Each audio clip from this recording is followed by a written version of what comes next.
Kylie POV. You are gorgeous, Zoe, my husband said. Not to me, to Zoe Muller. Everyone was stealing glances at me as awkwardness blanketed the air while I watched them with stunned expression. You don't look good, Luna Kylie, Ginger said as she passed me a glass of lemonade. Please have this. How could I look good? My heart shed silent tears because my husband and mate, Alpha Graham, was dancing with Zoe Muller, who was his high school sweetheart and daughter of his father's beta. Zoe giggled. Her eyes found me, and she smirked as Graham pulled her into a tight embrace and kissed her lips, murmuring sweet nothings. It should have been me dancing with him because it was our 2-year marriage anniversary, but ever since Zoe had come back in his life 10 days ago, I was beginning to get dangerously sidelined. Zoe was Graham's first love, and she had returned. Thanks, Ginger, I said, trying to will myself not to let tears fall out. When Graham's father, Alpha Johan, urged him to get married, his first choice was obviously Zoe, but she refused him at that point in time, saying that she was in love with Alpha Liam of the Brown Fur Pack. She broke up with Graham and went into the arms of Alpha Liam. At that time, I had just finished college. A vivacious 22-year-old me sensed Alpha Graham as my mate in a small party, which my father threw for my success. Alpha Johan was ecstatic, and so was my father. I, Kylie Kennedy, heir of the Nightbloom Pack, married my mate, Graham Silas, heir of the Lunar Pack. Ever since, I helped him to grow his pack and his business. Since I was a business major, I saw every flaw in the business of the Lunar Pack, rectified it, and it yielded fantastic results. A year after our marriage, my father passed away, and as a result, our pack merged with the Lunar Pack. As soon as Graham became the alpha of the Lunar Pack about 2 months ago, after his father died, Zoe returned to him. Until then, Graham's love for me was unconditional. Graham's invitation to neighboring alphas, lunas, and betas for our 2-year anniversary was not merely a celebration, but a deliberate move to make a statement that Zoe was on his side and he was giving her importance over me. Goddess, I missed you so much, Graham, Zoe said with tears in her eyes. Now that I am here, it is difficult to stay a moment without you. She rested her head on his chest as he stroked her back and she glanced at me. I want to fix this as much as you want, Zoe, he signed. My cheeks heated with the humiliation at his words. What was he going to fix? Clenching my jaws, I steeled myself and rose to my feet. This had to be nipped now, else this was going to become a huge issue in my life, a life I had so beautifully built for myself. I walked to them and with a smile said, Well, this is going to be very hard for you, Zoe. But as you can see, Alpha Graham is my mate and husband. Unfortunately, there's no room for a third person in this marriage. My recommendation is for you to work on resolving the issues you have with Alpha Liam. I turned my face to Graham and added, Isn't that right, love? I would not get humiliated in front of so many people. Zoe's mouth dropped to the floor. She let out a loud cry as tears rolled out of her eyes and then ran out of the gathering. Zoe, Graham called her. My wolf, Coral, growled inside my head. I want to kill her. Let me shift. Graham, I said, suppressing Coral. This is wrong at so many levels. Graham snapped his head towards me and glared. He said nothing that time and stayed, but after the party got over, instead of going back with me to our bedroom, he went to the guest room where Zoe was. Graham, I rushed after him, but he snarled at me dangerously. I winced and stopped. He stormed to her room. The night stretched on endlessly as I waited for him, the darkness intensifying my sense of longing. Sleep was nowhere near me as I tossed and turned in my bed. I wanted to go to the guest room where Zoe had been living for the past 10 days and throw her out of our house, but suddenly a sharp pain in my belly made me gasp. Gripping my stomach, I collapsed to the ground, wondering what had truly occurred. I rushed to the bathroom and emptied all that I had eaten in the toilet. The pain subsided after a while. I lifted myself from the floor to rinse my mouth. When I looked in the mirror, I saw my face and realized that I was crying. My eyes were red-rimmed and there were marks of tears across my face. My makeup was completely ruined. Alone, I felt helpless and then, with a loud cry, I started crying when the realization hit me. The reason for my pain wasn't any disease. Alpha Graham had fucked Zoe. In the werewolf world, when your mate had sex with someone else other than you after marking and claiming you, you experienced such sharp pain. That was how the moon goddess punished you. She should be punishing the one who cheated, not the one who was cheated upon. But how could I question the goddess? I wished Alpha Johann was alive. He would have supported me at least. Bitter, angry, and frustrated, I waited for the morning for Graham to return, but he didn't. I couldn't just let Zoe take away all that I had painstakingly built. Making another resolution, I took a nice bath, wore Graham's favorite color dress, an aquamarine silk gown, and braided my long blonde hair. My eyelashes were pretty long, but still I applied black mascara, which made my green eyes stand out. Zoe was perhaps one of the most beautiful women, but I wasn't less. Still, I found myself competing against her. I walked to the dining hall where the Omegas saw me with pity. I ate my breakfast quickly and hastened to the guest room. There were 2 guards standing at the door. "Sorry, Luna Kylie," said one of them, blocking me from opening the door. "You can't go inside. Those are Alpha's strict orders." "I am his wife and Luna of the pack," I said in an icy voice. "You can't stop me." He glanced nervously at the other guard. "I'm very sorry, Luna, but the Alpha has specifically asked us not to let you in. He has said that you have to make an appointment to meet him." I balked. "What? Make an appointment to meet my husband?" From the corner of my eye, I saw Beta Asher coming. "Luna Kylie," he rasped. "Alpha is very busy. It is advisable to schedule a lunch meeting with him." "Beta Asher!" I snapped.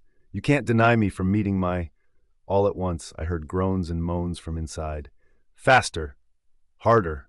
Zoe moaned. My stomach was hit with another wave of pain, causing me to collapse. Fresh tears rolled out as I gasped for air. "Luna Kylie!" Asher was on my side. He picked me up and carried me to my bedroom. "I'll send the doctor," he said and left, leaving me miserable as hell. Kylie POV. It had been 2 days, and Graham didn't return to my room. The episodes of pain in my belly had increased, and I was wondering if I should escape this hellhole. Why did Zoe return? What was it that prompted her to leave Alpha Liam and come to Graham? I needed to know the answers so that I could tackle the situation. I needed one wrong act from her side so that I would show it to Graham that she wasn't right. Was he so enamored with her that he failed to see she came back to use him to her advantage? If she loved him, why did she leave him? Didn't he notice the pattern in her behavior of hopping from one alpha to the other? There was no one to help me. Beta Asher was pretty indifferent to this issue because he was loyal to his alpha. The maids and other warriors snickered behind my back. The gossip mill was abuzz with whispers about my inability to keep my husband by my side, painting me as a pitiful figure. Wives of the counselors stopped calling me and canceled several events in which I was supposed to be present. In this extreme situation, I decided to meet Zoe's parents. Her father was Alpha Johann's former beta. Standing on their porch, I felt a surge of hope that ignited within me. I knocked, taking a deep breath in. When the door opened, former beta of the pack, Henry, jerked his head back in surprise. "Luna Kylie! Can I come in?" I said in a soft voice.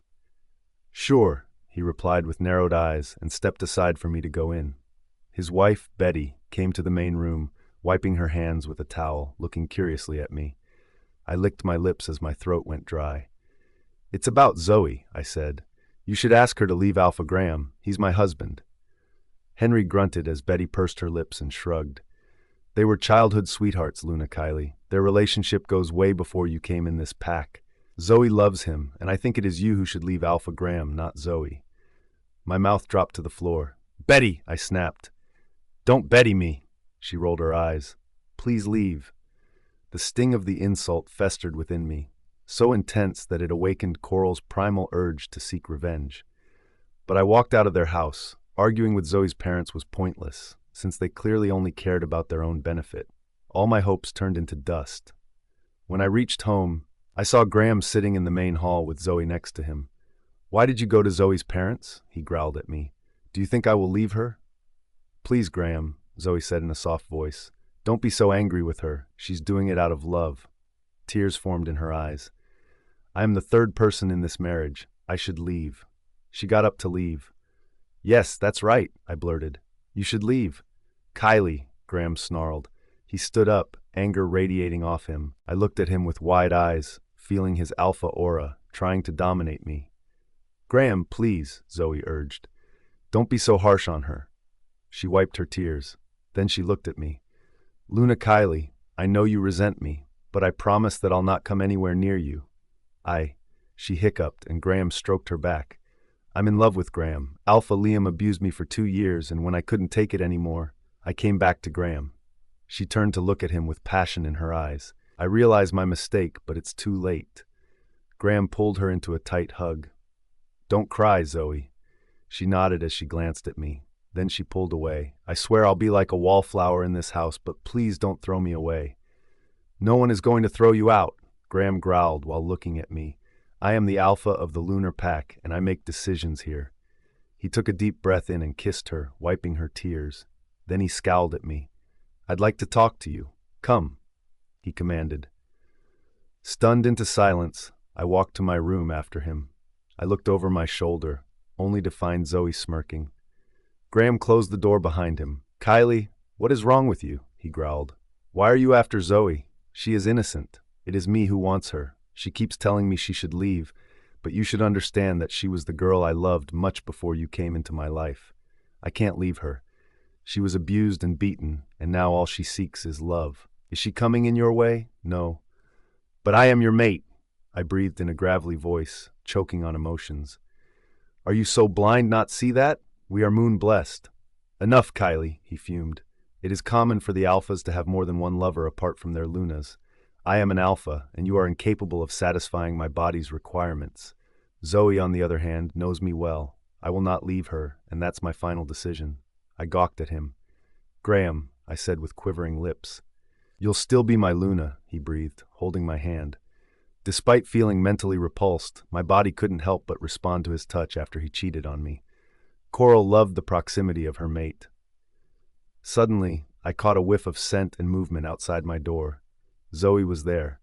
In order to show her what I was to Graham, I pulled his arms around my waist. The mate bond worked, and he immediately pressed me against his body. Inhaling his scent, I hugged him tightly. We are mates, and you can't deny this attraction. Please, I don't want to be like other Lunas. If you feel you can't leave Zoe, then reject me. What? He looked at me with wide eyes full of horror. I can't reject you. There will be no such thing as rejection. You hear that? Suddenly, the door opened and Zoe walked in. In a big show, she let out a loud cry and slapped her hand over her mouth. Graham pulled away from me with a jerk. Zoe? Big tears rolled out of her eyes and she ran away from there. Graham also snatched his hand from mine and rushed after her. It was nothing, sweetie, he shouted. A shudder rippled through my body and I sank to the floor. I had to do something real quick. After a long time, I picked up my phone and browsed the numbers until I found my best friend, Katie's number. Katie and I lived in the same dorm in college, and over the 4 years, both of us had built a strong bond. However, after I got married, I lost contact with her. Her brother, Alpha Logan Hanks, was the alpha of the largest pack in North America, the Nord Pack. If our pack had 150 werewolves, his pack proudly boasted a staggering 500.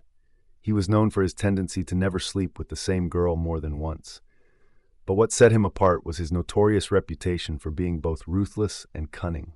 I'd heard that he could kill 5 wolves with just his claws and fangs at the same time. I had met him once when I was in college during the spring festival. He had left an hour later, but he had stared at me like a louche for the whole time. I had no intention of meeting him again, but desperate situations called for desperate measures. Alpha Logan held a powerful clout over the Elder Council, and I was determined to tap into that resource. Only the Elders could help me come out of this pathetic marriage alone and help me regain my pack. So I called Katie to ask for this favor. I think my stars were misaligned. She didn't pick up Kylie POV. Over the next few days, the pains in my belly increased almost every day. The bond inside me was rotting, and I felt less and less attracted to my mate. It had a significant effect on my health. My personal maid, Anna, would bring me juices and exotic food to eat, and then force me to eat it. My mind was a mess. If I left Graham voluntarily, I was sure that he would capture me and throw me in the dungeons, or worse, he could expel me from his pack, and then I would be termed as a rogue. As I pondered my options, I focused all my attention on honing my warrior skills. Exercising always brought a sense of accomplishment and a rush of adrenaline. Being an alpha's daughter, I was a superior warrior, but I hadn't practiced in a long time. So when I went to the pack house and entered the warrior training grounds, wolves were surprised. Gamashur was there. He bowed to me and said, "I will be your partner, Luna Kylie." Gamashir was from my pack, and had our packs not merged, he would have been my beta. Despite all the wounds I had suffered, I deftly dodged every attack from Shir. He was a fast wolf. He lunged at me and landed a flurry of punches on my face, but I stopped his punches with my forearms and kicked him in his belly, sending him flying to the ground. I heard people clapping and cheering. "Go, Luna Kylie, go!" Shir got up and lunged at me, shifting into his wolf. I narrowed my eyes and waited. Just as he was a few feet away, I gave my skin to Coral. With a loud snarl, she met Shir in the air and slammed him to the ground, her fangs around his neck. Shir submitted to her, and she moved away. I shifted to my human form, only to see how people were cheering. Gamashir was smiling. "That was impressive, Luna Kylie." I chuckled, feeling happy after a long time. "I will resume my training from now on," I informed him. "Luna Kylie," a soft and timid voice came from behind. I gritted my teeth. "I know your wolf is Alpha, but it would be great if you also helped me in training," Zoe said, her hands clasped in front of her. "No thanks," I said, and took a gown from the Omega, who served all the warriors on the training ground. Zoe sniffled. "Luna Kylie, don't be mad at me. I want to do what Alpha Graham has asked me to do. He said that you would be the best person to train with, and so here I am." I cocked an eyebrow, aware of the tense silence around us. "Graham asked you?" "Yes," she nodded, rounding her eyes. "But you are Beta's daughter. You must be very well trained." She downturned her lips. "I have lost my touch. Alpha Liam used to beat me a lot and never allowed me to go for training. I had to marvel at her antics. Did Graham bother to question Alpha Liam about his alleged abuse towards her? I saw no wounds on her ever. "Please, Luna Kylie, I beg of you," she said, clasping her hands in front of her. "I know I am just a nobody, but I can't go against Alpha's order." I clenched my teeth and nodded. If Graham asked her to train with me, could I go against his order? We stood in front of each other on the training mat. She took her position, and I took mine.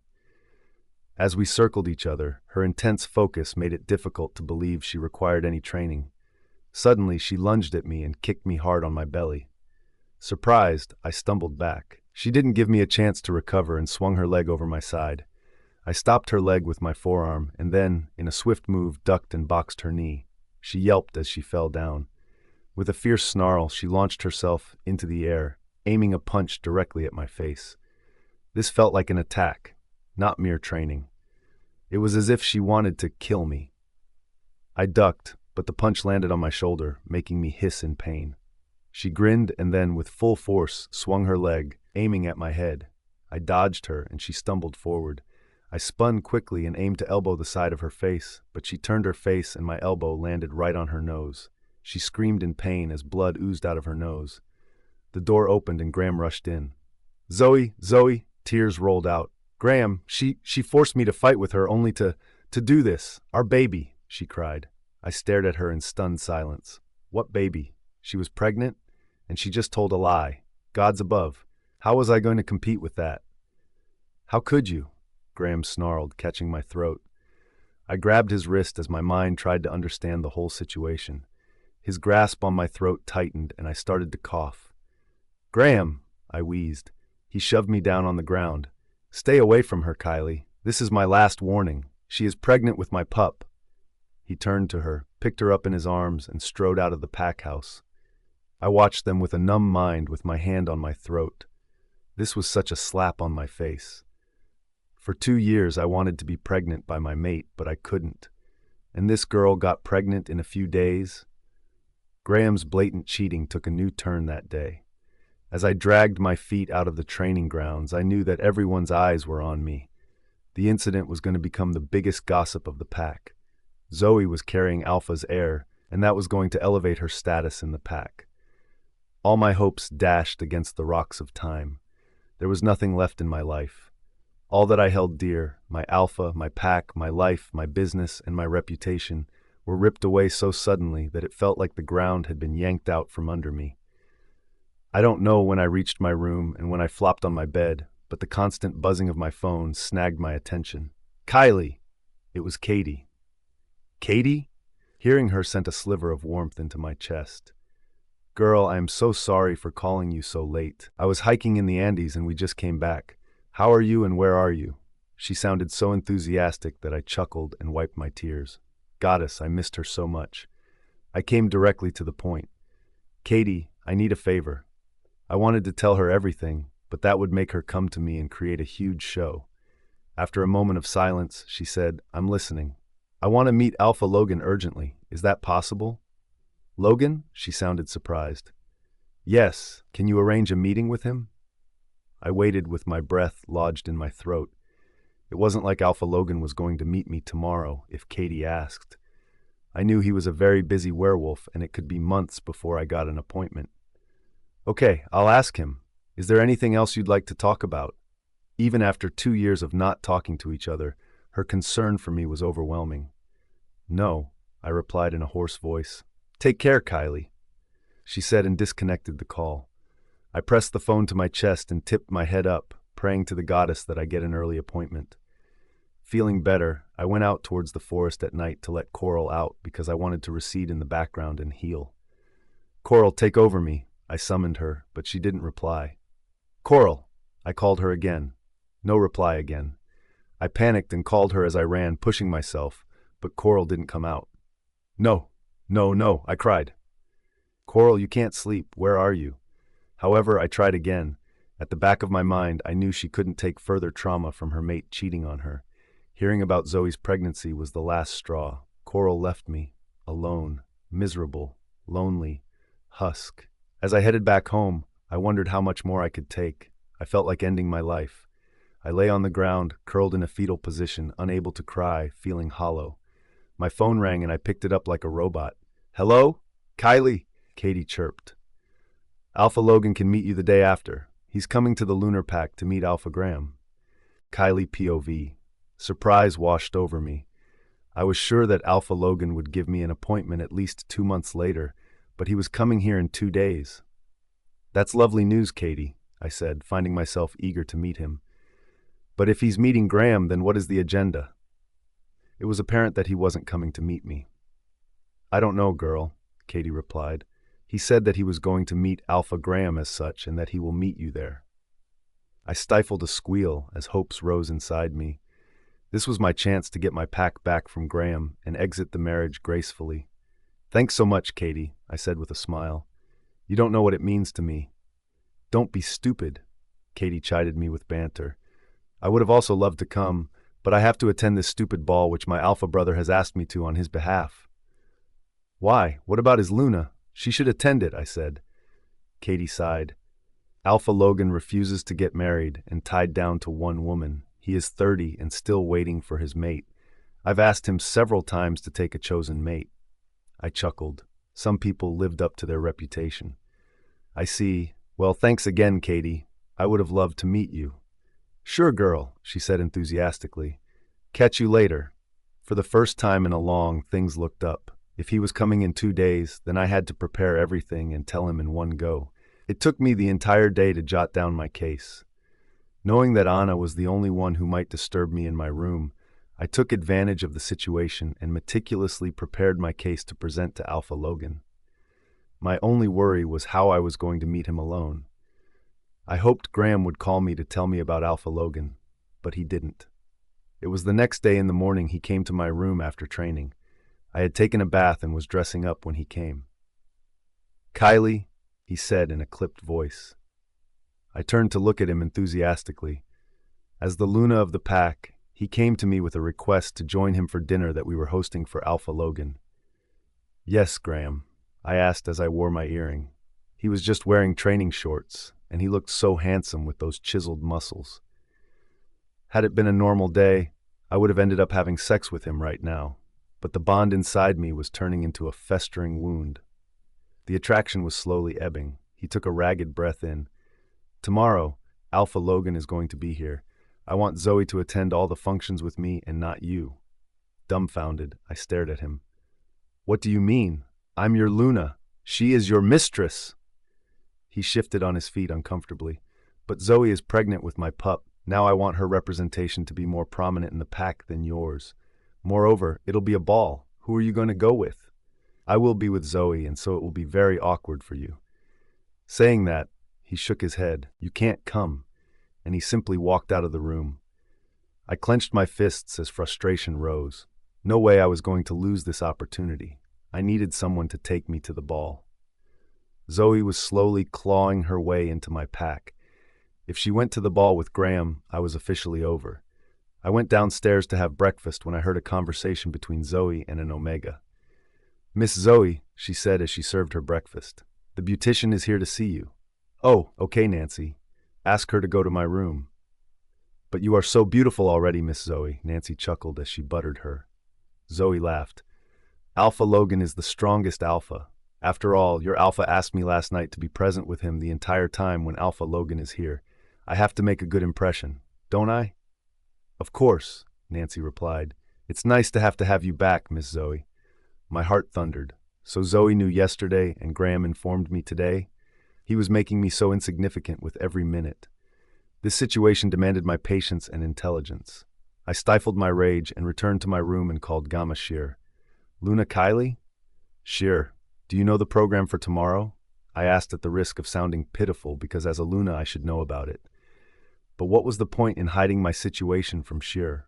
After a hesitant pause, he said, Yes. Good, I want you to accompany me to the ball. I disconnected the call, not wanting to hear his gasps of surprise. And then I went to my wardrobe where I chose the best silk gown I owned. If I had to make an impression and save my face, this was essential.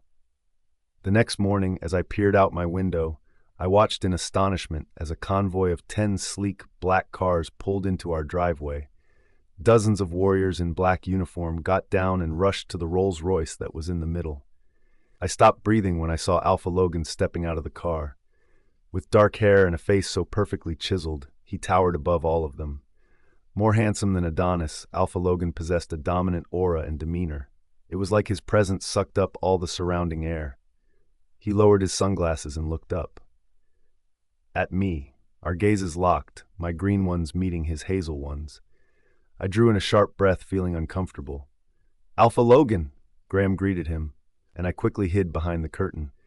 I could feel my heart racing, its beat thundering in my ears, as if trying to break free from its confines like a caged bird. Alpha Graham, Alpha Logan greeted him, back in a deep baritone voice. Meet Zoe, Graham said. My cheeks reddened with shame. Where's your Luna? Alpha Logan asked. I think Graham was startled by his question. She's unwell. And so you've got your mistress to welcome me? Logan growled. Despite knowing that she is below my status, are you insulting me? Alpha Graham knew that some alphas like to stick with protocols. He gulped. Alpha Logan, I don't have time, Alpha Logan cut him off. I want to meet the person behind the Golden Gate project, and then I'll leave as soon as possible. I was behind the project's Golden Gate. A shudder ran down my body. Did I do anything wrong? It was a project where I had identified what was the best wheat variety that could be grown in our pack's territory and encouraged the pack members to grow it.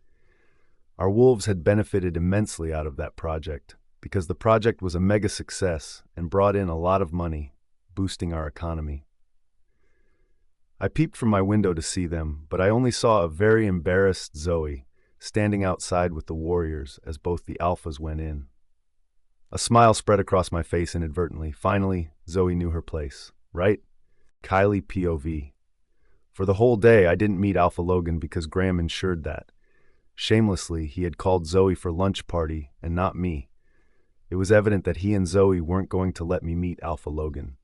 He didn't even ask me to accompany him in the evening ball that he was giving in honor of Alpha Logan in the main hall of the pack house. And so I decided to take things in my own hands, because this was my only chance. I called Gamma Shear to expedite my plan. I had had enough, and so in the evening I got dressed to crash in the ball. Gamma Shear was there waiting for me in the main hall. With his dark hair swept back and black suit, he looked handsome, but he had a nervous disposition, which I could understand because he was defying the Alpha's orders by taking me to the ball, and that could attract punishment. You look beautiful, Luna Kylie, he said with a smile as I curled my arm in his. I smoothed my dress and chuckled. Thanks, Shir. It was time for a showdown. He added, there's good news for you. Alpha Graham has asked Beta Asher to take you to the ball. My eyes widened in surprise for a moment, not because Graham had a change of heart, but because of the unexpected twist. I knew this was Graham's game. Beta Asher never came to me or informed me he would take me to the ball. Basically, he would never take me to the ball, and then Graham could always make an excuse to Alpha Logan that I was not willing. I'd prefer to go with you because I don't see Beta Asher at all, I said with a shrug. Shir looked at me with eyes full of pity. He patted my hand. Luna Kylie, don't worry. I'm there. I knew that he was very loyal to me and that he was taking a risk for my sake. As I walked with anticipation towards the main hall of the pack house, I clutched my gown tightly, crumpling it. Shir, here's the thing, I said when we were close to the entrance. You already know that Alpha Graham doesn't want to see me at the ball, and if you accompany me, it'll be a disaster for you. So I'll walk in, and you can come later? Shir seemed to relax immediately. Sure, Luna. I chose to wear a golden silk gown for the ball, its fabric shimmering in the light. I paired it with a yellow amethyst necklace and matching earrings, which was a gift from Graham on our last anniversary. I had curled my hair and left them cascading down my back. The dress gave me the superior look I wanted, but deep down I was aware my status was that of the pitiful wife who was abandoned by her alpha husband for his mistress. I smiled and walked into the main hall, with my chin up, mustering up every bit of courage. As I entered, an awkward silence fell in the hall.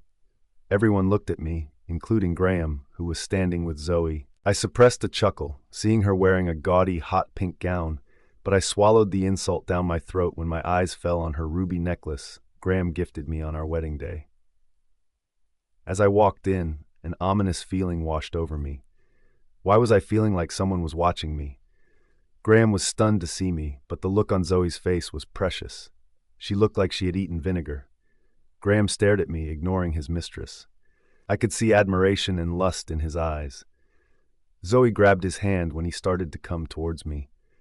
Well, good, because I ignored them both, highly aware of the murmurs that started about how Alpha Graham left his gorgeous Luna for his mistress.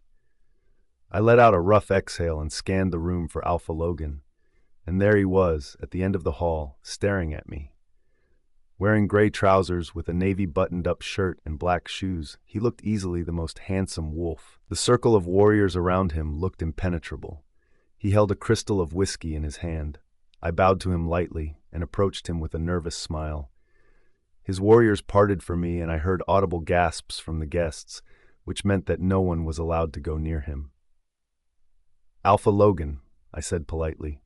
It's a pleasure to meet you. Gosh, he was so tall at over 6 feet, and I was so short at just 5'4" that I had to crane my neck up to see him. The Lausch gave me a lopsided smile.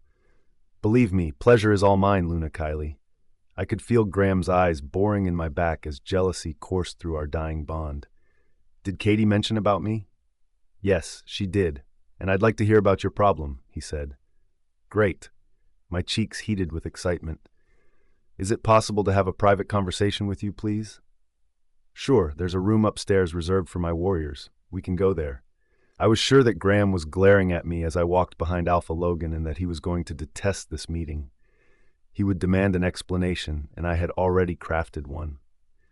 5 minutes later, I was sitting in front of Alpha Logan in a room. He was leaning at the edge of a table, swirling his whiskey, his eyes fixed on me. Instead of wasting time, I said gently, I know you were looking for me for the Golden Gate project, but I'm going to get to that after I narrate my requirements. He sipped his whiskey while keeping his eyes fixed on me. I'm listening. Alpha Logan, you must have heard the rumors already, I breathed. I want to get out of my marriage, but I want my pack also when I come out. Can you help me with my case at the Elder Council? After that, I added a little more to my story, which was relevant to my case.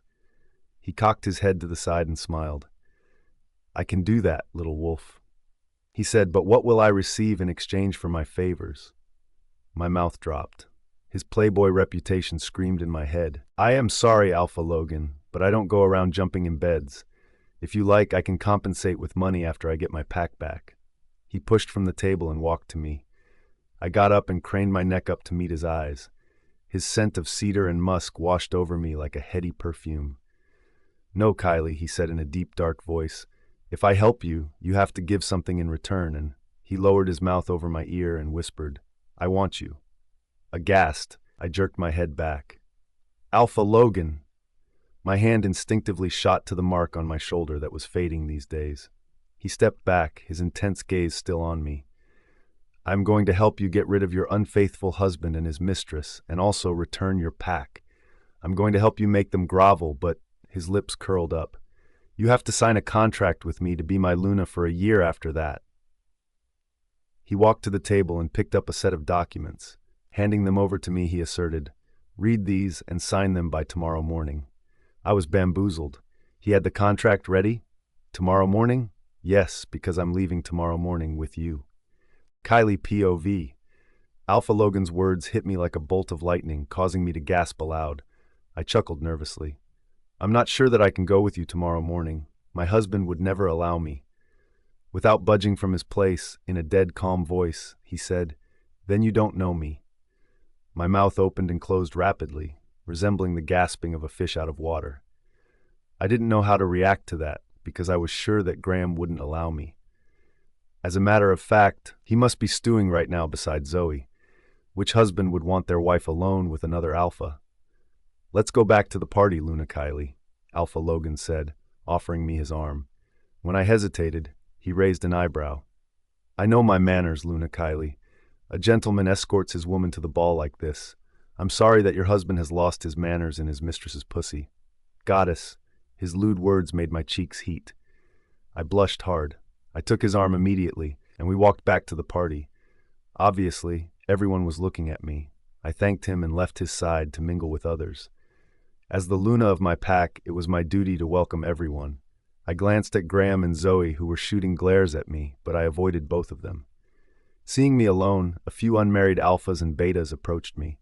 Usually they maintained distance, but not today. I felt a surge of confidence running through my veins. "Luna Kylie," said the youngest of them, "you look stunning." "Thanks," I politely dipped my chin a little. "Have you considered coming over to my pack?" he asked. "We are hosting the Moonlit Revelries next week." I knew what Moonlit Revelries were. They were informal gatherings where the pack members socialized, danced, and enjoyed each other's company under the moonlight. All packs held it, and it was popular amongst the young wolves. An invitation to this event meant he was interested in me beyond just flirting. "I'm not sure," I said as my gaze darted to Alpha Logan. Why was he looking so pissed off? "But I'll let you know in advance if I come." "Great," the young alpha chirped. "So tonight, can I have the honor to dance with you first?" She will dance with me." Alpha Graham's chilled command cast a silence upon the group. Surprise flitted through me because this was unlike Graham. Zoe seemed to have him glued to her hip, and now he expected me to join him on the dance floor. I wanted to refuse, but that would make me look horrible, so I accepted his command. After all, I had to see the expression on Zoe's face also. "Thanks, Graham. I'd hoped you would ask me," I said with a subtle hint to him and the audience that conveyed he was standing with his mistress. He took my hand and tugged me to the dance floor. He grabbed my hand, pulled me closer to his body, and nodded at the musicians. As soon as the musicians started playing the orchestra, every step he took echoed his aggression, but I matched his pace. My eyes went to Zoe, who was standing at the edge of the dance floor, her expression bitter, her eyes speaking of revenge. Graham pulled me very close, pressing me against his body. The damn mate attraction worked, and my body reacted to his pull. I let out a soft breath of calmness. "You look beautiful tonight, Kylie," he said as the music slowed down. "Thanks, Graham," I said with a confident smile. "What did Alpha Logan talk to you about?" "Oh, so that was what he was concerned about." "Nothing much," I shrugged. "The Golden Gate project," I lied. "Alpha Logan didn't even mention anything about it." "I see." Graham continued to dance with me a little more and then left to go back to Zoe. I shook my head when he wiped her tears and kissed her cheek as if trying to appease her. I lost my appetite seeing them, and after a few minutes, I walked out of the ballroom. Why was I feeling someone's gaze making a hole in my back? When I turned to look over my shoulder, I saw Alpha Logan staring at me intensely. Next morning, I woke up early at 5 a.m., feeling tense. So I went early for my training session to loosen my tense muscles. I had called Sheer. Thankfully, there was no one else there. After an intense workout of an hour, Sheer said, "Luna, your mind is elsewhere." I hadn't been able to block several of his attacks and ended up getting bruised on my thighs and back. I took a deep breath in. "Sheer," I whispered, leaning in closer. "There's something incredibly important I need to tell you, but you must promise not to divulge it, all right?" He rubbed sweat with a hand towel as a crease formed between his brows. "Sure, Luna." I looked around and lowered my voice. "How many pack members do we have from the Night Bloom pack in the Lunar pack?" "About 80. I nodded slowly. "I am planning to reclaim my pack. To reclaim my pack from Alpha Graham, I require your assistance. So along with a few others, you have to carefully watch Zoe. Are we on the same page?" Sheer gave me a look of horror. "But Luna, you don't trust me, do you?" I narrowed my eyes. "You are from the Nibloom pack, and I would have been your alpha, right?" "I trust you implicitly, Luna Kylie," he assured. "But this is unheard of. You might get killed." "I know," I sighed. "But I'm trying for the best, so keep a watch." He remained quiet me for a long time and then said, "I will always be with you." Great, that means a lot. I needed an ally, and Sheer was the best I had. He was just too loyal to me, even though he kept a low profile. Confidently, I walked back to the house, where I went straight to the kitchen and poured some orange juice for myself. It was 6:30 a.m., and I had to get dressed quickly. "Oh, look who's there." I rolled my eyes at Zoe's sharp tone. She came to stand in front of me and poured orange juice for herself. In a low-cut silk lingerie, she displayed her cleavage fully. "I didn't know that you would turn into a whore so soon," she said to me and sipped her juice. Anger bubbled inside me. "Mind your language, Zoe. I'm still your Luna," I snapped. "What were you doing with Alpha Logan in the room upstairs last night? Making new friends or trying to climb the social ladder?" she sneered. Kylie POV. I sucked in a sharp breath at the way she insulted me. She flipped her hair over her shoulder and sipped more juice, happy with how she humiliated me. But I was getting used to her antics now. "And as for being my Luna," she continued, "I believe you are losing your position fast." Coral snarled in my head at being disrespected. She didn't like the way Zoe used my title like this. I was still her Luna, and she had better respect me. "Who is this bitch to talk to us like this?" Coral growled. So I fixed Zoe with my glare. "I don't think I am losing that position, but I do believe that you are losing your sanity." Her dark eyes turned even darker.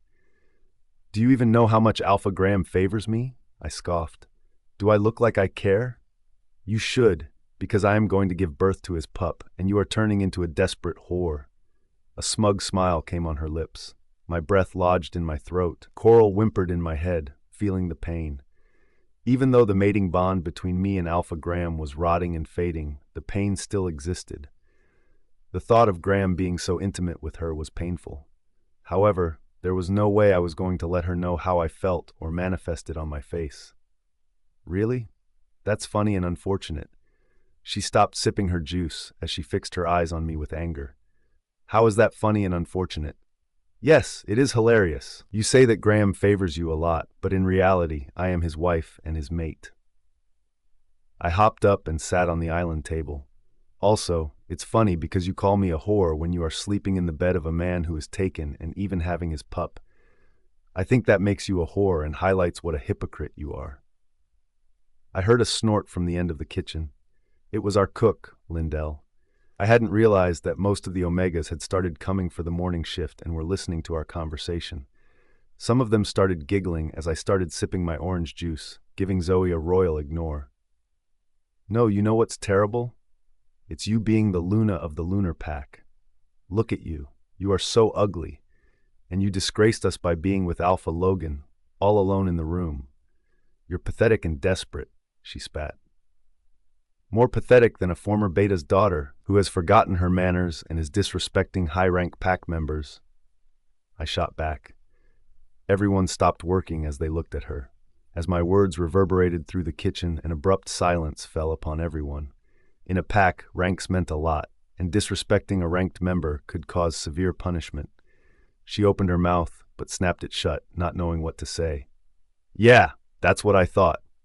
I hopped down from the table and was about to go when all at once she splashed the orange juice on her lingerie and started bawling. Big fat crocodile tears rolled down her eyes, and I stared at her, confused as hell.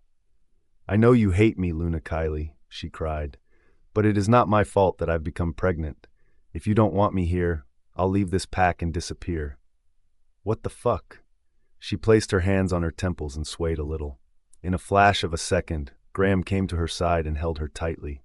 Zoe, he picked her up in his arms and glared at me. Then he strode out of the kitchen. Meet me in the bedroom, he growled. Oh, so this was her game. I saw Zoe peeping from over his shoulder with a smug smile. I wish I could smother that smile. Sighing, I went back to my room, knowing that Graham was going to scold me. He was already waiting for me in my bedroom. You shouldn't have behaved like that with Zoe, he snarled.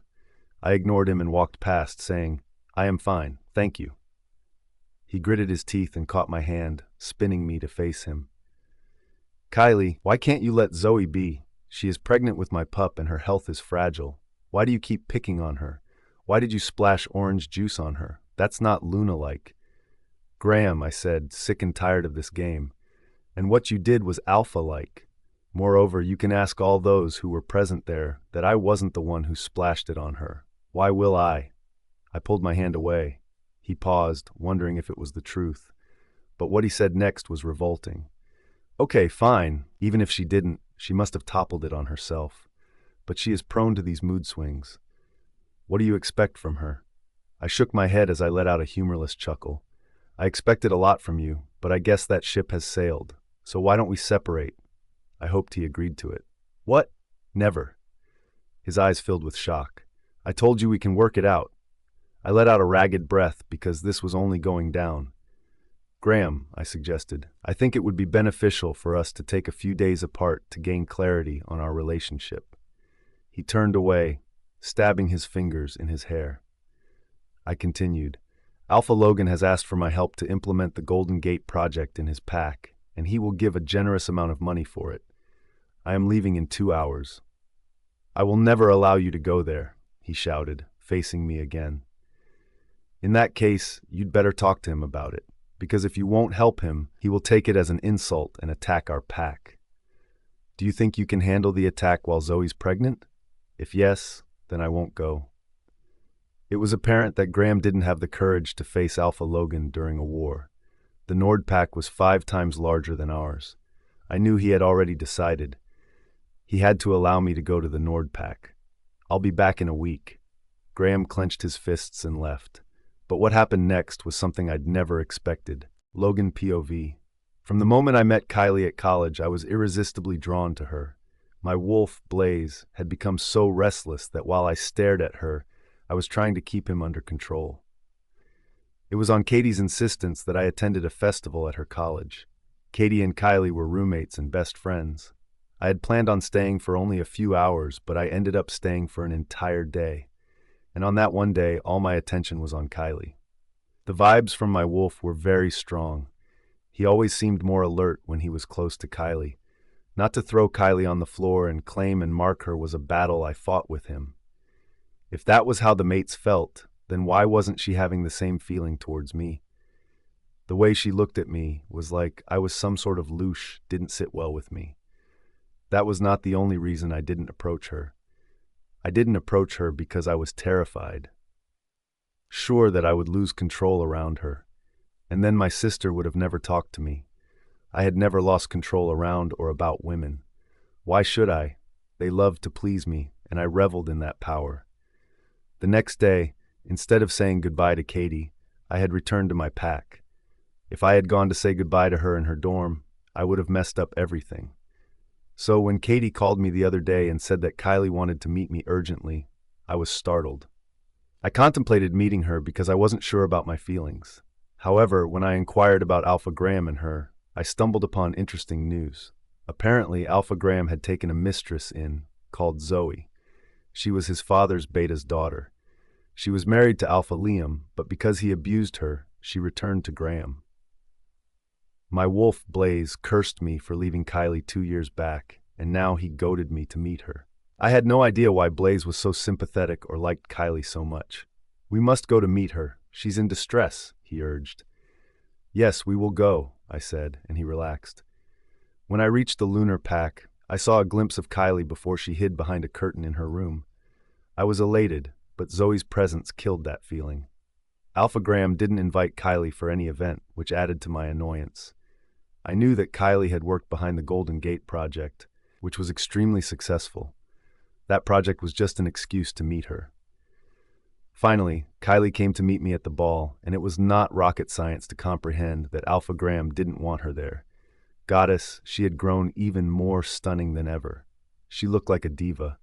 She was surprised to see that I had prepared the contract for her. Why did I prepare the contract for her? Well, you can just say that I did a little research about her rocky relationship with her husband. She needed my help, and I needed her. Like a wolf, I pounced on my prey when she met me. She took the documents with her to read them at night and decide. Right now, I was waiting for her call. The knock on my door broke my reverie. I had just come out after taking a bath with a towel wrapped around my hips. From the scent, I knew who that was, so I didn't open the door. The knocking continued incessantly. I opened the door and narrowed my eyes. "What do you want, Zoe?" I growled. She had the audacity to come to my room, dressed like a slut, looking cheap in mini cut-off shorts and a bikini top, her cleavage right on my face. Yeah, she wanted to jump in my bed. Blaze growled at her, feeling repulsive. With a grin, she said, "Alpha Logan, I just wanted to say that we are so honored that you came to visit us in the lunar pack. Is there anything I can do for you?" She swayed her hips with a coy grin. Her eyes landed in between my thighs as if she was trying to undress me with her gaze. "I am sorry, but who are you to come to my room and talk to me like this? The last I checked, the Luna of this pack is Kylie. Did Graham send you here to convey his gratitude for my visit?" I snapped. "If he has, then I better talk to him for disrespecting me." She paled. "No, he hasn't sent me. I came on my own." "Who the fuck do you think you are to come and meet me without my approval? Who allowed you?" I growled so loudly that she started shaking. Alpha Logan," she stuttered, wincing. "Please don't be angry. I wanted to say that," she gulped, "that I am better than Kylie in every sense. She is using you to get back at Alpha Graham." I raised my eyebrow. "You mean you are better than Kylie in bed?" I asked. She nodded enthusiastically. "And you'll have it with me?" "Zoe!" Graham's voice behind her made her jump out of her skin. "What are you doing here?" Blood drained from her face as she whipped her head to look at him. I'd come to... She had to come to express how honored you were to have me in your pack. I completed the sentence for her. Graham froze. He knew it would be an extremely disrespectful gesture to send someone like Zoe to say those words. "I am so sorry, Alpha Logan. And she also said that since she is better than Kylie in bed, she could have it with me," I added. "What?" Graham's eyes widened in shock. "No," Zoe whined. "I never said that." "Oh!" She swayed on her legs and fell right in Graham's arms, unconscious. "Zoe!" Graham caught her and picked her up in his arms. He looked at me in panic. "I'm sorry, Alpha Logan, but her pregnancy hormones are responsible for her behavior. Please forgive her." Out of the corner of my eye, I noticed Kylie making her way over here. I clenched my fists and my fangs slipped out of my gums as my wolf growled, "Mate." Kylie POV. I had packed for a week, which I thought would be sufficient for me to present my case in front of the Elder Council. As for the contract, I had to discuss a few points before signing it. From my room, I had phoned Alpha Graham and Beta Asher to come to Alpha Logan's suite, where I was supposed to meet him before leaving. When a guest Alpha leaves, it is mandatory for the host Alpha to show his respect and thank him for visiting him. However, when I went over there, I saw Graham was carrying Zoe in his arms out of the room. My mind went blank. What was Zoe doing in Alpha Logan's room, and why was she unconscious? Not only that, couldn't Graham ask someone else to take her away instead of putting me in such an embarrassing position all over again? "Graham!" I said as he passed me. "We have to talk about me leaving for the Nordpack." "Not now, Kylie!" He snapped at me and carried her away. My cheeks turned red with humiliation as I watched him walk away. feeling a mix of embarrassment and anger. I darted my gaze around to see if Beta Asher was there, but he was also missing.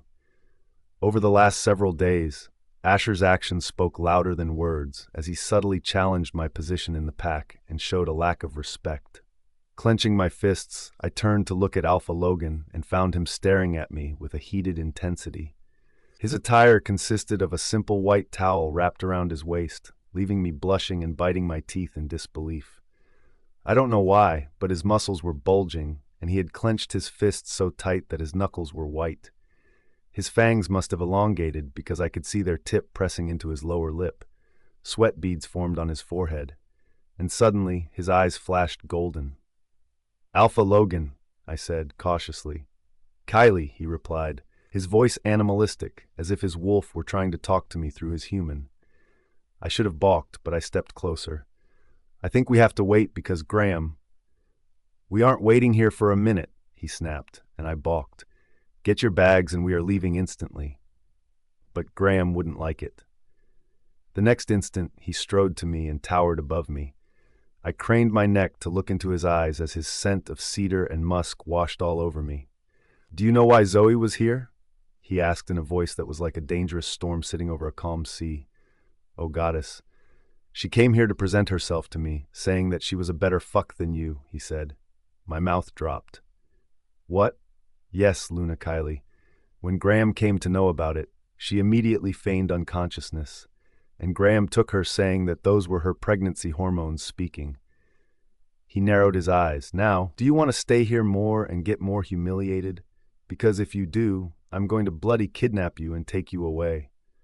I gawked, my eyes widening. This was a new low, and I just couldn't take it anymore. Blinking my tears away, I schooled my expressions and sucked in a sharp breath. "No, I have already packed, and I'll come with you." He seemed to relax immediately, which was odd. "Great, I have already asked my warriors to line here in 15 minutes. Ask someone to get your luggage, and we will leave ASAP." When I nodded, I saw a hint of a smile on his lips. He left and disappeared into his suite. I rushed back to get my luggage. On the way, I met Beta Asher. "Asher," I called out, "I am leaving for the Nordpack. Please arrange a driver and a car for me."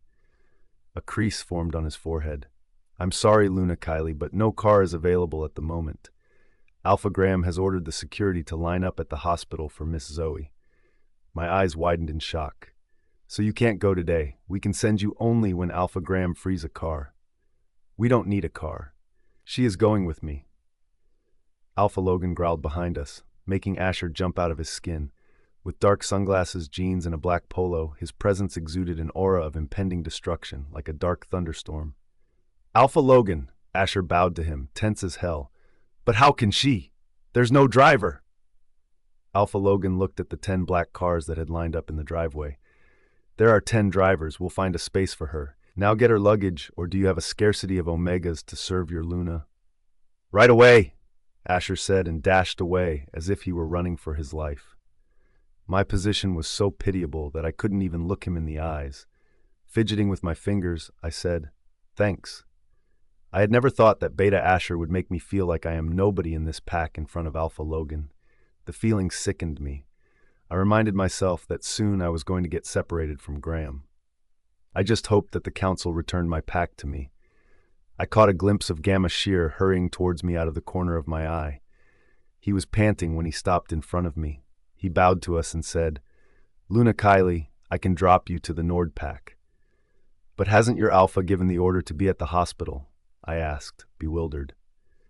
"He has, but I didn't like that no one was driving you there, so I came as soon as Fenris replaced me." A smile came to my lips. "But why did Alpha Logan let out a low growl?" "It's fine.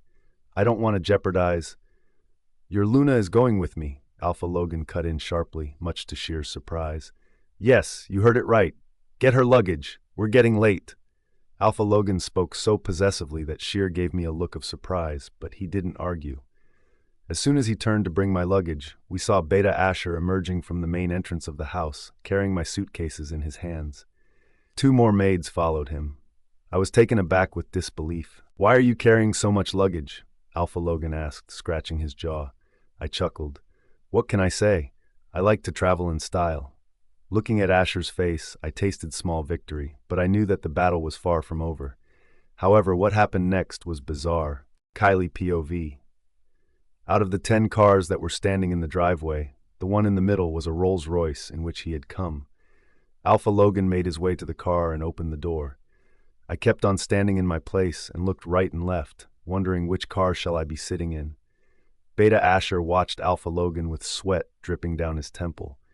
He darted his gaze to me and then at Alpha Logan with a puzzled expression.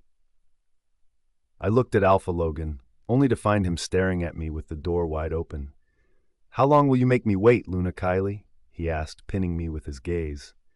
Surprise cruised through me. Was I supposed to go with him? Well, if Graham could take Zoe in his arms in front of everyone, couldn't I go with Alpha Logan in a car? It wasn't like I was having sex with him. "Beta Asher, could you load my luggage in that car?" I said and walked to Alpha Logan with my chin up. Sheer suppressed a chuckle as he helped Asher to put my luggage. The moment I sat in the car, Alpha Logan closed the door and promptly took a seat beside me. Confined in such a small space, I felt incredibly uncomfortable. I huddled up in a corner, desperate for some distance between us. The driver of the car, an old wolf, bowed to me with a smile and started the ignition. In less than 20 minutes, the cars in the caravan were on the highway. The first thing that Alpha Logan did was to press a button so that a screen between us and the driver came up. I pressed harder, not really digging this. "I already mentioned you, Alpha Logan. I'm not a promiscuous woman." "Did you sign the contract?" he asked, ignoring my words and turning to me as he crossed one leg over the other's knee. "No," I replied. "There are a few terms I'd like to add." His lips curled up. I was not expecting anything less. "What do you want to add?" I took a deep breath in. "The contract has to be effective after I separate from Alpha Graham." "Of course I know that," he said nonchalantly, "but that has to happen within a month." "I don't know how long the Elder Council takes for that." "No, I don't think you got me, Kylie," he said. "Kylie, not Luna Kylie. After Graham rejects you as his mate and Luna, you will sign the contract even if you don't get your pack back." "Alpha Logan," I rasped. "I want my pack back. How can I leave my people under him and Zoe?" "That's my deal, Kylie," he said impatiently. I stared at him, unsure of what to do. What would happen after a year when the contract would be null and void? I swallowed my saliva down my throat as I turned my gaze away from him to look outside. When my father died, he was so happy that I was married to Alpha Graham and was his Luna. It was natural that after his death, our packs merged. If my father were alive, he would have been devastated by the current situation. A shudder passed through me. I shifted my gaze towards him. I don't want my pack members to suffer. Alpha Logan took my hand in his and covered it with his large ones. This was the first contact I had with him, and a jolt of electricity surged through my body. My lips parted, and I sighed to stop my moan. "I'm going to try my best to get your pack, Kylie," he said, as if promising me. Our gazes held longer than they should have. "Thanks," I muttered. Suddenly, something heavy hit my side of the car. The car swiveled, and I was hurled in his lap. He grabbed me tightly, wrapping his muscular arms around me like I was his treasure, as a snarl escaped his lips. The way he was holding me made my skin flush with a deep shade of red. The car stopped. He pressed the button to put the screen down. "What happened?" he growled at the driver. The driver looked puzzled. "I don't know, Alpha," he said and got down. But Alpha Logan didn't leave me.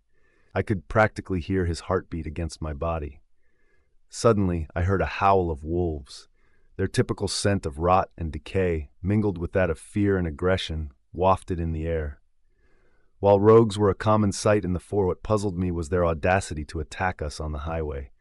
"Fuck," Alpha Logan cursed. He looked at me frantically. "Stay in the car and don't come out, okay? It seems rogues have attacked us." "I am a trained warrior, Alpha Logan. I can deal with them," I said. "I can't take the risk. Promise me you'll stay here." "No, I will come with you out there to handle them." I could snap a rogue or two, even though my wolf wasn't there. His lips curved into a smile, and a look of pride illuminated his face. "Fine, then stay close to me." He brought his hand to the back of his trousers and pulled a gun from there, surprising me. "This one has silver bullets. See that none is wasted." As soon as we stepped out of the car, we were surrounded by Nordpack warriors. Some of them had shifted, while some were still fighting in their human form. There were about 20 rogues. I had never seen such a large number together. With a deafening roar, Alpha Logan broke the security ring. His skin rippled with black fur as his claws elongated. He jumped at the nearest rogue and ripped his body apart with his claws. Fuck. It was a sight to watch him do that. All at once, out of nowhere, a rogue jumped over the car's roof. I spun to look at him. He lunged at me. I fired the shot at him. The rogue howled and slumped in the air, crashing on me, but before he could touch me, Alpha Logan had caught him and tossed him away. "You okay?" he asked, his chest rising and falling. Goosebumps crawled on my skin as I nodded. He fixed me with his gaze and then turned to deal with the other rogues. I shot 2 more rogues before the whole fiasco got over. When we were done, Alpha Logan came to stand next to me and clasped my hand. "I'm proud of you," he said with a heated gaze. Embarrassed, I tried to wrestle my hand away, but it was like struggling against an iron grip. Before us lay a gruesome sight. Lifeless rogues sprawled across the ground, their limbs twisted and mangled, while blood and torn flesh adorned the surroundings in a macabre display. "Let's go," he ordered his wolves. Once we were in the car, he fished his phone out without leaving my hand and called his beta. He explained everything and in the end said, "I want you to find out about this attack as soon as possible." "Please leave my hand, Alpha Logan," I reminded him. Oh, he left my hand, much to my relief, but the next moment he caught my other hand. What he said to me next was unbelievable. Logan POV. I don't know the ways of the moon goddess, but how could I sense her as my mate when she was already married to Alpha Graham and bore his mark on her neck? Despite the persistence of the elders in my pack, I resisted getting married or taking a chosen mate because I believed my true mate was still out there. When I first saw Kylie, I couldn't forget her. Her delicate floral scent, evoking orange blossoms and sweet spice, etched into my memory. This morning, when I sensed her as my mate, I expected her to acknowledge me, but she didn't, and that drove me mad. While her scent had put me in a frenzy, why wasn't she recognizing me? The only reasoning could be that her old mate bond was rotting inside, but it was still there. After I had recognized her as my mate, she did nothing but watch me with the indifference of any other woman. I didn't like it at all. Furthermore, I became even angrier at the way Graham and Zoe treated her. I was so ready to kill Graham. I wanted to whisk her away to my pack and never let her go. But could things happen my way? I couldn't wait to be in the car with her and be surrounded by her scent. As soon as she was in my car, I reveled in her soft floral and spicy scent. It was impossible for me to stay away from her, and she had shrunk far away from me, glued to the other side, much to my displeasure. I was thinking of ways to touch her when, all at once, the car jolted and swiveled. She was flung into my lap, and I immediately wrapped my arms around her, fearing she might be injured. A deafening growl escaped my throat. Who had the audacity to strike me and my mate? I smelled rogues. As soon as we killed them all and were back in the car, I missed her in my lap. On an impulse, I grabbed her hand. When she reminded me about it, I shamelessly caught another one. I shrugged, saying, "You asked me to leave that hand and not this." My wolf Blaze purred inside me when her cheeks turned a deep shade of pink. I braced myself for the inevitable release of her hand from mine, but to my delight, she kept our hands intertwined. This little touch was enough for now. "You've got a minor bruise on your neck." I pointed when my gaze landed over there. Rage filled me, and I wanted to kill that rogue who jumped on her all over again. He must have scratched her with his claw when he lunged at her. Honestly, I was proud with the way she tackled the rogues along my side. Her hand reached there inadvertently, and she said, "It'll heal." "I don't think it'll heal quickly, Kylie. That is a scratch by a rogue and it carries infection. Let me help you heal it." Her face scrunched up in a frown. "How can you help me?" "Very simple." I tugged her close, gently removed her braid, and pressed my lips against the tender bruise.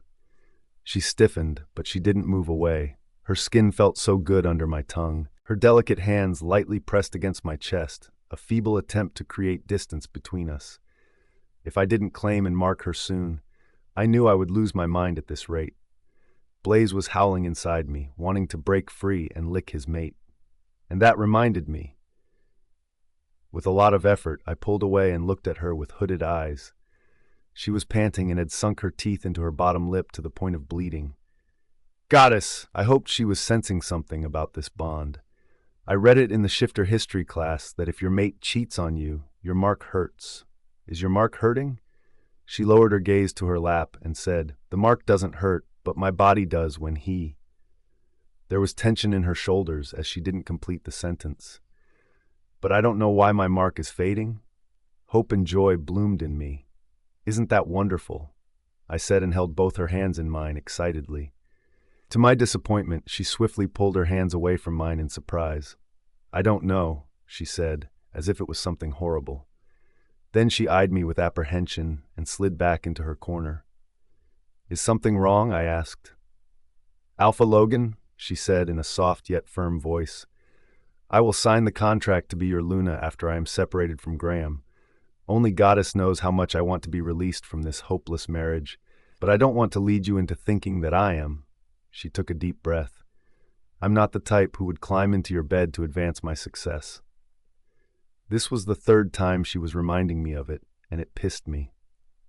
Kylie, I don't think about you like that. Are you afraid that I am going to get you in bed and then discard you after that? Didn't I assure you earlier that I will help you regain your pack? She swallowed saliva down her throat, blushing again, which confirmed my doubts. You are wrong about me on so many levels. I have a dislike Fen who rely on sexual favors. I hope you remember how Zoe expressed her desire for intimacy with me. That sentence allayed her fears a little, and she relaxed. Her dew eyes that rounded at the corner. She looked so cute and adorable that I wanted to hug her tightly. You shouldn't have licked my bruise. That sent the wrong signal. I guess your bruise is already healed. Maybe you should thank me. I smirked. Having said that, I want you to sign the contract ASAP because I like you, Kylie. Suddenly, her phone rang and Alpha Graham's number flashed on the screen. Kylie POV. I wasn't expecting Graham to call me because he was attending Zoe, so surprise flitted through me when I saw his name flashing on my screen. My eyes went to Alpha Logan, who I could see was looking like he could smash my phone into bits. I picked it up on the last ring. Graham. Kylie. He barked on the phone. How could you leave without letting me know? Didn't Asher tell you that there were no cars available? I took a deep breath as I tried to calm my anger. Yes, Asher mentioned that, but Alpha Logan offered his car to me. And as for letting you know, I tried talking to you, but you were busy with Zoe, carrying her to the hospital. Well, you should have waited for my order, he growled. This time, anger blasted in my chest. I am your Luna, Graham. I don't have to wait for your orders every time you attend, Zoe. Am I a second-hand woman? Don't you keep insulting me because of your mistress, pregnant or not. I called you in the morning to speak about it, yet you ignored me. So I made a decision and came with Alpha Logan. Kylie, don't mess with me, he shouted. You are coming back to the pack right now, he said like a spoiled brat. As if I was a possession, a toy he was playing with. I heard a soft cough on the other side and instinctively knew that it was Zoe. Don't be so mad at her, Graham, she said in a timid voice. After all, it is difficult for her to accept that I am back and pregnant with your pup. She must have left out of jealousy. But I promise I'm going to stay in your shadows even after the pup is born and won't let my Luna fall. I rolled my eyes. Graham paused as he listened to Zoe. Did you listen to Zoe? She is so concerned about your welfare, and yet you are so jealous of her. Why can't you behave maturely? Learn from Zoe. She is giving so much to me. She is always there to meet my demands and my needs, and you just chose to run away with Alpha Logan. Shame on you. My throat choked with emotions when he said that. Run away? I felt like every little thing I did to enhance the lunar pack went down the drains. Graham, I think I am the one who is accommodating, but... Shut up, he shouted. I don't want to listen to your babble anymore. Don't bother unpacking your bags because I'll be picking you up tomorrow. Saying that, he disconnected the call, leaving me totally at my wit's end.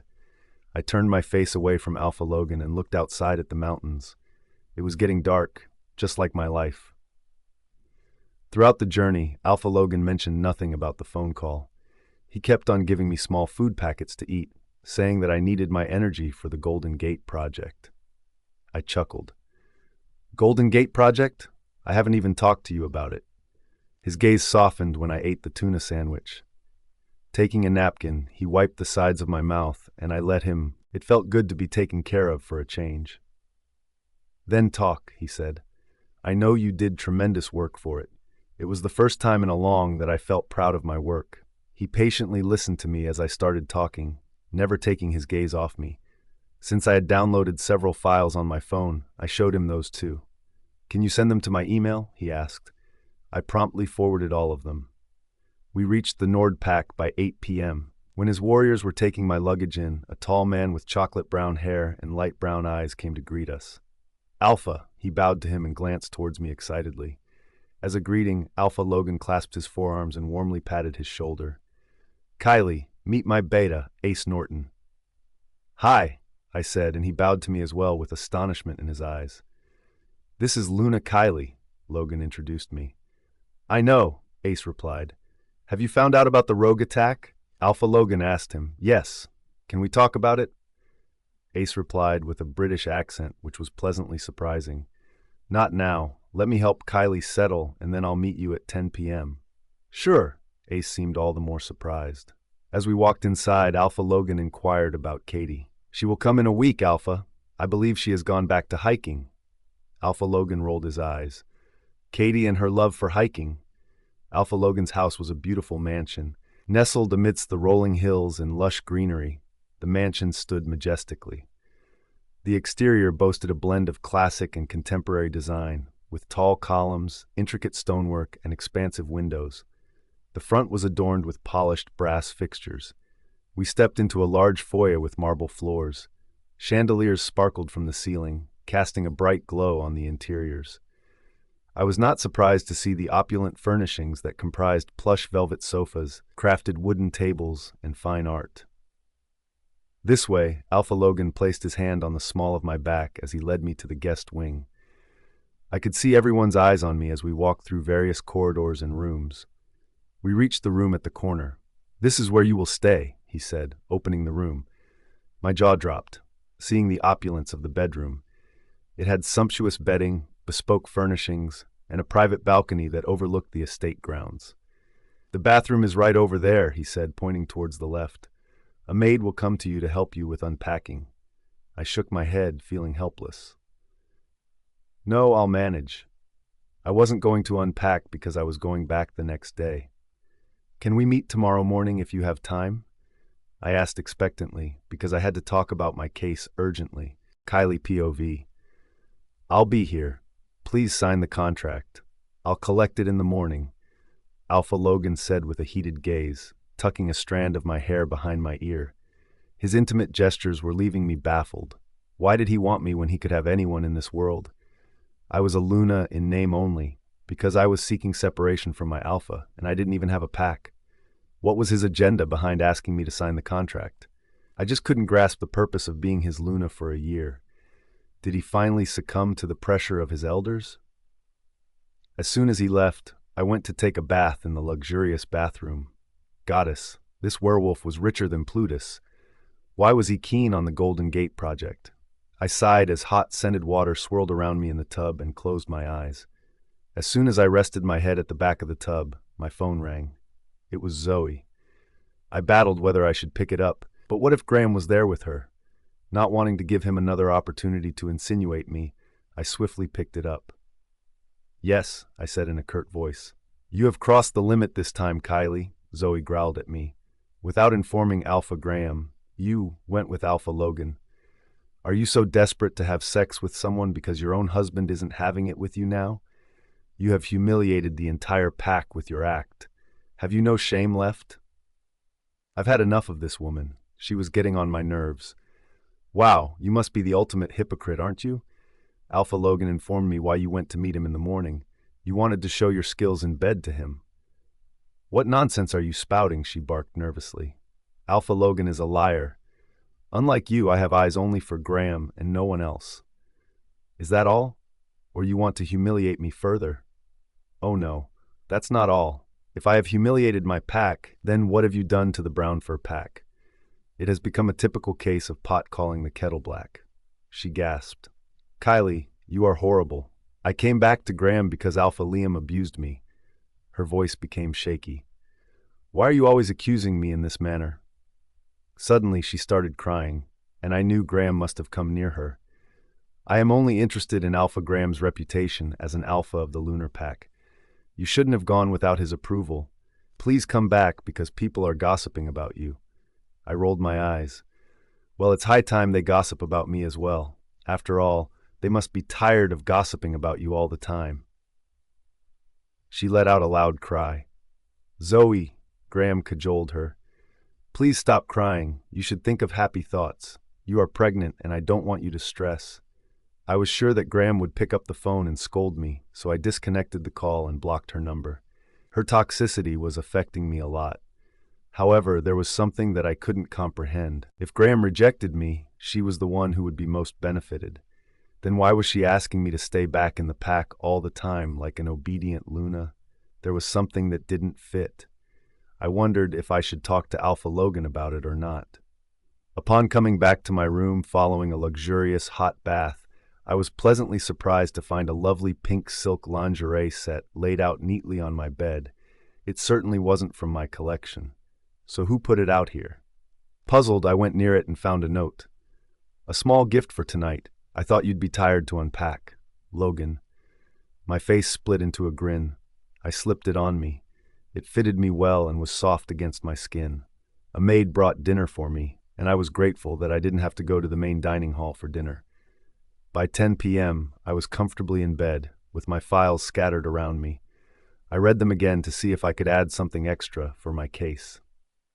Then I read all the law books about separation amongst the werewolves.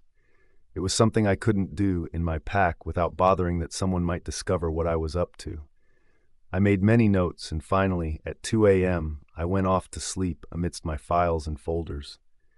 Dreams of wolves with emerald eyes chasing me haunted me.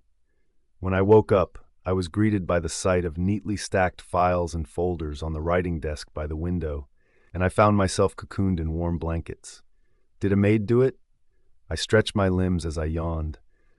Last night I had a wonderful sleep after a very long time. I must have slept like a log because the clock showed 11 a.m.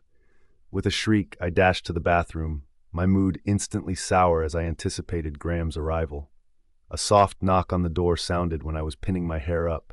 When I opened the door, to my surprise, Alpha Logan was standing there with a tray of food. Kylie, how are you? He said with a heartwarming smile. Can we have breakfast together? I hope you've signed the contract. I am well, I replied and stepped aside, a rush of excitement and nervousness filling me. He entered my room and walked to the couch near the fireplace.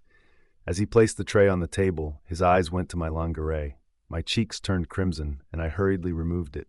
Tying a messy bun, I walked to the couch and sat with him. Thanks, I murmured. There were just too many emotions exploding in my head, seeing him. He chuckled. You're welcome. He gave me a bacon, egg, and cheese sandwich served on a hard roll and said, You asked me to meet you. Anxious thoughts swirled within me as I realized I needed to wrap things up before Graham's arrival. But, Kylie POV. I jumped up and went to the writing desk from where I brought my files. Taking out one particular file, I gave it to him to see. He took it and opened it with a frown. As you can see, I pointed out at the top paragraph that I had noted from a law book. I have found a way around it according to the pack laws. I have jotted some of my remarks over there. Where? He asked, moving a little further away. I had to lean over him and point it out.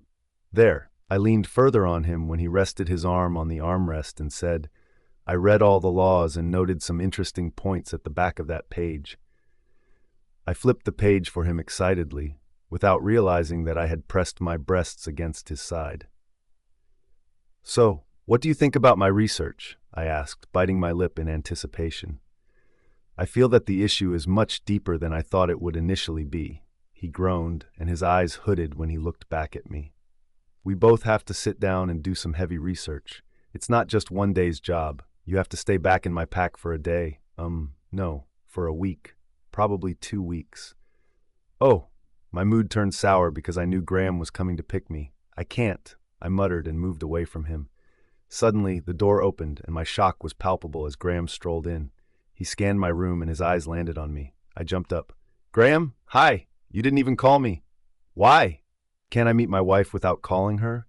I hope I'm not interfering, he said as he glared at Alpha Logan, who also stood up and bowed. No, you aren't interfering with anything, I said nervously as I glanced at all the files. Shit, if he saw them, he would go ballistic and probably throw me in dungeons. Alpha Graham, Alpha Logan said. I was already informed of your visit. Nice to see you. I had to talk to you anyway. I was surprised. If Alpha Logan knew about his visit, why didn't he tell me about it? Graham tightly nodded at him. He sauntered towards me, and grabbing my waist, he pulled me into his embrace.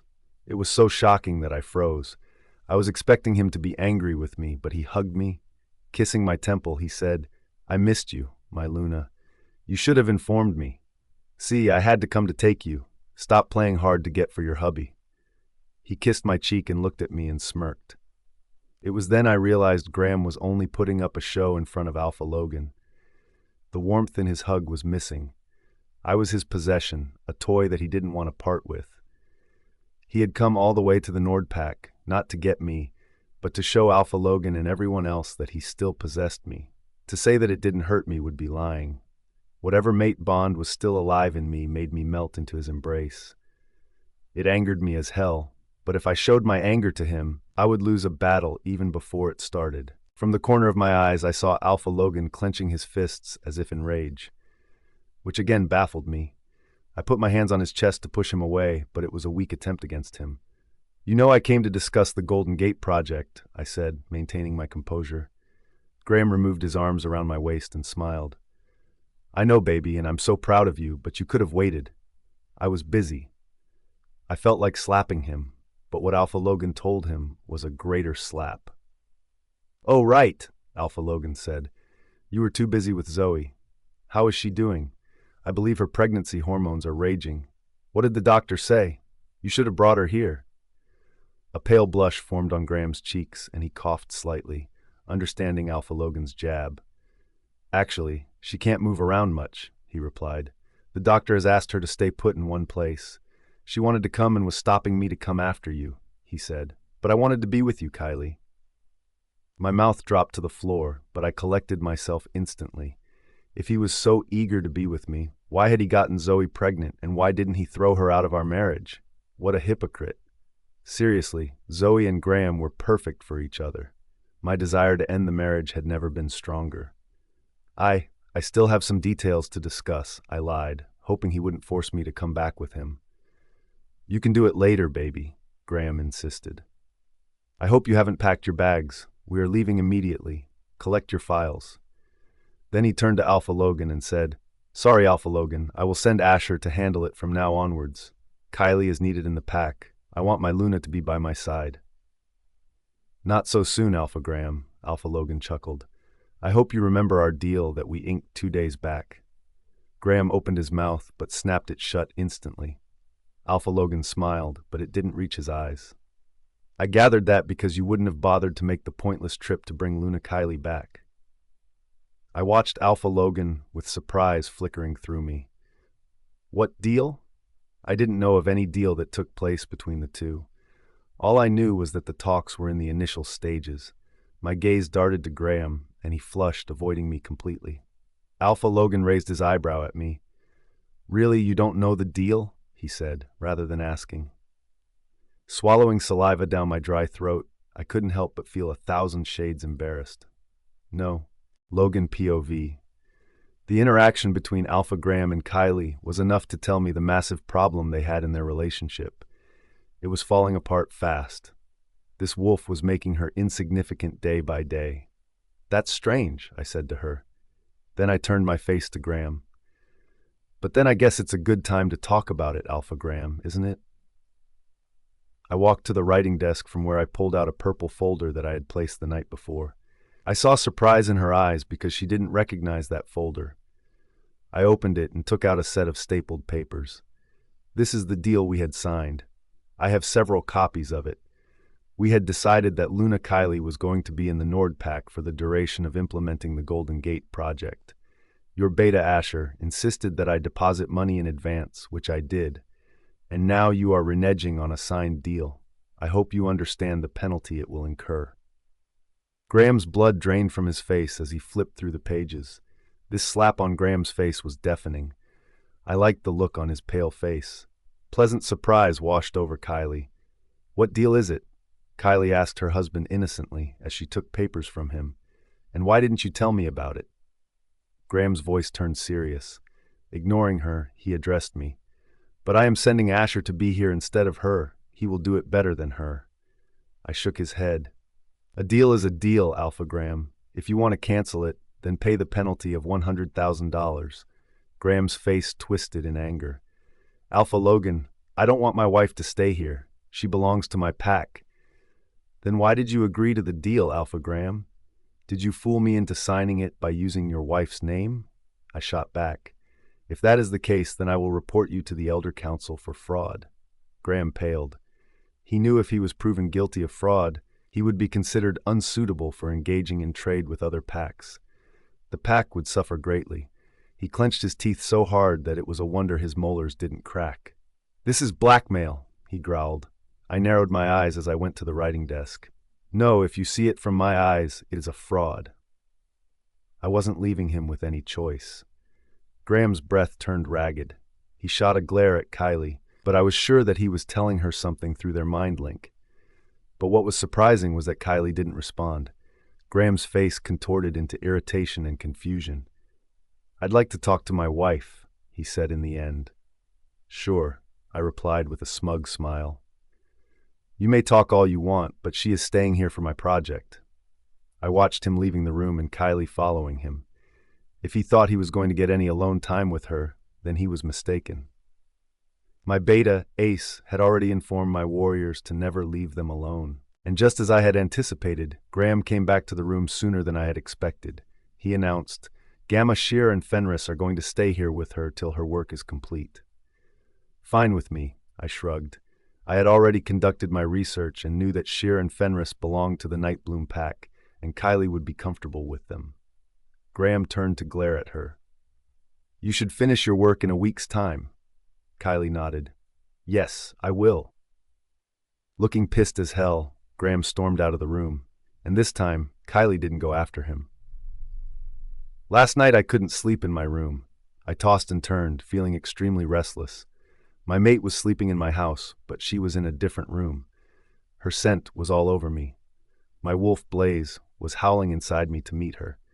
I resisted his demand, and then, just so that he could let some steam off, I allowed him to take over and run to the forest. However, Blaze decided to run to his mate. Before I could stop him, Blaze was on her balcony, sniffing her scent. Fuck. I hope he didn't pee around her room and balcony to mark her as his and ward off any other male from entering her room. I hoped he would return, but he didn't. Instead, he pushed open the door of the balcony and entered her room. Scattered on her bed were a large number of files and documents.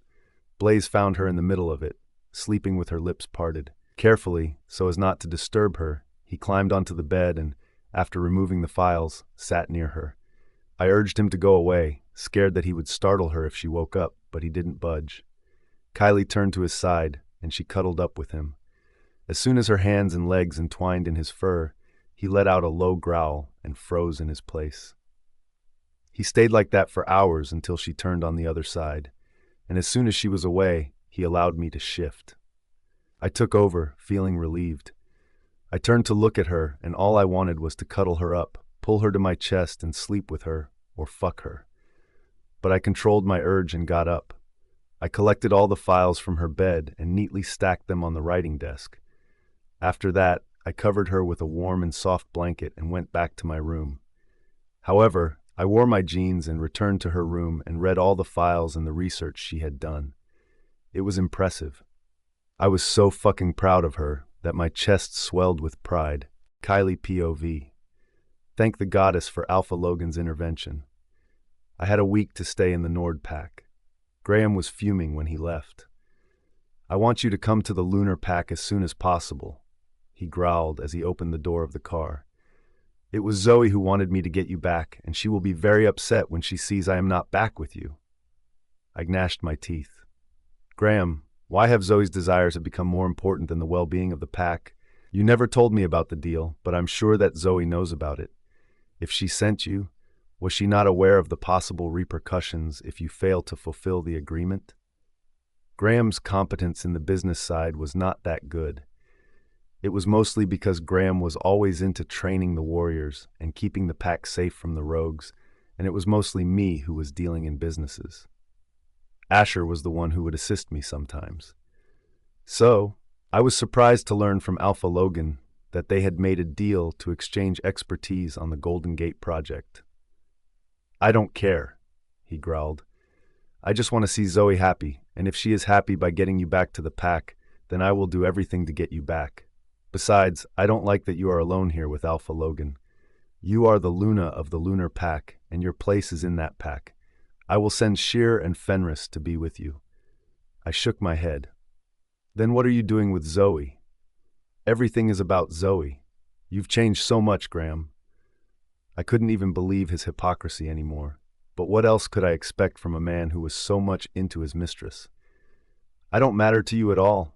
You didn't even tell me about the deal, and yet you are here to take me back on her instructions. Tears welled my eyes, and I clenched my fists so that they didn't roll out. I didn't want to appear weak, but his lack of concern still impacted me. The bond was still there, and it played havoc when he was so apathetic towards my feelings. He pinched the bridge of his nose with his thumb and forefinger. I will not go there again, Kylie. Just come back once this is over, and you have a week. Then he looked at me, and his eyes darkened with malice. After that, I will drag you away from here. You get it? I want Zoe to have a safe pregnancy, and won't jeopardize it with your stupidity. Because if you do, then I am going to throw you in dungeons, and you'll never see the light of the day. My mouth dropped open as an icy chill ran down my spine. Graham opened the car's door and sat inside, slamming it shut. As the driver sped away, I found myself rooted in place, fixated on the car, pondering the reason behind my damp cheeks. A sense of impending loneliness consumed me, as I realized that if I couldn't obtain what I needed within a week, my fate would be sealed in perpetual doom. A few minutes later, a warm arm wrapped around my shoulder. Startled, I whipped my head up and saw Alpha Logan looking at me with warmth in his eyes. Or was it pity? How about you come back and start from where we left? He said in a gentle voice, wiping my tears. I had this strange urge to press my face against his chest and cry, but I stopped myself. Lately, whenever he's around, a mix of strange emotions swirl inside me. I nodded.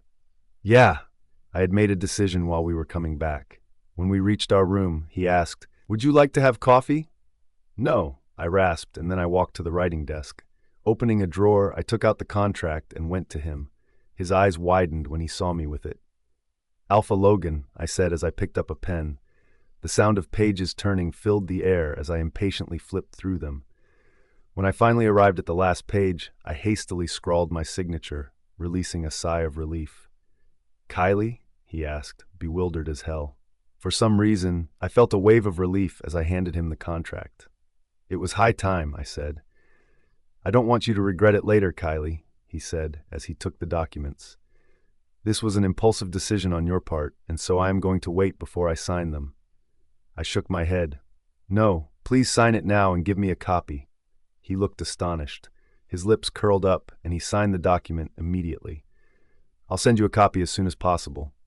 We continued to talk about my situation until it was afternoon. Later I said, "Thank you so much for spending so much time with me on it. You've practically neglected your alpha duties and sat down with me." He chuffed. "Not at all. This was important." I couldn't help but smile. It was perplexing how Alpha Logan, who wasn't my mate, showed me such great importance, while my supposed mate, Graham, ignored me for another woman. As he got up and collected the papers, he said, "Katie will be here tomorrow." "Oh, great. But we have to go to the head council to submit these papers the day after. I wanted to tell you that." He gave me a look filled with apprehension, which made me nervous instantly. "There's no guarantee that they'll accept your plea." I took a ragged breath because I knew the situation. The head council was the last one to accept a plea like this. They were a group of elders who valued traditions and alphas. Why would they accept my request for rejecting my mate and get my pack back? I know, I murmured, but I have to try. Absolutely, Alpha Logan replied. He changed the topic. Are you free at night? I frowned, wondering where this was going. Yes, I'd like to take you on a tour of the pack. Will you come? He looked so hopeful that I was taken aback. Sure, I'd love to. Fantastic, he grinned. I'll come to pick you up at 7 p.m. After he left, an inexplicable sense of contentment replaced the heaviness I felt when Graham left. In the evening, I found myself getting ready to go with him. Why did it feel like a date?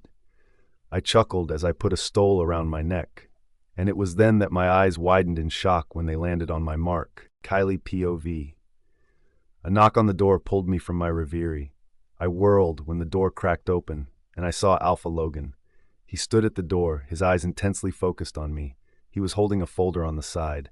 My cheeks heated under his intense stare. Alpha Logan, I said. I'm ready. And you look beautiful, he breathed as he scanned my body with his heated gaze. I took a ragged breath in, not knowing why his compliment affected me so much. Thanks. He came inside and handed me the document.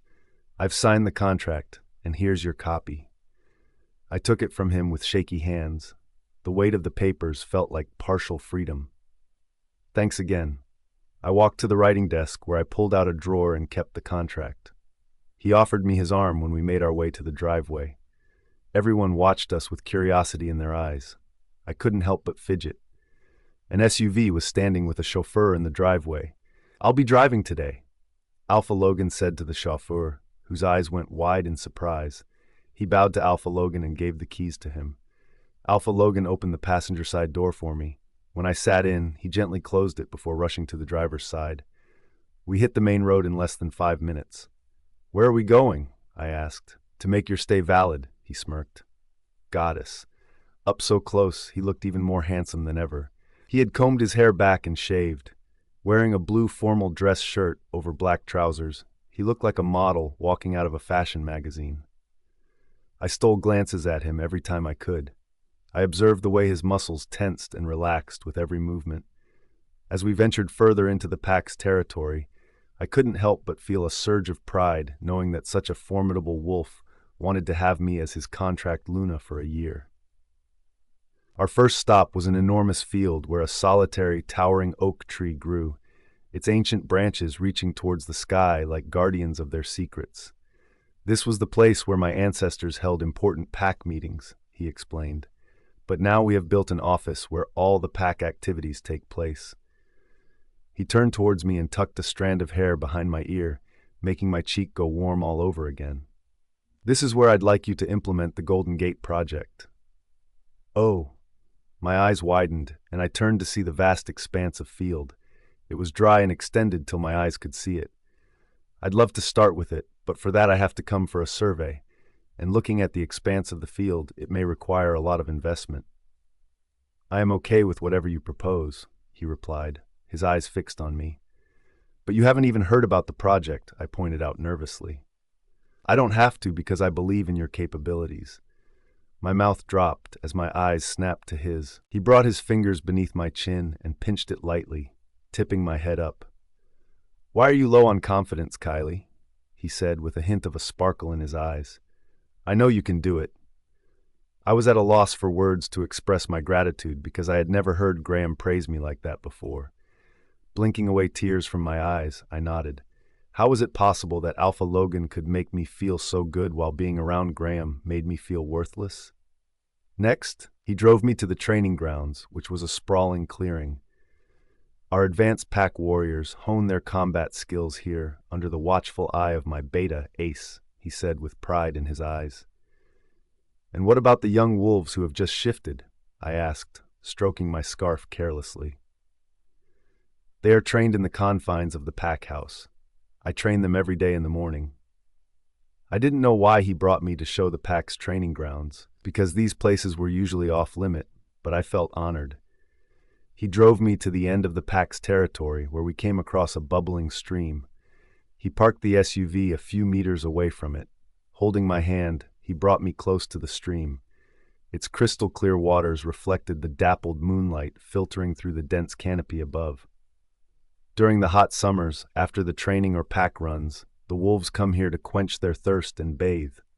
They play, they howl, and they have fun with each other. My great-grandfather initiated this tradition because he believed that engaging in such activities fosters a strong sense of community and camaraderie. I couldn't help but marvel at the idea. This didn't exist in our pack. But your pack has a lot of members, I remarked. They all come together? He laughed and walked behind me. Wrapping his arm around my shoulder, he said, "No, all can't be present at one time. Some come, some don't." Feeling hesitant, I pulled away from him. A crease of discontentment appeared on his forehead, and he pulled me back. This time, he cupped my cheek with one hand and curled his arm around my waist, pressing me against his body. His contact rocked me. There was an aura about him that was staggering to me, making it very difficult for me to think. It wasn't just his male heat and the sensuality, it was also his raw sexuality and that animalistic intensity that I was starving for. "Alpha Logan," I whispered, sounding needy. But before I could say anything, he pressed his lips to mine. My first kiss in nearly a month. I let out a whimper. My hands shot to his chest in order to push him away, but oh my goddess. His kiss felt amazing, and I couldn't help but let out a moan in his mouth, much to my embarrassment. He cupped the back of my neck at the base and forced the seam of my lips apart with his dominant tongue. As soon as I opened my mouth, he delved his tongue inside me. His groan reverberated through my body as his tongue asserted its dominance, exploring every corner of my mouth. His hand grasped my waist to hold me as he deepened his kiss, as I went soft against him. My mind wanted to tell me to stop him, but I couldn't. Between licks, I found myself saying, yes. I sensed he was growing more aggressive, almost turning fierce. He claimed my mouth roughly, and I realized he had picked me up so my feet dangled in the air. Brazenly, he pressed his body into mine, and I could feel his unyielding erection against my belly. He was the most sinful kisser I'd ever known. How could I feel such an explosion of desires? Surely it was because Graham shunned me to the extent that I wanted another man so strongly. But I never felt the same for others. Everything was confusing. I was overwhelmed. So with force, I pulled away from him. His eyebrows furrowed. Our breaths were rough when we both looked into each other's eyes. My lips quivered when I blurted, "You can't do that." Suddenly a voice whispered in my mind, "He's nice. Have faith in him." I jerked my head back. How was it possible that I heard my wolf's voice? She had been sleeping. "Coral?" I called her, but she didn't reply. Did I imagine things? Kylie POV. I was taken aback when Coral reached out to me after our kiss. The pain inflicted by the man I had complete trust in left me so scarred that every time Alpha Logan tried to open up to me, I recoiled. I didn't want to even consider the possibility of being interested in someone romantically. Graham had broken my heart into so many pieces that it would take time to heal up. My mind was a mess. I was drawn to Alpha Logan, but when he came near, my past relationship trauma reminded me to be cautious and made me step back. Taking a ragged breath, I looked at him. He clenched his fists on the side as if hating that I stepped away from him. The intensity and raw desire in his eyes were just as strong as when I first saw him. Out of nowhere, I started finding the idea of getting involved with him tempting. "Alpha Logan," she said, "I'm sorry, but I need time to mend my heart. I don't want to be claimed by anyone right now." He stabbed his fingers in his hair. "Look, I told you that you can take your time. We have signed the contract, and so we have 1 year with us. How about we just start getting to know each other? It is important for you to open up your feelings for us to stay together, right?" Lowering my head, I nodded. Now that I was bound by the contract, I had to open up to him. "I'll try, Alpha Logan, but please be patient with me." "Absolutely," he replied, taking a step closer to me, but not touching me. "I can wait for as long as you want." Why did it seem like he was lying? Why did he look like he was having a hard time holding himself around me? Nevertheless, his assurance meant a great deal to me. Most alphas were not so patient. They just claimed their lunas even if the lunas weren't ready. Yet Alpha Logan was different, and I liked that part about him. "Thanks," I murmured. We went back to his manor and had dinner in his dining hall for the first time. He insisted I sit on the right, as he sat at the head of the table. The Omegas looked at both of us curiously and served me food with smiles on their faces. It was odd, but I guess they had this disposition towards everyone. Next day, Katie came over, and I was thrilled to see her. "Kylie," she exclaimed as she hugged me tightly. "God's above," she said as she pulled herself away and held my forearms. "I'm seeing you after so long. You look worn down, baby. Where's that brilliant aura of yours, and how's Alpha Graham?" I glanced at Alpha Logan, who had brought his sister from the helipad. He was staring at me as if to see my reaction, but then his words made Katie stop. "Are you going to scare her away with the rapid fire of questions, or will you take a moment to freshen up?" Katie quickly turned her head to glance at her older brother, raising her eyebrow in astonishment. When she looked back at me, I felt my cheeks heating. "Don't worry," I said. "I'll fill in all the details when you are well rested." "Oh, I see," she grinned. "Then let's meet at lunch?" "Sure." An hour after Katie left to freshen up, Sheer and Fenris arrived. Ace had escorted them to me. Luna Kylie, Sheer bowed to me, handing an envelope. "This is from Zoe Muller. She said to give it to you as soon as we meet you." I frowned as I took the letter from him. "How are you doing, Sheer?" I asked, walking towards my room. Ace gave me a tight smile and went away. "We are doing well," Sheer replied. "But things in the lunar pack aren't good." Fenris and Sheer were lovers. I had a suspicion that they were mates, but none of them ever mentioned anything about it. It was like a big secret these two warriors had. They spent a lot of time together, and I frequently observed Sheer bringing Fenris to his house, but I never interfered in their personal life. "Why?" I asked, rounding a corner of a corridor. "Zoe is instigating all the Omegas to go against you. She is asking them to protest against your visit to the Nord Pack all alone." Zoe's protests about me leaving the Lunar Pack were becoming increasingly odd. Why would she be interested in my staying in the Lunar Pack? On the contrary, she should be glad that I left? It would make her life easier, wouldn't it? Her intentions were incredibly perplexing and frustrating. "How do you know? And does Graham know about what she is doing?" I asked. We reached my room, where I opened the door, allowing them to come in. As soon as we were in, I closed the door. Sheer went to sit at the writing desk while Fenris sat on the couch. Sheer scratched at his stubble. Last night, Zoe invited all the Omegas for a small party. Over there, she gave them gifts. She told them she wasn't their Luna, but even if she was, then she would have never gone alone to another Alpha's pack without her husband's approval. She instigated them by saying that their Luna, which is you, has betrayed her husband and is cheating on him. As a high-ranking member, you should have maintained the decorum of being a Luna of the pack instead of choosing to be a whore. I gasped. "What the hell?" Sheer shook his head in disgust. "She appealed to them to call you back as soon as possible." "The worst part is that every Omega agreed to her," Fenris added.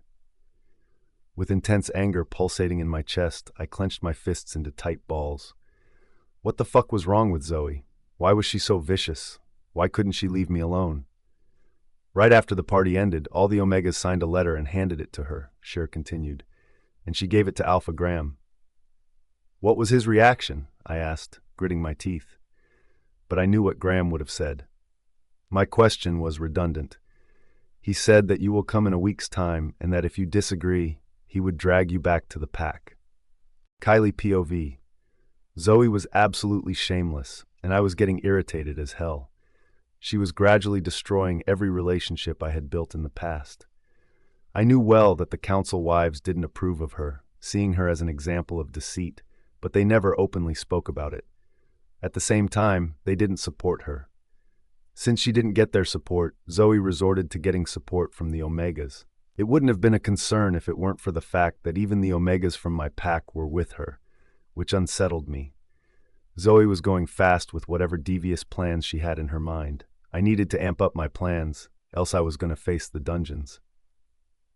I opened the letter in my hand. I thought it would be from the Omegas, but it was from Zoe. It read, "Dear Luna Kylie, when Alpha Graham returned without you, I really felt bad for him as well as for the pack. I thought I was alone in feeling like this, and so I invited the Omegas to ask about their opinions. They were so happy to join me and voice their opinions. They even said that they've never had such a wonderful party, which is quite a shame, because being the Luna, you couldn't even offer them this little happiness. Well, they voiced their opinions, and they all agreed with me. However, I hope you aren't furious about it. We all only want to bring you back as soon as possible. Yours truly, Zoe Muller. Even as fury rose in my chest, I took deep breaths in order to remain calm. It was high time I reveal everything to Sheer.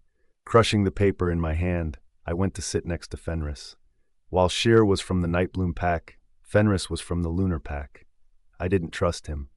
I paused, my eyes narrowing on the suspicion that Fenris might betray me. Fenris gave a knowing look to Sheer. He came to sit on the couch next to Fenris.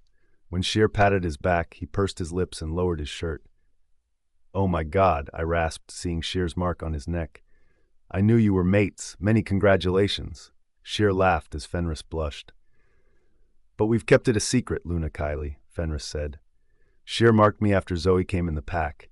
We are observing from the side how Alpha Graham is continuously cheating on you." "I am so happy for you," I chirped. "This is the best news I've heard in a long." It also meant that Fenris was on my side. "Thanks, Luna Kylie," Sheer grinned. "Please tell us what we can do." "There's something very important I'd like to tell you guys," I said, my gaze darting at both of them. Sheer's brows furrowed. "What is it, Luna Kylie?" he asked. I clasped my hands and said, "I am going to appeal to the Elders' High Council to get a separation from Alpha Graham." While Sheer remained nonchalant, Fenris gasped and sat ramrod straight. "But that's unheard of, right?" I said to Fenris. "But what are my options, Fenris?" I asked. "My options are either a lifetime of loneliness or standing up for my rights against Alpha Graham." Fenris's mouth opened, but he snapped it shut. I narrated them a few more details and added, "I want one of you to go to the Lunar Pack and keep an eye on Zoe. I have a strong intuition that she is involved in something malicious." "We won't go back to the pack, but we have our eyes and ears there," Fenris replied, "and we are going to keep you updated." "Great," I said. Just when I was about to say more, my phone screen flashed Zoe's name. I didn't pick it up, but it rang again and again. Ultimately, I picked it up. "Yes, Zoe?" "Luna Kylie, did you receive my letter?" she asked in a mocking voice. "I did, and I have to say that you did quite a show there," I said nonchalantly. "I didn't expect that from a beta's daughter, but it's fine. After all, you wouldn't know how to act as a Luna. Inviting the Omegas for a party wasn't an issue, but you don't invite them to the Alpha's house. You could have thrown a party for them in one of our gardens." "Luna," she sneered. "I'm so sorry that I invited the Omegas into the house. Last I checked, Alpha Graham didn't have any objection."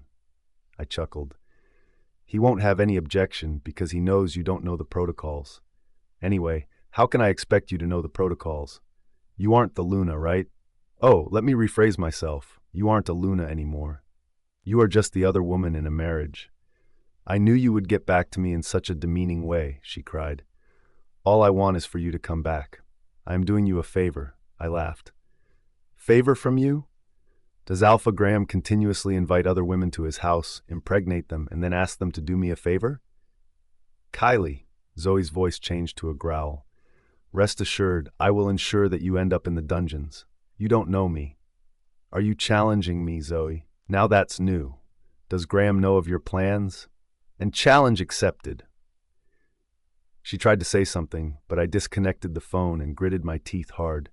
The conversation solidified my suspicion that she was involved in something mysterious, something I couldn't pinpoint, and I needed to find out about it as soon as possible. Sheer got up along with Fenris. "Luna, she's getting out of hand," he remarked, walking to me. I shook my head. "Don't worry, I am doing something." Sheer stepped closer and hugged me tightly. "You have my full support." Suddenly, the door opened. Alpha Logan walked in, his face contorted into a pure rage as his eyes landed on us. Logan POV. My chest felt like it was being hit by a tsunami of anger when I saw Kylie embracing Sheer. A growl so loud escaped my throat that the windows and doors started shaking. As my claws slipped out, I clenched my hands into tight fists, feeling the painful sensation of my claws digging into my palm. "What is going on?" I asked, glaring at Sheer and then at Fenris. Both of them jumped out of their skin at my roar. How could my mate hug a gamma from her pack? She was unmarked, stunning, gorgeous, delicate, mesmerizing, and I had already seen that several alphas and betas crowded her in the last ball just to befriend her. I was sure that Sheer was also trying to woo her. Alpha Logan. Sheer practically rasped. He looked nervously towards Kylie and said, "We were just talking about Luna Kylie's next strategies." By hugging her, I spat, stalking closer, ready to kill him anytime. Sheer moved away from her and gave me a bewildered look. Before I could murder him, Kylie intervened. "Alpha Logan, Sheer and Fenris are mates. They've just marked each other. There's no need to be so upset." I was stumped. All my anger vanished immediately and my body relaxed. But still they were men, and my wolf didn't like men around her. I walked closer to her and grabbed her waist, pulling her next to me on an impulse. While she blushed, Fenris and Sheer's mouths dropped as surprise washed over them. Their eyes flickered back and forth between her and me. She pressed her hands against my chest as if trying to push me, but her feeble attempts to go away from me were useless as I tightened my hold on her waist and stood there to show the two wolves that she was mine. Sheer coughed to suppress his chuckle. "I think now you have to tell me what is going on, Luna Kylie." I raised my eyebrow as I turned my face to her. Though I couldn't reveal that she was my mate, did she not tell them about the contract she signed? That practically made her my woman. She tucked a strand of her hair behind her ear as her eyes lifted to me. I gave her a questioning look. She took a deep breath and gave Sheer a sheepish look. "I have signed a contract to be Alpha Logan's Luna for a year after breaking ties with Alpha Graham." For the second time, their mouths dropped as I looked proudly at them with a smug smile. Yes, she belonged to me. "But boys," Kylie added, "anything discussed within these walls will be kept confidential. I hope you understand." At first, Sheer darted a nervous look at Fenris, and then he shot a look at me. "I'd like to know more details," he replied with a smile that clearly said that he liked the idea. "Yes, we both would like to know about it," Fenris added, crossing his arms across his chest, grinning at us. "Honestly, this news is so good that I feel like celebrating." Kylie burst into a laughter, and I turned my head to admire her beautiful face, while her laughter echoed through the room like temple bells. "You know, you should laugh more," I said in a low, husky voice. "It looks good on you." "OMG!" A voice from the door startled us. "What the hell?" It was my sister who came into the room with eyes wide like saucers. Her gaze went to where I was holding Kylie, and her mouth dropped too. "Care to tell me about this situation?" she said, waving her hand towards us. I rolled my eyes at her dramatics. Kylie giggled. "It's nothing much," she said to her. "Really?" Katie grabbed her hand and pulled her away from me. I loved my sister, but I absolutely hated this. Still, I gritted my teeth and let her take Kylie from me. They both sat on the couch while Sheer and Fenris sat opposite to them. Out of nowhere, my beta, Ace, walked in too. Ace bowed to me and exchanged a glance with Katie. It was odd to see that she stiffened. "Alpha, there's an important call from the Alpha of the Norse Pack. He wants to speak with you urgently." My brows furrowed. The Norse Pack, near the Brown Fur Pack, was ruled by my cousin, Alpha Jared.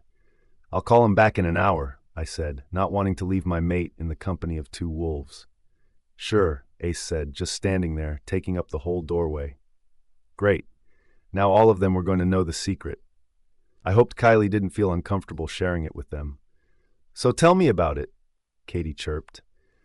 Kylie blushed again like a beautiful red rose, and if these people weren't here, I would have whisked her away somewhere to steal a kiss. She explained to them about the so-called situation, and at the end of it, Katie was almost jumping. "I knew it! I fucking knew it!" she exclaimed. I was surprised because all the time I thought she would kill me if I approached Kylie at college. "Goddess! I am so happy," she giggled. "Finally, my vagabond brother wants to settle, and who can be better than you?" She squealed and hugged Kylie tightly. Kylie gave her bestie a big hug, and it made my heart feel warm to see the two most cherished women in my life together. Kylie looked so happy that I wanted to freeze this moment forever. For the next half an hour, they excitedly talked and made a vow to keep the contract a secret. Katie's phone buzzed, and she rushed out with Ace following her. Fenris and Sheer also went away to the guest rooms. This time, when Fenris tried to hug Kylie, I glared at him so hard that he clenched his fists and bowed to her with a tight-lipped smile. Better. Once they had all left, she asked, "Alpha Logan, what was your real reason for visiting me? I know you're supposed to be in your office now." "Kylie," I said in all seriousness, "I wanted to ask you about something for a long time, but I was waiting for the right moment." She gulped. "Sure.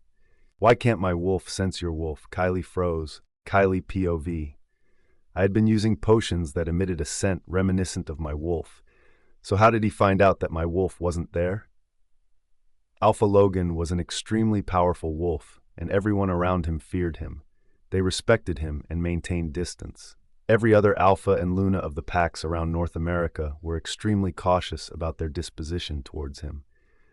Were his abilities so strong that he sensed I didn't have my wolf? I licked my lips as I found his hazel eyes fixed on me. He was leaning his hip against the writing desk. I thought of not telling him about my wolf, but the way he was looking at me, expecting honesty, my heart squeezed. I couldn't bring myself to lie to him. I took a rough breath in and said, "My wolf has gone to sleep."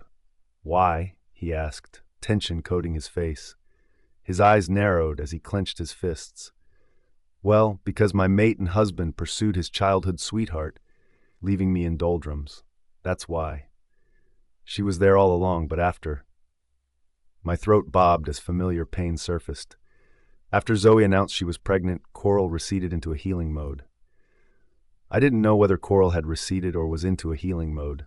These were two different things, but she emerged last night and whispered, urging me to trust Alpha Logan. So I had hope that she was there. It was too painful to think that she would leave me. He let out a flurry of expletives, cursing Graham and Zoe. Then he walked towards me. He pulled me into his arms and hugged me tightly. Tingles broke all around my body. "I'm sorry," he murmured. "I like your honesty, Kylie. You could have chosen to lie to me and I wouldn't have questioned." He removed himself from her. Curling his finger and thumb beneath her chin, he lifted her face up. "Does anyone else know?" I shook my head. "But I don't want anyone else to know. This will spread like wildfire, and it will be derogatory to my reputation." My hand went to my mark on an impulse, but I clenched my fist before I touched it. "I won't tell it to anyone." "How did Zoe manage to enter your house and your marriage?" he asked. "Was she always switching boyfriends?" I looked away. She met Graham one day in his office with a sob story that her husband and mate, Alpha Liam, abused her physically and mentally. She couldn't take it anymore, and so she returned to her first love. Graham was moved by her plight. He brought her home, and then one thing led to another. Before I knew it, Zoe became a permanent fixture of my home. "Your husband is a moron," he scoffed. "He doesn't know the value of an alpha she-wolf." I bit my bottom lip to stop smiling. He pulled my lip out and said, "Don't do that. Once I'm aroused, I won't be able to control myself." My cheeks heated, and I found him tracing the blush on my cheek. "Let there be no lies between us, Kylie," he said. I nodded, because I don't know why instinctively I felt like there should be no lies between us. "Good," he said, and then, without a warning, pressed a kiss on my forehead. Before I could protest, he turned and walked out of the room. "Gosh," I giggled. In the afternoon, I met Katie over lunch. Sheer and Fenris were also there, but Alpha Logan and Ace weren't there. "Girl," Katie said, "we must go out shopping. Do you know how much I missed my girlfriend? My wardrobe needs a complete change." I shook my head as I laughed. Katie hadn't changed at all. "Sure, when do you want to go?" She tapped her chin. "How about in the evening?" "Sounds fun." I looked at Sheer and linked my mind to him. "Do you want to come with us?" "Yes." The conversation led from one thing to the other, and I found myself forgetting about my worries. This felt so normal. I was about to head back to my room when my phone buzzed. I picked it up on the first ring. "Graham?" "Kylie, why are you being so difficult?" he growled. I heard Zoe sniffling in the background. "Do you really have no shame? You were so nice and smart all along, and now you have chosen to become so vicious. Why did you scold Zoe for hosting a party in the manor? She is groomed beautifully and happens to be the daughter of the former beta. In fact, her grooming is better than yours. She is compassionate and kind, unlike you, who is so snobbish. She, unlike you, prioritizes the pack's well-being and assembled the Omegas to bring you back since you weren't paying attention. What's so bad about it? I fully agree with her. Graham, what is wrong with you? Won't you listen even once to me? Listen to you? He snapped. I came after you to take you back and you refused. I didn't refuse. I was aghast. It was Alpha Logan who reminded you of the deal. You agreed I will stay here for a week. You could have declined him, he shouted. You should have come back. My head pounded as blood thrummed in my ears. Graham was trying to make it look like it was my mistake. He wanted to assert his dominance over me, but he lacked the courage to confront Alpha Logan. You are becoming wild, Kylie, he growled. Don't make me throw you in the dungeons, he warned. Graham! Shut up, Kylie, he snapped. I will personally come to pick you up on the weekend. After that, he disconnected the call. I gaped at the phone, feeling horrible. Katie came to stand beside me and grabbed my shoulders. Hey, she whispered. Tears rolled out of my eyes. Graham's words always brought pain to my heart. Even though the bond between us was rotting, it was there, and it plunged me into misery all over again. Sheer and Fenris came to my side and stood there. Luna Kylie, Sheer said in a soft voice, do you want me to do something about it? What could he do?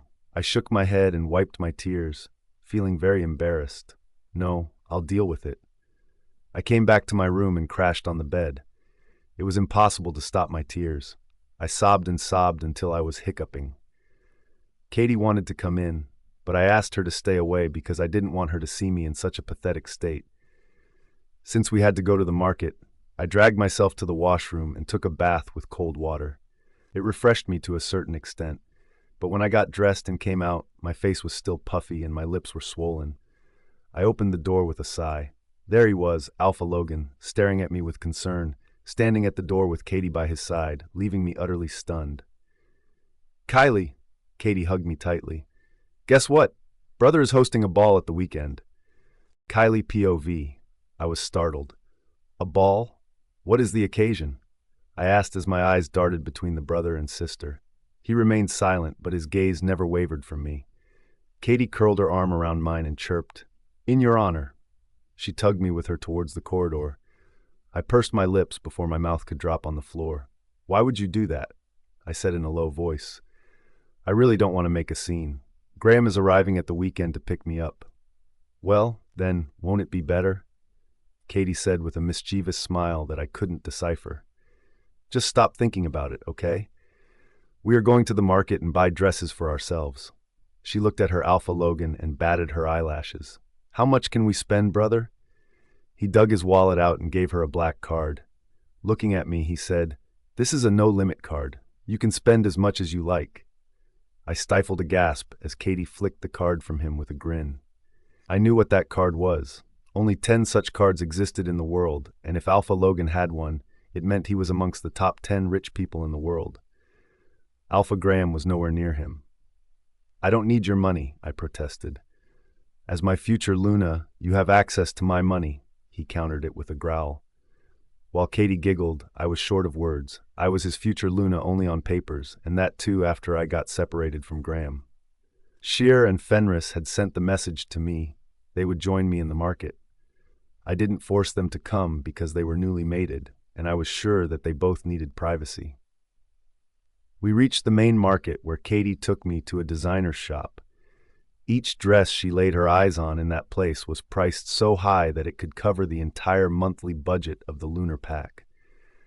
I just couldn't bring myself to buy any of it, while Katie kept picking one after the other.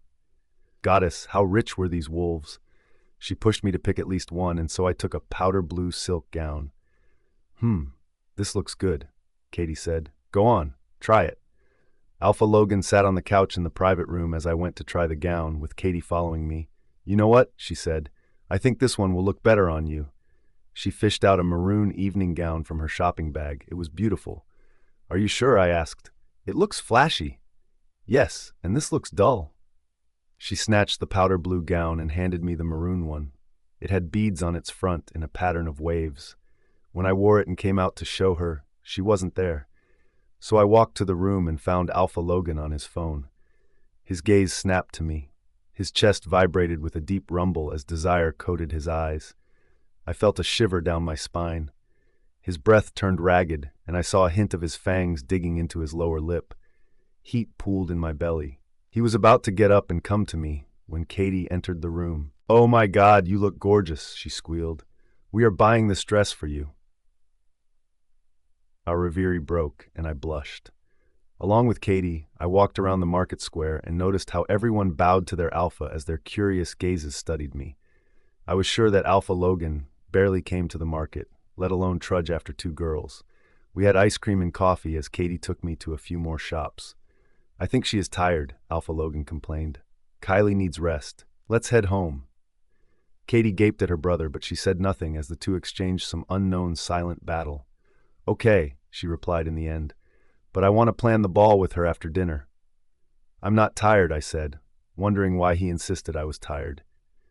"Yes, you are," he growled, and without another word, he grabbed my hand and tugged me to the car as Katie giggled behind me. "I'll be coming in an hour, brother," she winked and turned to shop more.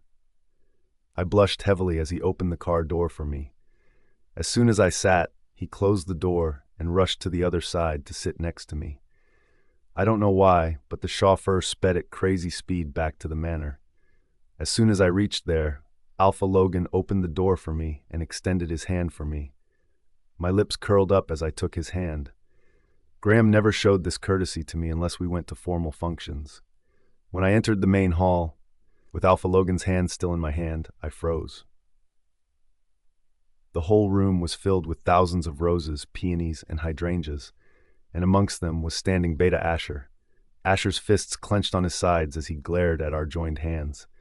Suddenly, he peeled his lips back, baring his fangs. Did he have a death wish? In a lethally calm voice, Alpha Logan said, "Are you challenging my wolf, Beta Asher?" I tried to remove my hand from his, but he gripped it tightly, not letting me go. Rage emanated from him in waves, even though he had a calm exterior, and I suspected he was jealous too. Tension was so thick in the air that it could be sliced with a knife. "I am not challenging you, Alpha Logan," he growled, "but you are touching my Luna, which is—" Suddenly, my hair tips soared as if they were caught in a gust of wind, and Alpha Logan was on Beta Asher's neck. He grasped it, and, with a loud growl that shook the windows and doors of the manor, he lifted Asher up in the air. My eyes popped, seeing the sheer strength of Alpha Logan. I had been told that he was the most powerful alpha, but this demonstration of strength confirmed his superiority. He lifted a beta off the ground so easily, my skin was covered in goosebumps. Asher grabbed his wrist, choking and coughing. Alpha Logan's muscles were bulging. I rushed to Alpha Logan and touched his arm. "Please let him down," I pleaded. Alpha Logan looked at me and calmed down immediately. He removed his hands from Asher's neck, who dropped to the floor with a thud. "I don't like to be challenged by betas," he explained. As Alpha Logan stepped back, glaring at him, Asher got up to his feet, gasping for air. When he settled, he said, "Alpha Graham has sent these flowers for you. He was missing you, and so he asked me to bring these for you." I stared at him in disbelief, and when my gaze shifted to the flowers, I couldn't believe what was unfolding. Graham had never sent me flowers. The screen of my phone flashed, and I saw Graham's name on it. I picked it up, and before I could say something, he said, "Did you like my apology? I am sorry for lashing at you this afternoon, sweetheart." What the hell was he up to? Suddenly, I heard a soft giggle from the other side, and knew that this was also a part of Zoe's game. The flowers now looked like thorns, and I opened my mouth to say something when Alpha Logan took the phone from me and growled, "Quit being so shallow, Alpha Graham. See you at the weekend." And he disconnected the phone, jealousy and rage rolling off in waves from him. Kylie POV. Alpha Logan was so furious seeing Beta Asher that he shouted, "Ace!" Beta Ace was there in a minute. "Escort Beta Asher back to his car and throw all these flowers out." Blood drained from my face. Was Alpha Logan taking such a drastic step?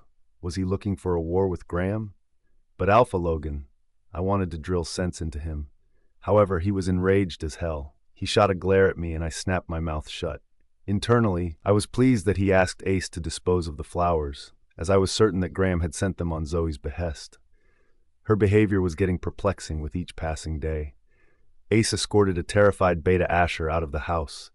Asher got in the car and sped away like a bat running out of hell.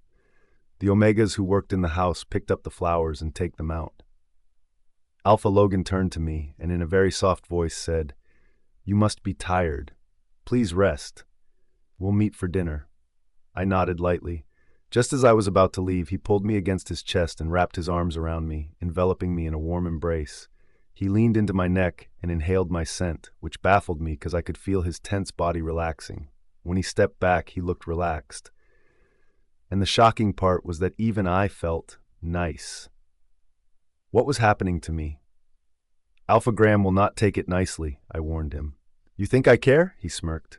"Katie?" Sheer and Fenris joined me for dinner, but he wasn't there.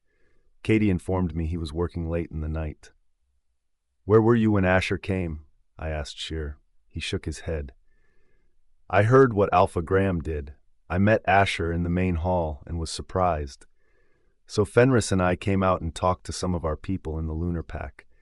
They said that Alpha Graham had ordered these flowers for Zoe, but she refused to take them. Instead, she suggested that they be sent to you and that Beta Asher should take them."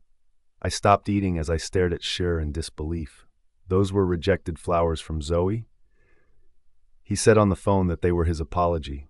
It hurt me more than I cared to admit. Suddenly I lost my appetite. Wiping my mouth, I asked, "But what was the reason she sent them here with Beta Asher?" Fenris shook his head. "My wolves are trying to understand her schemes. They are keeping an eye on her. But one thing is for sure, Alpha Graham is literally wrapped around her little finger. As an alpha, he shouldn't have disrespected you this way." I blinked back tears and stood up, making my way silently to my room, whispering goodnight as I went. Katie rushed after me. "Kylie? Please, Katie, I want to be alone," I snapped. Alpha Graham was coming up with new ways to hurt me every other day. Whatever bond remained in my heart worked, and it made me miserable. She stopped me at the door. "No, I won't leave you alone." I jerked my hand away and rushed to the bed. With a loud cry, I crashed into it. Katie came to me and stroked my hair and back gently. Out of nowhere, a knock on the door startled me.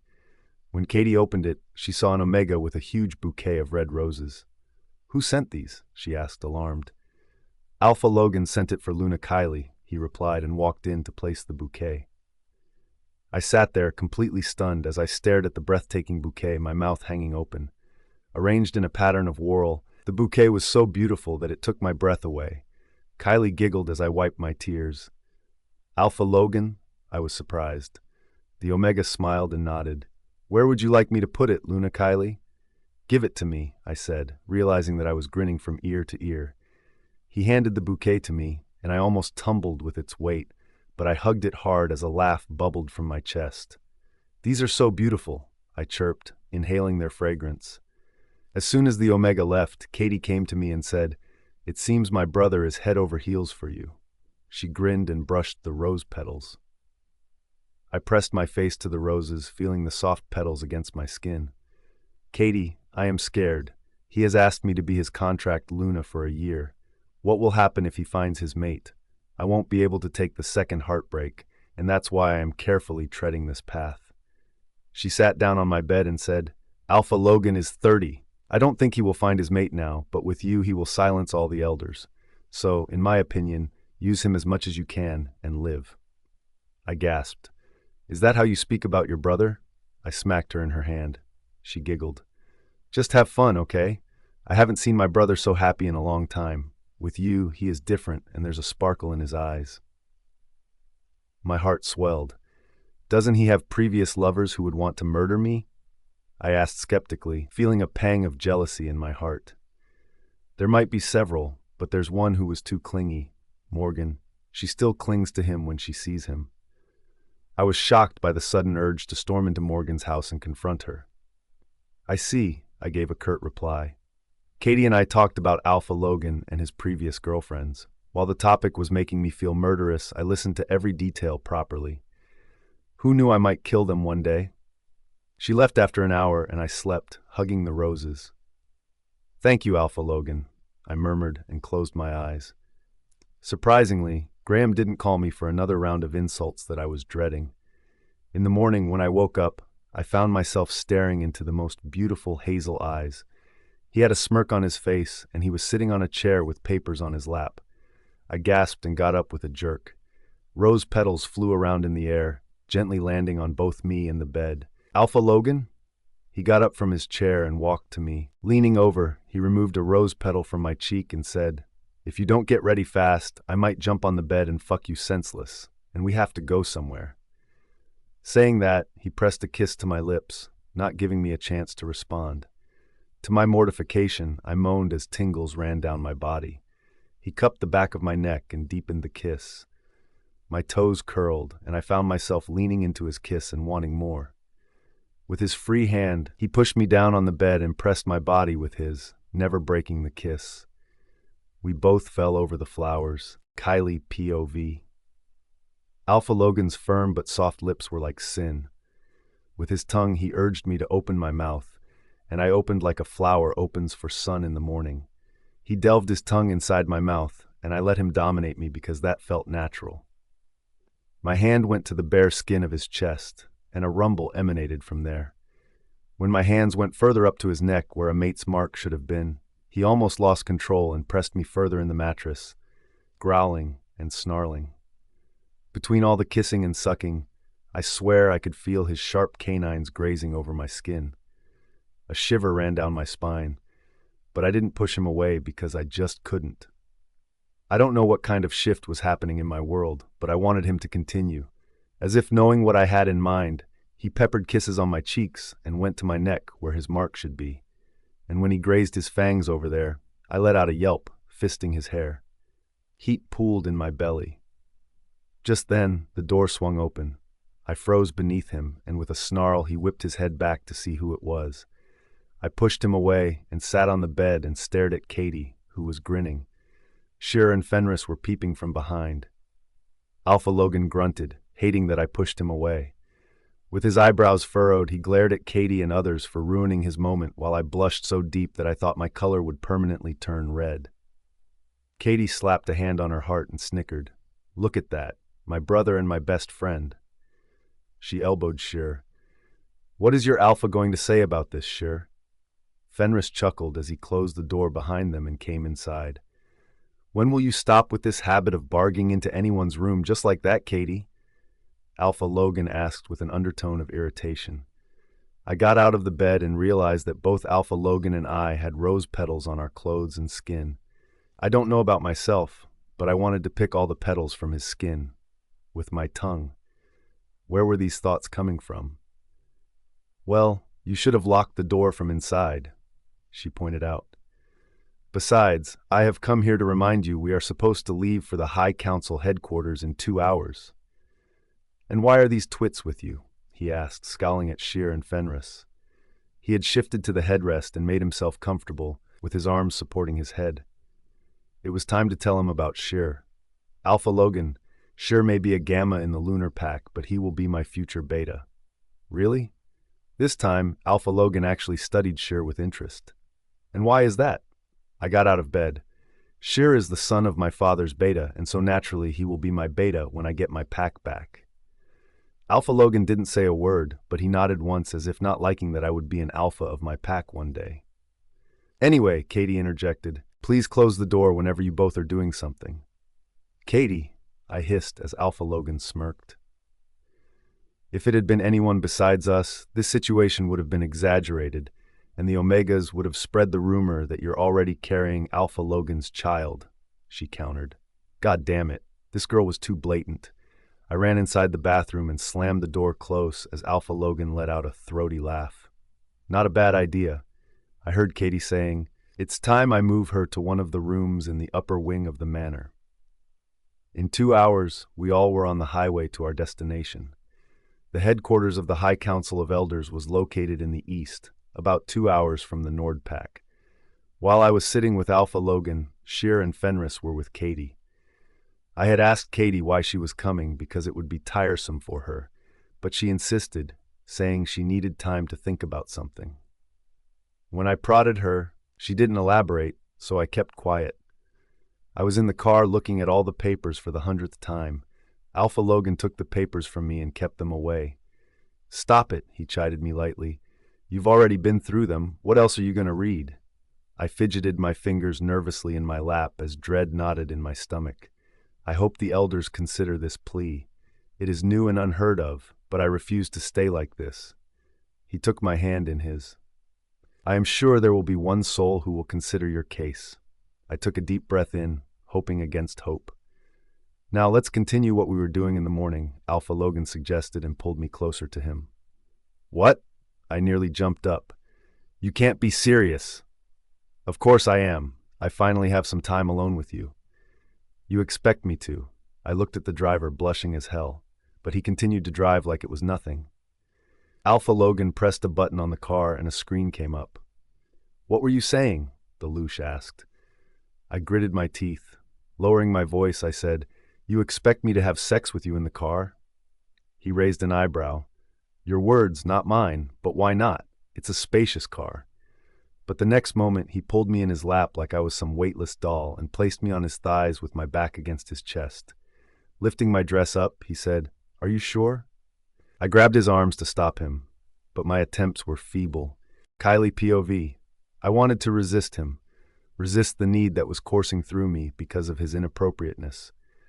With Graham, I had never been this bold, but with Alpha Logan, it wasn't about being bold.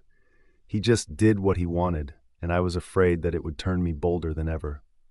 Let go, he growled in my ears. I could feel the pressure building inside me. I could feel how possessively his arms clasped my waist and pressed me against his chest. My mind was a whirlwind of emotions. Suddenly, he removed his arm from my waist and brought it to my core. The heat pooling in my belly uncoiled like an asp, making me scream as waves and waves of pleasure pounded inside me. My muscles spasmed around his fingers. He should have removed them, and I grasped his wrists, urging him to pull out, but he growled and remained there. Holy goddess! It was like he was making me see a darker side of my soul. Or was he showing me the darker side of his soul? My life was getting complicated with each passing day, and I was letting it get complicated. He pulled my dress down, but he didn't allow me to get down from his lap. I felt safe in his arms, more than I cared to admit. We remained silent for the rest of the journey, and while I tried my best to think about the case I had to present to the elders, my thoughts ran to how I became a putty with just 2 fingers. We reached the High Council for Elders in 2 hours. The headquarters were situated on a plateau over a hill. Winding roads through the forest led us there. I noticed several wolves coming in and out of the forest as if keeping a watch on us. I had heard that usually everyone who had to go there was supposed to stop at every checkpost. I was surprised that our car didn't get stopped at all. Instead, every barrier lifted one after the other, as if they knew who was coming. The High Council sat in a beautiful building made of white marble. The main building had a dome-shaped roof with lattice rail. Beautifully crafted windows enhanced the overall look. The driver stopped the car in the parking lot. Alpha Logan opened the car for me. I quickly stepped out so that no one would see where I was actually sitting, but when I found the driver holding the door for me, I blushed while he was pressing his lips tightly to suppress a grin. Taking a rough breath in, I got out and Alpha Logan followed me. As soon as he was behind me, he placed his hand on the small of my back and led me inside. I heard others coming inside me when Katie chirped something about her grandfather. The main office was manned with very strict-looking wolves. They bowed to Alpha Logan and asked us to wait in a foyer meant for visitors. Alpha Logan directed me to sit on a sofa, but I was so nervous that I didn't sit. He growled in my ear, "Do you want me to make you sit forcibly in my lap again?" I shot a glare at him. "You won't do that." He raised his eyebrow. "Are you challenging me?" I reluctantly sat down on the sofa, clenching my teeth, and he smugly joined me, casually draping his arm over the backrest. We must have waited for 15 minutes when a staff came to inform us that the elders were ready. I silently prayed to the moon goddess and entered the meeting hall. There were 5 elders sitting on a raised platform on high winged chairs. Each had faces weathered with time and wisdom, framed by silvery hair. They all looked at Alpha Logan first. The one in the middle had a hint of a smile on his face, while the rest looked like they could beat a heart attack and still be there. His eyes went to Katie behind us, and for a moment his facial expression softened. I think it was my imagination because the elders never showed their softness. When their eyes landed on me, their gazes turned steely, and I broke out in a cold sweat. "It's great to see you here, Alpha Logan," said the elder in the middle with a smug look. "I knew you would come one day." That was an odd statement to make, but then who was I to intervene or question it? "So what do you want?" he asked again. "You have never summoned the elders, so what brings you here today?" Alpha Logan bowed to him. "Elder Lester Hanks," he said. "I haven't come for myself, but I called this urgent meeting for Luna Kylie of the Lunar Pack." Elder Lester Hanks? My mouth dropped. I had heard of Lester Hanks. He was Alpha Logan's grandfather. Oh my, goddess. I collected my mouth before I could embarrass myself. The elders turned their gazes at me and my mind went blank. What was I here for? "Luna Kylie," Elder Lester said, raising his eyebrow. "What is the problem you have that needs the High Council's intervention?" I licked my dry lips and bowed to him. This was it, my only chance at freedom. Kylie POV. Lester Hanks for a formidable alpha in his times. My father would often talk and narrate his meetings with him. It was said that under his rule, the Nord Pack started expanding, and under Alpha Logan's rule, the pack was seeing its golden period. Elder Lester looked at me with amusement in his eyes, while all others had their steely gaze fixed on me. They were already judging me, and I knew they had questions regarding why I had come with Alpha Logan and not with my husband. I took out a bunch of documents from the folder on my desk and walked to hand them to him. And then I started. My husband, Alpha Graham Silas, brought his childhood sweetheart, Zoe Mueller, into our marriage. I watched him wearing his eyeglasses and flipping the pages. Zoe is the daughter of the former beta of the Lunar Pack. Though she was married to Alpha Liam of the Brown Fur Pack, she has left him and come to my husband. Despite my repeated requests, she refuses to leave my husband, and he shows no intention of leaving her either. I'm sorry, but I cannot continue in this marriage because it goes against my self-respect. Inhaling deeply, I raised my chin.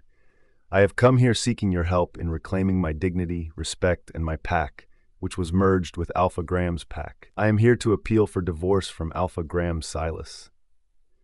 There were gasps from two elders, while two stared at me like I had grown two heads. I was prepared for it, and so I continued to look at Elder Lester. Leaning back in his chair, he tilted his head to examine me closely. There was a pin-drop silence in the council hall. Alpha Logan, who was sitting right beside me, held my hand and squeezed it gently under the table. I hoped no one saw it. One elder said, "This is the first time such a case has come to us. There is not a single Luna who has gone against her Alpha. By doing this, you are shaming not only yourself, but also your pack." I clenched my teeth. There is no shame in asking to be released from a stifling marriage, which is overtaken by another woman. I can't live like this. In fact, I refuse to live like this. I sounded more stubborn than I thought I would, but I hated the way he was trying to put the laws in favor of alpha males. Besides, if our packs hadn't merged, I would have been the alpha of my pack. An elder on the left leaned forward. He crossed his arms over the table and almost growled. "Are you trying to defy the norms of the werewolf society?" All I can see is an insolent pup who hasn't matured. I was aghast at his choice of words. Rage blasted in my chest. How could he say that I hadn't matured? It was my husband who had gone back to his childhood days, not me. But I knew that if I lost control here, these elders would be further provoked. And elders were former alphas of packs. They had bloated egos because they couldn't rule their packs, but they gained satisfaction by ruled the society. I kept my emotions in check and said, "Please refer to page 15 of the papers I've given you, where I've documented the laws passed down by our ancestors." The elder bristled. Immediately, he flipped pages and reached page 15. He started studying them, and his jaws clenched. From the periphery of my vision, I saw that one more elder on the right was doing the same. I added, "If you see that, there are provisions for a situation like this." The elders looked at each other as if talking through the mind link. All the while, Elder Lester fixed his stare on me. Agonizing 20 minutes passed before they all turned the pages and discussed the case with each other. Acceptance was difficult. They could dismiss the case easily, and I dreaded it. My hands got clammier. Beads of sweat appeared on my brows. This was a 1 in 1,000 chance. In the end, Elder Lester said, "Luna Kylie, we will take your case into consideration." When I heard his words, I suddenly realized I had been holding my breath. I clenched my teeth from chattering because this was a piece of victory for me. "Thank you," I said in a hoarse voice. "You will be summoned to the Elder Council soon." I got up and bowed to him, not wanting to stay even for a minute more, scared that they might change their minds. "You all may wait outside while we check the authenticity of the papers," he said, calling the meeting to an end. With my heart thundering in my chest, I collected papers that were spread in front of me. Some fell down from my shaky hands. "Kylie," Alpha Logan held my hand. "Calm down. You go out. I'll collect them." I nodded, blinking away my tears, and then I dashed out of the council hall and out of the building. As soon as I reached out, I tipped my head up towards the sky and took a deep breath in.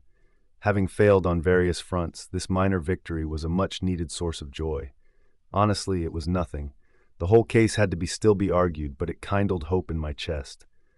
Katie hurried out after me. "Kylie!" I pulled her into an embrace. She held me tightly because I was shaking. "They've accepted," I murmured. "Congratulations," she chuckled. I grinned as I pulled back. "Thanks." I saw Alpha Logan coming out of the building with my bag, with Sheer and Fenris following him. He had a beautiful smile on his face, and he looked at me with an expression of pride? Well, it was perplexing. He came to me and said, "Congrats, but don't celebrate until you get the signed papers with the seal of the Elder Council." He rolled his eyes. "Those are some snooty bastards in there." "I know," I giggled. "Thanks for your help." What happened next was unusual. Kylie POV. "Trust me, pleasure is all mine." Alpha Logan winked and gave a cocky smile. As Katie giggled, he handed the bag to me. "Why don't you go to the parking lot along with Shur and Fenris? Grandfather wants to meet me and Katie in his office. We'll be with you in 10 minutes.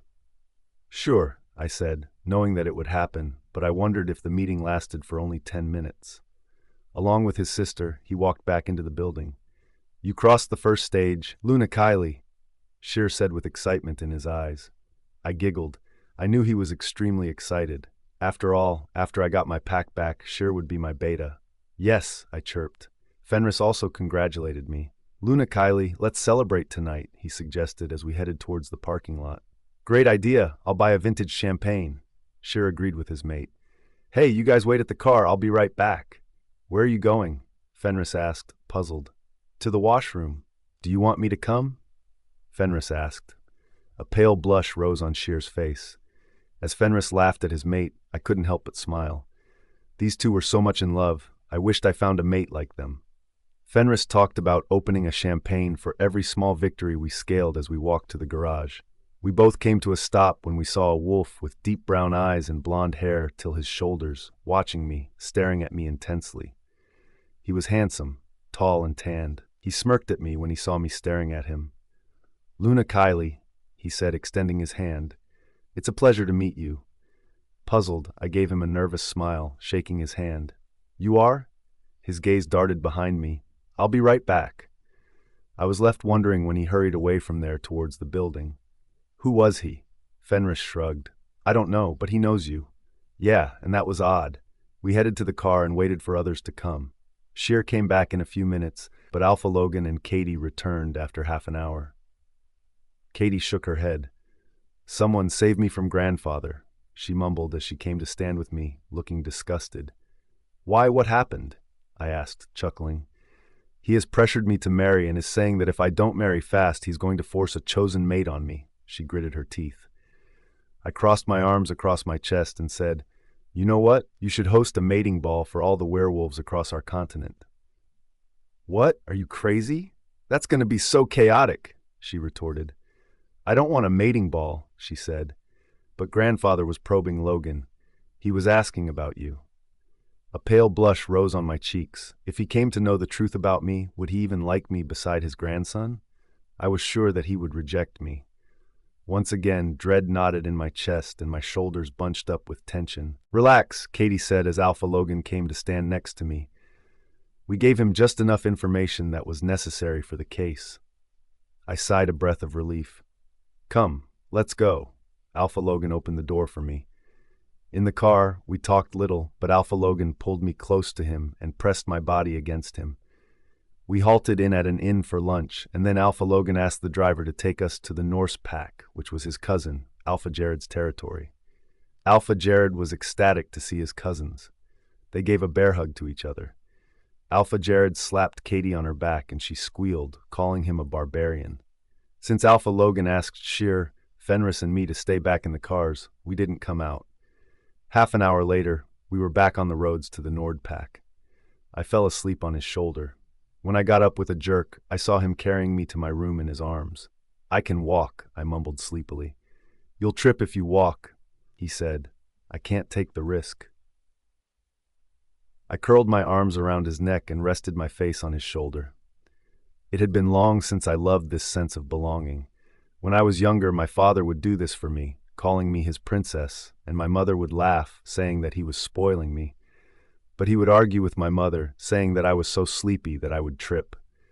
Suddenly, my throat choked with emotions. My hands around him tightened, and I murmured a thank you. Graham never did this with me, even though he was my mate, while Alpha Logan was being so protective, and he wasn't even my mate. Next morning when I got up, I realized I wasn't in my room. Surprised, I took the surroundings in. The room was large with pink and white wallpapers. There were cupboards and wardrobes that were white with golden edges. The bed I was sleeping on had pink and white silk sheets, and I knew that this was Katie's bedroom. Why did Alpha Logan bring me here? And where was Katie? My eyes went to the clock, which was showing 11 a.m. Damn it! I got up with a yawn and headed towards the bathroom. Just when I was coming out, I heard movement. I creaked open the door and peeped out, only to see Katie sifting through her clothes. She was wearing a bikini. I opened my mouth to ask her for a towel when she removed her panties. My mouth dropped in surprise when I saw Ace tattooed across her ass. I snapped my mouth shut as I stared at her tattoo. Did that mean that Katie was in love with Ace Norton, Alpha Logan's beta? And if that was the case, then why didn't she marry him? Katie looked around hurriedly and wore a blue sundress without wearing panties. Whoa, there was something serious going on and Alpha Logan didn't even know about it. No wonder Ace would stiffen around Katie. Now I had to really find out about what was happening. As soon as Katie left, I came into the room, pulled out one of Katie's yellow sundresses with noodle straps, and wore it. I tiptoed out of my room. When I reached the landing, I heard a soft cough. Alpha Logan? He was looking at me with a heated gaze from his room that was right across Katie's. "Where are you going?" he asked. Was he waiting for me to wake up? "Back to my room," I replied, climbing down the stairs. I knew that this floor of the building was strictly reserved for family.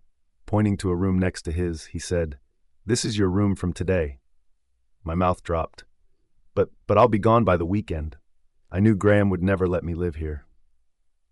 His chest rumbled with a dangerous growl as he walked towards me. I stood frozen on the staircase, feeling his delicious alpha aura licking me. He grabbed my hand and pulled me towards him with a jerk. I stumbled, slamming into his chest. He grasped me and rumbled, "You won't be going anywhere." Kylie POV.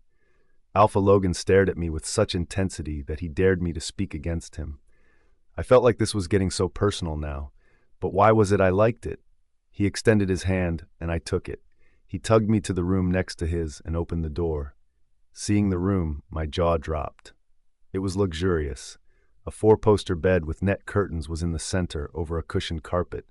The wood was so well polished that one could see their reflection. Silk cushions in white and blue were casually placed on a couch in the corner on the right. Arched windows had net curtains that fluttered in the soft breeze. A large TV screen right in front of the bed was attached to several systems. To the left, there was a fireplace with logs stacked neatly beside it. There was a huge chandelier hanging from the ceiling to the floor near the balcony. "This is beautiful," I breathed, taking in everything. "This room belonged to my parents," he said in a soft voice. I whipped my head at him. "Your parents? Then why are you?" Disbelief skittered down my spine as I looked at him for answers to my unasked questions. "Because I want you to have it," he replied nonchalantly. "Alpha Logan, I am still married," I reminded him, "and on the weekends may change." "Kylie, I am practically helping you to separate from your husband." "I know, but," I snapped my mouth shut. There were so many ifs and buts that I was still unsure. He stepped in front of me. Tucking my hair behind my ear, he said, "Look, just believe in me, okay?" I shook my head. "The Elder Council hasn't cleared my papers yet. I took a ragged breath in. "A sword is still hanging over my fate." Alpha Logan took my hand in his. Changing the topic, he said, "Would you like to take a tour of my house? In the meanwhile, I'll ask the Omegas to move your luggage here." "Thanks," I replied, "I'd love to." Alpha Logan showed me his house. The floor that we were on had 5 rooms. Apparently, one of them was a nursery in which Alpha Logan and Katie lived when they were kids. The floor below housed his beta and gamma. I already knew who his beta was, so he introduced me to his gamma. "This is Gamma Andrew." I shook hands with him as he looked at me curiously. I couldn't help but notice that all his team warriors were looking at me with excitement. "It's a pleasure to meet you, Luna Kylie," he said. After more introductions, Alpha Logan took me around the ground floor and showed the quarters where Omegas lived. I hadn't been this calm in a long time, and it felt like a vacation that was long overdue. Alpha Logan left me back in my new room and kissed me before leaving. I realized that the Omegas had brought all my things here. I busied myself with my work. Sheer and Fenris came over to tell me the news of the lunar pack. "Zoe got a solid panic attack," Sheer said, rolling his eyes. "Why?" I asked, curious. "No one knows. It's a secret that Alpha Graham doesn't want to divulge. They told me about other things, and after they went, Katie came in. I wanted to ask her about the tattoo on her ass, but thought that I'd ask her at a more appropriate time." "I am going to go mad, planning about the weekend ball," she whined, taking out a list of things she had to do. "Do you want help?" I asked sheepishly. "I'll do whatever I can." She chuckled. "I just want you to look the best." I shook my head. "You're impossible." "Oh, I forgot to tell. The theme of the party is maroon." "Oh." My mouth didn't close as I remembered why she had pushed me to buy the maroon dress. She closed my mouth by pressing my chin with her finger. "A midge will enter that mouth," she giggled. "Actually, the theme was white, but I made it maroon only because you looked gorgeous in that dress." "Katie," I hugged her. "You are like a sister I never had." "Hey, we are sisters from different mothers." I laughed, forgetting all my worries. The brother and sister made my life so much better.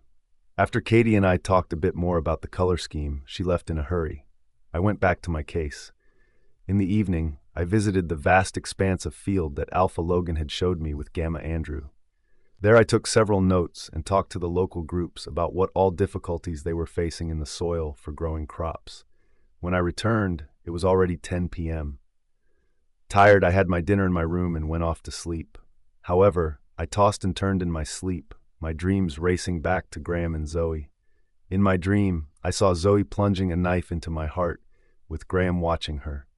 The nightmare was so potent that I woke up to my scream. I tried to break free of the nightmare and thrashed my limbs, feeling like I was caged. When my eyes peeled open, my gaze locked with Hazel eyes. He had locked me in his arms, staring at me with worry on his face. "Alpha Logan?" "Kylie," he said. "Are you okay?" Swallowing down my dry throat, I nodded. "I just had a bad dream. But why are you here?" His brows furrowed. "I heard you scream, and so I rushed into your room. I thought someone attacked you." "Oh, I am so sorry to wake you up." I tried to get out of his arms, but he wouldn't release me. I realized I was in a thin camise, and he was in nothing but navy pajamas. Our skins were only separated by thin fabrics, and I couldn't help but feel flushed and flustered being so intimately close to him. "It's fine. I'm fine," I said and tried to wriggle out of his arms, but he just wouldn't let me go. It was difficult for me not to think how hard his abs were. He was a fine specimen. Heat pooled in between my thighs. I was about to embarrass myself.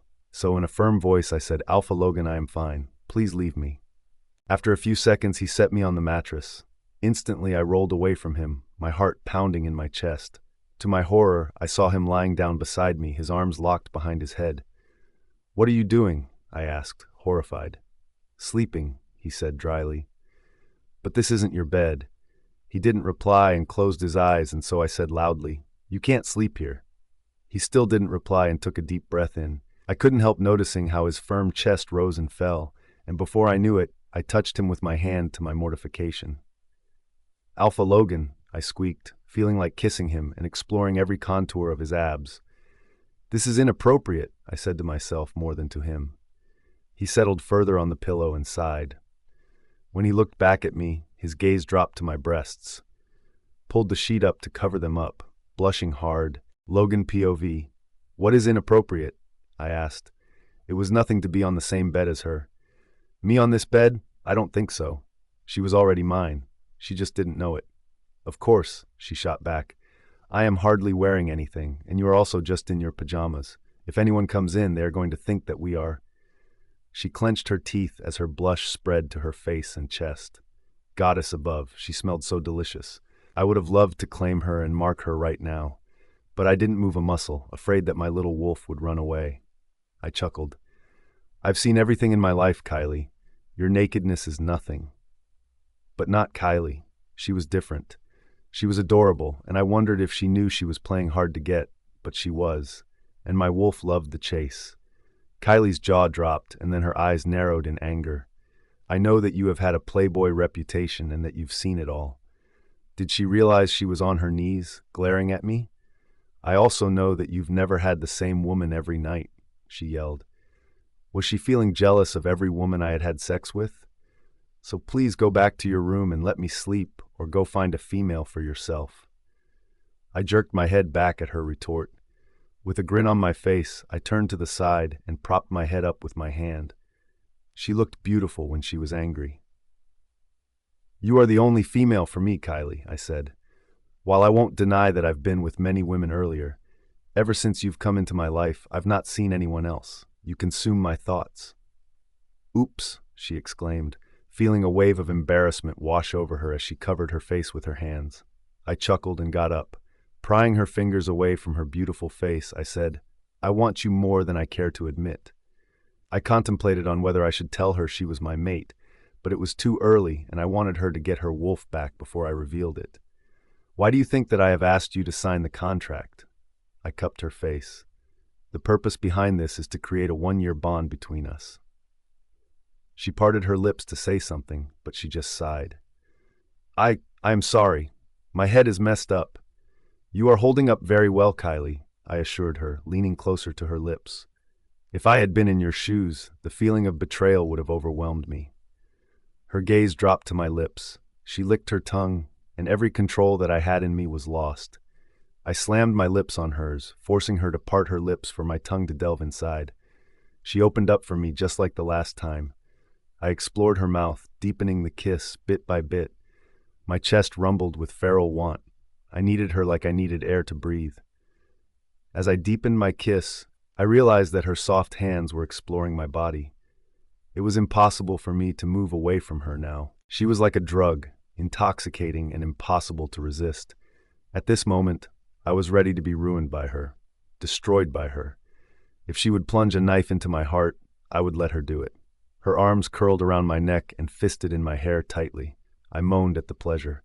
My mate responded to me just like I was responding to her, with the same feral intensity. I pulled away from her only for a second for us to grab some air, and then I slammed my lips back on hers to devour her. She whimpered against my lips, going utterly boneless in my arms. I pulled her closer to my body and was surprised by the way her contours fitted so well in me. Yes, she was made for me. Suddenly, her arousal hit my nose, and I lost it. My wolf Blaze howled inside me, happy to be next to his mate. He wanted to come out and lick her. I had a hard time suppressing him because I wanted to be with her. We have to knot inside, he shouted in my head. We have to fill her with our seeds. My arms and back rippled with fur. I lowered my tongue to her neck and kissed her all the way to where my mark would be. When I grazed my fangs there, she yelped. I need you so badly, Kylie. I snarled against her skin. It is taking all my will to not mark you. Oh, Alpha Logan, she purred. Call me Logan. Logan. When she pronounced my name, it sent a shiver down my spine and made me instinctively lean closer to her. Just as I was about to push her to the mattress, something happened. Kylie POV. Alpha Logan was drawing pleasure out of me. I clung onto him with all my strength, as if he were the only anchor keeping me grounded in a desolate world. Why did I feel safe around him, confounded me, but I loved the way he was kissing me. I didn't want to part from him, feeling greedy for more. I knew he wanted more and was pushing me to the bed. Just when he did that, the phone on the side table started buzzing. "Ignore it," he growled, and I complied. I ignored it, but the incessant ringing of the phone persisted, growing more and more irritating each time. "Just a sec." I rolled to the table and was shocked to see Graham's number flashing on the screen. "Graham?" Alpha Logan froze. He sat upright, his eyes fixated on the phone as if Graham himself stood before him. He let out a low growl filled with jealousy. "Kylie." Graham's voice sounded urgent and panicky. I wondered why he was sounding like that, but I ignored it. "Is there something urgent?" I asked, glancing at the clock on the wall. It was 3 a.m.? OMG. But why was he calling at this time? Graham was the kind of wolf who didn't like to be disturbed at night, and I understood that in our 2-year marriage because he would be extremely tired after a day's work. However, with Zoe, things were getting different. "I called because He paused, hesitating to say something. Suddenly, it dawned on me why he had called me. He was feeling the same pain I felt when he was fucking Zoe, and I hadn't even had sex with Alpha Logan.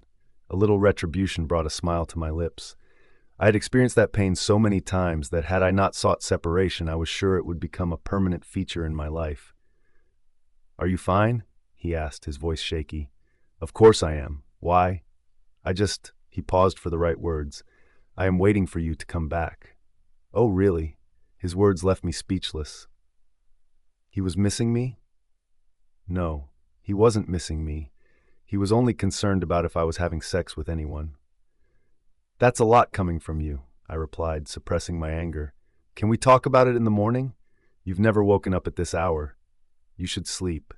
You know me pretty well, Kylie. I want to talk to you. Now."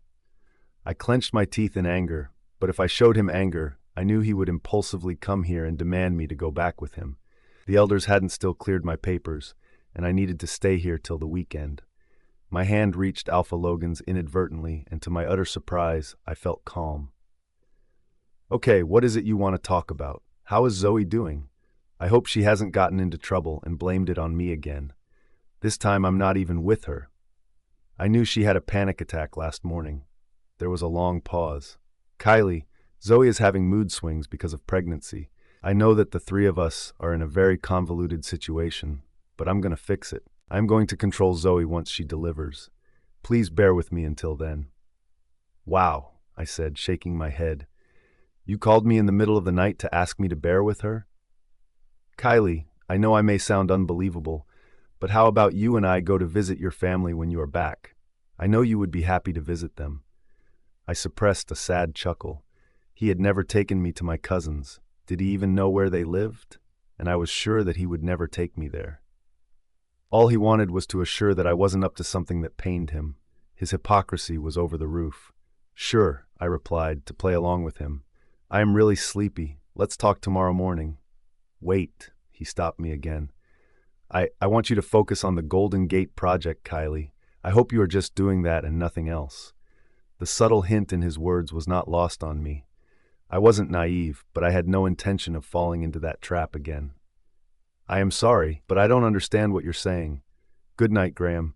I really have to get up early in the morning for my work." "Okay," he replied, feeling reassured. "I'll see you on the weekend."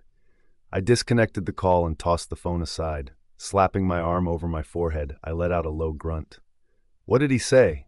Alpha Logan asked. "Don't pretend," I snapped. "You heard it all. Werewolves had uncanny sense of hearing, and he was a strong alpha. His sense of hearing must be even more amplified." He removed my arm from my face and rolled me towards him. After he placed a thigh over my leg and an arm over my waist, he said, "Do you still feel the mate bond with him? I mean, do you still love him?" Tears came to my eyes because it was hard to explain. I shook my head. "I don't love him at all, but the bond between us remains. It is more like a festering wound, and it is dying, but I still get hurt when he cheats on me." "Then let us make him feel the pain all the more," he said, wiping my tears. "He is going to be mad," I whispered. But Alpha Logan pulled me over and brought his lips to mine. He kissed me deeply again, and I gave into the sensation.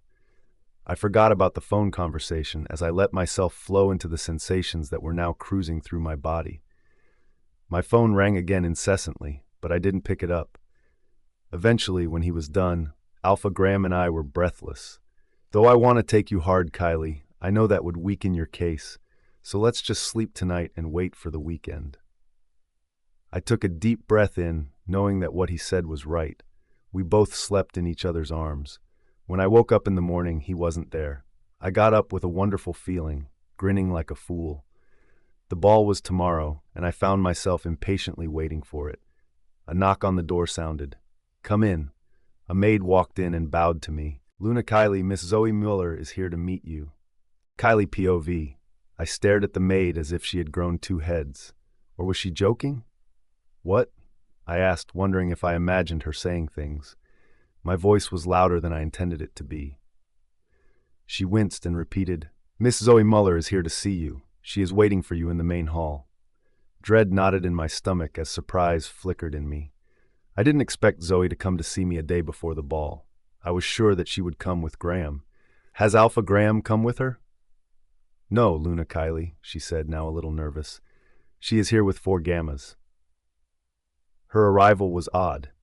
I could sense it, but my mind went back to what happened last night when I was with Alpha Logan, and suddenly it occurred to me she had come to see what was happening between me and him. Now I feared she would learn about my intentions. If she came to know, she would report to Graham and my plans would fail fast. Swallowing my fear down my throat, I said, "Please ask her to wait. I'll be there soon." The maid bowed to me and left. I sent a message to Katie about it and copied the same to Sheer and Fenris. I knew that Alpha Logan must already know about her visit. Whenever a guest entered a pack's territory, the alpha of the pack was informed immediately. After taking a long bath in which I pondered over how to tackle her, I came out and took time to dress. I knew that this was going to irritate her, but then, if I went too quickly, she would think that I feared her. When I reached downstairs, I saw that Katie, Sheer, and Fenris were already sitting with her. She was absolutely quiet while Sheer and Fenris were talking. Katie was flipping pages of a fashion magazine furiously.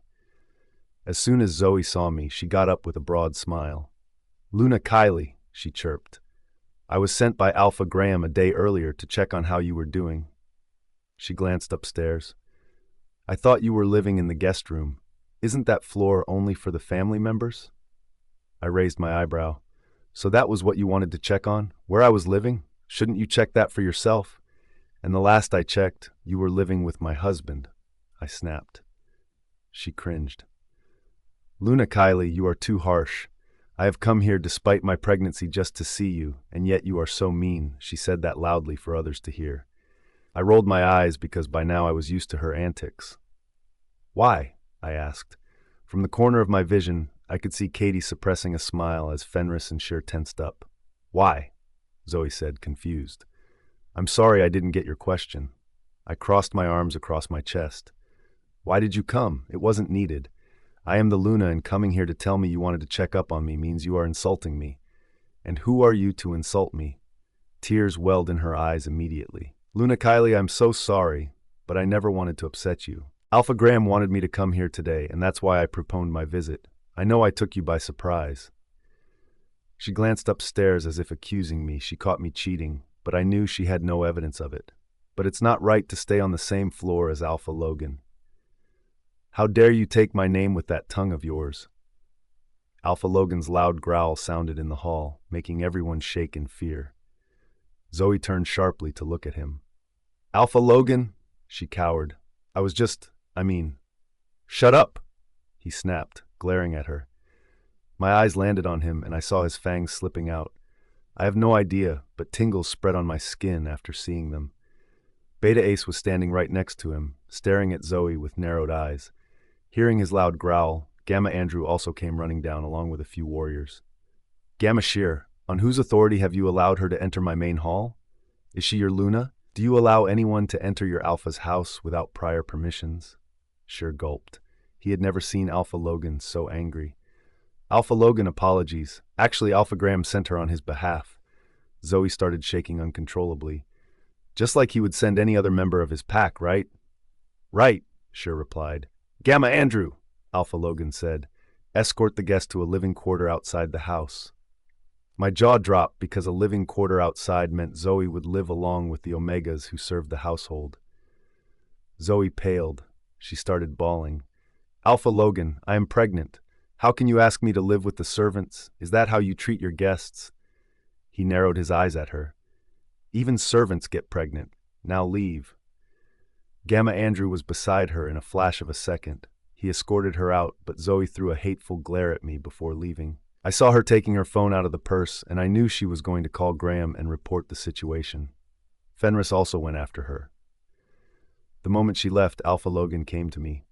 Are you okay? He asked, his voice turning gentle. I am fine, I replied with a smile, but you've created a bigger mess. Katie laughed. I'll take care of her if you like. I shook my head. No, I will take care of her. She has come here to spy on me. Isn't it obvious? Alpha Logan cocked his eyebrow and asked, What are you planning, Kylie? I winked and gave him a mischievous smile. Wait and watch. Can you give me a car today?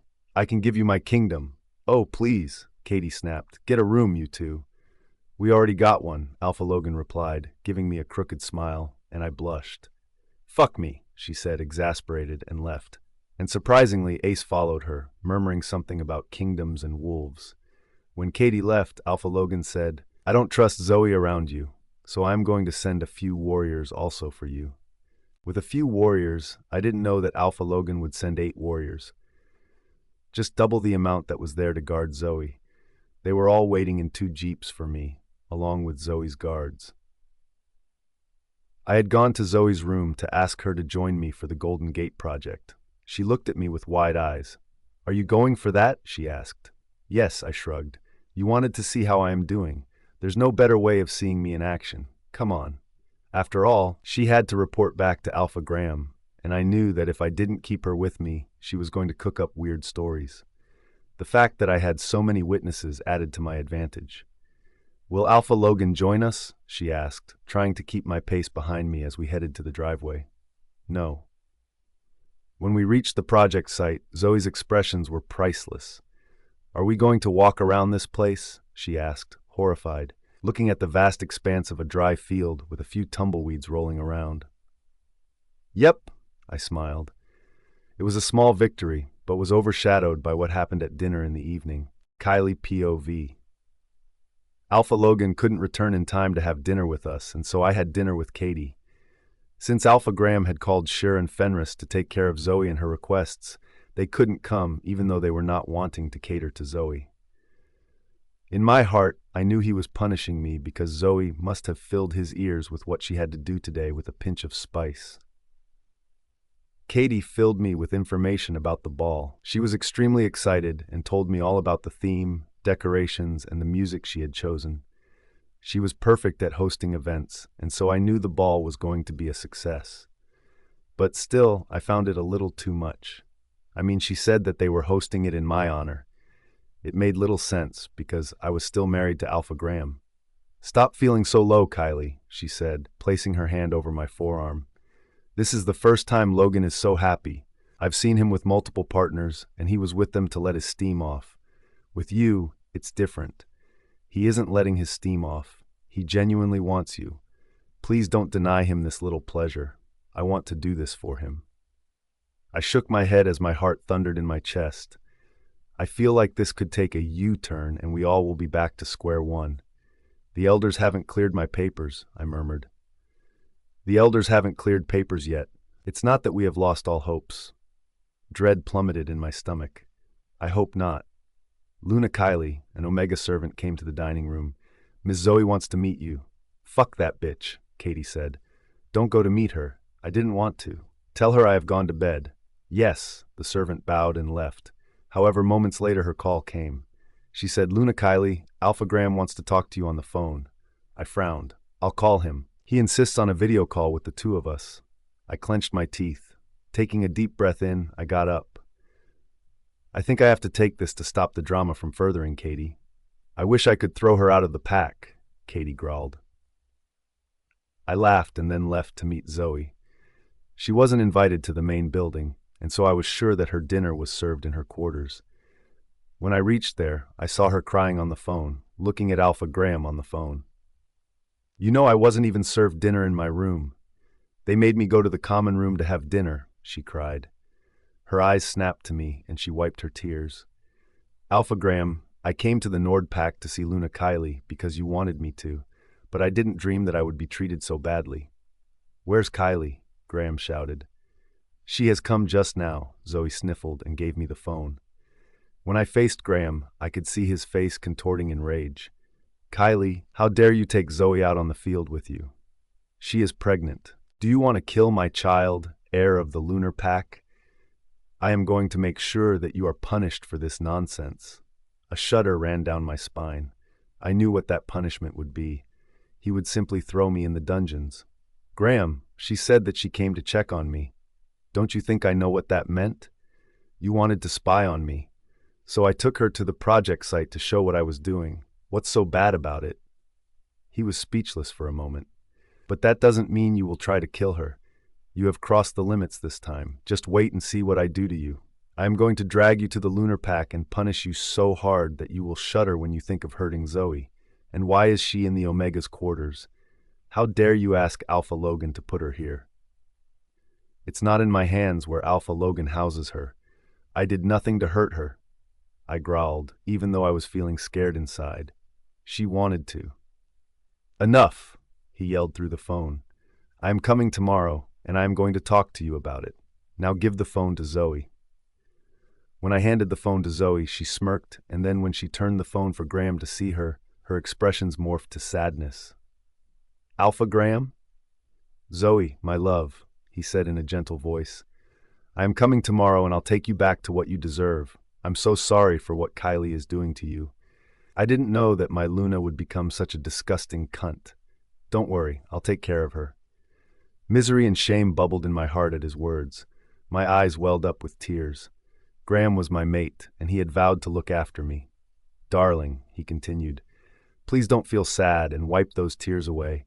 Just rest and take care of yourself. Have you had food? She nodded with more tears flowing out of her eyes. Good. Then sleep nicely and think of me. I'm going to wrap you in my arms the moment we meet. I can't wait to be with you. Every moment without you is torture. Oh, Graham, I love you so much, she cried, placing her hand on her chest. I wish I had married you. Zoe, I love you too. Now go to sleep, okay? And dream of me. You dream of me also, she giggled through her tears. You know what position I love, don't you? He let out a dirty laugh. I know it, and that's how I will dream of you. Zoe disconnected the call and let out a laugh while looking at me. You shouldn't have done this to me, Kylie, she said. Now I am going to make sure that you are thrown in the dungeons forever. Once that is done, I'll take over. Graham hates you. You are nothing for him. Once this ball is over, he is going to grab your hair and drag you back to the Lunar Pack. Wait and watch. I gulped because I knew that this was true. Take care, Zoe, I said and left. My body trembled so much with fear that I had to lean against a wall to control myself. Tears came unbridled. How could he talk like this to Zoe in front of me? He was completely under her spell, unable to think logically, as if she had him wrapped around her little finger. The bond between us died a little more, as misery coated my soul. Luna Kylie, Cher said in a concerned voice, can I do something? I shook my head. What could he do? I felt the situation turning hopeless. The elders hadn't responded, and my hopes were diminishing faster than a shooting star. Kylie POV. Since Zoe had declared that she was unfit for going out the next day, I went on my own.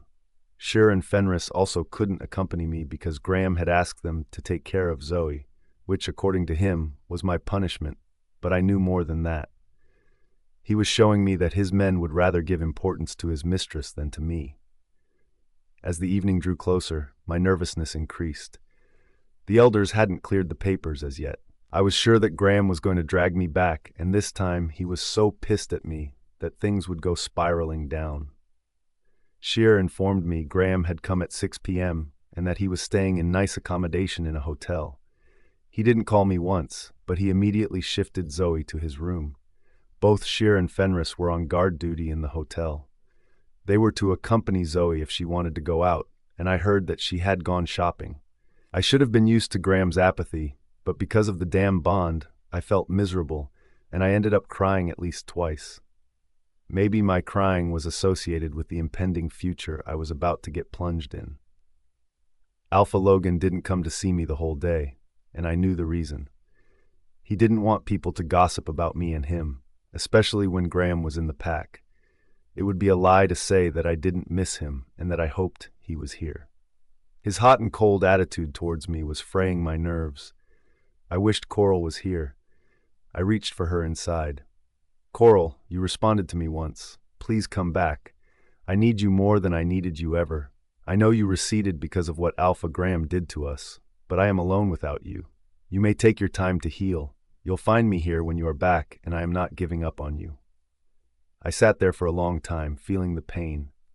Katie came to see me just an hour before the ball. Hey, why are you dressed up? She asked, bewildered as she switched on the lights of my room. She gasped when she saw my face. Oh, my God. She came to me and hugged me. Why are you crying? Kylie, please don't cry. I lost all control I had on me and sobbed. Katie, this is going so badly. What should I do? Nothing is going bad, she assured me, but her words felt hollow. She stroked my back until I stopped crying. Then she cupped my cheeks and said, Get ready, girl. Brother is coming to escort you to the ball.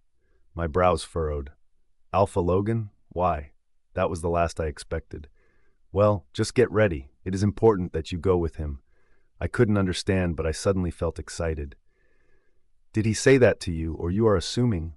She chuckled. He said that. Motivation to get dressed for him surged through me. Katie grinned and hugged me tightly.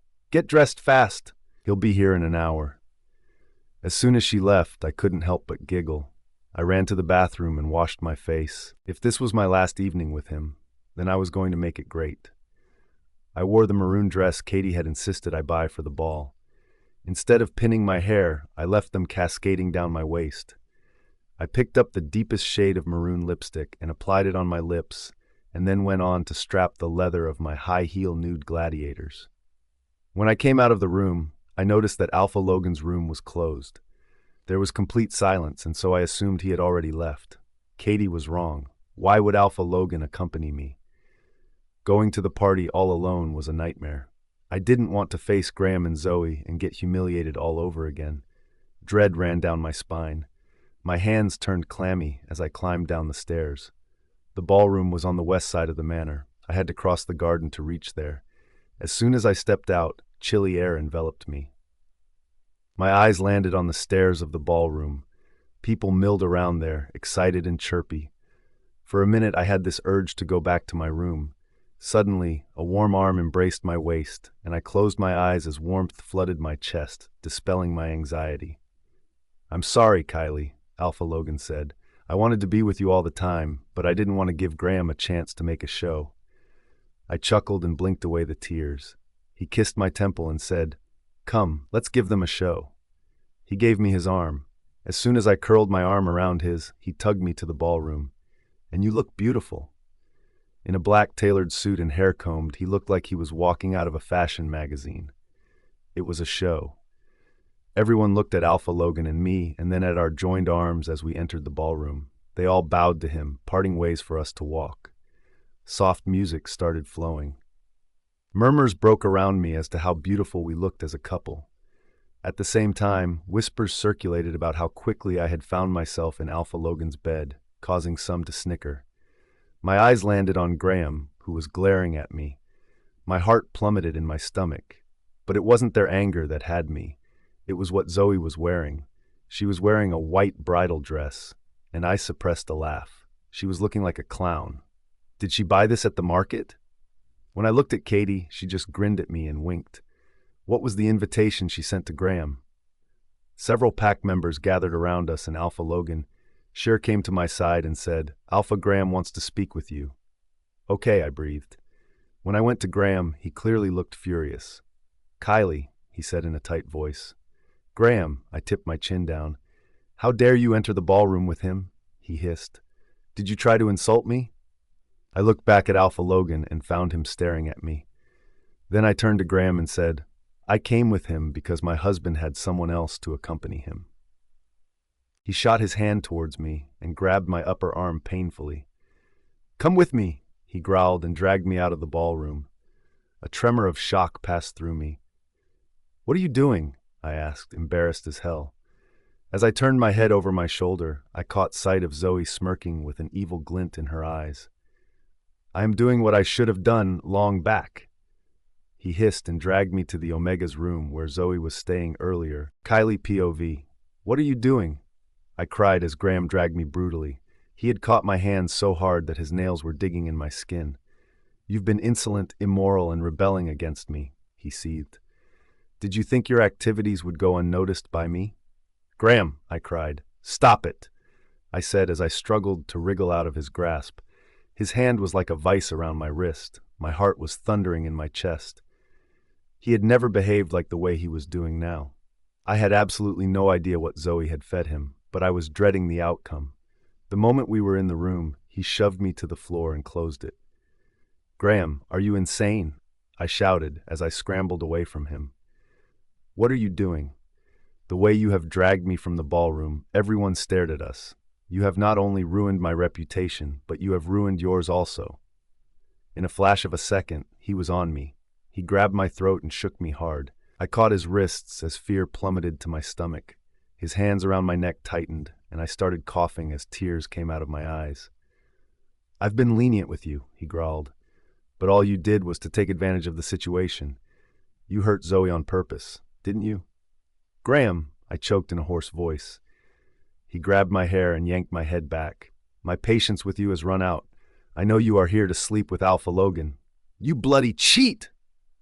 He pulled my hair tightly and slammed my head on the bed's leg. I screamed as my skin split and blood spurted. Zoe told me how you spent a night with him. You fucked him, didn't you? I should have known that I shouldn't have given you the freedom. He got up and dragged me to the other side of the room with my hair and slammed my head on the table. Graham, I cried as stars burst into my vision. Stop! Stop it! He snarled. I have just begun, you bitch! See what I'm going to do when I take you to the Luna Pack. I will not throw you in the dungeons. I'm going to chain you to my bed with silver chains and fuck Zoe in front of your eyes every day. I let out a sob. Don't you feel anything for me? I am your mate. His eyes flashed golden, and he slapped me across my cheek. With a shriek, I skidded some 10 feet away and hit a floor lamp. The glass of the lamp shattered and fell over me. Some of its shards pierced my arms and legs as I covered my face. You fucking bitch, he snarled as he came to me. I should have never married you. You have destroyed my reputation. I hate the day I recognized you as my mate. I should have rejected you. He lifted his hand to slap me again when the door burst open. The room filled with a loud and dangerous snarl. Shocked, he turned back to see who it was and found Alpha Logan standing on the door's frame. How dare you hit her? Alpha Logan stormed into the room and grabbed Graham by his collar. His muscles had bulged and his fangs elongated. A palpable aura of violence surrounded him. Graham held his wrists and growled back. She is my wife. I will do whatever I like with her. Who are you to come in between? Are you her pimp? Alpha Logan lost it. All I saw was an anvil-like fist flying towards Graham. When it connected with his face, Graham flew across the room and crashed on the bed. I shrieked and scrambled to the corner. These were two alphas, and they were both provoked as hell. From the corner of my eyes, I saw Asher standing outside the door along with Ace, Sheer, and Fenris. Graham got up and with a ferocious snarl attacked Alpha Logan. He barreled into him, and the two crashed on the wall on the opposite side. As the wall splintered, the sound of wood cracking filled the room. Alpha Logan kicked Graham on his stomach, making him wince with pain. Graham stumbled away. Alpha Logan took the opportunity and punched him on his face. I heard bones cracking, and Graham grunted in pain. He held his hand over his bleeding nose. At this point, Asher and Ace rushed inside. They both stopped their alphas from fighting further by pulling them behind. Graham hissed as he glared at Alpha Logan. This is war, Alpha Logan. I am taking my wife from here and returning with my wolves. Alpha Logan wiped the blood off his face and said, She isn't going anywhere. He dug the insides of his suit and took out rolled papers. He threw them on Graham's face and said, These are papers from the Elder Council. Kylie has filed papers to separate from you. Graham's face paled as he caught the papers in his hand.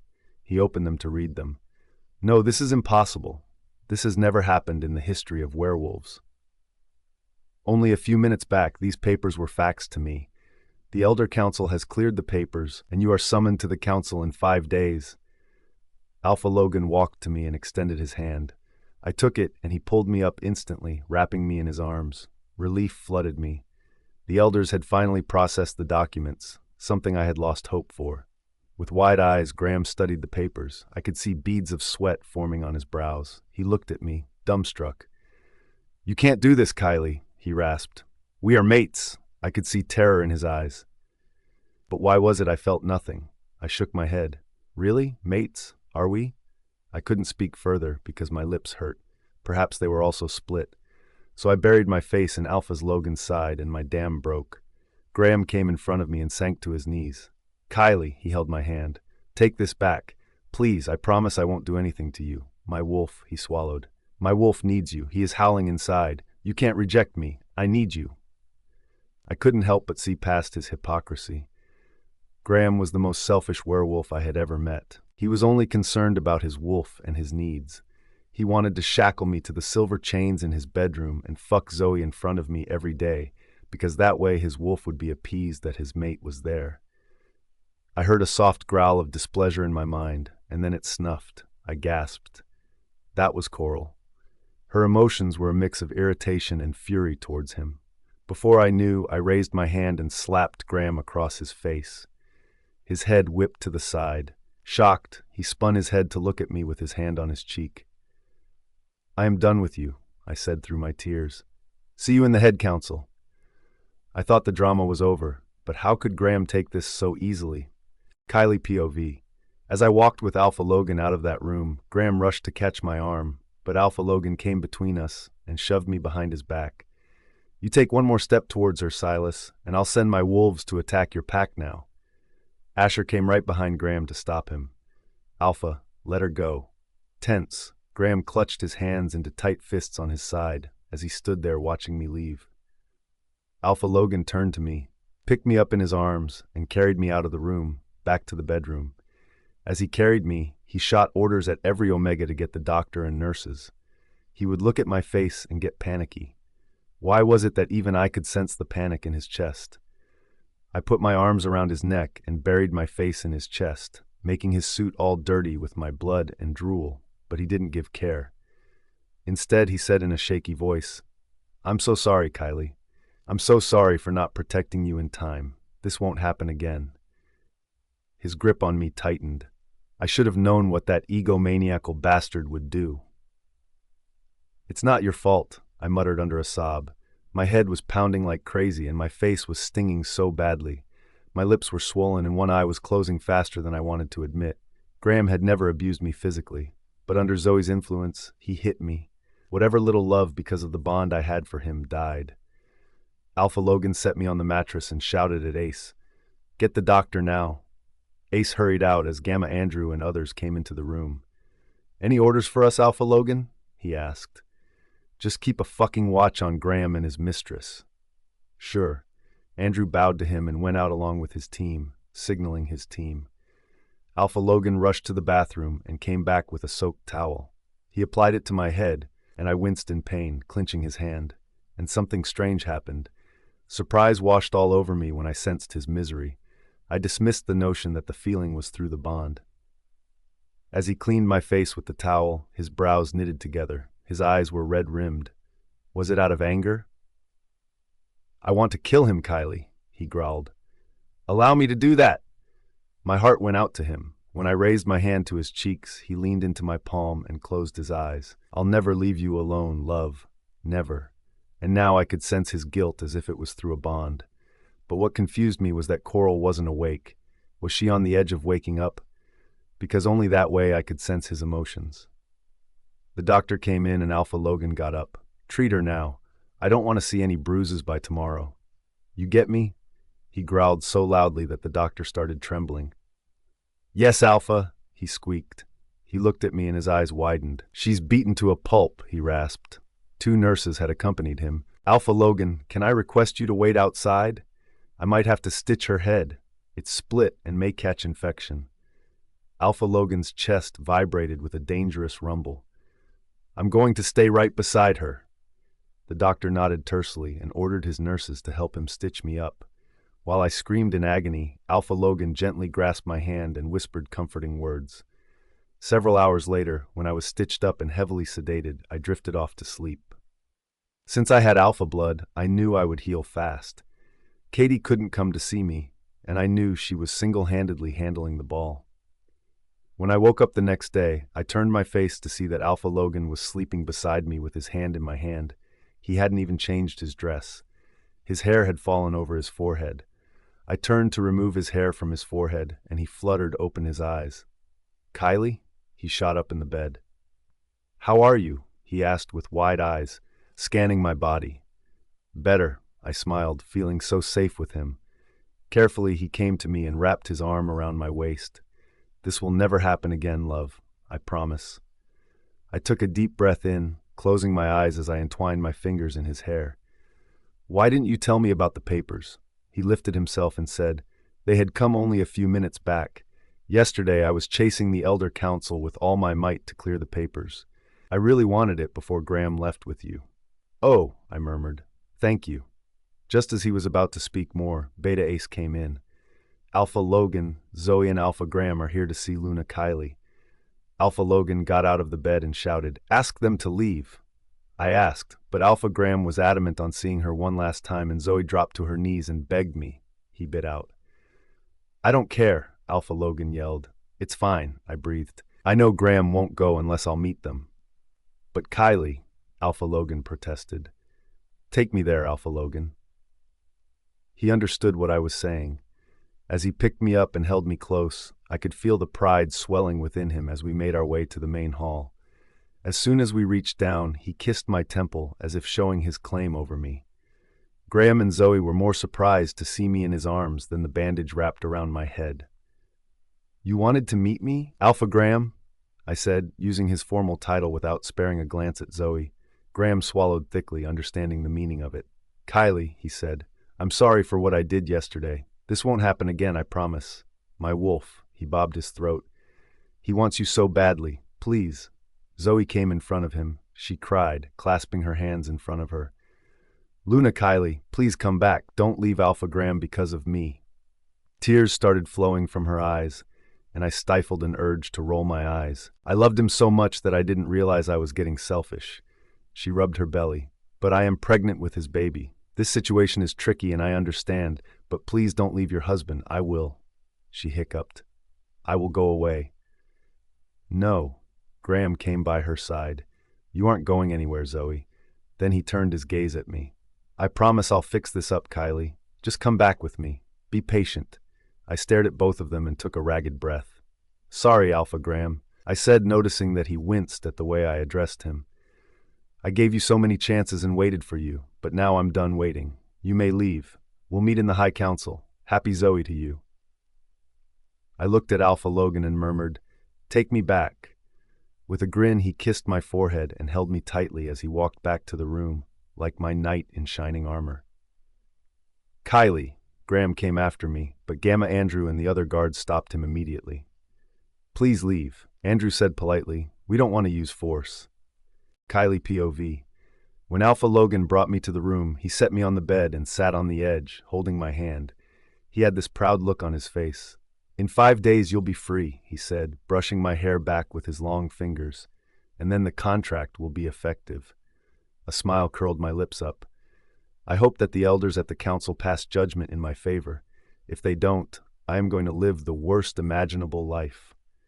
Unless I reject Alpha Graham, but rejecting him would only mean that I won't be able to get my pack back. Not only that, if I reject him, I will lose a lot of power. While Graham would expel me as a rogue, he will also have the right to throw me in dungeons." He tightened his grip on my hand.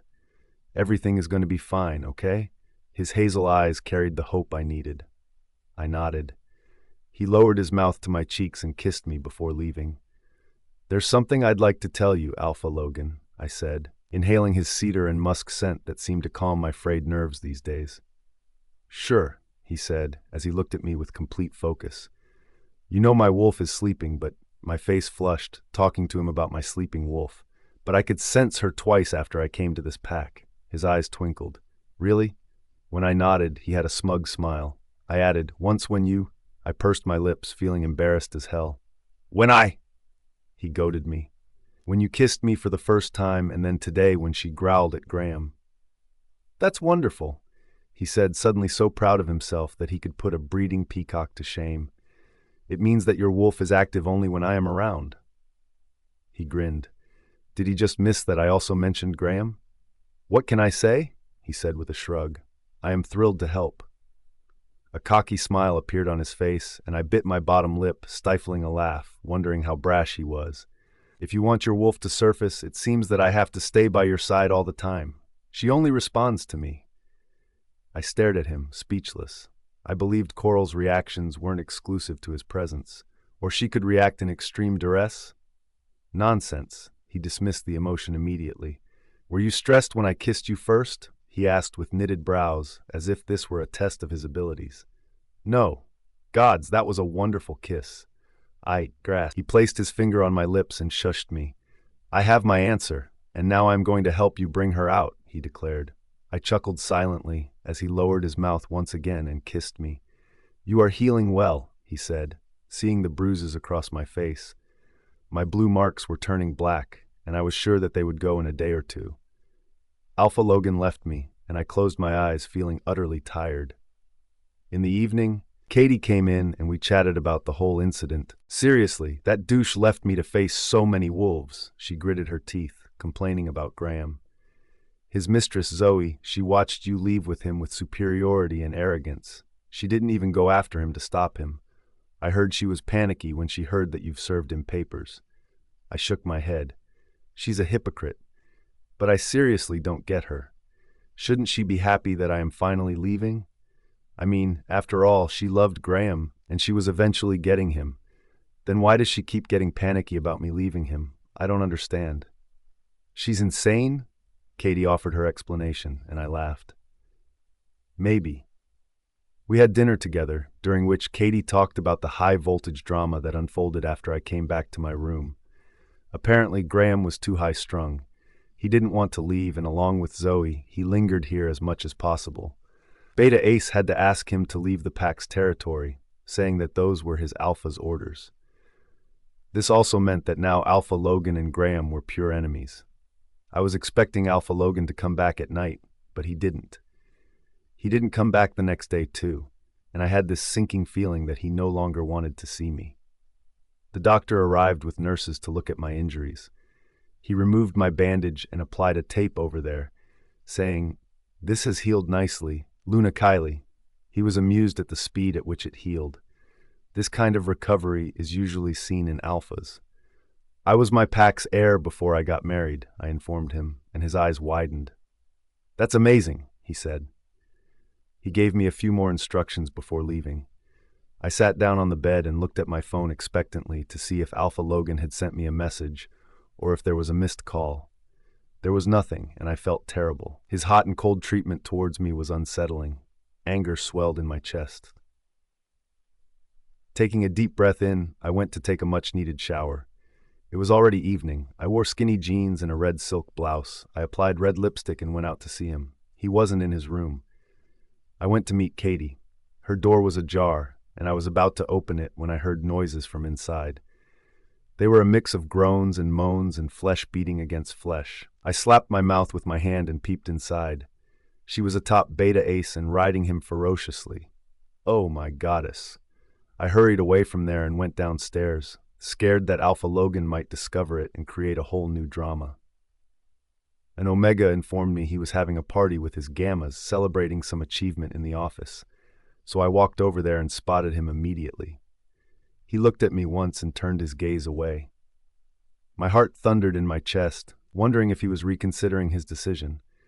Well, the two could play a game, so I avoided him and went to Gamma Andrew. "Luna Kylie," he exclaimed with a smile. "You look gorgeous. Your wounds have healed." A pale blush rose to my cheek. "Thank you," I said, and picked up red wine from a server's tray.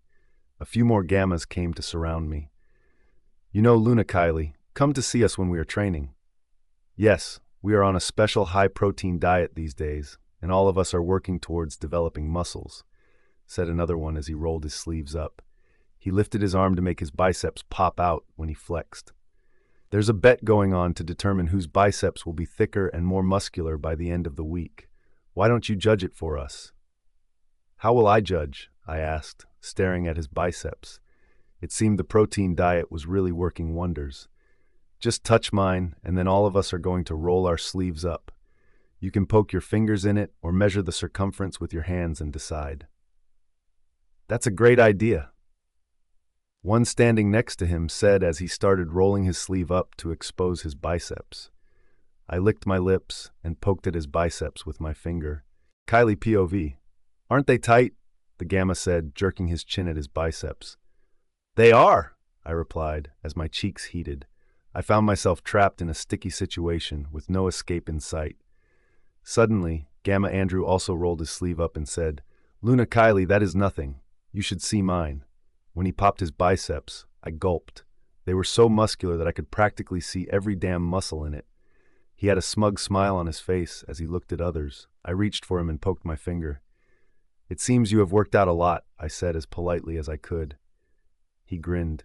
"Yes, I've been working out intensely. Why don't you circle your fingers around it and measure the width?" he goaded me. "Mine is easily the biggest." "Oh, stop boasting, Gamma Andrew," his friend scoffed. "Mine is better." He lifted both his arms. I couldn't help but giggle at the competition and went to curl my fingers around Andrew's bicep. But as soon as I touched it, a loud growl from behind me shook the door and windows of the office. I sharply turned to see and ran smack into a very hard chest. As I craned my head up, I couldn't help but notice Alpha Logan's intense gaze, as if he were hurling daggers at Andrew and the rest. The aura of danger emanating from him was palpable. He had enveloped his arms around me and pulled me against his chest tightly, as if telling everyone in the room that I belonged to him.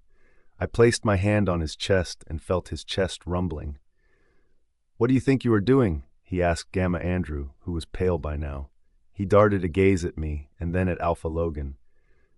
"We were just showing our biceps to Luna Kylie." "Why?" he asked, narrowing his eyes. "Why didn't you show them to me?" Andrew and others looked at each other as if they were caught stealing a cookie from a jar. "We didn't know we had to show you," someone offered an explanation. "It was just in a light banter." Alpha Logan seemed to get even more angry at his reply.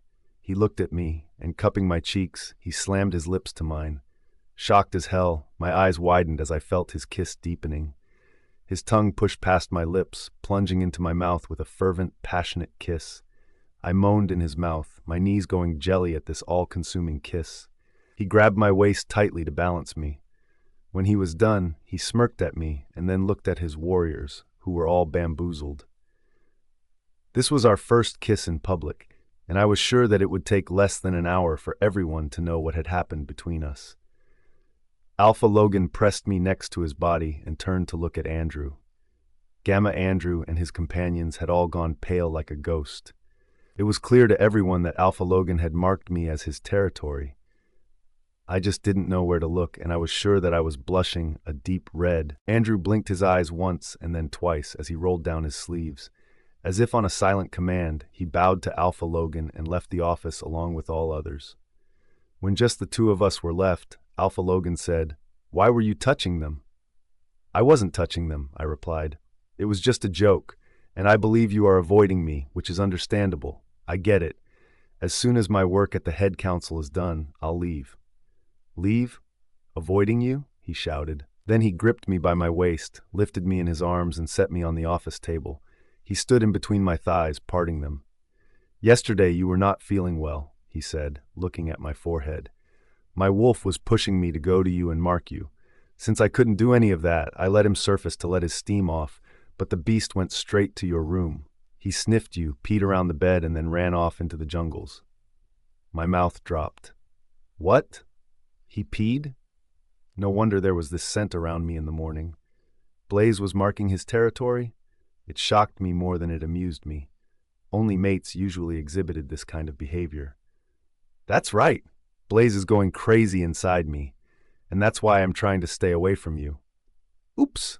That's all I managed to say, feeling thrilled on the inside. Alpha Logan stared at me intensely and then lowered his mouth on mine to kiss me again. However, this time, his hand roamed towards the waistband of my jeans.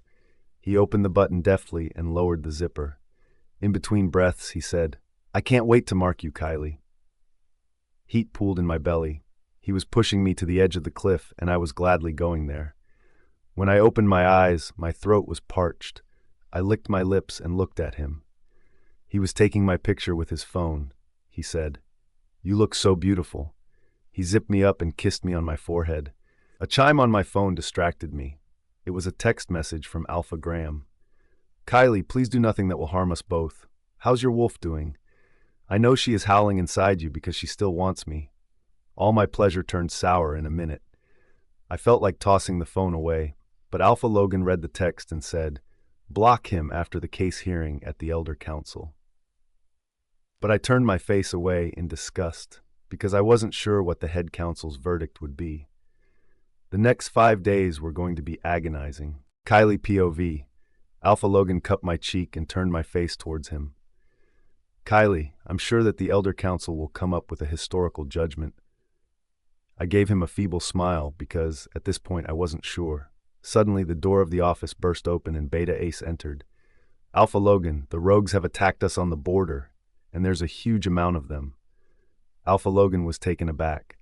"Rogues have attacked us? That's strange." Surprise washed over me because rogues didn't attack a pack. They would steal and attack a patrolling party, but a full-blown attack from the rogues was unheard of. "I want you to protect Kylie," Alpha Logan said as he strode out, "and ask all the warriors to gather outside," he ordered. I can take care of myself," I said, hopping from the table and going after him. "It'll be my pleasure to protect her, Alpha Logan," Beta Ace said, blocking my way. His eyes went glossy for a moment, and I knew he was mind-linking the warriors to gather on the outside. "Beta Ace," I said, "leave my way. I can protect myself. It would be better if you go with your Alpha." He grabbed my hand and pulled me to my room. "Orders are orders, Luna Kylie," he said with a hint of pride. "I will do just what my Alpha has asked me to do. Besides, it's just a rogue attack. My warriors can take care of them." Despite my protest, he took me to Katie's room. Katie was in her bra and panties. She squealed and covered herself with her sheet when she saw me with Ace. "What are you doing?" she said, looking at Ace with wide eyes. "The rogues have attacked us in the north," Beta Ace replied. "I want both of you to stay in here and not come out unless we have won, understand?" "Oh my God," Katie rasped. "This is weird." But she removed her bedsheet and stood up. "I am going to fight alongside my brother." Ace growled and was in front of her in a second. "You aren't leaving this room," he warned her so strictly that I stared at him with wonder. It was like his wolf was going feral to possess her. "Beta Ace," Katie said, narrowing her eyes. "Don't forget that you are my brother's Beta. You can't stop me." Ace huffed in irritation. "Katie, I have been asked to protect both of you, so don't push me, okay?" I was intrigued by the conversation between them because Alpha Logan had asked Beta Ace to protect me and not Katie, but I didn't say that, of course. Katie let out a huff of irritation, and before he could stop her, she shifted into a beautiful black and white wolf and ran out of the room. Ace lost it. He clenched his fists and shouted, "Katie!" His chest heaved with a rough breath. Then he closed the door behind him and chased after her, asking me, "Please don't go anywhere. Luna Kylie." I took a deep breath in and decided to talk to Katie once the chaos was over. However, now I wanted to take part in the war against the rogues. Who could have sent such a large number of rogues to attack the Nord pack? I remembered Alpha Logan mentioning about a rogue attack on the Norse pack also that belonged to his cousin. While I was thinking about it, I walked to my room, but the moment I entered, I froze. A gray wolf entered the room through the window, shattering the glass. He bared his teeth by pulling his lips back, and I knew it was a rogue. But how did he enter the manor through all the security, and why wasn't he smelling like a rogue? Usually the rogues smelled dirty, like rotten food or corpses. He smelled like melons. He fixed his yellow eyes on me and took a careful step towards me. I summoned Coral as my heart thrummed in my chest, but Coral didn't respond. So I grabbed a bronze statue on the side table and positioned it in front of me. I might not be having my wolf, but I was well trained as a fighter and was swift. The rogue snarled and attacked me.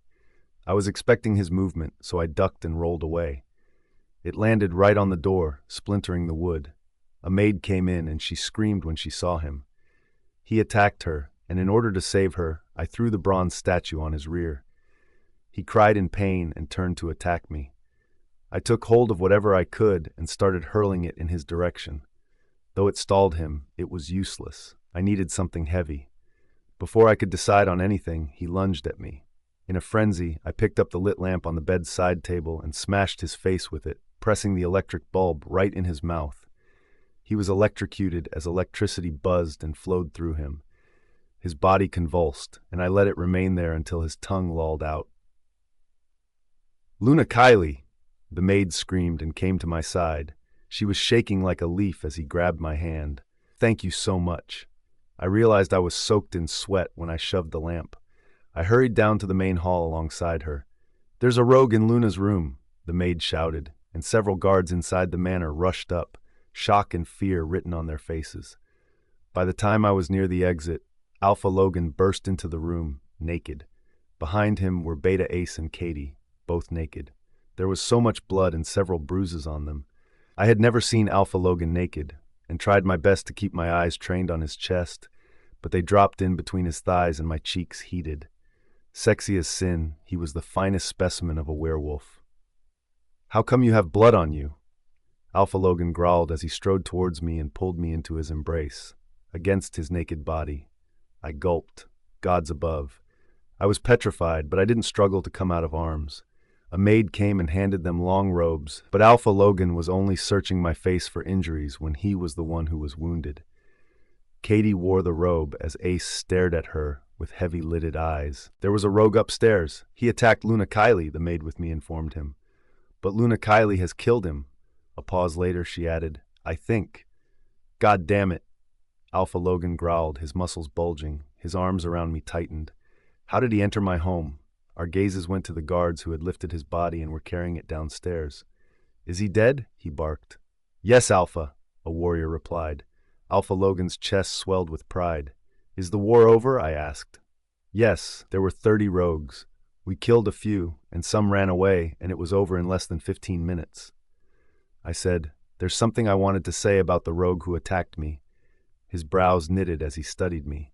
"Ace, come to the meeting room with me." Saying that, he picked me up in his arms and carried me there. I squealed. "I can walk." "No, you are injured," he replied gruffly, tightening his arms around me. "And I am very pissed off at Ace." Kylie POV. Alpha Logan took me all the way to the office. I clutched onto his neck with my face buried in his chest as my cheeks heated and as every Omega or Gamma in the manor watched us. I feared glancing at anyone, afraid to see their reaction. He looked down at me and said, "Do you know how proud of you I am? You killed a rogue wolf without being able to shift. That's commendable, Kylie." I looked up at him and my lips curled up. I loved the way he encouraged me and always appreciated my actions. "Thanks, but I guess I was lucky to grab that electric lamp." He chuckled and shook his head. "Try to revel in compliments." I pursed my lips. Over the last several months, people barely complimented me. We reached the office, and without setting me on the floor, he sat at the head of the table, settling me in his lap. "You should at least wear jeans," I said, trying to get out. "This is outrageous." He raised his eyebrow. "No, it is not outrageous," he said. "You are covering me on the part that matters." My mouth dropped to the floor because where I was sitting on his lap, and gods above, it was so hot that I felt like it was branding me. "Luna Kylie," Ace's voice disrupted our conversation. "What was it you wanted to speak about?" Thankfully, he was dressed in pants and Katie was wearing a long robe that was tied at the waist. Alpha Logan gripped my waist and growled at his beta. "Why did you leave her? Did I not order you to stay with her and protect her?" Beta Ace winced. He looked at Katie, who was staring at her brother with her tongue poked in her cheek. Did Alpha Logan not know the dynamics between his sister and his beta? I glared hard at Katie, as if mentally forcing her to speak the truth, but she avoided me completely. "Actually, it's not his fault," I said to Alpha Logan. "Katie wanted to fight along with you, and so he went with her." "So what?" Alpha Logan snapped. "Katie knows how to fight. She's a trained warrior, but I was scared for you." I knew he was scared for me because I didn't have a wolf. His concern touched my heart. I placed my hand on his upper arm and said, "I managed well, right? Please don't be so angry." My words and my touch seemed to calm Alpha Logan immediately, which surprised me a lot. Usually, this kind of reaction was seen amongst mates. Okay, he replied, kissing my temple. Then he looked at Beta Ace.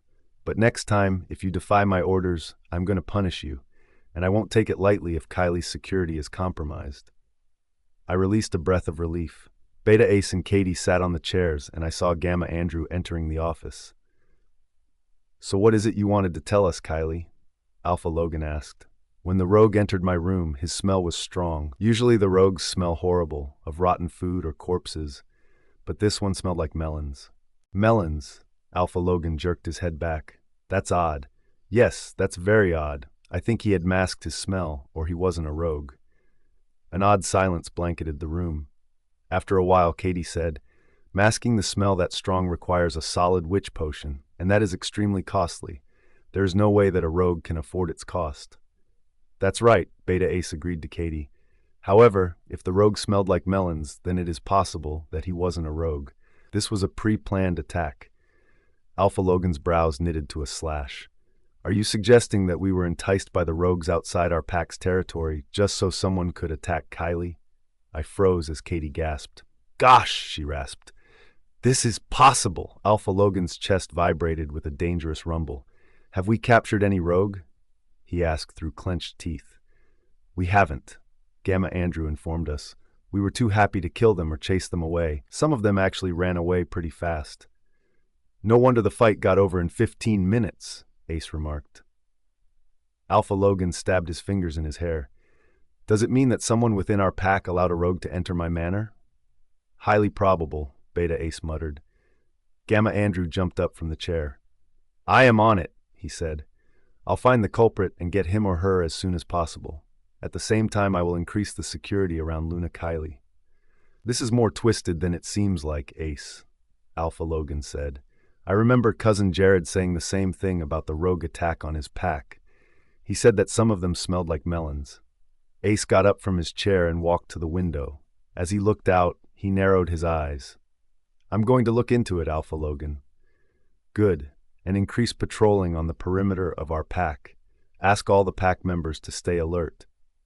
After the meeting was dismissed, we all came to our rooms. Alpha Logan came with me. Most of his bruises were already healing. Come, let me clean you, he said and took me to the bathroom. It is you who need to be tended to and not me, I said as he made me sit in the bathtub. Looking at me tenderly, he said, You don't know how afraid I was when you said that the rogue attacked you. I can't take it lightly. Ace knows he is going to be punished for not complying with my orders. He took a wet towel and started wiping blood off my hands. Please, Alpha Logan, don't punish him. He was afraid that Katie would get hurt. But Katie is... I placed my finger on his lips to shush him. I think there is something going on between Katie and Beta Ace. What? His eyes widened in surprise. I nodded as I smiled. Haven't you seen the chemistry between them? But how is this possible? Why not? I asked, bewildered. They both are adults, and they both are attracted to each other. Katie is no longer your little sister. No, you don't get me, Alpha Logan said, shaking his head. Ace Norton is the alpha of his pack, but he gave it up because his father was forcing him to marry fast. Angered, he came to me and offered that he become my beta. Since Ace has been my best friend and a formidable warrior since our Wolf Academy days, I agreed. Oh, my goddess, I rasped in disbelief. Beta Ace is actually Alpha Ace, and he renounced his pack to be your beta? Alpha Logan nodded as he started filling the bathtub. He said that he didn't want to marry someone random and that he would only marry his mate. He sat in the bathtub in front of me. I blinked at him and in a very low voice asked, Since how long has he been your beta? Since Katie's 16th birthday. Whoa, it's been 8 years? The next question I asked shocked him. Are they mates? Alpha Logan gaped at me and then suddenly laughed. Hell no! Stop imagining things. Now come here. He pulled me into his arms and then stripped my clothes. Logan POV. My chest vibrated with a dangerous rumble as my wolf blaze goaded me. Mark her. Now. But how could I mark my mate now? Not only she didn't know that I was her mate, her separation case was pending in the High Council. I can't, I replied while I stared at her boobs. I really didn't want to do anything, but it was impossible to not. The water around us splashed as I pulled her in my arms and seized her lips. As soon as she parted them, I pushed my tongue inside impatiently. I wanted to possess this woman, make her mine. My control was slipping. It was when my fangs punctured her lower lips, I realized I was on the verge of marking her. Immediately, I pulled away and stared at her beautiful face with ragged breaths. Her chest was also rising and falling as she stared at me with confusion written on her face. Is anything wrong?" she asked, searching my eyes. I shook my head. "No, it's—" I didn't know how to tell her I wanted to mark her and claim her. So I got up from there, and after wrapping a towel around my waist, I walked to the bedroom, sure that I would go back to my room. But Blaze was howling inside me, pushing me crazily. "Mark our mate. She needs us. Go back." I clenched my fists hard to the point that my fingernails dug in my pal to a painful level. I couldn't go back. Every step I took towards the door was heavier than the last. She was going to hate me after today, but I would explain to her later that this was for the best. I was a beast when it came to women. I didn't spare them and hated when they acted fragile or soft. They willingly submitted to my desires when I took control. Yet here I was, scared to take the only woman who was made for me. "Alpha Logan," her voice came from behind. I snapped my head back. She was wearing a towel around her torso, that looking like sin walking on two most beautiful legs. I was made to worship her, and I looked forward to the day when I could. "Kylie." My brows drew together as I forced myself to stand in my place and not pounce on her. She closed the gap between us, and when she came to stand right in front of me, she breathed, "Am I repulsive?" "What? No." How could she think that? She took a deep breath in and curled her arms around my neck. "Then why did you leave me alone?" "Kylie." I pursed my lips. "I." She sealed my lips with hers, and when she forced her tongue inside my mouth, I lost control. I picked her up in my arms and carried her to the bed with a resolution that I won't mark her. I set her on the mattress and carefully removed her towel. I forgot to breathe when I saw her naked beneath me for the first time. Everything about her was so fucking perfect. "You are made for me." This time I wouldn't back away because I didn't have the courage or the willpower.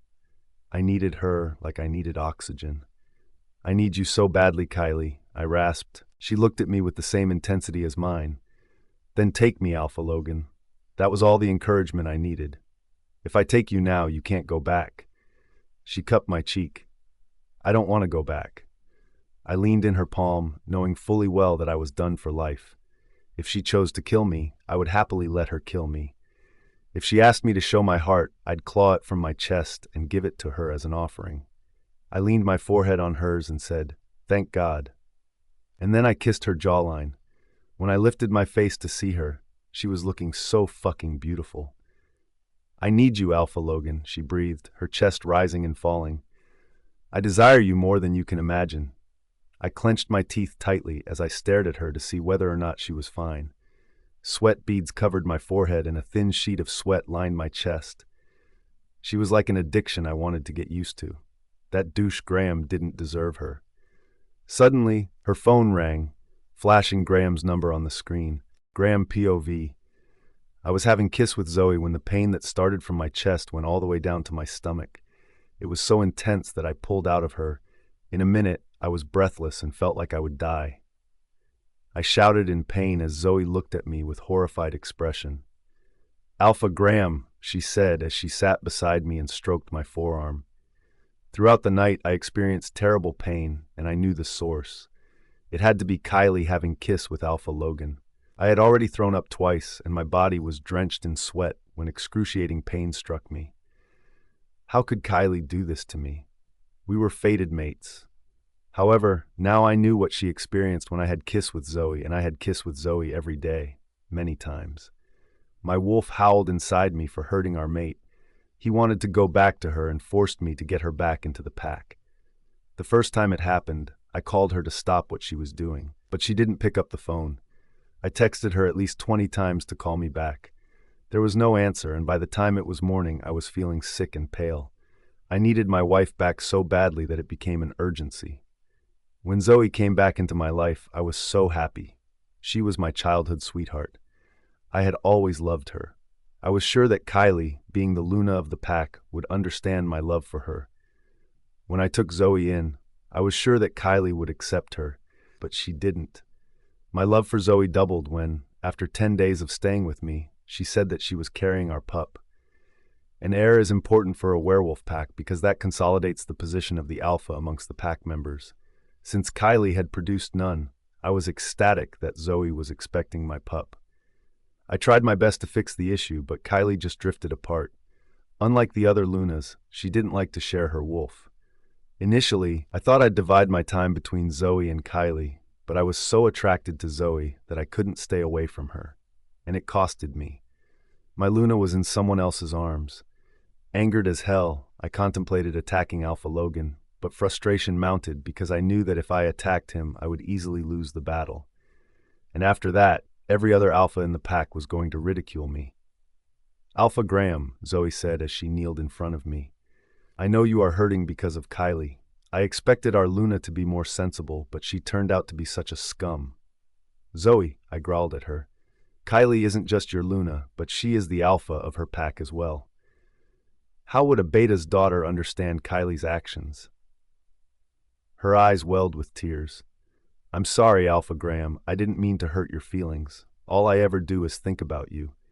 While we were in the Nord pack, I pleaded with her to come with me for your sake, but she refused. I recalled how I behaved with her over there. I had bashed her badly. What could I do? I was so jealous of seeing her prettily dressed up and entering the ball with Alpha Logan.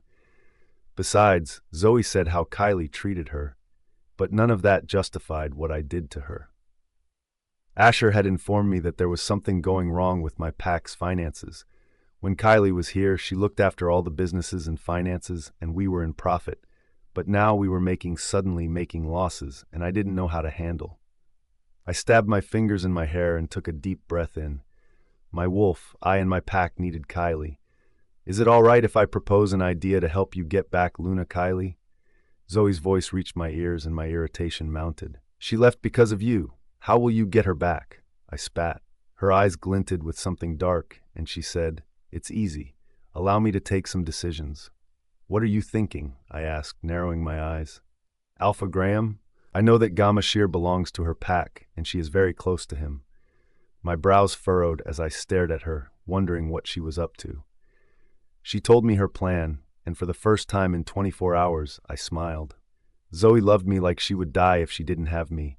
She was submissive, like an Omega. Abused by her husband, her trust in marriage had vanished. But with me, she said it was natural. She trusted me and loved me, and I loved her back. Why couldn't Kylie see this? My mood improved, and I became certain that with Zoe's plan, my old life would return.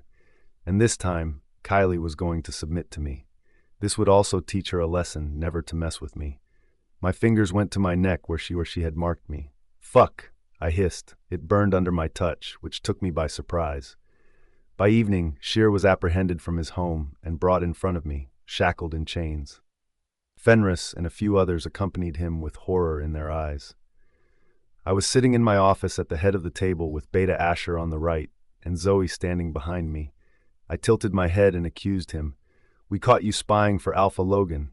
Shear gulped as he looked at Fenris for a moment and then brought his eyes back to me. He looked like a deer caught in the headlights. I wasn't," he replied. "Then how do you explain this?" I shouted, hurling an envelope towards him. "These are your pictures. My spies took them when you were handing my pack's secret information to Alpha Logan's spy." His eyes widened in surprise. "That's insane. Why will I hand over any information about our pack? I'll never do that, Alpha Graham." I knew Shear was close to Kylie and that he would never betray me, but for Kylie to get back, I had to sacrifice him. "Shut up," I roared. "You did this on Kylie's orders." Kylie POV. I ignored all the texts and calls from Graham because I knew what they would be about. That night, Alpha Logan and I just couldn't stop ourselves, and we continued to explore each other. My body sweetly ached in all the places. He was relentless, and I enjoyed every moment. When I woke up in the morning, I got up and stretched my limbs with a smile on my face. My sheet dropped below my breasts, and before I could decipher what was happening, Alpha Logan had grabbed me, pinned me on my belly. "Next time, don't stretch in front of me," he gritted. Suddenly, something stirred inside me. I want to see his wolf. Coral? Oh, my goddess, communicated with me. Coral? I called her, but there was no reply. He stopped and lifted his face. Did your wolf try to contact you? Yes, I said. I called her again, but she didn't reply. But she has ghosted me again. He cupped my cheeks and rubbed his thumb on my lips to remove the frown. Don't feel bad, love. If she has contacted you, I'm sure she will contact you again. What did she say? She said she wanted to see your wolf, I said. Why did she want to see his wolf? It was such a strange request from her before she receded. Surprise flickered in his eyes, and then he grinned. Blaze would be happy to come out for her. How about I shift tonight and take you through the forest that surrounds the Nordpack? That would be wonderful, I replied excitedly. Maybe Coral would come out then? He lowered his lips on mine and kissed me slowly, taking his time. My wolf is dying to meet yours. Alpha Logan left for the office after 2 more rounds of sex. My wolf was insatiable, but I loved it. When I was ready, I saw more texts from Graham and about 10 missed calls. Scoffing, I tossed the phone on the bed and walked to the balcony to sip my coffee. The phone rang repeatedly for 10 minutes, and I was so pissed that I walked back into the room intending to block his number. However, I saw Fenris's name flashing on the screen. Frowning, I picked up his call. Fenris? Luna Kylie, he said in a panicky voice. Alpha Graham has captured Shearer on the charges of espionage. What the hell? I almost shouted. Fenris spoke in a shaky voice. I don't know why he did that, but he charged Shearer with selling the pack's secret to Alpha Logan on your orders. My mouth dropped. This was the worst accusation I'd ever heard. Where is Shearer now? I asked as a shudder passed through my body. Graham was furious and venting his anger on Shearer due to the situation. He is in the dungeons, but the thing is that it was Zoe who framed him. We've caught a rogue wolf who declares that Shearer used him to sell the secrets. This is ridiculous, I rasped. Graham had stooped to a new low. Now Zoe was framing my people for him. She knew Shearer was from my pack before the 2 packs merged and was close to me. Do something, Luna Kylie, Fenris begged. I can't live without him. I knew what I had to do. I had to walk back in Graham's lair if I had to free Shearer. Fenris, do they know that you both are mates? No, we haven't revealed it. Good, say nothing until I'm there. I disconnected the call and then went to check the messages from Graham. Among the messages, the last 2 featured images of Shearer in chains and a declaration of his arrest for spying. Rage blasted in my chest when I read, "You better come here and explain this." Picking up my purse, I went to my wardrobe to pull a jacket out. As I zipped it up, I raced downstairs. Kylie, Katie's voice came from somewhere. Where are you going? You look like a bull on drugs, raging to fight. I clenched my teeth. I'm going back to my pack. What? Katie rushed to me. What the fuck are you doing, girl? I didn't have the time to stop. Graham has captured Shearer to get back at me. Hold on, girl. Katie tried to stop me. I can't, Katie, I snapped. This is getting way too much. I have to save Shearer. Katie was stunned for a moment. Then she said, Okay, I am coming with you. You don't have to risk your life. This is my problem, and I have to deal with it. Shut up, she gritted. You driving, or should I take the wheel? None of you will drive. Ace's deep, throaty voice came from behind. Katie rolled her eyes, but Ace ignored her. Where are you 2 going? We're going to the lunar pack, Katie informed him. Ace's eyebrows shot to the roof. Are you insane? I don't have time for this, Ace, I said and got in the car before he could protest after taking the keys from the chauffeur. Please, Luna Kylie, he said in a low voice. I'll drive you there. You can fill me up on the way. I knew that as the beta of the pack, he wanted to protect me because I was his future Luna, but I was scared that Graham's wolf might attack him. Okay. I let out an exasperated breath. Let's hurry! As we drove, he said, Alpha Logan is going to be so pissed. As soon as we reached the lunar pack, Ace turned to the Alpha's house. I got down and rushed towards Graham's office, with Katie and Ace following me despite me warning them to go back. Graham was sitting with the top wolves in the pack for a meeting. The moment he saw me, he smirked and got up slowly. Nice you see you, wifey, he said with a smile.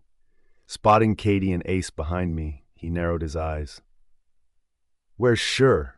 I asked without bothering to return the smile or greet him. All the other wolves in the meeting bowed to me as they got up.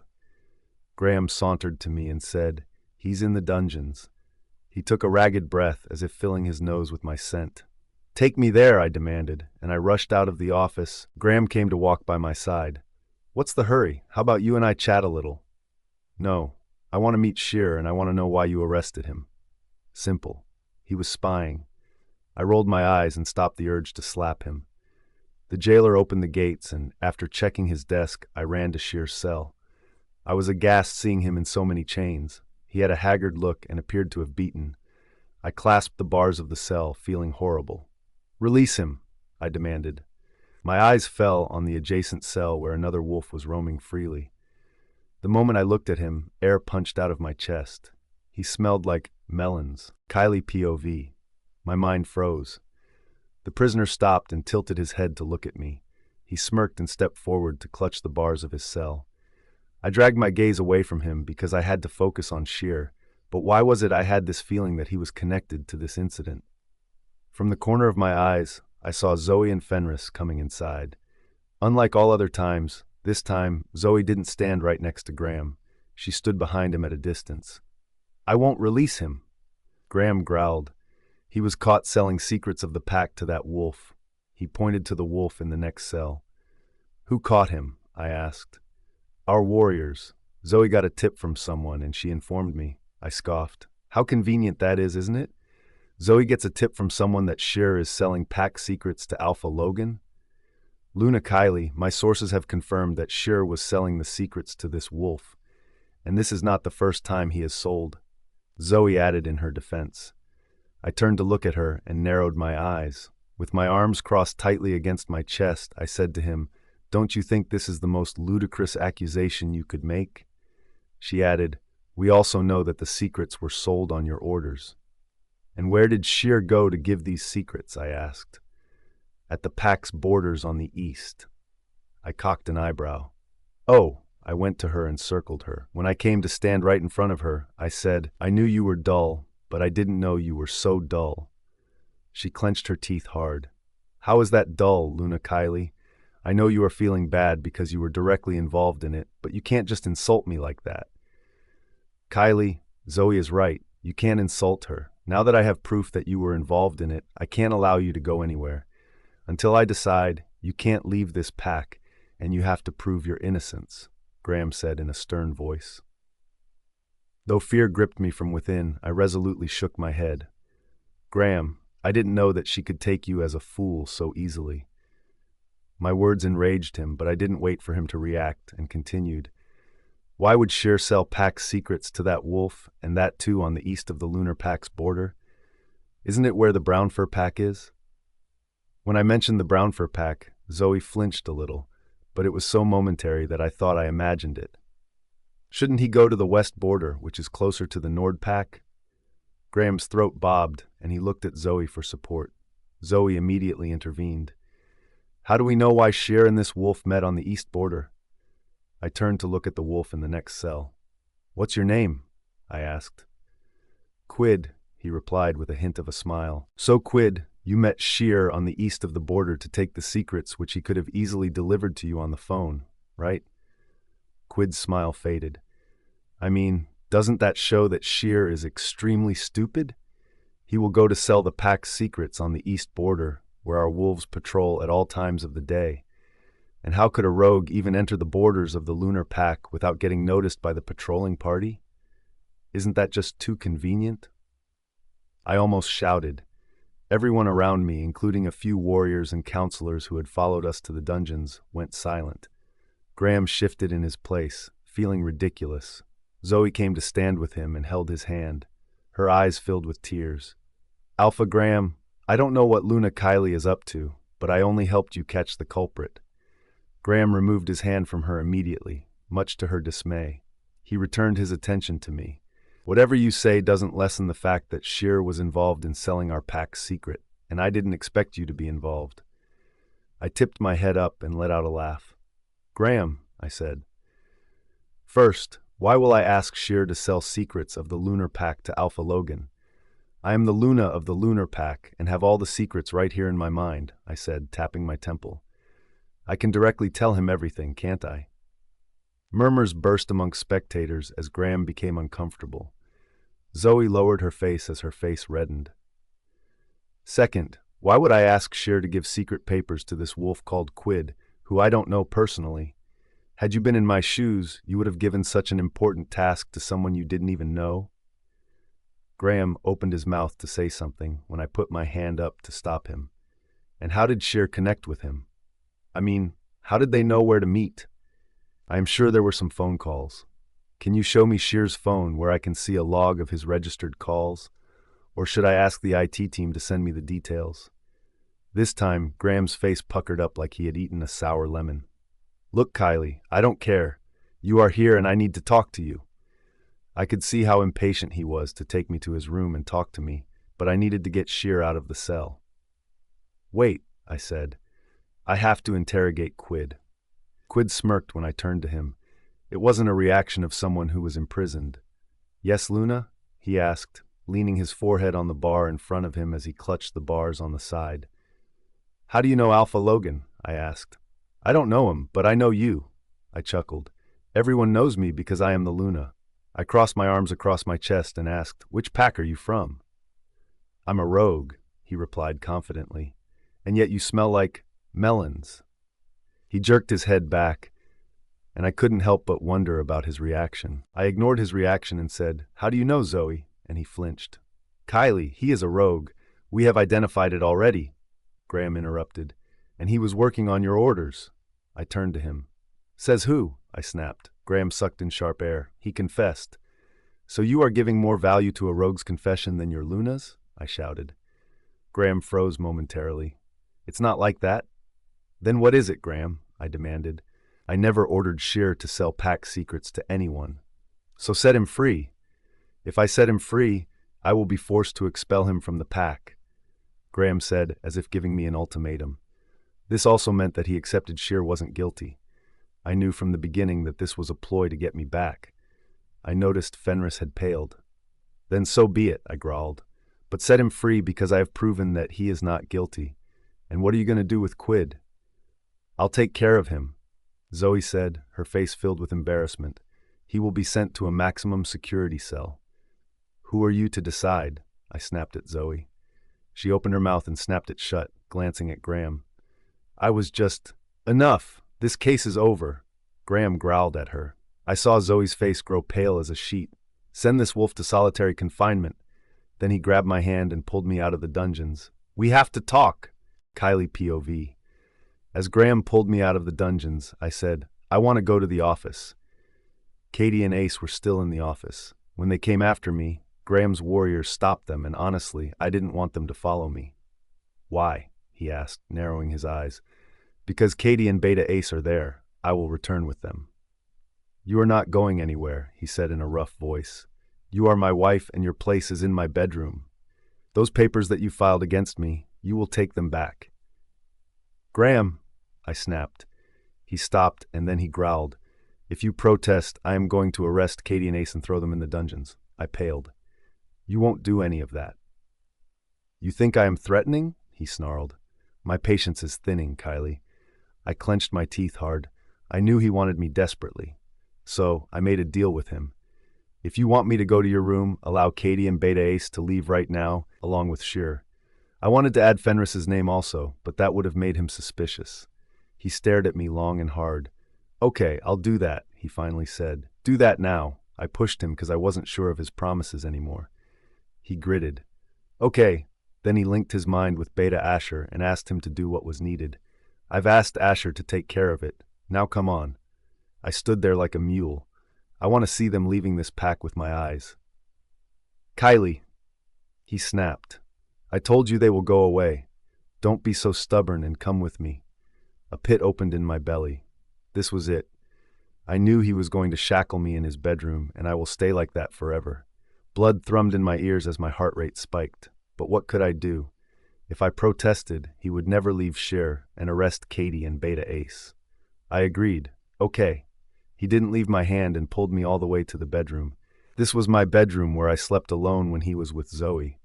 Sadness coated my soul seeing my old bedroom as memories flooded. I had spent 2 beautiful years here until Zoe came. As soon as we were inside, he closed the door and bolted it. He came to me and wrapped me in his arms. Dipping his nose in the crook of my neck, he inhaled my scent and sighed. I should have felt a deep attraction towards him, but it was so feeble that it surprised me. My mate bond had gone so rotten every time he had sex with Zoe that it was there, but it was weak. "Kylie, I missed you," he said. "Whatever you are doing with Alpha Logan, just stop." He pulled away and cupped my cheeks, and I felt repulsive. "What do you want from me, Graham?" I said, stepping away. But he moved with me and made me sit on the bed. He sat beside me. "I don't know how this has gone so bad, Kylie.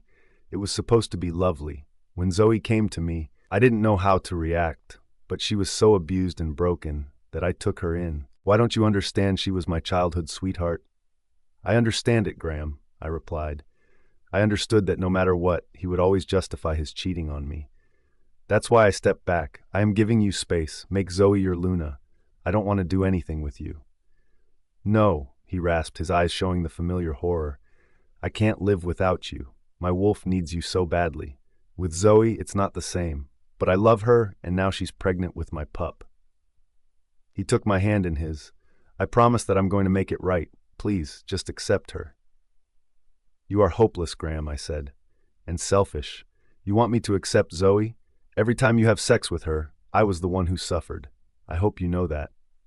He cringed, and his cheeks turned red, and I knew he experienced the same when I was with Alpha Logan. "Look, I know what I did, but that's best for this pack. My pack needs an heir, and Zoe is giving me that heir. Why is it so difficult for you to comprehend?" he said in an exasperated tone. "It is not," I shouted, getting up from there. "Just stay with Zoe and don't come to me, but let me go." "Kylie," he growled and came to stand behind me. "If you won't agree amicably, then I am going to be very strict." "What do you mean?" I asked, my chest rising and falling. "I hope you remember what I said." He looked over my head towards the wall. When I followed the direction of his gaze, I saw hooks and chains. "Are you mad?" I shouted. "You can't chain me here. I am still the Luna of this pack and not a fucking prisoner." As I made my way towards the door, he suddenly lunged at me, his hand tightly gripping my waist. I slammed into his chest. "Graham, this is not right. We will meet at the High Council in 3 days. How will you explain my absence?" "I don't fucking care," he snarled as he pushed me to the wall. "You are not going anywhere." Dread exploded in my chest. I struggled against him, but it was like struggling against a lion. He was an alpha, and I was his Luna without a wolf. "Graham, let's talk about it maturely. Stop being a caveman." I was panicky as hell. "Help!" I shouted. "No one is going to listen to you, Kylie," he growled as he pushed me to the wall and forced a manacle on my wrist. "I am the alpha of this pack, and I take all decisions. You will always stay here." Saying that, he shackled my other wrist. In a frenzy, I attacked him. He deftly outsmarted me, but I managed to scratch his arm, and he hissed in pain. His lips curled up. "It will be fun to take you down, my wildcat." "Just release me," I yelled. "Never," he scoffed as he shackled my ankles. Once he was done, he stepped back and grinned. "See, that wasn't so hard, was it?" "You will regret it, Graham," I said, trying to blink away my tears. "How could you?" I pulled against my chains and hissed in pain. He crossed his arms across his chest and said, "This is your place, Kylie, in your husband's home. You will go nowhere and stay here. If you will behave, I will shift Zoe into this bedroom and we can have a threesome. What do you say?" He smirked. Panic, rage, and dread warred inside my body. All the emotions coursing through me made me practically tremble. "I'll never succumb to your sick desires, Graham. I am not Zoe. I am the Luna." He raised his eyebrow and walked towards me. "You are at my mercy, Kylie. I'll do whatever I want to do with you." When I charged at him, he caught my wrists and pinned them over my head. "No one can save you from me." Saying that, he slammed his lips on mine and kissed me roughly before leaving me. Smacking his lips, he smiled. A look of satisfaction appeared on his face. And then he abruptly turned and walked off, closing and bolting my door from outside. Kylie POV. Like a wilting flower in a neglected garden, I felt drained of color and life. I shouted after Graham called me, asking for help, but I knew that this was useless. I could hear people talking and laughing, and despite the world bustling around me, I was isolated in this bedroom in my wilted state. I sagged to the floor and sat down with my back and head resting on the wall. Disbelief wasn't the emotion that cruised through me. It was Graham's utter lack of compassion and his extreme selfishness that drained the warmth out of me. Tears streamed down my eyes and my gaze landed on the shackles. They were made of iron and just enough silver to make me hiss in pain and not struggle. Alpha Logan was so much in contrast to Graham. He loved me with all his heart, even though I wasn't his mate. And Graham tortured me in every possible way, even though I was his mate.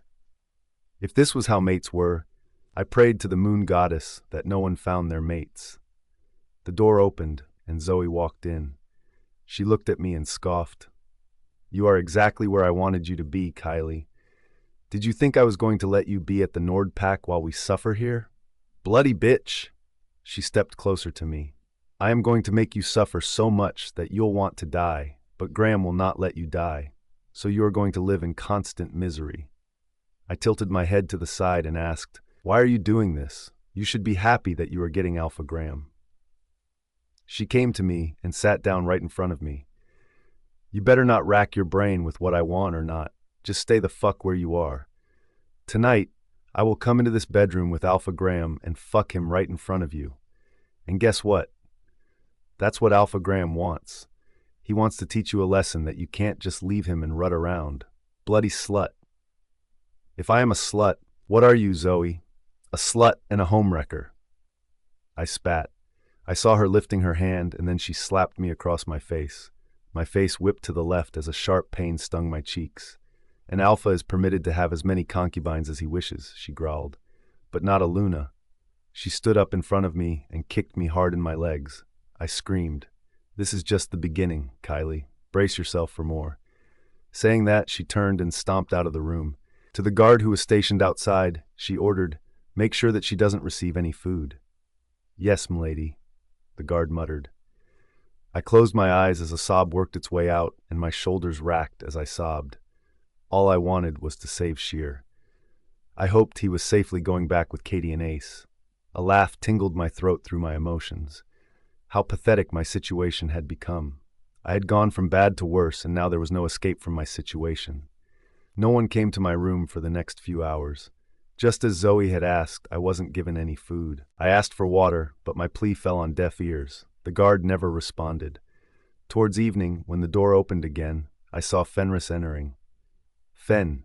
He placed his finger on his lips to quiet me. As he drew nearer to me, he whispered, "The guard is gone, so I took the chance to meet with you." He took a bottle of water out of his jacket's pocket and gave it to me.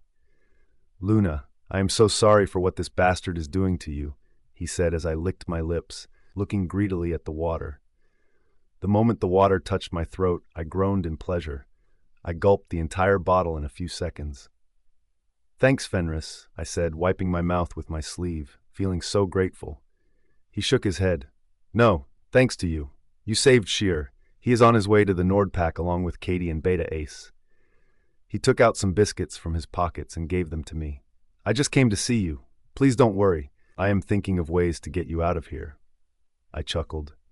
"Fenris, you know it is impossible, but I'm glad that Sheer is out of danger. Is there any way that you can also leave?" "There is, but I won't leave without you." Heavy footsteps on the outside sounded, and Fenris got panicky. "Go," I said. "Jump out of that window." I pointed towards the window on the right with my chin. "And take these biscuits with you." Fenris gritted his teeth and collected the biscuits. He rushed to the window and jumped out, and I breathed a sigh of relief. The door of the room opened a minute later and Graham entered. He sat on the bed and cocked his head. "How is my Luna feeling?" It looked like he was drunk. I didn't reply to him and looked away. He got up and sauntered towards me. "I asked you a question, Kylie," he snarled, pinching my chin and forcing me to look at him. "You better answer me." "I am not feeling good," I hissed in pain. "Good," he growled, "because from today, you are going to feel all the pain you gave me." Just then Zoe entered, and she cooed, "Alpha Graham, you called me?" "Come here," he said as he got up and went to sit on the bed, not breaking his eye contact with me. Zoe smirked and went to sit on the bed. "What do you want me to do?" "Kiss me." "Of course," she replied with a smug look. The mate bond was weak, but it was there. I tried hard to ignore the pain that was building in my belly, but I just couldn't. I whimpered, feeling so horrible. What had I done to deserve this? I lowered my eyes, refusing to show that what they were doing affected me. But in my heart, I knew that this was going to be my life every day now. He said to her, "Lie on the bed." Pain blasted in my belly, but it was lesser than what I had experienced earlier. Yet I didn't let it show on my face as I lowered my face. Misery and depression coated my soul like never. This was the lowest I had seen and experienced in my life. Zoe laid on the bed and she stripped her clothes when a heavy, urgent knock sounded on the door. "Who is there?" Graham shouted in anger. "Alpha Graham. The Nord Pack Alpha and his wolves have surrounded our pack, and it appears they are preparing to launch an attack on us." Beta Asher's voice came. Surprise widened his eyes as I swallowed a gasp. Zoe jerked up straight. Graham rushed to open the door. "What the hell are you saying?" he shouted. Kylie POV. Beta Asher was standing in front of Graham, and he had a panicked expression on his face. "Alpha Logan has surrounded the lunar pack with his wolves. They are ready to attack us, and I don't know why, but Shearer is also with them." Graham's mouth dropped to the floor. "What the fuck?" I knew that bloody bastard was a traitor. Meanwhile, Zoe pulled the sheet over herself as she listened to the conversation. "I told you, Alpha Graham," she interjected. "He was selling secrets to Alpha Logan on Kylie's behest. You shouldn't have let him go." "Shut up," Graham roared, snapping his head towards her. "What I shouldn't have done is agreed to whatever the fuck you planned. Look where has it got us now." She started shaking and crying. "Alpha Graham, I only wanted your Luna back in the pack. I love you so much that I couldn't stand it when you felt horrible about her absence." Graham stabbed his fingers in his hair as he glared at me. "If you think I am going to leave you, then you are mistaken. In fact, I'm going to use you to make him retreat." The news of Alpha Logan and his warriors surrounding the pack to attack it was a complete surprise to me. Hope rekindled in my chest and a lump of emotions formed in my throat. He had come here to save me. "You may try it, Graham," I said with a hoarse throat. "But Alpha Logan will eventually take me back."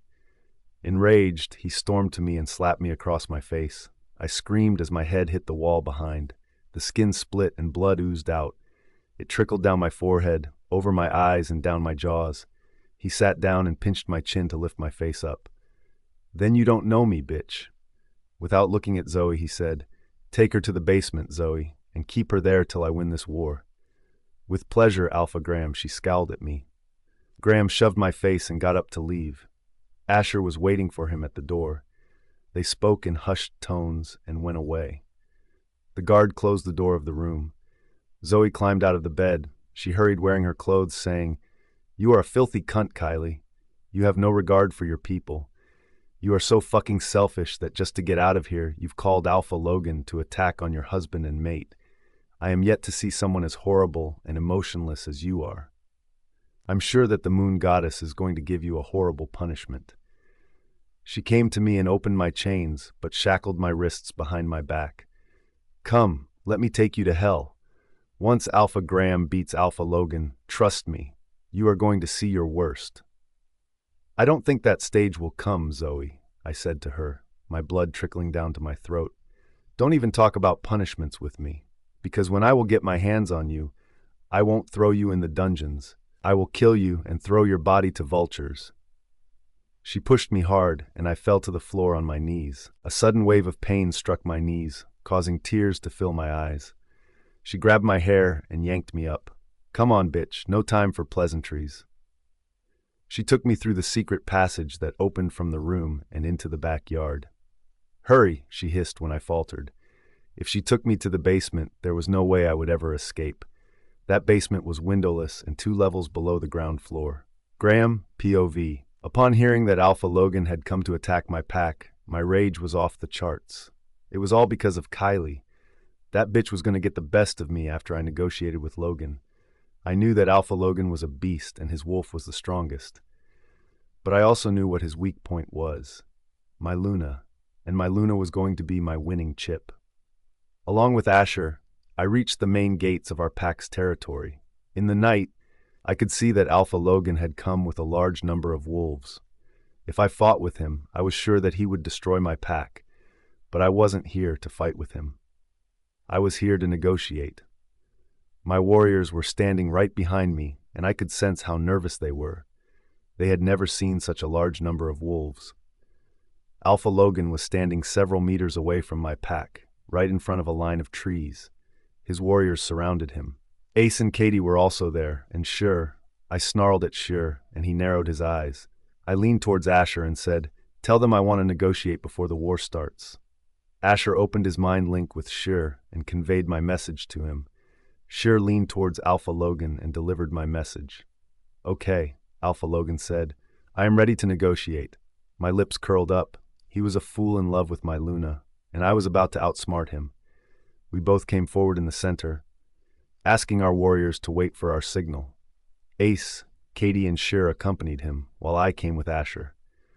"What are your terms?" he asked, crossing his arms across his chest. I could see how his muscles bulged in anger, and I enjoyed seeing his rage. He had to keep calm in that tension because I held the trump card. "It's simple," I replied. "Ask your warriors to retreat, else I am going to kill Kylie." I think he flinched, but maybe I imagined. He raised an eyebrow in surprise mixed with shock. "Aren't you her mate? Besides, once you kill her, I will kill you." I chuckled and shook my head. "You don't know me. You'll never find her. If you want her alive and well, you better retreat." "There's no doubt that I want her alive and well, but I won't go back. Give me Kylie now or face the wrath," he snarled, displaying a wild animal's ferocity. I snarled back. My alpha wolf didn't like the challenge. "You don't know what I am capable of, Alpha Logan. I will kill her even if that is the last thing I do, but I won't give her to you. How dare you steal my wife? You helped her to file a case with the Elder Council. I am going to make sure that she never sees the light of the day from this day forward." He narrowed his eyes as his fangs slipped out. His voice turned animalistic when he said, "You have exactly 10 minutes to make your decision. After that, I am not responsible for the consequences." "Fuck off. The moment you attack my pack, I will kill Kylie," I said and turned to leave. I was so fucking furious, but I would not buckle under his pressure. There was a pin-drop silence for a few minutes till I walked to my pack's gate, and then a panicked voice sounded from behind. "Alpha Graham!" I turned sharply to see. What happened next was something I had never imagined. Graham POV. I turned sharply and my eyes widened as shock bolted through my body. This wasn't what I expected. Ground slipped beneath my feet. With her hands secured behind her back, Zoe was being held by Sheer. Sheer was holding a gun to her head with a silver bullet. Alpha Logan and Beta Ace were standing by his side. How the hell did they capture Zoe? Half an hour ago, I had left her in my room and asked her to take Kylie to the basement, where no one could find her. What happened in that half an hour? Zoe was crying and looking at me, trembling. I was confident that Alpha Logan would back off once I had threatened him. I would keep my Luna in the pack.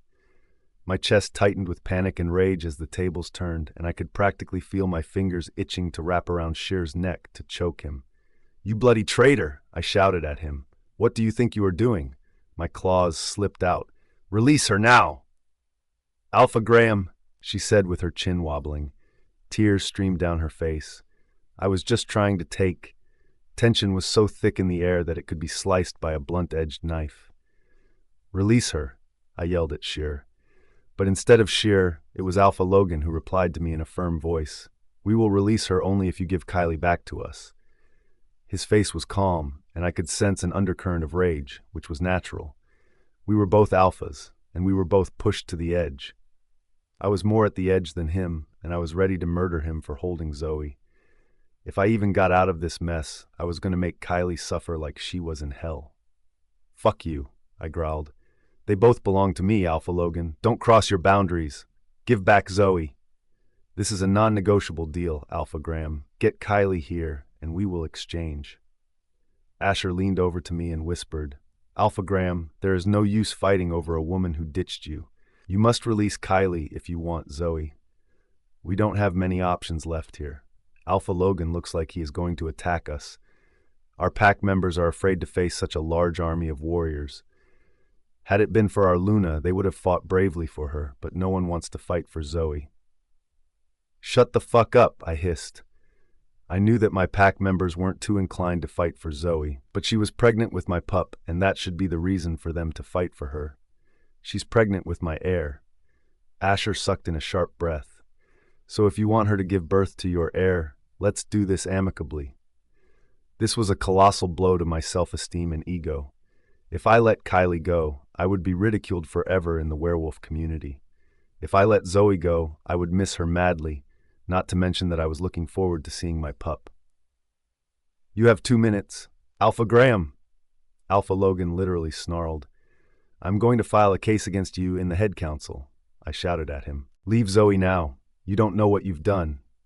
I threatened him. 1 minute, he pointed. Anger and irritation pressured inside me to the level that I wanted to kill someone. My wolf was howling inside not to let go of Kylie, and he wasn't at all concerned about Zoe.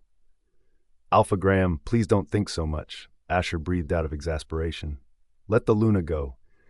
We are going to get her back by fighting our case in the head council. Alpha Logan shouted, 20 seconds! Asher's face was pale. The head council has never heard of this kind of case. Please, just accept this deal. I gritted my teeth as I glared at Sheer and promised myself that I was going to find the culprit who got Zoe here and kill him or her himself right now. Okay, get her. Asher released a sigh of relief and signaled the warriors to bring Kylie here. Then he announced, Luna Kylie will come here shortly, Alpha Logan. However, we hope that after the exchange, you will leave.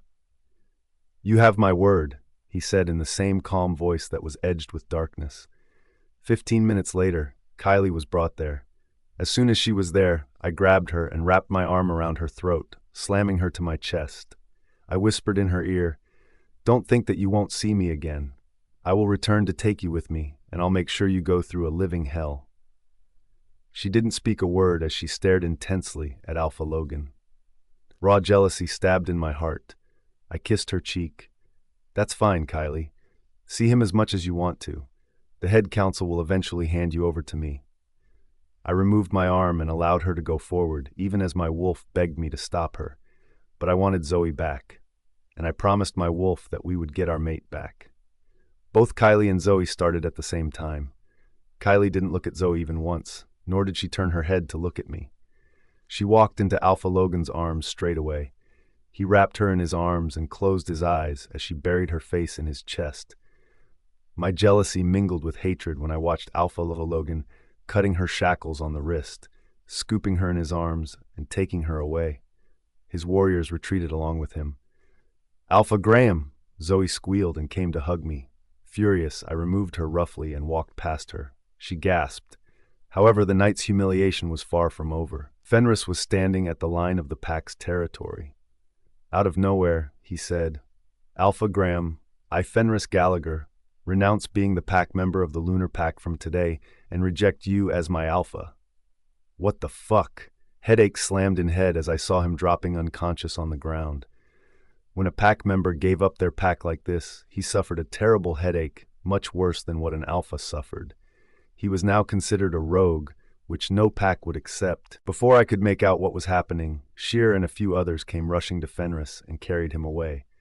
It was then that Zoe said, It was Fenris who captured me and handed me to Sheer. My eyes widened in disbelief.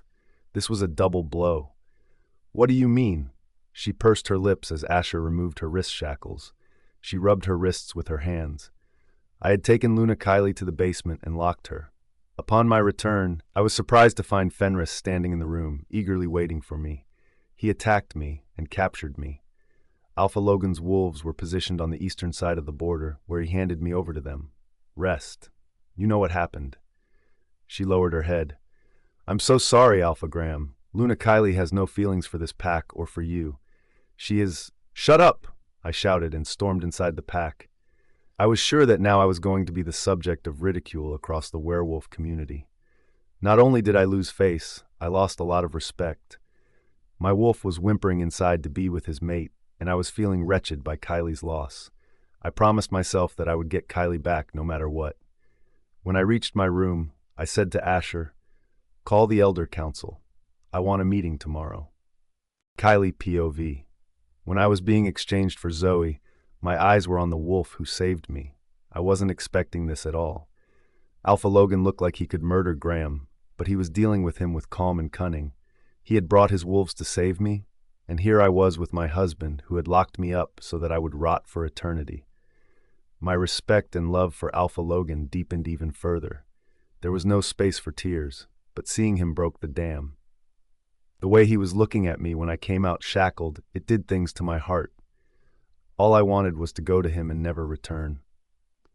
Graham threatened me with something, but my eyes were so fixed on Alpha Logan, so attuned to his wrath and desperation for me, I didn't hear a word of what he said. I started walking, and so did Zoe. As she came near me, she said, "This is not the last, Kylie. I am going to get you." I didn't respond to her because my sole focus was on the wolf who had promised chaos if I wasn't handed over to him. The moment I reached him, Alpha Logan wrapped me in his arms, sighing in relief. His touch and his fragrance provided equal comfort. I buried my face in his chest, shuddering. I could never forget what Graham did to me. It kept on playing on repeat mode in my mind.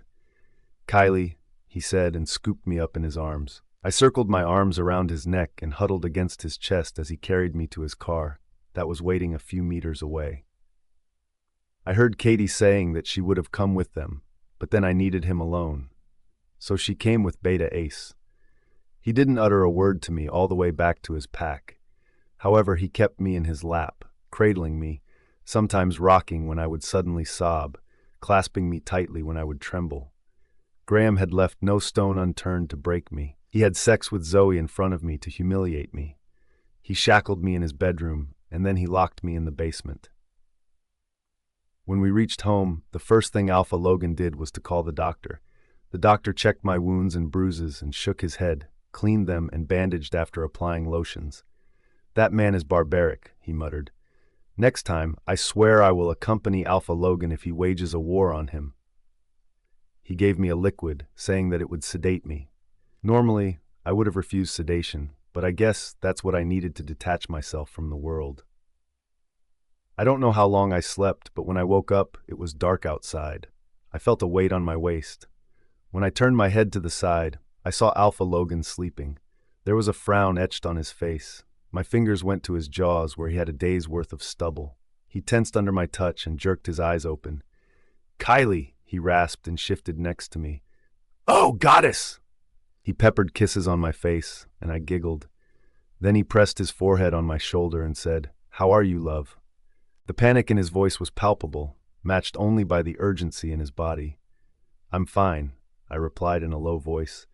"Thanks for your help." He lifted his head, and I wondered if his eyes were moist because he blinked and it was gone. "I'll find you from the depths of hell, Kylie. This is just the beginning. You have no idea the revenge I have thought against Alpha Graham following this incident." "Let's not talk about him," I said, feeling uncomfortable. Immediately, he curled his arm around me and stroked me. "How long did I sleep?" "For the whole day." "Oh no. Did I miss the date to go to the head council?" He chuckled. "No." I sagged in relief and buried my face in my favorite place, his chest. "I thought I'd never see you again." "I knew I would see you again, but I didn't know how soon. If Fenris hadn't brought Zoe to me, I would have attacked Graham and taken you out. He threatened me that he'd kill you, but he's an asshole. He would never kill you. I was so tempted to fight him and shred him into pieces, but I know that we have to go to the head council for your separation, and that's why I had to exchange Zoe for you." He lifted my face. "Tell me what he did to you." "It's disgusting," I said, fresh tears pooling in my eyes. "Since when did I become such a crybaby?" "Tell me, Kylie, and take it out of your system," he insisted. I nodded. "Yes, I had to take it off my chest, and so I narrated what Graham did to me." At the end, Alpha Logan clenched his jaw. "There's something off about Zoe," he said. "And good you told me. I've added another more torture to him when I catch that bastard." I laughed softly. "In the prison when I went to get Sure out, there was a werewolf who claimed to be a rogue, and he also smelled like melons." His brows scrunched. "What?" "Yes, it surprised me, but he wasn't looking like a typical rogue. It was as if he belonged to a pack. His manners were far too refined for a rogue," I commented. "This is weird." I shook my head. "There is something going on in the lunar pack. I can feel it. I just want to figure out a way to get my pack back before things get even more complicated." "I'll try my best, love," Alpha Logan said. "This has become personal now." "I missed you like hell," he rasped. I realized I missed him too. Madly, badly. Get ready, we have to go to the head council today, he informed me with a grin. Kylie POV. To say that I was excited was an understatement. I got ready in a record of 20 minutes. As I collected my hair up to secure a scrunchie, I walked to the desk where all my documents were. Everything was placed nicely and in a folder. My lips curled up because I knew it was Alpha Logan who did it. He was downstairs talking to some of his wolves, who he wanted to accompany. Katie had already declared that she was going to go with me, and that's why Beta Ace had to go with us. I rushed downstairs with a bag that had all my documents. Alpha Logan's face beamed when he looked at me. I hurried to him and, as if on instinct, he enveloped me in his arms. Kissing the crown of my head, he said, "Ready?" I nodded as his gaze roamed to the tape that was on my forehead. The injury that Graham had given was still healing. A muscle feathered in his jaw and his eyes darkened. "We are getting late," Katie rushed her. I chuckled because I remembered what she said to me in the morning during breakfast. "I can't wait to see you marry my brother." Alpha Logan released a rough exhale and, holding my hand, walked to where our cars were on the porch. We went over the documents thoroughly, looking for a loophole or anything we might have missed, but everything was prim and proper. "I hope the head council listens to me before giving their verdict," I said. "I'm sure they will," he replied, squeezing my hand. "If this verdict passes, it is going to give hope to so many abused women," I said, scratching my shoulder. "It was itching so badly," he replied. "Not only that." Suddenly the car screeched to a halt. "What's wrong?" he growled at the driver. "Beta Ace asked all of us to stop," he said, looking behind at the caravan of 6 cars with us. From the corner of my vision, I saw Beta Ace running towards our car. We had stopped in the middle of nowhere on the highway that led to the head council. On one side there were vast plains that sloped up into hills, and on the other side was a deep valley. Alpha Logan pulled down the glass. "What happened, Ace?" he asked, his brows drawn into a slash. "My spies informed me that there is a large group of rogues waiting to ambush us," he said, his chest rising and falling. Alpha Logan's eyes widened in complete shock. "Rogues in a large group? That's ridiculous. And why are they waiting to ambush us?" I, too, was taken aback. It made little sense. My stomach knotted. This was absolutely crazy. Who were these rogues and why were they standing in our way? If we got late for the hearing of our case, I would lose my last chance at freedom. In a split second, Alpha Logan got out of the car. "I am shifting and taking Kylie with me. You come with me, along with Katie." "What about the rest of our warriors?" he asked. "All of them are coming with us. What is the point of information from our spies if we don't use it to our advantage? We'll have to take a shortcut to the council. Just park the cars on the side." Everything was done so swiftly that within the next 15 minutes, we were traversing our way towards the council through the plains and forests. I sat on Alpha Logan's wolf, while Katie sat on Ace's wolf. She wanted to run in her wolf form, but Ace growled at her and forced her to mount him. Our warriors followed us closely. It wasn't a surprise that in wolf forms we reached earlier than the scheduled time. Alpha Logan and the other wolves ran inside to the room to shift and wear clothes after I dismounted him. However, what I saw there was absolutely unexpected. A substantial number of alphas and lunas were gathered outside the council's building. As Katie came to stand beside me, she said, "How come we have so much audience? Don't tell me they all have heard the rumor." I saw that a lot of lunas had gathered and were already talking amongst themselves. Then there was a group who were lunas and alphas who were at the far end and were in a heated conversation. I knew some of the lunas and alphas, having met them at several parties. They stole glances at me, some filled with pity, some with humor, and some with hope.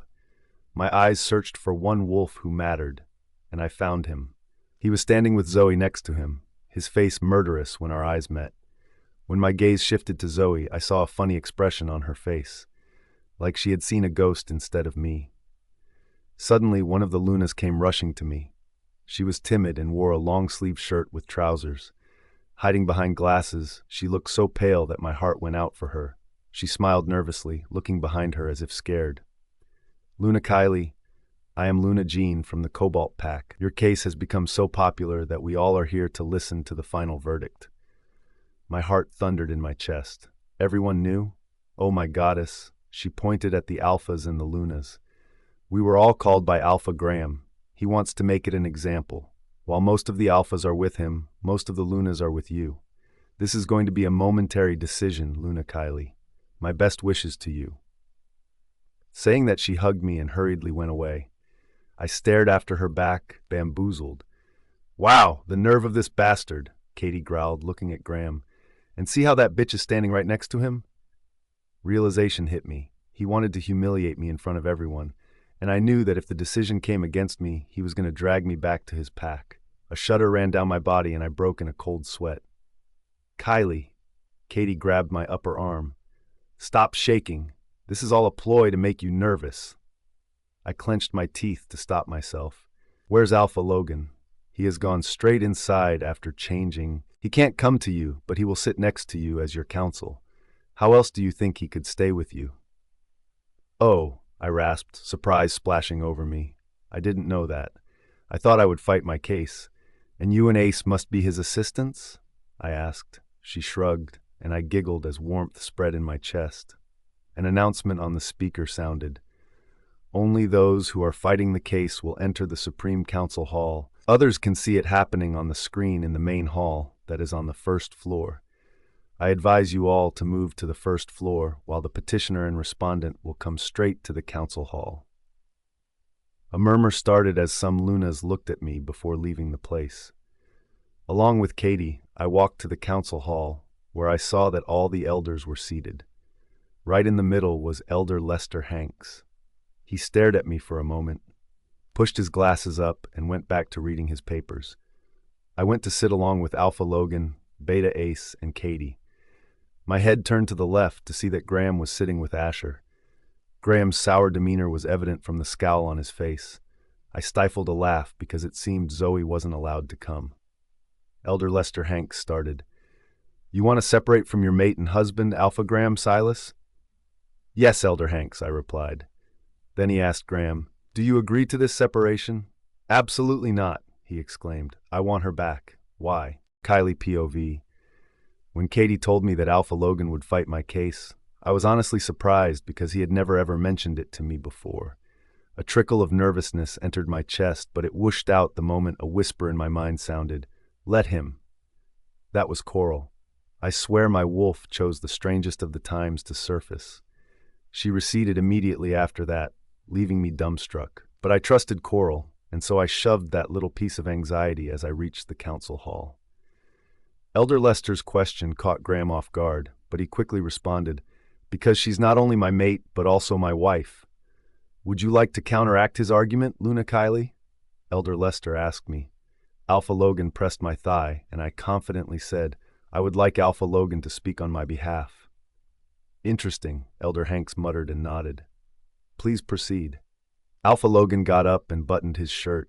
He walked in front of the tables and asked his first question to Graham. We heard you brought another woman in your life, despite having a wife. Is that true? Graham appeared shell-shocked when I announced that Alpha Logan would speak on my behalf. He gritted his teeth at Alpha Logan's question. He glanced at me, and I knew he couldn't deny the truth. Yes, but please let me do all the talking and you answer the questions. Alpha Logan cut him off. What is her name? Graham's hand curled in anger. Zoe Muller. So when you brought Zoe, did your wife ask you to send her back to her parents? Alpha Logan continued. Yes, she did, but you didn't. Why? Because Zoe was pregnant with my pup, Graham growled, and I need an heir for my pack. Every pack looks at their alpha for an heir. Kylie couldn't provide it. You mean Zoe was pregnant with your pup before you brought her to your home? Logan asked, raising an eyebrow. Graham blinked his eyes and stuttered. No, he said, as if he was unsure, which was pretty interesting. So basically you didn't know that Zoe would get pregnant with your pup and you brought her home? You cheated on your wife and mate with Zoe and then made her pregnant, right? This is preposterous, Graham shouted. He was getting riled up by Logan's line of questioning. I didn't cheat on my wife. Zoe, my childhood sweetheart, reached out to me for help because she was being abused by her husband, Alpha Liam. I couldn't bear to see her like that, so I brought her to stay with us. She needed all the love and care after the trauma she went through. I provided her with that. Kylie just got jealous when I had no intentions of leaving her. Alpha Logan scratched his eyebrow. If introducing another woman into your marriage with your mate is not considered cheating, then what would be your definition of cheating? You made the other woman pregnant, gave her more importance than your wife, and you say that you didn't cheat? Amazing, he remarked. The truth is you wanted Zoe, but you couldn't leave Kylie. Why couldn't you leave Kylie? Because my wolf wanted her, he shouted. I know many alphas who have more than 2 she-wolves to appease their desires. It is nothing new. But is there any alpha who has cheated on their mate? Because most here have chosen mates, Alpha Logan asked. He narrowed his eyes. And I can't believe what you are saying. You are practically announcing in the head elder council that just because you have alpha status, you can practice polygamy. He picked up a piece of paper from our table and shoved it in his hand. Read the rules, Alpha Graham. Polygamy was banned 100 years back. As Graham read the paper, he paled, but Alpha Logan was on fire. You mentioned earlier that Kylie couldn't provide you with an heir. He picked up my medical report and handed it to him. According to the pack laws, a Luna has to undergo medical tests every year to see if she is fit to lead the pack. In the last medical test Kylie underwent about a month ago, it was proven that she has a healthy body and can bear children, but you forgot a vital part. Graham scrunched his eyebrows as he glared at Alpha Logan. I have forgotten nothing. You have, Alpha Logan insisted. Just after you got married to Kylie, you insisted she take an anti-pregnancy shot. Graham stood there, gaping in shock. My fertility shot was a big secret, and I had no idea why he insisted at that time. He insisted that I keep it a secret from the pack members, as they eagerly anticipated the arrival of an heir. The thought of their alpha being against the pregnancy would fill them with dread. There was a pin-drop silence, growing thick with tension. Graham said, But that shot was only for 2 years, and she's lying. She wanted it, not me. That's right. The shot's period was for 2 years, Alpha Logan chuckled. And you brought Zoe into your life on your 2nd wedding anniversary. He picked up another paper and gave it to him. This is your consent for the shot. Graham snapped his mouth shut so hard that it was a wonder his fangs didn't crack. He snapped his eyes towards me, his gaze filled with anger and accusation, as if questioning how I could betray him and reveal the secret to the head council. But he didn't realize that all was fair in love and war, and this was war. Alpha Logan continued, Kylie didn't become pregnant because of this, so your argument that she couldn't produce you an heir is baseless. He sighed. Your arguments are flimsy, if anything else. At first, you said that you brought Zoe into your marriage because she was abused. If she was abused, then you could have cared for her and returned her to her parents, or you could have talked to her husband, Alpha Liam, and arranged for a separation. Why didn't you return her? Graham opened his mouth and then shut it again. His fists clenched on his side, but he couldn't counter that argument. So Alpha Logan added, Instead, you did the same with your wife. You abused Kylie by cheating with Zoe, but because, and I quote this, your wolf wanted her, you couldn't leave Kylie. Don't you think that is a severe form of abuse? I never abused Kylie, Graham gritted. Oh, you did, but we'll come to that later, Alpha Logan snapped. You said that you wanted to keep Zoe because you wanted an heir, but we've already established that even Kylie could bear your heir. He took a deep breath and crossed his arms across his chest. The only conclusion that can be inferred from this is that you did it all on purpose, thinking that your Luna would adjust to your debauchery. Shut the fuck up, Graham yelled, losing control. She is my mate and my Luna, and that is a fact that no one can deny. He turned to look at the elders. Kylie bears my mark, and I demand the head council that I take her back with me to my pack. This kind of situation has never arisen, and it will set a disgusting precedent amongst the werewolves. I have the support of the majority of the alphas, which means we can get voting done on this issue.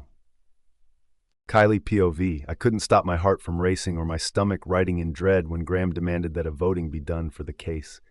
If the voting was conducted, I was sure I'd lose. Alpha Logan narrowed his eyes on him and tilted his head to the side. Voting? Why are we going to vote? Besides, Kylie used to bear your mark." "What nonsense!" Graham lost it. He strode towards me and his hands shot out towards my shoulder. I flinched. A movement occurred in front of me, and in a flash of a second, Alpha Logan was standing between us. Elder Hanks growled, "I won't allow you to mishandle anyone in my council, Alpha Graham. If you don't want to rot in the dungeons of the head council, I'd advise you to stay in your place." Graham's chest was rising and falling as he glared at Alpha Logan, who returned the favor. "Go back to their place." Elder Hanks growled again, and this time Graham went back to sit in his place, pissed like hell. Asher tried to calm him by whispering something and patting his shoulder, but he shoved his hand away. One elder on the right spoke, "We must give Alpha Graham a chance. Voting can be arranged." Fear, like ice, plummeted into my stomach.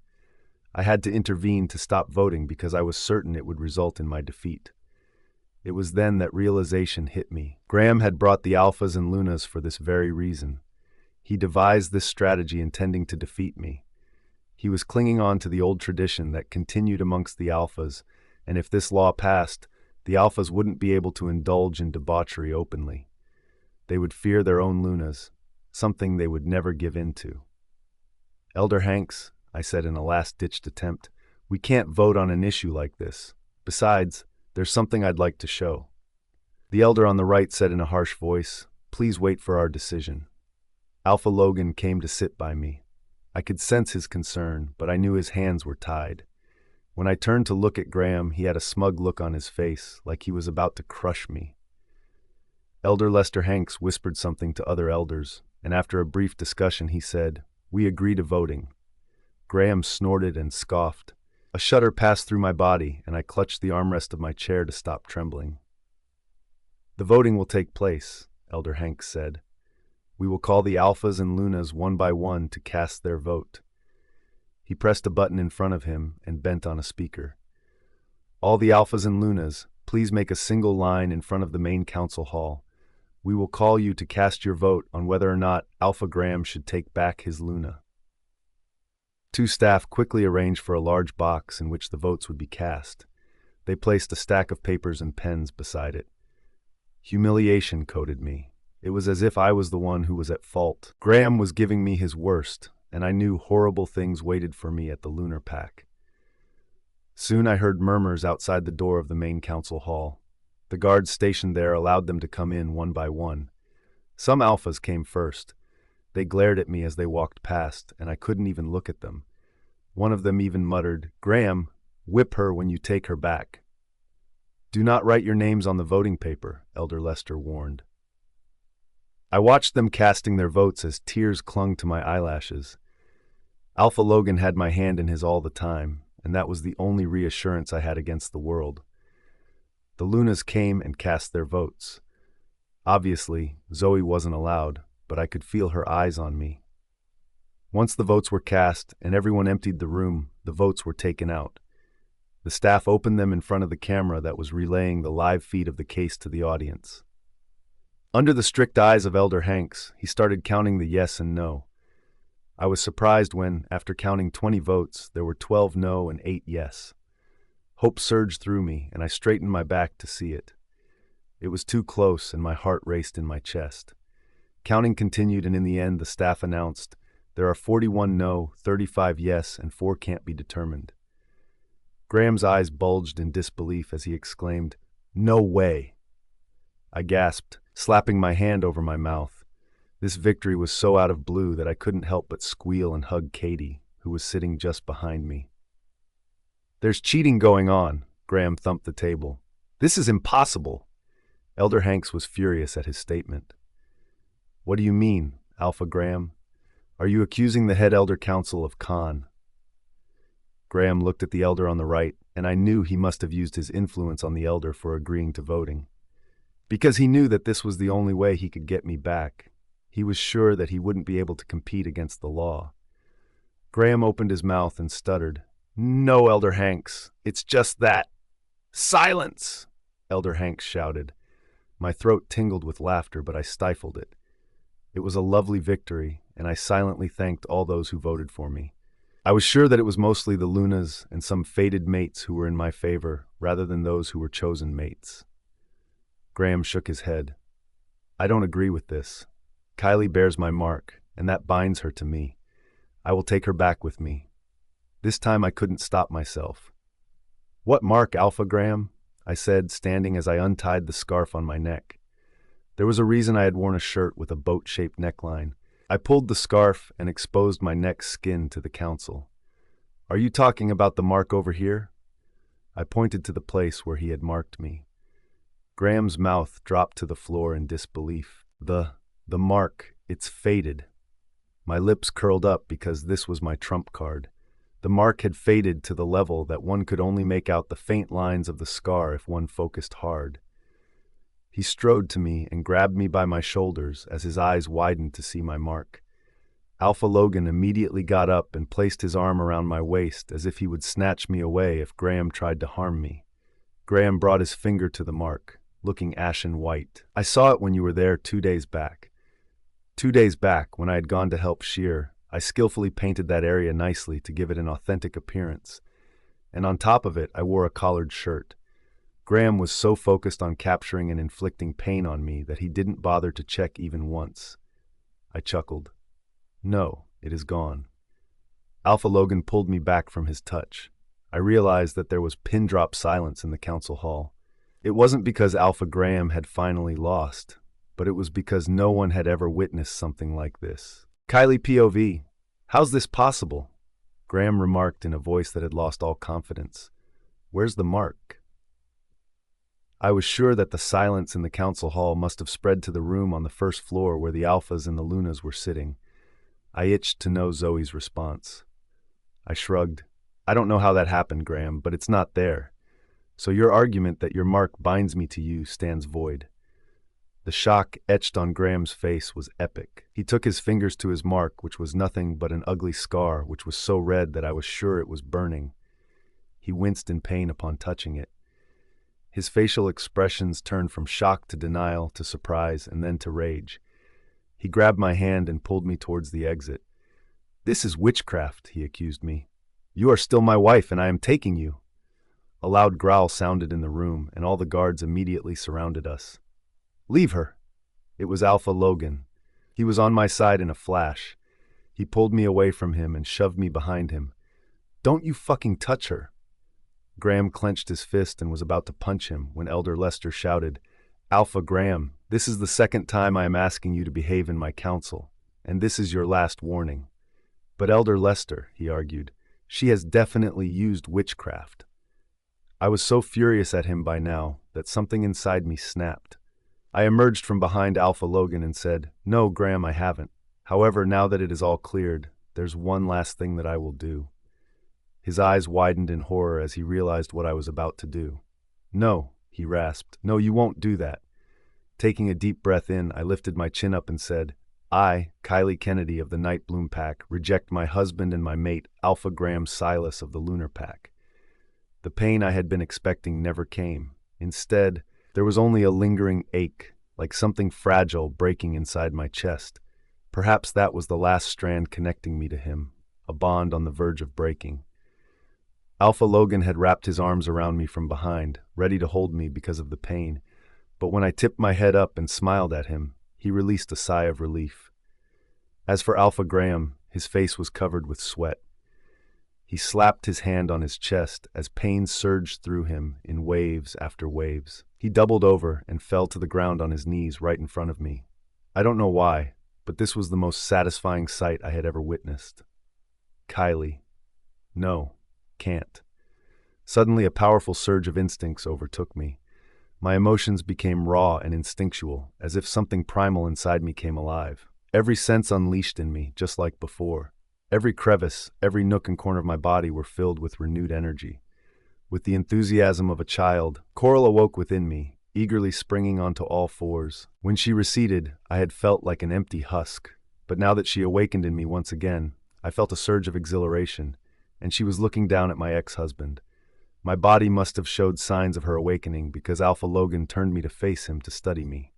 Are you okay, Kylie? He asked. But what happened next left me stunned.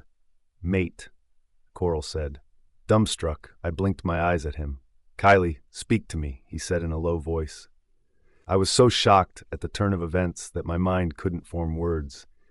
His eyes widened, and in a low voice he said, "Blaze consents your—" I placed my finger on his lips on an impulse while I shook my head. Not here. If I announced he was my mate, I was sure that Graham and the other alphas would misconstrue it again. I had been blessed with a second-chance mate from the moon goddess, and I wouldn't ruin it for the world. His chest rose and fell as the emotions surging through him mimicked mine. His touch, his closeness, and his cedar and musk scent sent shivers down my spine. My wolf yelped inside me as she somersaulted. "We found our mate! Our true mate! This reeks of witchcraft!" Graham's gravelly voice broke our reverie. I turned back to look at him and saw that Asher was helping him up. Asher was pale. He didn't have the guts to look into my eyes. "Alpha Graham, please sit," he said. "Elder Hanks," Graham said in an attempt to save his reputation. "She has used witchcraft, and I'm sure of it." Elder Hanks shook his head as he chuckled. "No, Alpha Graham, I don't think she has done that. Having listened to all the arguments, the elders have decided to approve separation for Luna Kylie." "Kylie Kennedy," I corrected him. Elder Hanks pursed his lips to stop smiling. He nodded at me. "Kylie Kennedy is free from this marriage." At first, Graham couldn't believe what he listened, but when realization dawned upon him, he lunged at me. Alpha Logan immediately shoved me behind him, and with a roar that shook the windows and doors of the council hall, barreled into Graham and punched him in the face and pushed him to the ground. "Don't you fucking dare to touch my mate," he snarled. Graham was in for another shock. He wiped the blood from his mouth as he stared at us. "Your mate?" He got up and glanced between us. Putting his hands on his waist, he tipped his head up and suddenly started laughing. "So, this was your ploy all the time? You wanted us to separate to be his chosen mate?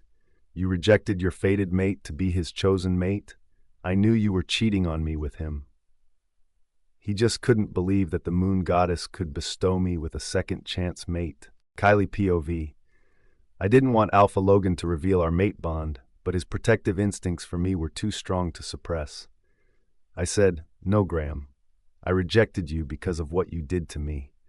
And Alpha Logan is my second-chance mate, whether or not you believe it. However, I wouldn't have hesitated in taking him as my chosen mate." Saying that, I turned and flicked my hair as I returned to my seat with Alpha Logan walking proudly behind me. But it would be a lie to say that I didn't want to see Graham's expression. He appeared bamboozled, blood drained from his face. Katie was stifling a squeal when she hugged me. "Girl, I am so excited, but I will shout when I am out of this place." I laughed, hugging her back. "This case is now convened." Elder Lester struck the gavel down. He looked at me and smiled before leaving the council hall with the other elders. All the guards surrounded us because of the palpable tension and so that the two alphas didn't get into another fight. Alpha Logan grabbed my hand possessively and guided me out of the hall. When we reached out, Katie squealed and I had to slap hands on my ears. She hugged and jumped with me. "I can't believe it," she said, her eyes moist. "Me too," I said, laughing through tears. Disbelief was the first emotion that rippled through me, followed by surprise. But what puzzled me was, did Alpha Logan know I was his mate? I was sure he knew about it. He had his wolf who must have sensed me. And if he knew, why didn't he tell me? A surge of anger washed over me. I felt awful, always wondering what would happen if he found his mate, and he didn't mention it even once. When I faced Alpha Logan, he was looking intensely at me, as if he wanted to envelop me in his arms and kiss me senseless. "You've got some serious explaining to do," I mumbled, pretending to be mad but failing miserably. His lips lifted in a beautiful grin, and heat surged through my core. No wonder my wolf would surface every time to guide me about him. But why didn't she reveal it that time? "Because it wasn't the right time," she explained to me. "I was healing and wanted to erase Graham's mark from us for a new start with Alpha Logan." I took a deep breath in. "Okay." Logan picked my hand and kissed my knuckles. "I can't wait to take you back." And my anger melted. Delightful tingles ran down upon his touch, and I suppressed a moan. My mate, I still couldn't believe that I could get so lucky the second time. The place started filling up with the alphas and lunas, and I could sense hostility from some of them. Zoe was the first to approach us. "I knew you wanted to leave your husband for Alpha Logan," she spat. "I knew it the day I met you."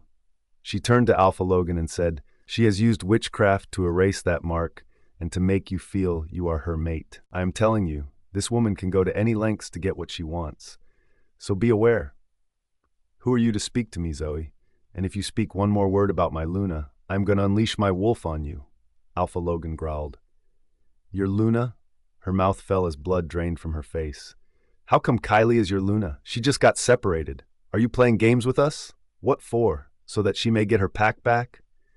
"Oh, now I understand," Graham's sharp voice sounded. We snapped our heads to look at him. I narrowed my eyes and crossed my arms across my chest. "What do you understand, Alpha Graham?" I asked, using his formal title. He flinched for a moment because he wasn't used to me calling him Alpha Graham. There was pain and regret etched on his face. "You separated from me so that you could be associated with the alpha of the largest pack in North America," he said in an acerbic tone. He looked at Alpha Logan. "I didn't know that you liked to fuck after stealing other people's lunas. How pathetic. And I know that you both are not mates. So stop acting. Rather, stop using witchcraft, Kylie. You'll regret it." I laughed humorlessly. Then I sidled with Alpha Logan and placed my hand on his chest possessively as he curled his arm around my waist with equal fervor. "You may think what you like with that twisted mind of yours, but this is not the end. I will come and take my pack back from you." He clenched his teeth. A muscle feathered in his jaw. "Take your pack back? How? Your pack was merged with mine long ago. There is no going back. I will never return the pack to you. And guess what? I am going to come to you and take you back as my Luna." "And that's what I call stealing," Alpha Logan quipped. He smirked and added, "I don't care whether or not you believe it, we are mates, but—" He took out folded papers from his trousers and slapped it on his face. "Kylie has signed a contract that she will be my Luna for a year. You can't take her back from me." That was the final blow to Graham. He flipped through the pages, reading it, his shoulders tensing. Alpha Logan said, "Kylie is already my Luna, according to this contract, which is effective from today. Our formal wedding is going to take place soon, but guess what? I won't be inviting you." He tugged me away from there, with Katie and Ace following us. While we were walking, I couldn't shake the feeling that someone was watching us really closely. I scanned the crowd, and through the heads I saw the wolf who I had encountered the last time I was here, and he smelled like melons. I gasped as I froze in my spot. "Kylie?" Alpha Logan gazed at me with concern. I snapped my head to him and, pointing in that direction, said, That wolf!"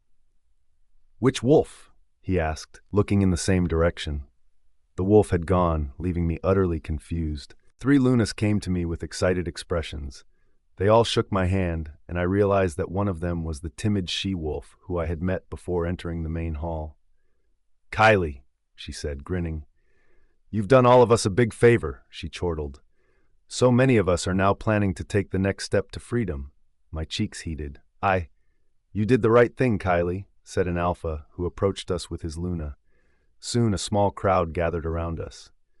"Alpha Rick," Logan said, shaking his hands with him. Alpha Rick said, "Alpha Graham called us to witness your failure and make an example of you in front of the entire werewolf community, but what we witnessed was the total opposite.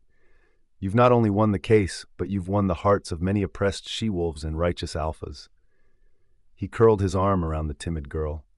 "And now my daughter Jane will be the first one to benefit. Thank you, Kylie Kennedy." I didn't know what to say. Listening to my maiden name reminded me of my father. One of Alpha Logan's warriors came rushing toward us. "There's a rogue attack just outside the premises of the head council." Kylie POV. "What the fuck?" Alpha Logan exclaimed. "Where have the rogues come from?" "We have no idea," the warrior said as he glanced at me.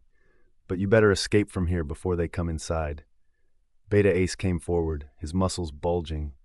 "Are they in large numbers?" he asked with his brows deeply furrowed. "They are," he informed, his voice tinged with tension. "And it is pretty unusual to see rogues in such a large number. They have started attacking the alphas and lunas who were leaving. Please, Beta Ace, I request you all to leave before they enter the premises of the head council." However, the moment he finished speaking, we heard snarls and growls and roars. The rogues had breached the premises of the head council. "Fuck," Alpha Logan gritted. "Ace, take the girls to safety." His muscles bulged and fur rippled on his arms, as if his wolf was forcing to come to the surface. When alphas encountered rogues, their wolves had this primal instinct to kill them. He snapped his head at Ace, his eyes already turning golden. "I am going to snap the heads of each and every one of these bastards."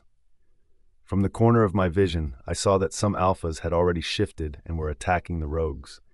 Some Lunas also shifted, assisting their mates. I saw that Alpha Rick had picked up his Luna and his daughter in one arm each and was rushing them inside the building. Alpha Logan turned to me. He grasped me by my waist and kissed me on my lips. Resting his forehead on mine, he said, "Kylie, please go to the first floor. I can't risk your life, and I won't be able to fight if my mind is on you." This was not how I thought I would celebrate our union. I swear I have so many plans, and I want all of them to come true. So please go to a safer place with Katie and Ace. I cupped his cheeks and kissed him back. "I love you, Alpha Logan, but I'm not leaving you behind.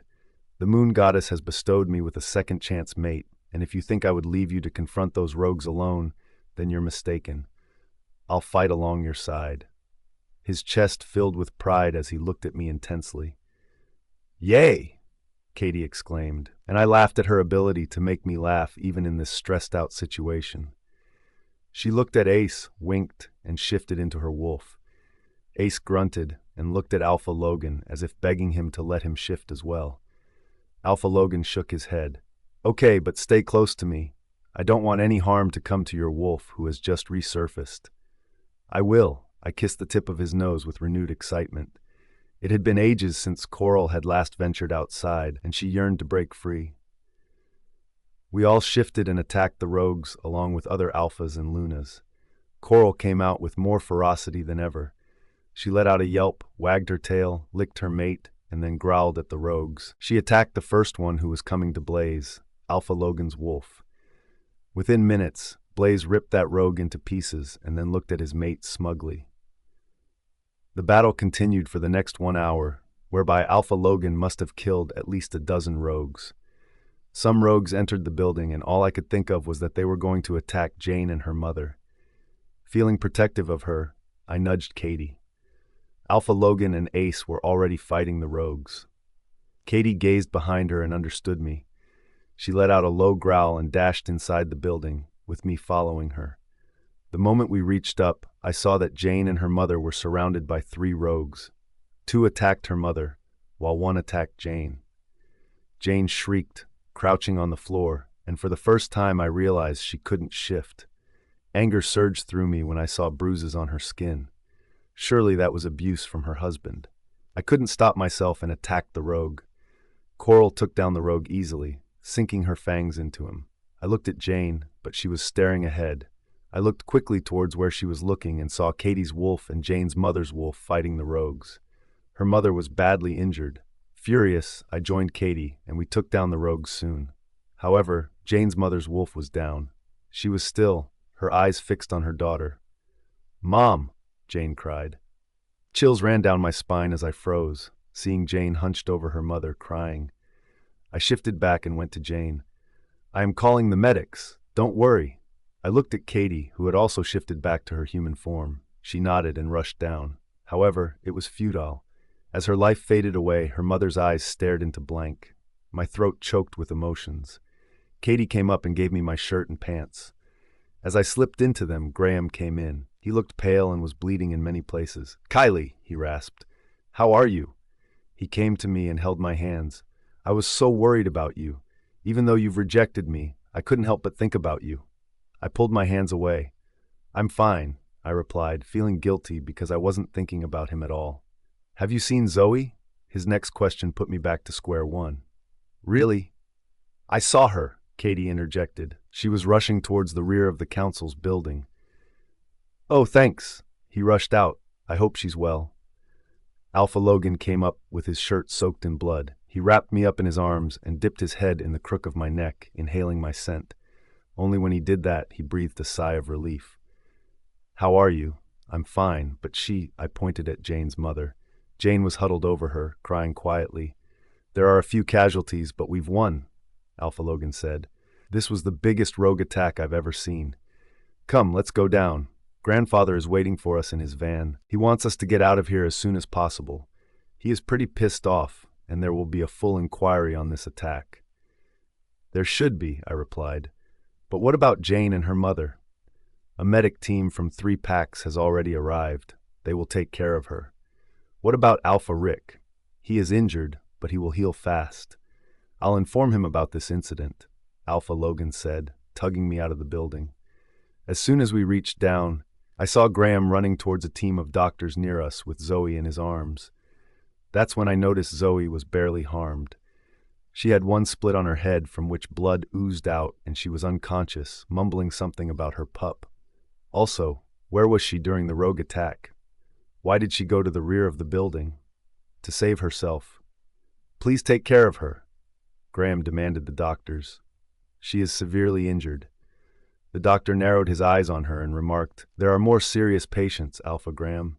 Please wait. She's not seriously injured." Graham lost his temper. "How dare you?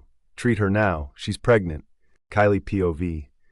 The doctor was attending a Gamma warrior with multiple injuries. The rogues had slashed his torso and he was hyperventilating. In contrast, Zoe simply had a tiny wound on her forehead, which was now healing. "Please, Alpha Graham," the doctor insisted as he pressed a cloth to the warrior's torso to stop bleeding. "I have to treat him first, else infection will set in." Graham snapped, "My woman is pregnant with my pup and she is injured. You better treat her or I'm going to fucking kill you." "Alpha Graham," I retorted, "the warrior's condition is worse than Zoe's. She is already healing, but this warrior needs more attention. I hardly see any other bruises on Zoe. Heck, I had more bruises than her." "You don't understand," Graham shouted. "She is not conscious. She was a victim of this rogue attack." My eyes went to her. She had opened her eyes partially. "She looks fine. Besides, how can you say she was a victim of the rogue attack? There's hardly any scratch on her. Where was she when the rogues attacked? Because I didn't see her anywhere. But Katie saw her sprinting to the back of the building. Did she abandon you?" From the periphery of my vision, I saw some alphas, lunas, and gamma warriors had gathered around us. Graham's eyes widened for a second in confusion, and then, gritting his teeth, he said, "I don't want to argue with you. You are just jealous of her. This situation is all your fault because you were dumb, stubborn, and full of yourself. Had you not stirred up this drama of getting separated from me, everyone would have been fine." He glanced at Alpha Logan and said, "Who knows if he planned this rogue attack?" I flinched. Graham was accusing him of the rogue attack. I tried to speak, but Alpha Logan beat me to it. "Alpha Graham, if you are saying that I planned this attack, then do you have proof of it?" Graham looked away, still grinding his teeth. Alpha Logan continued, "We are standing on the premises of the Elder Head Council, and you are defaming me here. Unless you have a proof that I am behind this attack, then I would suggest that you shut the fuck up, else I'm going to slap another case on you right now for defamation. And you can kiss goodbye to your fucking freedom. Also, don't you fucking say a word about my mate. She was forced to take this route only because you pushed her to the edge. But guess what? I am so glad that you drove her away from you. Now she's mine." Graham stared at him with barely controlled rage, and I sensed regret all over again. He was about to snap, but at that moment Zoe chose to wake up. "Alpha Graham," she cried. "Zoe!" He set her on her feet. She staggered a little and clutched his torso as if she'd fall. He wrapped his arms around her. "Are you okay?" She nodded. Licking her lips, she said in a feeble voice, "I'm fine. Please don't worry so much about me. I wanted to take part in the battle, but I protected our pup." Her eyes filled with tears. "How's your mate? I was so worried about Luna Kylie." I stopped the urge to roll my eyes. How did she manage to get tears on demand? Graham shook his head and kissed her. "You are always so concerned about others." He picked her up in his arms and after giving me a dirty glare, walked away. "Huh? That was convenient," Katie remarked. "After defaming my brother, he just walked away with his lover? Bastard. Can I go and kill him? And that White Lotus bitch? I am extremely sure she's the one who must have arranged for this rogue attack. Her claws elongated, and she started going after him. Ace hurried behind her and grabbed her by her waist. "Katie," he scolded her, "you are coming with me. Elder Hanks has his SUV parked outside." Katie's remark left me stunned. I don't know why, but I was also suspecting the same. However, there was no proof. She could have run away to protect her unborn pup. The people around us began whispering and discussing the situation as they dispersed. Alpha Logan took my hand in his and muttered, "Let's get out of here. I'm sure that my grandfather is fuming at the moment." We all went outside the premises, and as I walked, I saw several slain rogue wolves amongst a few Gamma warriors that belonged to the head council as well. My heart went out for them. The head council selected these exceptional warriors from each pack after rigorous training. Elder Lester Hanks was standing by the door, looking like he could burst any time. "What took you so long?" he growled at Alpha Logan. "Couldn't you keep the future Luna of the pack safe? She's bleeding and she needs treatment right away." My cheeks flushed as Alpha Logan looked sheepishly at him. "I had an argument with Alpha Graham." "Damn it," Elder Hanks snapped. He turned to me and his expressions softened immediately, the wrinkles on his face relaxing. "Kylie, I am so sorry about my grandson. Please sit in the car. I want to take you safely away from here. This place will be renovated, and you are banned from entering here until further notice." I chuckled, like grandfather, like grandson. The apple didn't fall far from the tree. Both of them had strong protective instincts about their family. A warm feeling surged through my chest. I sat inside as everyone else started filling the SUV. Alpha Logan was in the driver's seat. As we drove, Elder Hank said, "If you don't buy a helicopter this week, I am going to buy it myself. Then don't come crying about the model. I don't like Kylie going around on long journeys like this on the road." I stifled my laughter, but Katie burst out laughing while Alpha Logan shook his head. "I'll buy it this week," Alpha Logan said. "How much money did these guys exactly have?" "You better buy two," Elder Hanks said. "I'm old and I can't ride these SUVs." "Yay!" Katie squealed. "Brother, how about we buy an aircraft instead?" The conversation turned into an argument about what to buy. Ace watched Katie all the while with a shine in his eyes and a silly smile. I really had to ask Katie about him. "When are you marrying her?" Elder Hank's question came out of nowhere, quieting everyone. "Tomorrow?" Alpha Logan answered. "No, you will marry her after 2 moons. That's when the full moon is," Elder Hank said in a firm voice. "That's a great idea, Gramps," Katie exclaimed. "We all need time to buy dresses for the wedding. I have to prepare extensively for it and buy Kylie a wedding dress." She gave me a disapproving look. "You are covered in blood. Blesh. Please heal before the wedding." And just like that, the whole conversation turned witty. I relaxed and sat back, feeling wonderful. This was what a normal family looked like. My thoughts went back to my father, and I promised him silently that I would do everything to get my pack back. My pack members deserved a lovely life just like mine. Alpha Logan picked me up in his arms and carried me upstairs to our room. "I can't wait for 2 days, Kylie," he said, as he kicked the door closed with his boots. Kylie POV. Alpha Logan. I pursed my lips, lowering my gaze as he set me on my feet on the floor. "Call me Logan. No more Alpha Logan," he said. I turned my eyes up at him as my lips curved up. "Logan, I am not." He curled his thumb and forefinger beneath my chin and placed a chaste kiss on my lips.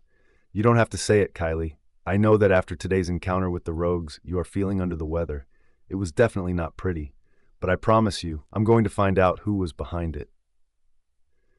I took a deep breath in, wondering if I should spill out my doubts regarding Zoe, but that would be stupid because I didn't have proof. It was all a conjecture at this point. "Thanks," I breathed. "I am feeling bad about Alpha Rick's Luna and all those who died over there. They were innocent and didn't deserve it." "It wasn't your fault, Kylie," he said as he walked me to the bathroom. "It was Alpha Graham who had brought the Alphas and Lunas to the Elder Council Hall. You didn't invite them. He did. It's his fault." Once we were in the bathroom, he stripped my clothes and then removed his. Then he turned on the faucet to fill the tub with hot water. We stepped in it, and he pulled me to his chest, allowing the water to fill while we rested in it. Being in his arms was so relaxing that it felt natural. I closed my eyes and rested my head on his chest as the water rippled around us, savoring the balmy water and all the salts. "Do you know the story about Jane?" I asked, still thinking about the meeting. He sighed. "She was married to Alpha Kenny of the Violet Moon Pack. It was a marriage of convenience, and she was his chosen mate. It fell apart the day he found his mate, and after that, her life spiraled down. He abused her, but he didn't reject her, because if he did that, he would have lost a lot of money according to a treaty signed between him and Alpha Rick." "Bastard!" I shook my head as more sorrow followed. "But now she is free after the council passed your case." He tipped my face up to look at him. "Kylie, I am so happy that everything turned into your favor. Just relax and enjoy. I am here to take care of the rest and protect you, okay?" He leaned down and kissed my lips. Inadvertently, his hands sprawled over my belly and brushed the lower swells of my breasts. My breath hitched. A moan escaped my lips, and his tongue delved into my mouth. The need to have him deepened, and his need mimicked mine. He turned me towards him and cupped the back of my neck with one hand and grasped my waist with his brawny arm to pull me against his body. Water splashed around us as we kissed each other hungrily.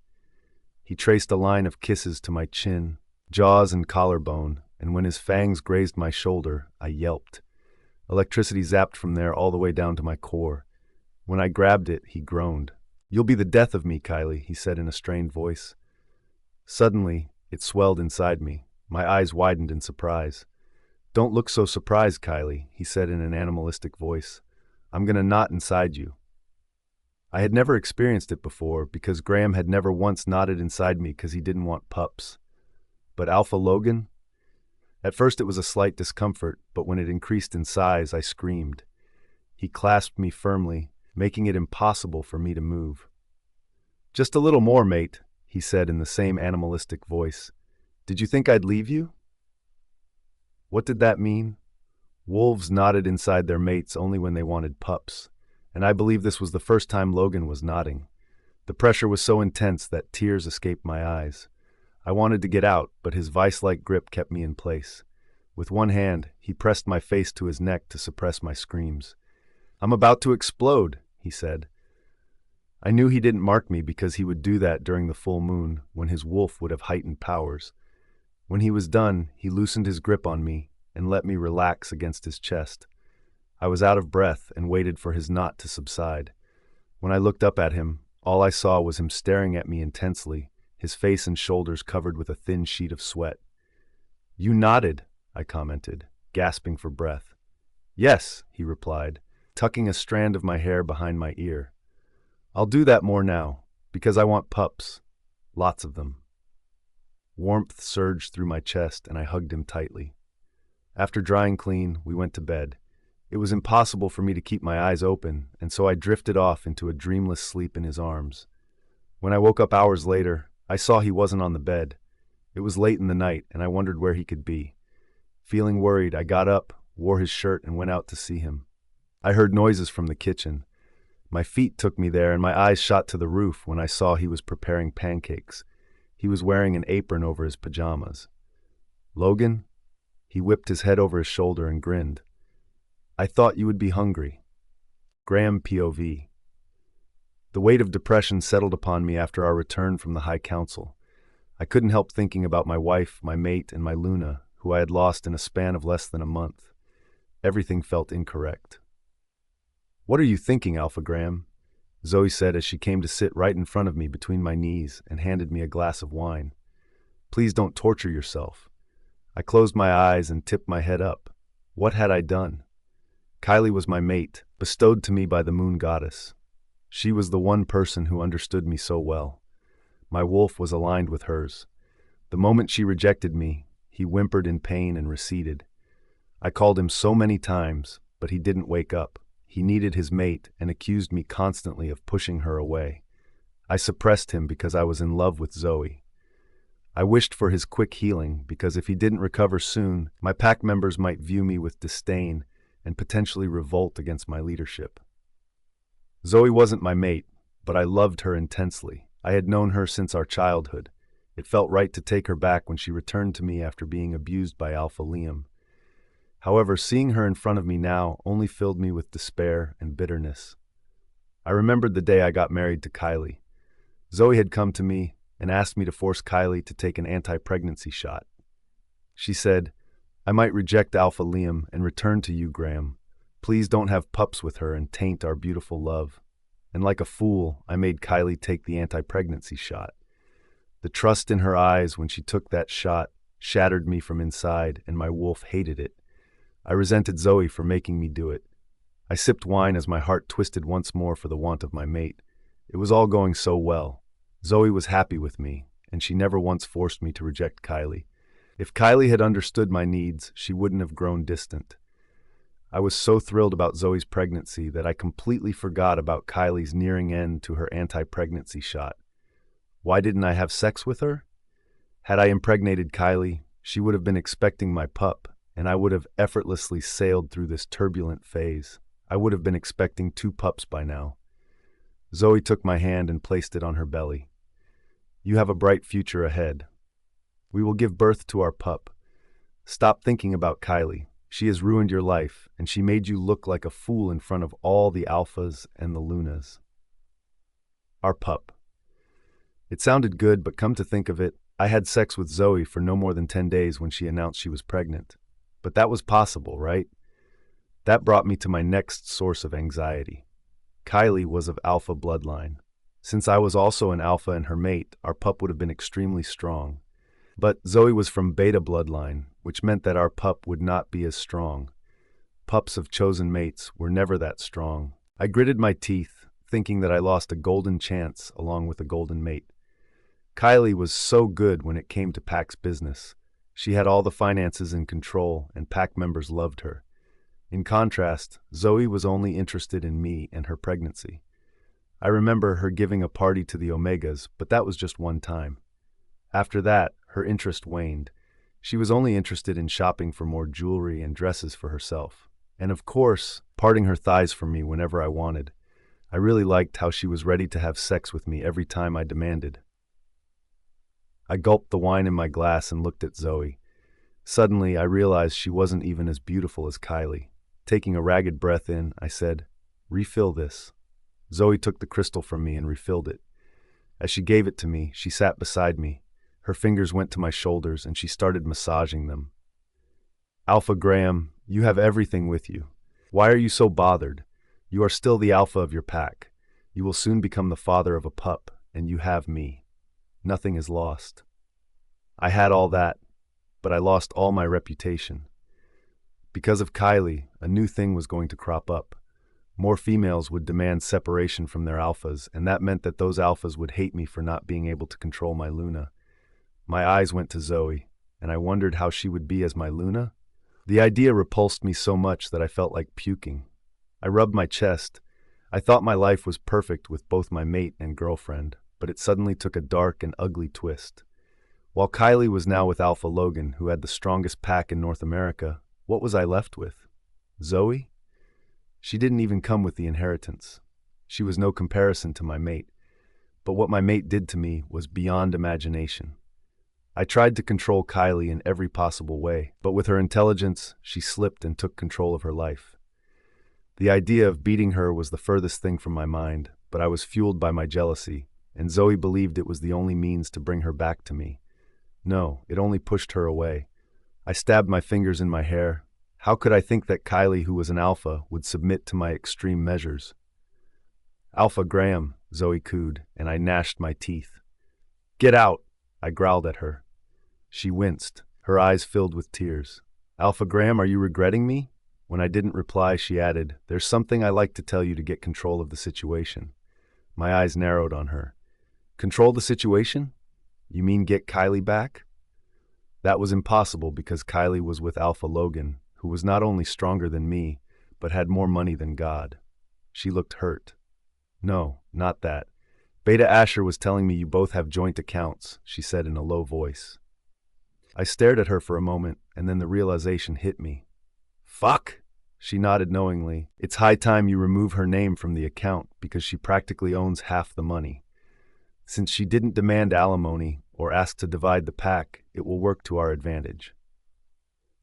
Zoe was not as intelligent as Kylie, but she had shown her shrewdness in the past, and this was just another example of her cleverness.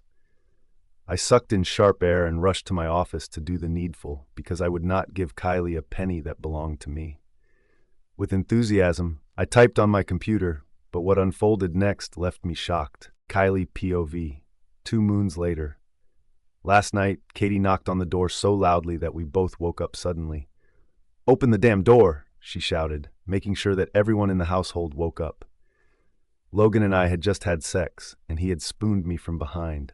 I was so tired that I had closed my eyes and was about to drift into sleep when she started banging on the door maniacally. Hastily, I draped a sheet around me, concealing my legs and folding it over my chest. Logan grabbed another sheet and wrapped it around his waist. Grunting, he opened the door. "Katie, what the fuck?" Katie disregarded him and peeped from his side. "From midnight onwards until the wedding ceremony, you can't see her. So either you vacate this room or I'll take her away with me," she said stubbornly. "You are insane," he growled, crossing his arms across his chest, filling the entire doorway. My cheeks flushed, but a giggle left my lips. I knew Logan would never allow it. He had been coming back from the office every 2 or 3 hours and taking me in the past 2 days. The pretext being, his wolf wasn't pleased with the idea of leaving his unmated girl in a testosterone-charged house. Katie narrowed her eyes. "If you don't move, I'll call grandfather." Logan glared at her. "Katie, Kylie isn't going anywhere, okay? Just don't fuck this up or else I'll be very mad." "You know that this is a tradition, right?"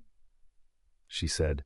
"The bride and the groom can't see each other the day before the wedding or it's bad luck, so you better move aside before I get an army of people to pressure you." "Katie," he growled. "Logan," she growled back. Then she pushed him and stormed into the room. I laughed as she came to me. "Girl, you better come to my room." When I got up, Logan strode to us.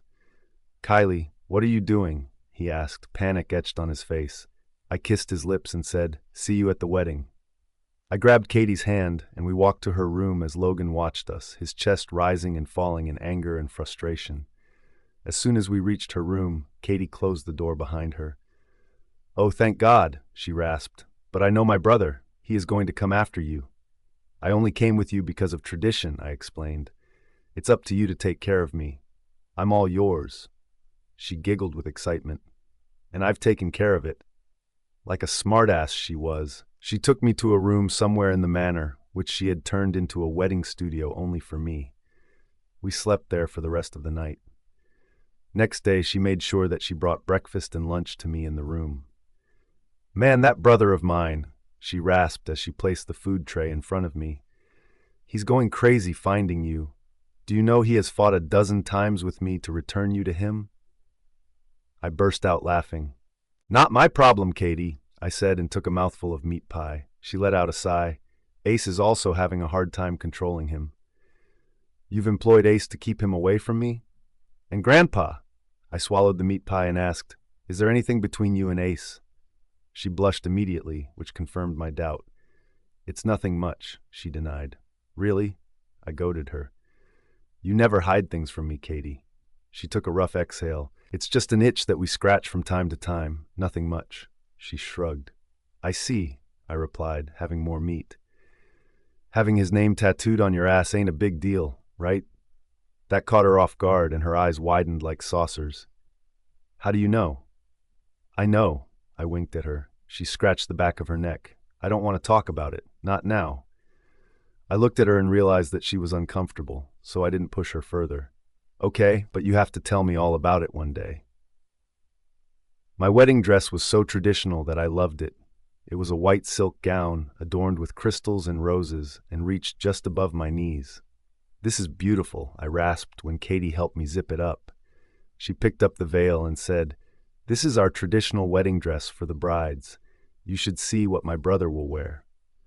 My phone buzzed, and from the corner of my eyes, I saw Graham's number. He was trying to call me yesterday, and I knew the reason. I had received a message from the bank that someone was trying to break my fixed deposit. Before I had come here, I had split our money and given him 50% of what belonged to us, even though my share was way more. I had put mine in a fixed deposit, which only I could break. Graham was so focused on me, he didn't notice the change. Now Graham was trying to steal my money. A smile ghosted my lips, imagining his frustration about it. Katie made me wear the veil and fixed a headdress of pink roses over it. "Goddess!" she exclaimed. "You look so beautiful." She handed me the bouquet of roses and then took me out to the driveway, where a car was waiting for us. Elder Lester was also there, which was surprising. Katie whispered, "He wants to give you away as a bride." A warm feeling surged through my chest as I walked to him. He grinned. "I don't think my grandson would have found a better mate than you." We reached the venue for the wedding. With flowers and lanterns, the secluded clearing was transformed into a beautifully decorated space. The pack members were waiting for me near the Moon Temple, and they cheered the moment I got down. Logan had said that once the wedding was over, he would call a meeting and introduce me to all. I walked down the path to the temple with Elder Hanks. He guided me to the main temple where Logan was waiting for me. Wearing a rugged attire made of animal pelt, Logan looked so handsome that I couldn't take my eyes off him. When Elder Hanks placed my hand in his, Logan pulled me near and whispered, "If you had kept me waiting any longer, I would have gone insane, but your mesmerizing beauty is making me lose control." Shaman's words interrupted us. He chanted incantations, and the ceremony started. Taking out the sacred knife from Moon Goddess's hands, he sliced our palm, and the moment he made us join our hands, a fierce force of emotions slammed into my mind and heart. I felt a strong connection with him and his pack. Logan caught hold of me as the ceremony continued. When the ceremony got over, the shaman said, "You may kiss the bride." Logan impatiently lifted my veil and, cupping my cheeks, slammed his lips on mine, kissing me desperately, urgently. Logan POV. All night and all day long, I had tried to find her in the manor and outside it. My wolf was going crazy without her. It was torture not to see or touch her. I must have fought Katie so many times, but she didn't reveal where Kylie was. Only after grandfather scolded me did I become quiet. But it was all worth it when I saw her. As she walked down the aisle, she looked ethereal. My throat dried at the sight of my beautiful Luna. The wedding dress hid all her curves in the right places. The veil fell in front of her till her neck but had a train behind. When our eyes locked, I forgot to breathe. As soon as the shaman allowed her to kiss, I desperately removed her veil and kissed her with all the passion and urgency I felt without her. I groaned as I cupped the back of her neck and slammed my lips on hers. When I finished kissing her, I clutched her to me and sighed. It was then I realized that there was pin-drop silence around us. It was Katie who barked a laugh, breaking it. "Brother, you kissed her for like 10 minutes. My bride blushed as I gave Katie a dry look. I seriously couldn't believe that Kylie was my wife now, and my wolf was pushing me on the inside to mark our mate. I leaned over and whispered, "I want to mark you." She bit her bottom lip as she stared intensely into my eyes. "I want to mark you too." That was it. I was on the verge of losing control, and only grandfather's intervention saved me from what I was about to do. "Welcome to the family, Kylie," grandfather said. She bowed to him politely. "Be careful with this wild one," he added. "You need to tame him." Kylie giggled as I glared at my grandfather for spilling all my vices already. I guided her out of the temple to the clearing where the dinner and party were arranged. As soon as we reached there, Kylie turned towards me and then threw her bouquet behind her. Squeals and laughter and screams followed to catch it. Suddenly, I saw Ace jumping high in the air and catching it. I jerked my head back, wondering what the hell was wrong with him. "Hey, Alpha Logan!" A familiar voice startled me. When I turned to the side, I saw Morgan, my last girlfriend. "Hi, Morgan," I replied in a stern voice. "Won't you introduce me to your wife?" she said as she looked curiously at Kylie. Kylie narrowed her eyes for a moment. Then she grabbed Morgan's hand to shake it. "Hi, Morgan. I am Kylie, your new Luna." Morgan was taken aback by Kylie's actions. "I like her already," Kylie scoffed. "Well, thank you. Not that I need anyone's approval."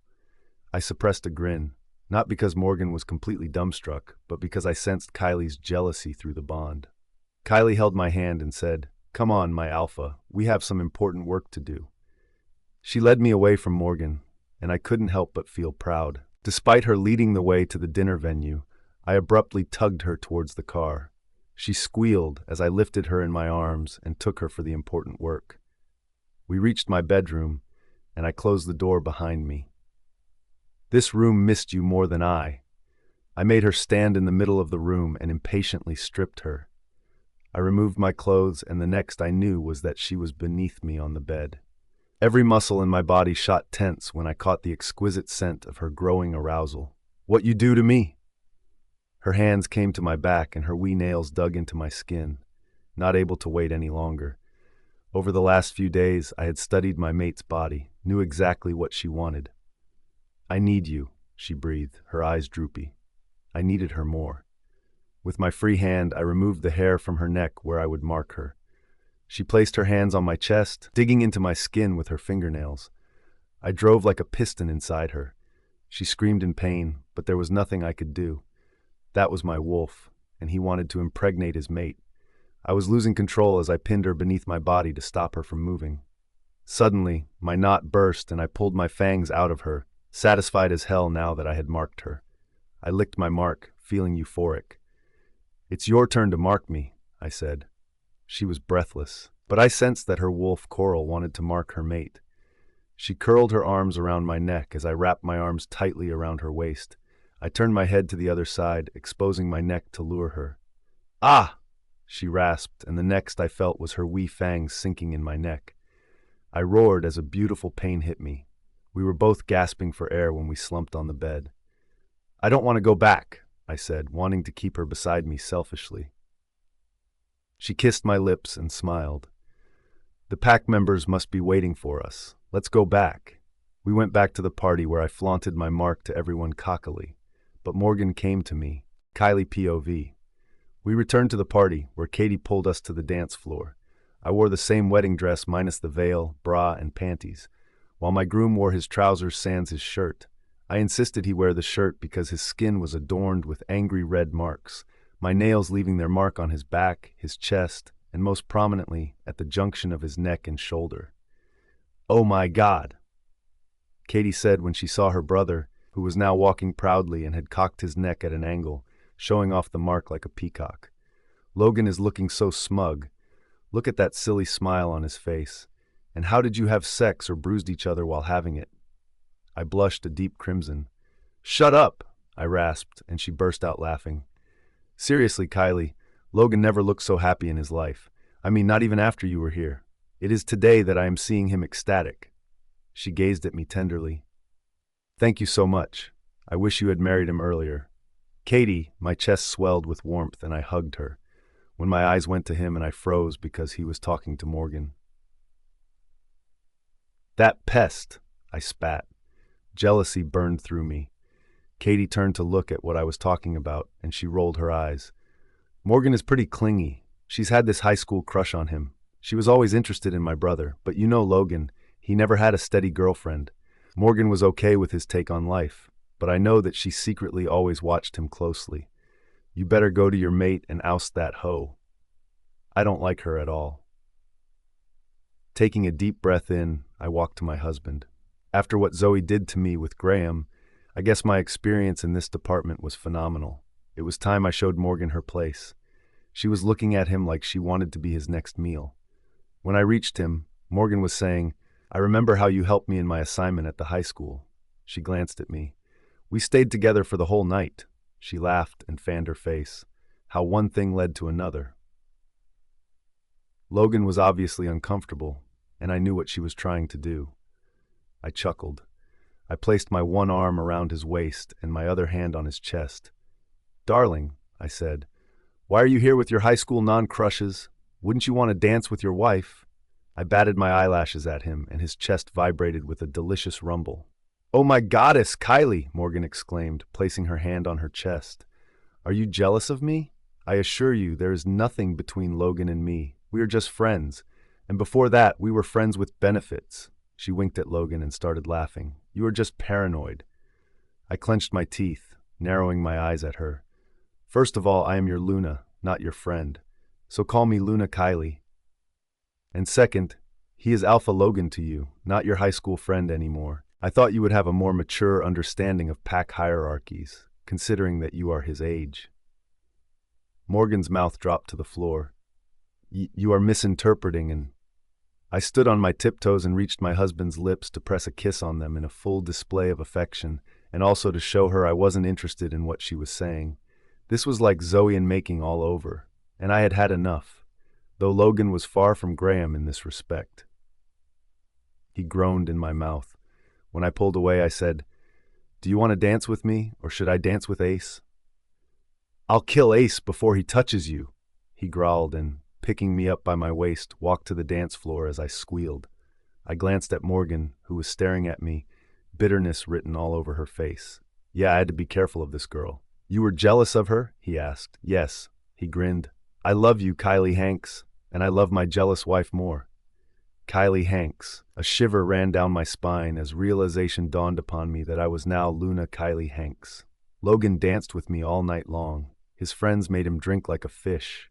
When I protested, he announced, "My wife doesn't want me to drink, so I will not," and a few minutes later, he had more. My Alpha was even more intoxicating after he had so many drinks. He had his eyes on me the entire time and never left my side, not even for a second. By the end of the party, I took him back to our house. "Kylie," he said, his voice slurry and sexy, "I love you a lot. You won't leave, right?" "No. Now let's get you to the bedroom." I pulled his arm over my shoulder as I helped him climb up the stairs. "That Morgan," he said. "She's nothing, I swear."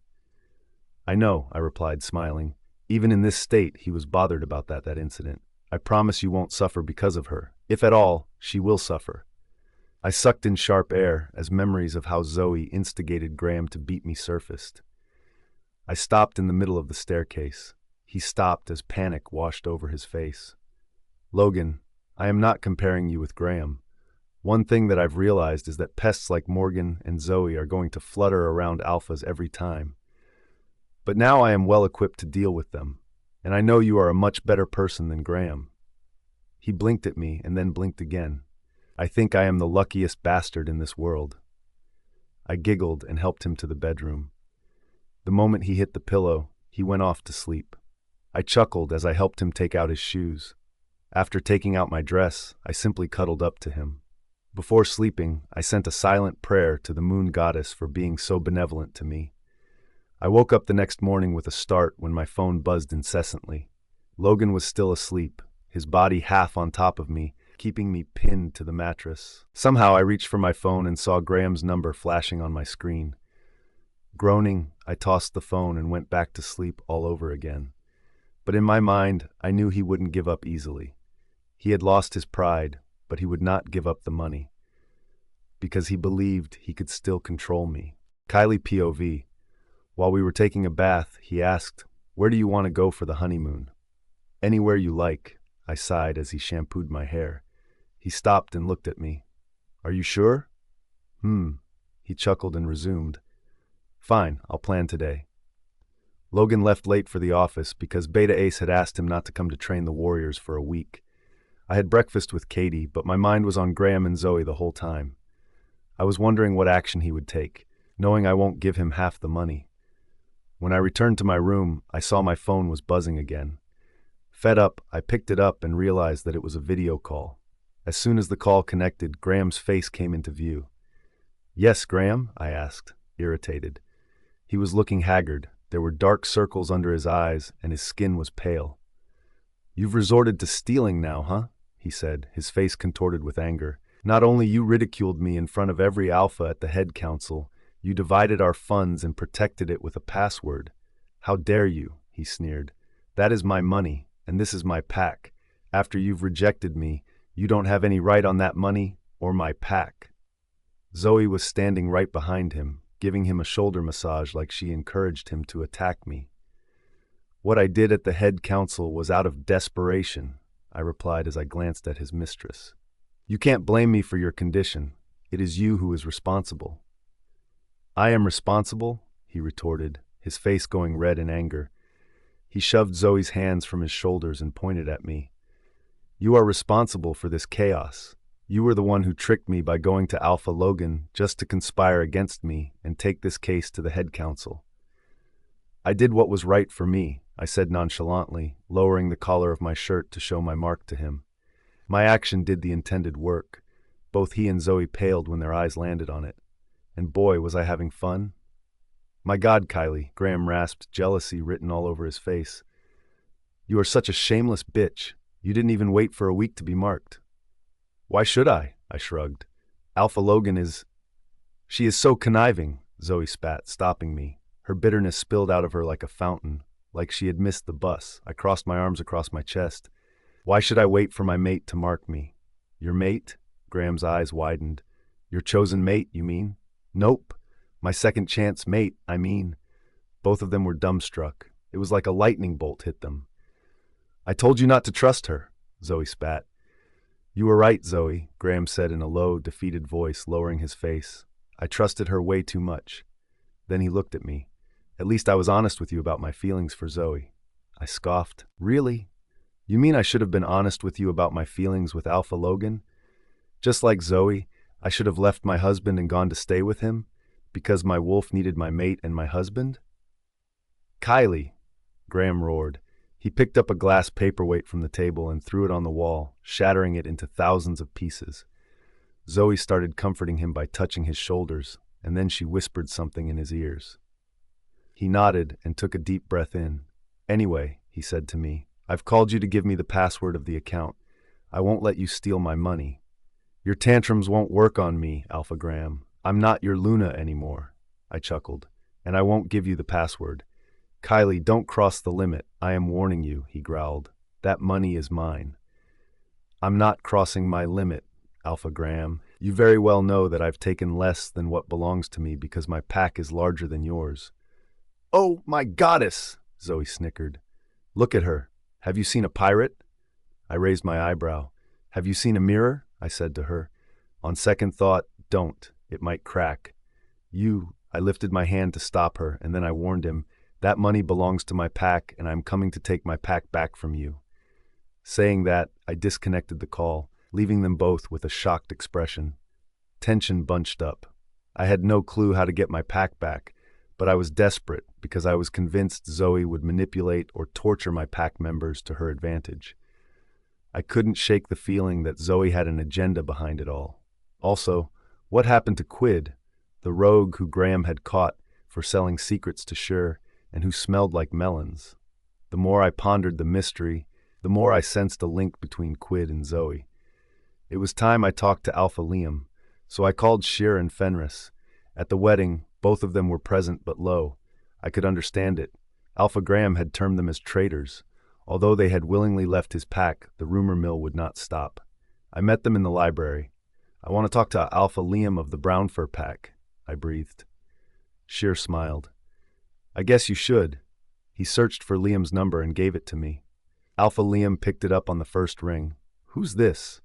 His thick voice sounded on the other side. Alpha Liam, this Luna Kylie. Is this the right time to talk? After a heavy silence, he said, We can talk now. There was an assurance in his voice. I took a ragged breath because this was turning awkward. This is about Zoe. Why? Why did she leave me? He completed my sentence. I never abused her, he said straightforwardly. I know that's what she claims, but the reality is she wanted to go back to Graham.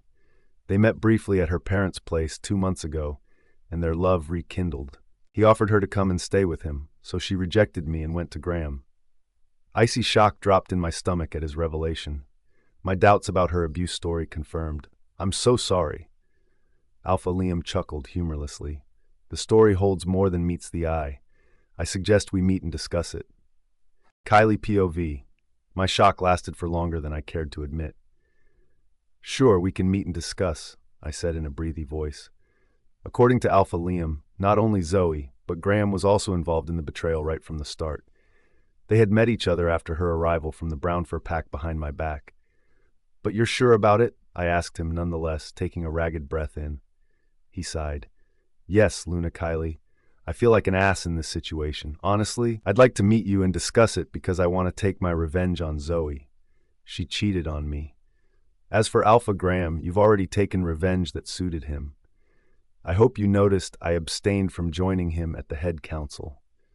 I didn't know that he had abstained because I was so busy with my agenda. Thanks, I said. I don't know how I can help you with the revenge, but I just wanted to confirm my doubts about something that is ticking at the back of my mind. For that, I'll definitely meet you. I'll be looking forward to it, he replied. Since I'll be heading for an important business meeting to the human world tomorrow and return in 2 days, how about we meet on the weekend? I wondered if Logan would allow me to go, but I had to meet him. Okay. We disconnected the call. Sheer took the phone back with eyes wide. He had listened to the conversation. That Zoe has conned everyone, and Alpha Graham has been her partner in crime. I got up and walked to the window from where I looked at the garden beyond. Zoe is pretty conniving. If I want my pack back, I have to outsmart her. Whatever you do, you aren't going alone there. Fenris and I will accompany you. And you have to talk to Alpha Logan about it, Fenris added. I heard that Alpha Logan's cousin's pack, located near the Brown Fur pack, was brutally attacked by the rogues. Yes, I remember that, I replied. I'll talk to Logan about it. By evening, Katie was sitting in my room with a dozen invitations for dinner. You have been invited by the council members of the Nord pack and certain alphas from neighboring packs, she said, waving the invitations in the air. I will schedule your visits. The door opened and Logan walked in. He came straight to me and kissed me tenderly. How's my wife doing? He asked, staring intensely at me. I missed you. I missed you too, I replied and pecked him. Hello, Earth to Moon, Katie growled. We were talking about invitations. Logan looked at her dryly. Siblings, siblings, siblings. What the hell? Katie gritted her teeth. Yes. Go to hell, he said as he tugged his tie open, because we will go on our honeymoon and not dinner parties. I giggled as Katie bit her bottom lip. She nodded, threw the invites on my bed and turned to leave. As she closed the door, she said, I guess you're right this time, bro. Logan immediately picked me up in his arms and sat on the bed with me in his lap. He hugged me tightly and buried his face in the crook of my neck, where he licked my mark. Tingles ran down my body, straight to my core. Sorry, I couldn't meet you earlier. There was a lot of work. It's perfectly okay, I replied with a smile. But there's something I'd like to tell you. I narrated him the conversation with Alpha Liam. What do you think?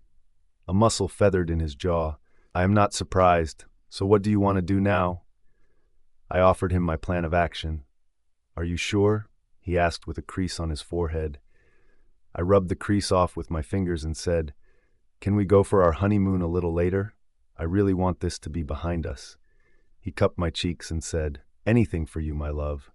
Goddess, I never expected Logan to fall so hard for me. My throat bobbed and I leaned in to kiss him. We shared a languid kiss, savoring the moment as if time stood still. Just be safe, wife. You know I will kill that fucker if he harms you, he breathed, leaning his forehead on mine. Since I didn't want to waste time, I started with my first mission, which was to get my pack back from Alpha Graham. I knew it was going to be challenging, but I had to try. Logan had agreed to send me to the Lunar Pack, but he sent me along with a large number of warriors. His grandfather didn't like the idea of sending his granddaughter-in-law to her old pack, saying, The Nord Pack is large enough and we don't need more members. We are more interested in your safety. Graham must be like a wounded mutt now. Grandfather, I said, feeling a surge of warmth in my chest. I have to reclaim my pack for my pack members. It's a tribute to my father, Alpha Jonas Kennedy. That made him quiet. In that case, if you are in any sort of danger, reach me out. I swear I'll whip that swine if he even touches your hair. I blinked away the tears, feeling proud of my newfound family. Yes. Logan had to stay back because, surprisingly, there was another rogue attack on his cousin's Norse pack, and this time he was going to intervene himself. He held my hand and walked me to the car. I want you back as soon as possible, he said, tucking a strand of my hair behind my ear. Please be safe, I breathed, looking into his eyes. I held onto him tight for a long time. Eventually, I sat in the car and headed to the Lunar Pack with 5 cars full of warriors following us. Sheer and Fenris were sitting with me. When we reached the Lunar Pack, I noticed that the guards at the pack's gate had changed. Usually there were my pack's guards, but this time there were his pack's guards. They stopped us from entering. I clenched my teeth and said, Tell Alpha Graham that Luna Kylie Hanks wants to meet him.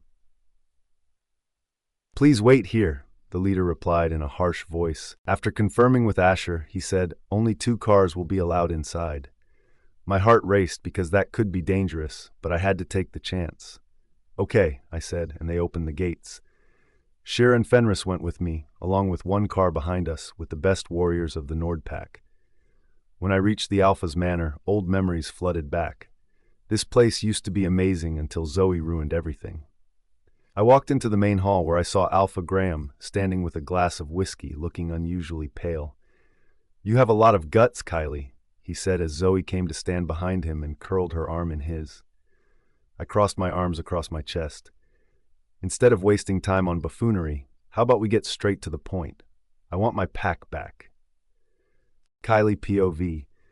Graham looked at me with so much animosity that I would have winced had I still been his mate, but now, it didn't make a difference to me.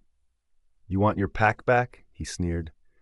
"I am sorry, Kylie, but that pack was merged with mine when your father married you with me." "Yeah, but since we broke up, the packs automatically go back to their original status," I explained. "Well, fuck you," Graham snapped. "You won't get anything from my pack. It belongs to me. Their allegiance lies with me.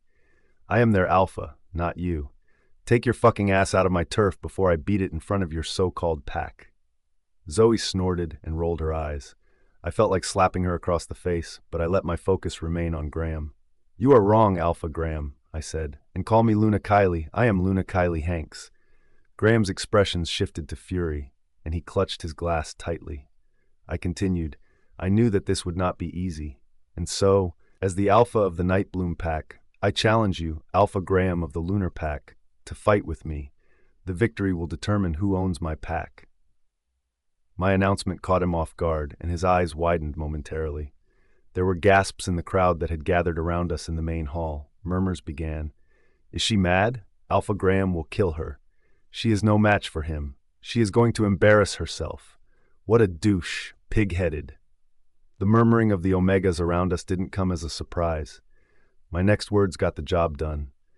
"Obviously, we'll fight in our wolf forms like true alpha wolves," I breathed. My wolf, Coral, was ready to shred him into pieces.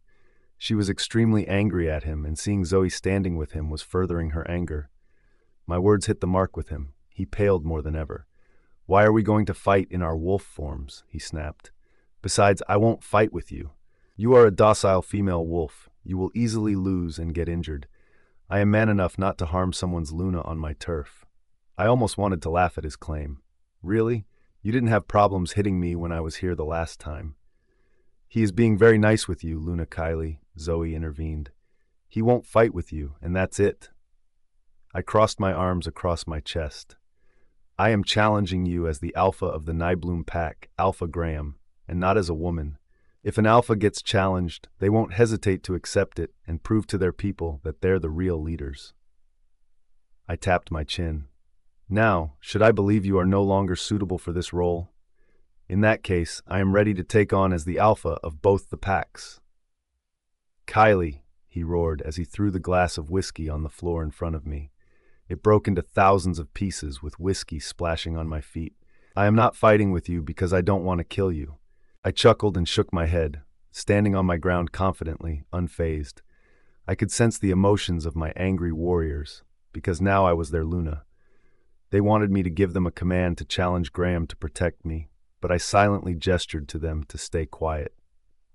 Since Alpha Graham was extremely reluctant to fight with me, I offered another solution. "If you think I'm too much of a woman for you to fight against, ask your mistress to do it instead. I'm sure that she loves you enough to take up the challenge." Blood drained from Zoe's face as she stared at me, dumbfounded. Graham shifted on his feet uncomfortably. "What?" Zoe rasped. "How can I? I am pregnant. Do you want me to risk the life of our pup?" "Oh, come on, Zoe," Fenris exclaimed. "It's not like this is the first time a female werewolf would shift and fight for her alpha if she's pregnant. My mother had fought for Alpha Graham's father when she was pregnant with me." His statement drew some silent laughs. "No," she squealed as she placed her hand on her belly. "Beta Asher can fight against your Luna. I just can't take the risk." "You can," I pushed. "Enough," Graham growled. "Zoe is pregnant with the heir of the Lunar Pack. She won't fight. Beta Asher will fight against you." I couldn't help but raise an eyebrow at his blatant hypocrisy. Could he stoop lower? He was a goner, completely under his mistress's spell. From the corner of my eyes, I saw Asher sighing.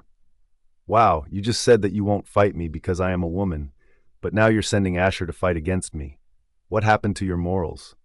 Then I dipped my chin and said, or should I say that the reason you aren't fighting me in your wolf's form is because your wolf has receded? Pin-drop silence ensued. When his eyes widened in shock, my suspicion confirmed.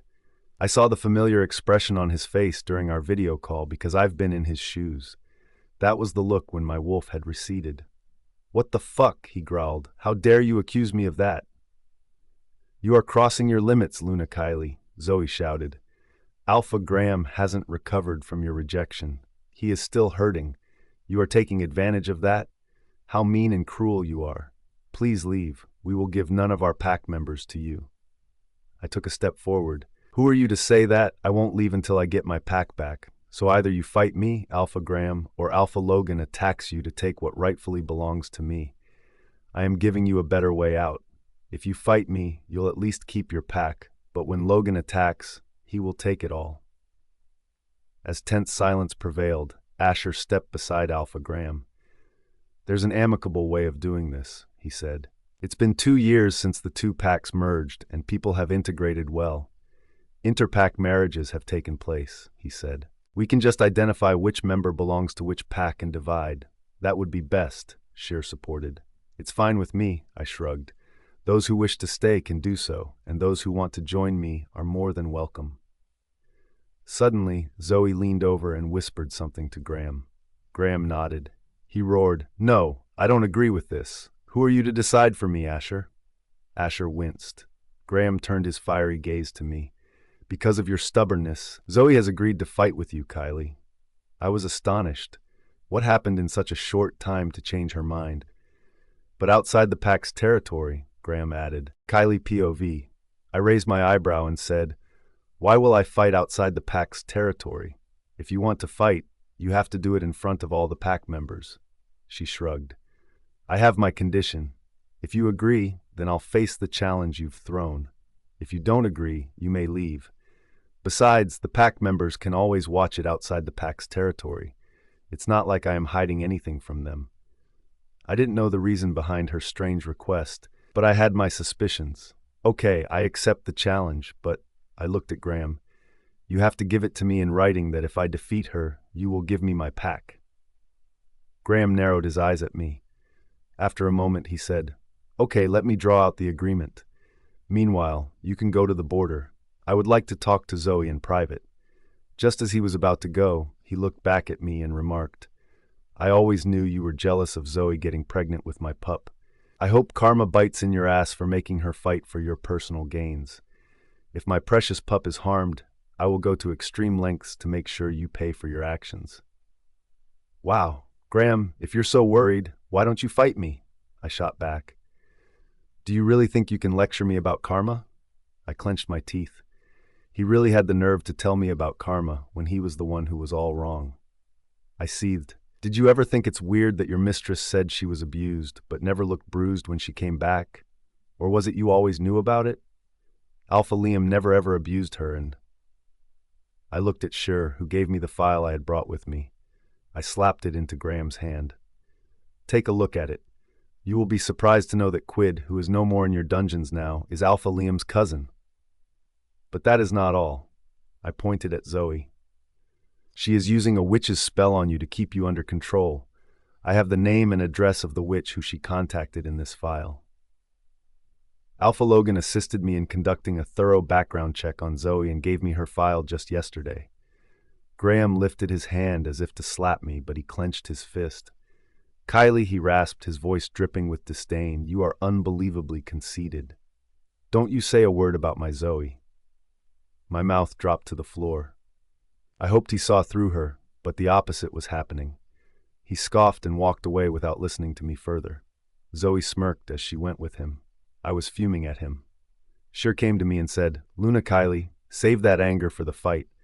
Why do I feel Zoe has some hidden agenda to fight outside the pack's territory? Taking a ragged breath, I nodded. Yes, I feel the same. Keep a vigilance on the borders. I will check it, along with our warriors. Don't worry. Just keep your calm and focus on the fight. Then he lowered his voice and said, Fenris said that our pack members were actually waiting for you to claim them back. They don't like Zoe, and they look up to you as our alpha. Really? I felt a surge of positive energy in me. He nodded. Yeah, they're excited, and I wouldn't be shocked if they're there to support you. A wave of confidence washed over me. Let's go, I said enthusiastically. The Nord Pack warriors checked the perimeter of the Lunar Pack to see if it was safe or not while I waited for Zoe. Some of my pack members started pouring in and secretly gave me a thumbs up to motivate me. Half an hour later, Zoe came. Where was Graham? She had her hand on her belly as if showing people around her she was sacrificing for them. Members of the Lunar Pack, who were part of the original pack, sneered at me, accusing me of selfishness. Guilt weighed down on me like a heavy boulder. I didn't want to harm her pup. It was innocent. Then I remembered that when Zoe first fought with me in the pack house, she was pregnant and she looked like she wanted to kill me. I know you want to spill blood, she said to me, trying to draw as much sympathy as possible. I am willing to put myself and my unborn pup at risk for the well-being of my pack. So let's get over this. Saying that, she shifted into her wolf and snarled at me, and the fight began. Coral picked up the gauntlet and forced me to shift. She towered over Zoe's wolf, clearly displaying greater strength. I said to her, "Just make her submit, Coral. She is with a pup." "Yes, that is my intention," Coral replied. Zoe dipped her chin and peeled her lips back. We circled each other. She dipped her forelegs and then suddenly charged at Coral. Coral clashed with her head on. She pawed Zoe on her head, bringing her down in one blow. Zoe whimpered and immediately rolled away. I remembered her speed and moves from our last fight. While she displayed something different, her true intentions were something else. So when she rolled away with a whimper to show that she was in pain, it was the other way round. She charged at my flank with her wide jaw to sink teeth into my flesh, but I outmaneuvered her. I turned swiftly and lunged at her, kicking her mouth with my strong paw. The kick was so strong that it sent her skidding on the ground. It was time that I made her submit to me, so I charged at her and was about to grab her throat when she suddenly twisted and ran. With a dangerous growl, Coral ran after her. Before I could stop Coral, she was chasing Zoe through the forest. Zoe was fast, despite her pregnancy. She looked over her shoulder towards Coral and veered to the right. "Coral, go back. This looks like a trap," I said. "No, I am going to get her, Kylie. She is cheating." Zoe ran deeper in the jungles as Coral chased after her. She started gaining on Zoe. Zoe jumped over a fallen log and then over a brook. Coral too jumped after her. Irritated by her antics, with a dangerous growl, she lunged at Zoe over the brook, landing right over her. Without wasting time, she caught her neck between her fangs, forcing her to submit. I sank my fangs a little in her flesh to draw blood and leave a mark to show that I had defeated her. Zoe stopped struggling, accepting her defeat. I shifted back and said, "You've lost." Something sharp pierced my flesh from behind, and I yelped. "She must have lost the fight, but look what I've gained." A heavy voice sounded from behind. Startled, I quickly turned my head back and found myself face to face with a wolf, his dark eyes filled with amusement. "How are you, Luna Kylie? Glad to meet you in person. I am Alpha Liam." Kylie POV. Shock rippled through me as I tried to fathom what really happened here. Scent of melons surrounded me, and realization dawned upon me that Alpha Liam was behind all the rogue attacks on the Norse and Nord Pack. But why? I clenched my teeth, curling my hands into fists as I stared right back at Alpha Liam, dumbstruck. Alpha Liam was a tall wolf with a muscular frame. His dark brown hair fell to his shoulders as he stared at me with his dark eyes. Zoe shifted back into her human form and came to stand beside her husband. A warrior quickly gave her and me a robe. As I wore it, she slid into it and entwined her arm in her husband's arm with a smug smile. "Did you like our welcome?"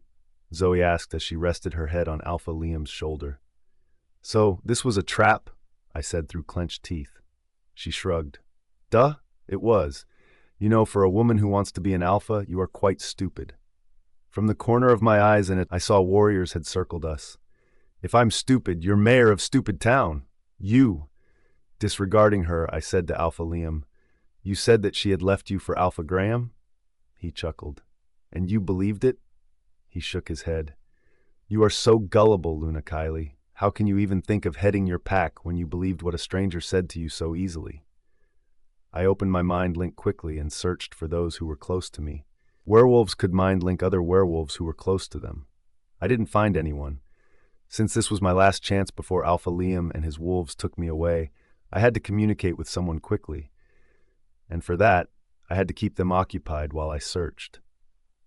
I chuckled humorlessly. Now I can see it clearly. When Zoe returned to her pack, she used a witch's love spell to trap Alpha Graham. I looked at Zoe. "Are your parents aware that you betrayed your pack?" "No," she replied without an ounce of remorse. "Why should they? My father was the former beta, and he is loyal to his pack." "And what about you?" I hissed. "I am loyal to my mate," she said, turning her face to look at him. He gazed at her with heated intensity, and the two locked their lips. "Luna Kylie," Shear's voice sounded in my mind. "Shear," I called him back, relieved. "I am trapped by Alpha Liam and his warriors." "What? Where are you?" "We are tracking your scent, but it keeps getting faint," he replied in a panicky voice. "We keep stumbling on the scent of rogues who smell like melons. Please tell me you aren't with them." I realized that Alpha Liam's warriors must have diffused my scent. "The melon scent belongs to the warriors of the brown fur pack," I said. "Fuck!" I could sense his rage in one word. "I am coming along with the warriors." "Listen, Shear, I don't think I have much time." But I was cut off when Alpha Liam growled. "Take her to the pack. She is going to be the best trade I've ever done. Tie her, and if she tries to resist, stab her." Two warriors came to hold my arms, and one tied my wrists. Alpha Liam looked like a maniac, but right now I had to play along. Taking a deep breath in, I continued my conversation through MindLink with Shear. "Alpha Liam is dangerous, Shear. Don't come here, but go to Alpha Logan and Graham and explain the situation. Meanwhile, I'm going with them." "No, Luna Kylie," he shouted. "He'll kill you." "Do as I say, Shear," I shouted back. "We don't have time for arguments." And then I closed my mind link with him. They shoved me in a car with Alpha Liam and Zoe. While they sat at the back, I sat in front with the driver. Alpha Liam kept his dagger on my neck all the time. "I told you. I'd do what you asked me, love, didn't I?" Zoe cooed to him. "You are brilliant, Zoe." I heard them kissing each other. "At first, I doubted your ability to complete the task when you went to the pack. But look at you," he said. A zip opened and the car filled with a scent of arousal. I felt like puking. Without removing his dagger from my neck, he grabbed her hair. "You've brought Kylie to me, and now we can accomplish our mission." So this was his strategy? To claim our packs without fighting or challenging their alphas? "Oh yes, baby," he rasped. I froze in my place as he rested his head on the back of my seat. Zoe sat beside him, stunned, and I didn't even dare to move. What the hell was happening? "Can you stop for a moment?" I whispered in a hoarse voice. When the driver stopped with Alpha Liam's approval, I got out on shaky legs and puked all over. We reached the brown fur pack in 3 hours, and in those 3 hours, we sat in awkward and tense silence. The driver didn't take the main highway. Instead, he drove through a dirt road in the forest. It was late in the night. An Omega escorted me to a bedroom and locked inside. A few warriors were posted outside my room. I expected Liam to imprison me, but it appeared he had an alternative plan. What could it be? With fear in her eyes, the Omega said, "Luna Kylie, would you like to take a bath? I'll assist you." "I'll take it on my own," I said, dismissing her. When I returned to the room, I saw a nightdress laid out for me. The Omega informed, "Alpha Liam will come here shortly." That rattled me. What if he forced me? I called Coral. "Be ready to fight him." "Yes, I will shred him into pieces," she growled. As soon as the Omega left, the door opened and Alpha Liam walked in along with Zoe. He was holding a tray of food for me as Zoe glared at me. He placed the tray on the center table and said, "Eat. You must be hungry." I crossed my arms across my chest and straightaway asked, "What do you want?" My eyes went to Zoe, who sat with him on the opposite couch. "You sent your wife to seduce Graham by using the love spell. To get our packs without fighting?" He smiled and placed a hand on Zoe's thighs. "You deduced correctly. Your sources were correct about the witch's spell. But guess what? Zoe didn't have to use the love spell on him. She seduced him without the spell. That fucking asshole loved Zoe so much that he betrayed you. All she had to say was that she was pregnant with his pup. Rest all fell in line. But this is your pup, Liam. Zoe intervened with a pout, like whatever she did all this time was a joke. You can't be so sure, he snapped at her, and she became quiet, her face flushing red. I have to get a paternity test done on that pup. Zoe paled. Kylie POV. I watched Zoe, who looked flustered by what Liam said. From my findings, she resorted to a witch's love spell to bewitch Graham. And to be honest, I was willing to forgive him, but that wasn't what happened. He actually chose her over me, even though we were mates. There was no bond between us, but this knowledge still pained me. How can you say that? Zoe cried. You sent me to Graham when I was already pregnant. Zoe went to him and intertwined her fingers with him. Liam, I did everything for you because I love you so much. Can't you see? He smirked. We'll talk about it later, Zoe, he said, removing his fingers from her and returning his attention to me. Luna Kylie, how did you like my home? He asked, waving his hand around the room as if he was trying to seduce me. I looked away, feeling repulsed. Liam, Zoe cried again, I did everything for you. I went to the lunar pack for you, for your ambitions. Look, I even trapped her and got her here. We are mates. Why are you doing this to me? Liam narrowed his eyes at her. Tilting his head, he said, Whose idea was this, Zoe? Didn't you propose the idea of acquiring the lunar pack and the Nightbloom pack without having to challenge their alphas? Have you forgotten that this whole scheme was yours to begin with? Embarrassment flushed Zoe's face while my mind was jolted by yet another shock. So it was you who instigated Graham to make me have the anti-pregnancy shot, I said, trying to wrap my head around her plans. Zoe jerked her head to look at me. Yes, she sneered. It was my idea. So what? Winning requires making sacrifices. Graham was a moron. When he got married to you 2 years ago, I had visited him and told him I would come back for him. But I made him promise he shouldn't have pups with you, else I would never come back. So he gave you the anti-pregnancy shot without a second thought when I asked. She walked to me and cocked her hip. You know what? That fool loved me and the idea of having his heir with me more than his own mate. Then why didn't you come immediately, I asked. Why did you wait for 2 years? Besides, you didn't even know that our packs would be merging. My father was alive back then. Her lips curled in a wicked smile. She looked at Liam and then back at me. How did your father die? She asked. A shiver ran down my spine. He had a heart attack, I whispered. She started laughing. Here's a little story for you, moron. She crossed her arms across her chest. When you got married to Graham, I knew you were the only heir to your pack. Since you were married to Graham, it was obvious after your father's death the pack would be merged with Graham's according to the laws. But there was a teeny problem. Your father was alive and well, so Graham and I hatched a plan, and using an Omega's help, we poisoned him. Air whooshed out of my lungs as I stared at her, frozen to the spot. Graham killed my father, for my pack or Zoe or both, she continued. The poison was just enough for him to die in a week's time and not instantly. Obviously, we killed the Omega after that. She chuckled and went to sit on the sofa, crossing her legs. A few days later, your packs merged, and that was our first victory. Her chest filled with pride as she looked at Liam, as if hoping that he understood how brilliant she was. Misery shrouded me. Father died of a heart attack, and I believed it was natural because I could never suspect my mate to kill him.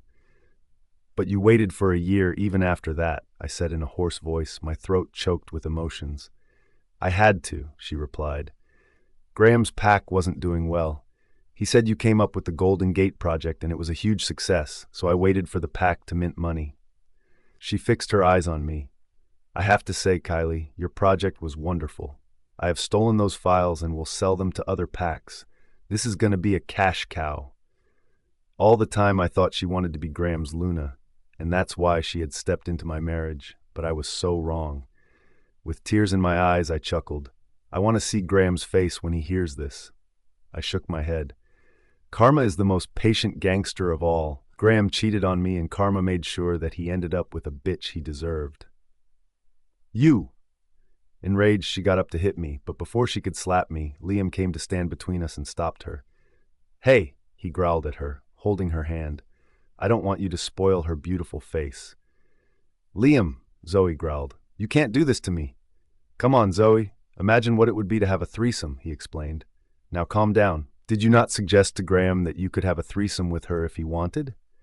I thought you were broad-minded. She glared at me with jealousy and went to sit back, leaving me shell-shocked. I'd rather kill myself than give in to these crazy monsters. Liam grinned crookedly and went to pour himself a big glass of whiskey from the decanter on the side table. Anyway, Zoe sighed, I thought that by seducing Graham, I would convince him to throw you in the dungeons, but he couldn't. That fucking dimwit was attached to you because of the mate bond. He couldn't take action against you, and look where that brought us. You went into the arms of the most powerful alpha in North America, Alpha Logan. I tried my best to bring you back. I even went to the extent of seducing him, but that bastard had eyes for you. She humphed. My seduction didn't work on him. Besides, my focus was keeping the two packs together. I needed all that money. Let me finish your story now, I said, staring at her. You instigated Graham to put all the money in his account, but that didn't happen because I saved mine. Right, she chirped and clapped. You're getting there. You separated from Graham and marked Alpha Logan as your husband and mate. You were alarmed when I returned to ask for my pack, so you devised this plan to abduct me. Ah, you are not as moron as I thought you were, she said, keeping her hand on her heart. You kind of fell into this trap yourself. Had you not interfered, Alpha Liam would have already killed Graham, and by now we would have been owners of 2 more packs. Enough, Zoe, Liam growled. Don't scare her. He licked his lips, looking at me salaciously. Kylie, I had heard about your stunning looks, but let me tell you, you are everything I've ever fantasized about. Kylie POV. I wanted to slap Alpha Liam for the way he was talking to me. He was such a pervert. Coral wanted to kill him if he dared to touch us. Shut up, I snapped. When Alpha Logan finds out about your deeds, he will make sure you are destroyed. Then I looked at Zoe. You orchestrated my father's death along with Graham to get my pack, but look where that got Graham. He is betrayed by you. I chuckled humorlessly. Look around. Karma is tightening its noose around your neck. Your own mate doesn't believe that it's his pup you are carrying. She snarled, peeling her lips back. Fuck off. We are this close to getting what we wanted. Alpha Liam and I are going to be powerful leaders of 3 packs. She walked to Liam and held his hand. Come on, love. We have to make a strategy on how to fight Graham's warriors. I know all about their secrets and how they plan a battle. She tittered. You know, at one point in time, Graham wanted to fight Alpha Logan and his warriors because of Kylie, but I stopped him because Alpha Logan is so much stronger than him. I stopped him because I wanted to bring together our packs and stand together in a war against Alpha Logan. Alpha Liam smirked. That's right, but I want to spend time with her. Zoe looked hurt. Liam, she is of no use. In a few days, her pack is going to be ours. By the way, have you sent your warriors to attack the lunar pack? He sighed. I know her pack will be ours, baby, but I want to check her out. He winked. I couldn't help laughing when Zoe almost let out a cry. This is the best shit show I've ever watched, I said to her. You came between me and Graham, and see how your mate is doing the same to you. How do tables turn? Isn't it interesting, Zoe? She glared at me and hissed. You mind your own business, bitch. In a few days, I'll be done with you. Oh no, I replied. The only way to stall these monsters was to play mind games with them. From the way Alpha Liam was doubting her and showing interest in me, one thing was sure. He didn't know whether that pup was his or Graham's. And that's what I was going to focus on, create discord between them. In my opinion, you should be bothered about the pup you are carrying. Does it belong to Alpha Liam or Alpha Graham? This is Liam's pup, she shouted. Then you better get a paternity test done, I shrugged.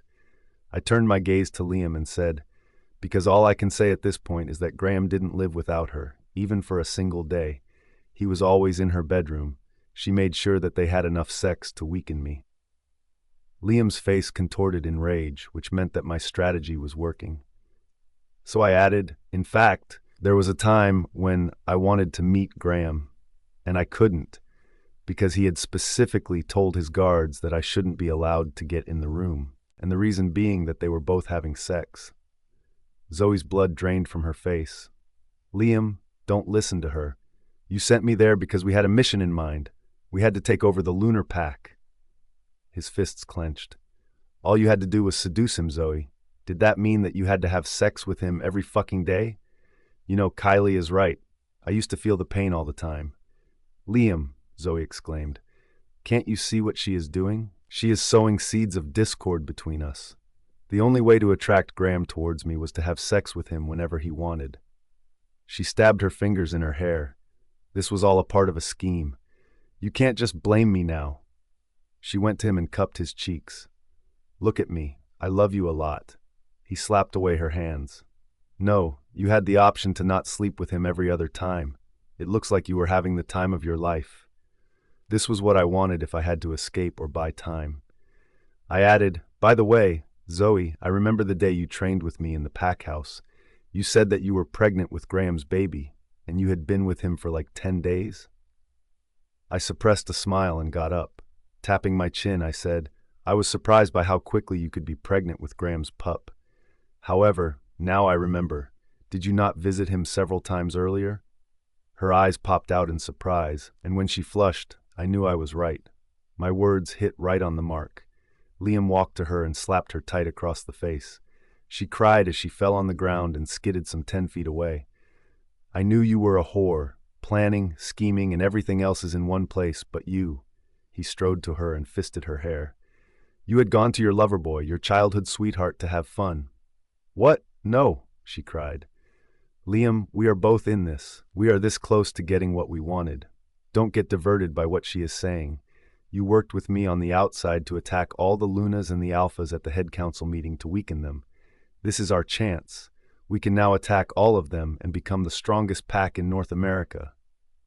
I gasped. So this was their plan? To weaken the Alphas by attacking them? But Graham brought all the Alphas to vote against me? I rasped. It was Zoe who had convinced Graham to bring all the Alphas to the head council meeting, and then asked Liam to attack them, making it look like a rogue attack. Yes, she said, wiping the blood from her lips. She returned her attention to Liam. Liam, this is our time. You have to. I interjected immediately. You have to get a paternity test done if you have to prove your fidelity to Alpha Liam. I waved at her. What goes around comes back.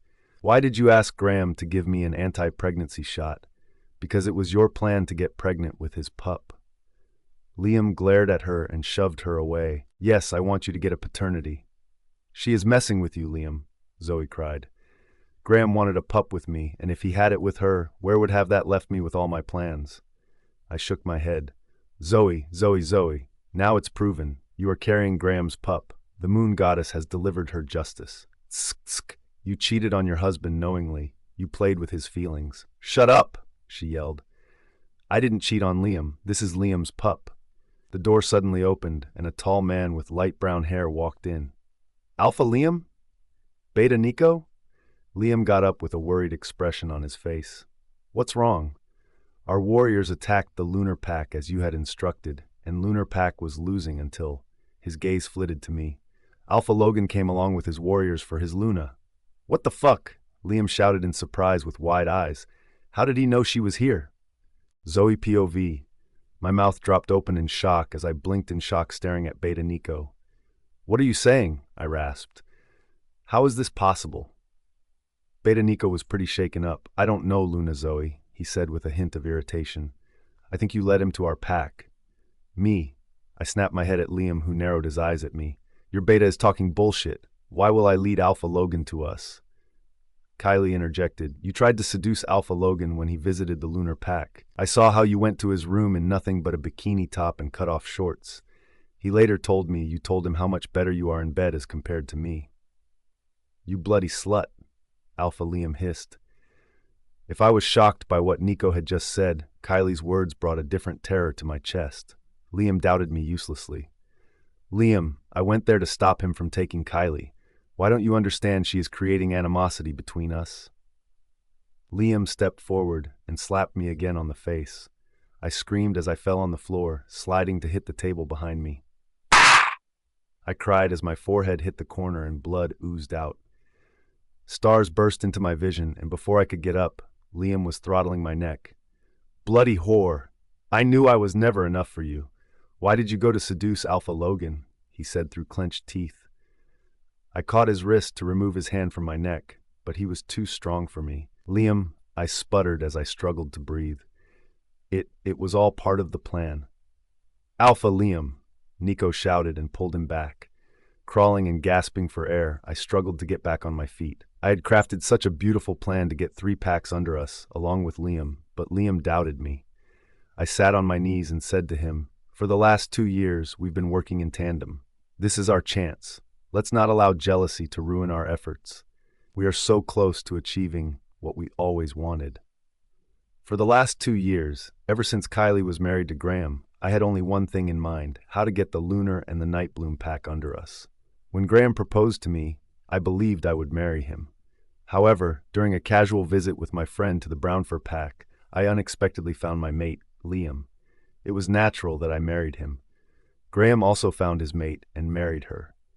However, when I came to know that Kylie was the only heir of the Night Bloom pack, and that after her marriage, her pack would be merged with Graham's pack, an idea cropped up. Along with Liam, I went to a witch to buy a love spell and use it on Graham to seduce him, but he fell for me when I gave him a sob story. I thought Kylie would be submissive, but she came out to be a strong Luna. Ripped with jealousy, I entered their marriage, and the rest was history. I was sure that eventually Graham would throw her in the dungeons, and I'll get the pack easily, but the bitch cleverly escaped. Not only that, she got the head council to pass a law for herself and married Alpha Logan. When she came to take her pack back, I slyly lured her out of the pack's territory and into my own, and now she was scheming again. "Please, Liam," I breathed as I got up. "This is not the time to be angry. I do not know how Alpha Logan is here, but we have to combat him." "How are we going to do that?" he hissed. "Our pack is outnumbered by the vast amount of warriors he has." "I'll call Graham and ask him to help us," I suggested. "How are you going to do that?" Liam asked. "You have returned to the brown fur pack." "Wait and watch," I said as I took my phone out and dialed Graham's number. He picked the phone on the first ring. "Zoe, where are you?" "Fuck, girl, I've been searching for you everywhere. And what about Kylie? Have you killed her?" I rolled my eyes, but I had to play my part. "Graham," I said in a timid voice. "She tried to kill me. I led her away from your pack, but..." I sobbed. "But what?" Graham shouted in panic.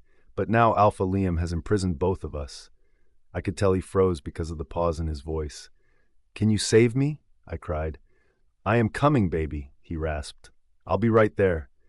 Suddenly Kylie shouted, "She is wrong, Graham. Zoe has held me captive." I signaled to Beta Nico, who rushed to her and slammed his hand on her mouth. "Shut up," he hissed. "Is that Kylie?" Graham asked, surprised. "Yes, we both are held captives by Alpha Liam. But Graham, I heard that Alpha Logan has attacked the brown fur pack. He will kill me for sure when he overtakes this pack. Please save me." I started crying. "Don't cry, Zoe," Graham rasped. "This is all because of that bitch Kylie. I will attack Alpha Logan's warriors from behind. I'll be there in less than an hour, okay? Then I'll kill Liam and take you from there. But before that, I'll kill Kylie." "Okay, I love you." I disconnected the call and looked at my husband smugly. Wiping my fake tears, I said, "See, that was easy? Alpha Logan won't even know what hit him from behind. And when Graham comes here to save me, kill him. We'll emerge victorious." "What are we going to do with her?" he asked, jerking his head towards Kylie. "We will use her as a bargaining chip, my dear hubby. She will be our trump card in case things go wrong." For the first time, Liam's lips lifted into a smile. He came to me and kissed me on my lips. "Sorry I doubted you, Zoe. Come on, we have to kill people." I chuckled against his mouth, feeling happy. Before leaving, I looked at Kylie and winked at her. She just glared at me as I closed the door. I instructed guards to not allow her to leave the room until further orders. When we came out, I saw everyone was running helter-skelter. Warriors were shouting to go to the borders where Alpha Logan had attacked. "Goddess, how much I hated that wolf." "He has breached our west perimeter," said Nico. "I am going there, but Alpha Liam, go to the north, towards the main gate. That's where most of the fight is taking place." I said, "I'll join you." Both Liam and I shifted into our wolves and ran towards the main gate. The area was chaotic. There were so many warriors from the Nord pack that I was aghast. We had to stall them until Graham attacked them from behind. Our warriors were falling, one by one. There was no sign of Alpha Logan. I wished he hadn't entered the main pack. I mind-linked Liam and said, "Do you see Alpha Logan?" "No," he replied as he sank his fangs into a werewolf. "But I heard he killed 10 of my wolves before running towards the west." "Go to the west, Liam," I shouted. "He might be rushing to save Kylie." 20 minutes after Liam left, a warrior informed me that Alpha Graham and his warriors had attacked the Nord pack from behind. Victory was right there. All I had to do was wait for Graham to defeat the Nords and reach me. Then I would kill him easily because he was wolfless. Logan POV. My Kylie was brilliant and courageous, just like I had expected my Luna to be.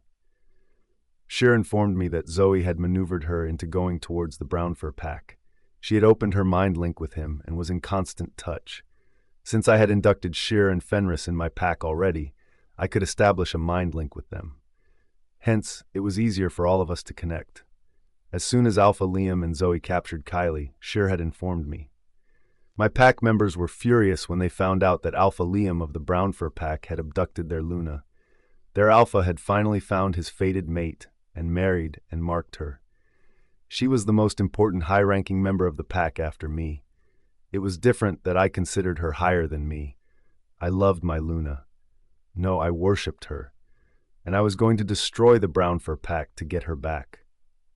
Even though I exerted pressure on Katie and Gramps to stay behind during the battle against the brown fur pack, they both refused to listen to me. I couldn't be prouder of my family. Almost all my pack members had accompanied me, apart from the children and old women. Though my pack members had accompanied me in some of the dangerous wars earlier, this was the fiercest one. It was like a matter of honor for them. When we reached the border of the brown fur pack, their warriors were taken by surprise. They closed the gate immediately, but my wolves broke the gate and entered their territory. I was leading them with Katie, Ace, and Grandfather by my side. The roads became stained with blood and lifeless bodies. The pack was filled with shrieks and chaos. Blaze was in a frenzy. He didn't spare anyone who came in his way. I had never seen him this mad in all my life. His emotions resonated with mine. I promised myself that if I found Alpha Liam and Zoe, I would not kill them fast. I will kill them slowly and painfully. I opened my mind link and asked Sheer if Kylie had contacted him. "She hasn't, Alpha Logan," he replied as he took a warrior down. Sheer and Fenris were a fantastic team. They were mates, and they looked out for each other. Kylie couldn't choose a better beta for her pack. I gritted my teeth, knowing that Graham was still controlling the two packs. All of a sudden, I heard Kylie through our mind link. The mate bond between us was palpable, and my heart raced with exhilaration as she tugged me through it. "Kylie," I shouted through our mind link, "where are you? I can sense you." "Logan, I am in the west wing of the manor, in some guest room," she replied. Before I knew it, I shifted into my human form and rushed towards the west side of the pack. "I am coming to that side, Kylie. Guide me." Her excitement through our mind link was palpable. I wanted to reach her so fast that I crashed into wolves at the front gate of the manor. They were the guards, 5 of them against me. I gave my skin to Blaze, and in a display of his strength and brute power, he slayed them all in less than 5 minutes. Just when he sank his teeth into the last guard, he saw someone familiar. Zoe was standing there, watching me intently. Blaze tossed the guard away as he growled at her. Dipping his bloodied maw, he glared at her. He peeled his lips back in a lethal snarl and walked towards her like a predator. She stood there, rooted to the spot. I asked Blaze to let me shift. With reluctance, he let me come out, and I came to a stop in front of her. "We meet," I growled. "Where is Kylie?" She clenched her jaws and didn't reply. Suddenly, from the corner of my eye, I saw movement. 3 wolves attacked me at once. I tackled them as they tried to bite my flank and cripple me. But they didn't know Blaze. I shifted again, and Blaze took over. He towered over them and easily killed them before they could even touch his fur. However, Zoe took advantage of it and ran away. Opening my mind link with Ace and Katie, I said, "I want you both to come to the main door of the Alpha's house." "We'll be there in a minute," they replied. A few seconds later, I heard sure through my mind. Alpha Graham has attacked us with his pack wolves from behind. Shock reverberated through my body. What the fuck? He's a sneaky bastard, Alpha Logan. What should I do? Stall him till you can. I have to get Kylie out of this place. Once I rescued Kylie and was in safe hands, I would tackle both Graham and Liam. But where was that bastard Liam? As I ran inside, I heard Ace and Katie coming behind me. Grandfather also accompanied them, along with a dozen more warriors. As we ran inside, we met with some warriors and Omegas. While the Omegas ran away screaming, the warriors fought with us. Blaze killed all of them in a haze of insanity. He just wanted to reach his mate. Kylie, I shouted through my mind link. Where are you? I am 2 floors up, Logan, she replied. There are 4 guards stationed outside the door. Blaze veered left and climbed the staircase, running like a bullet shot from a gun. He picked up Kylie's scent and reached the room. The guards stationed there were taken aback. They shifted into their wolves, but they were no match for me, my sister, and Beta. I shifted and banged open the door, but the sight in front of me chilled the blood in my veins. Did you think it was so easy to take her out of here? Alpha Liam growled. He had twisted her arm behind her and slammed her to his chest with one hand as with the other he held a silver knife at her neck. Her eyes were filled with terror, which slammed right into my chest through the bond. How did this happen? Leave her, I growled back. If you leave her, I'll kill you quickly. If you don't, I'll capture you and kill you slowly. He cocked his eyebrow and laughed like a maniac. Alpha Logan, let's talk business. I'll make a deal with you. In exchange for Kylie, you give me your pack. I asked those behind me to calm down. They were snarling and growling at Liam. I narrowed my eyes and said, my pack? Yes, he replied, taking a step back as he darted his eyes towards those behind me. Graham has attacked you from behind. He will soon defeat you. I was pretty confused. When he was so sure that Graham would defeat me, why was he with Kylie with this bargain? Shouldn't he be with Zoe? What was going on? But it took a second for me to realize that he was buying time. You think Graham is so strong that he can defeat me? I said. Let's play the game. He can't, Kylie breathed, because my pack members aren't supporting Graham. They have revolted against him. It's only his pack members who are with him. We were all completely surprised by her words. I recovered instantly, and to add pressure, I added, and guess what? My cousin from the Norse pack has attacked Graham from behind. Liam's jaw dropped as he stared at me with shock. You're lying, he hissed. I'll kill her if you take one step forward. You won't, I hissed back, taking a menacing step towards him. Before my mind could grasp the situation, Kylie swiftly seized Liam's hand with the knife and forcefully twisted it behind his back. Next, she kicked his groin. He groaned in pain as he tried to get out of her grasp, but she was quicker. She grabbed a marble statue from the side and slammed it right into his chest.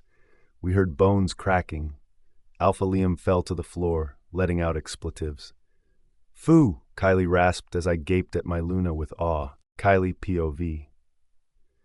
After Zoe closed the door behind her, leaving me alone in the room with 4 guards stationed outside, I was so mentally exhausted that I wanted to sit and let my mind go blank.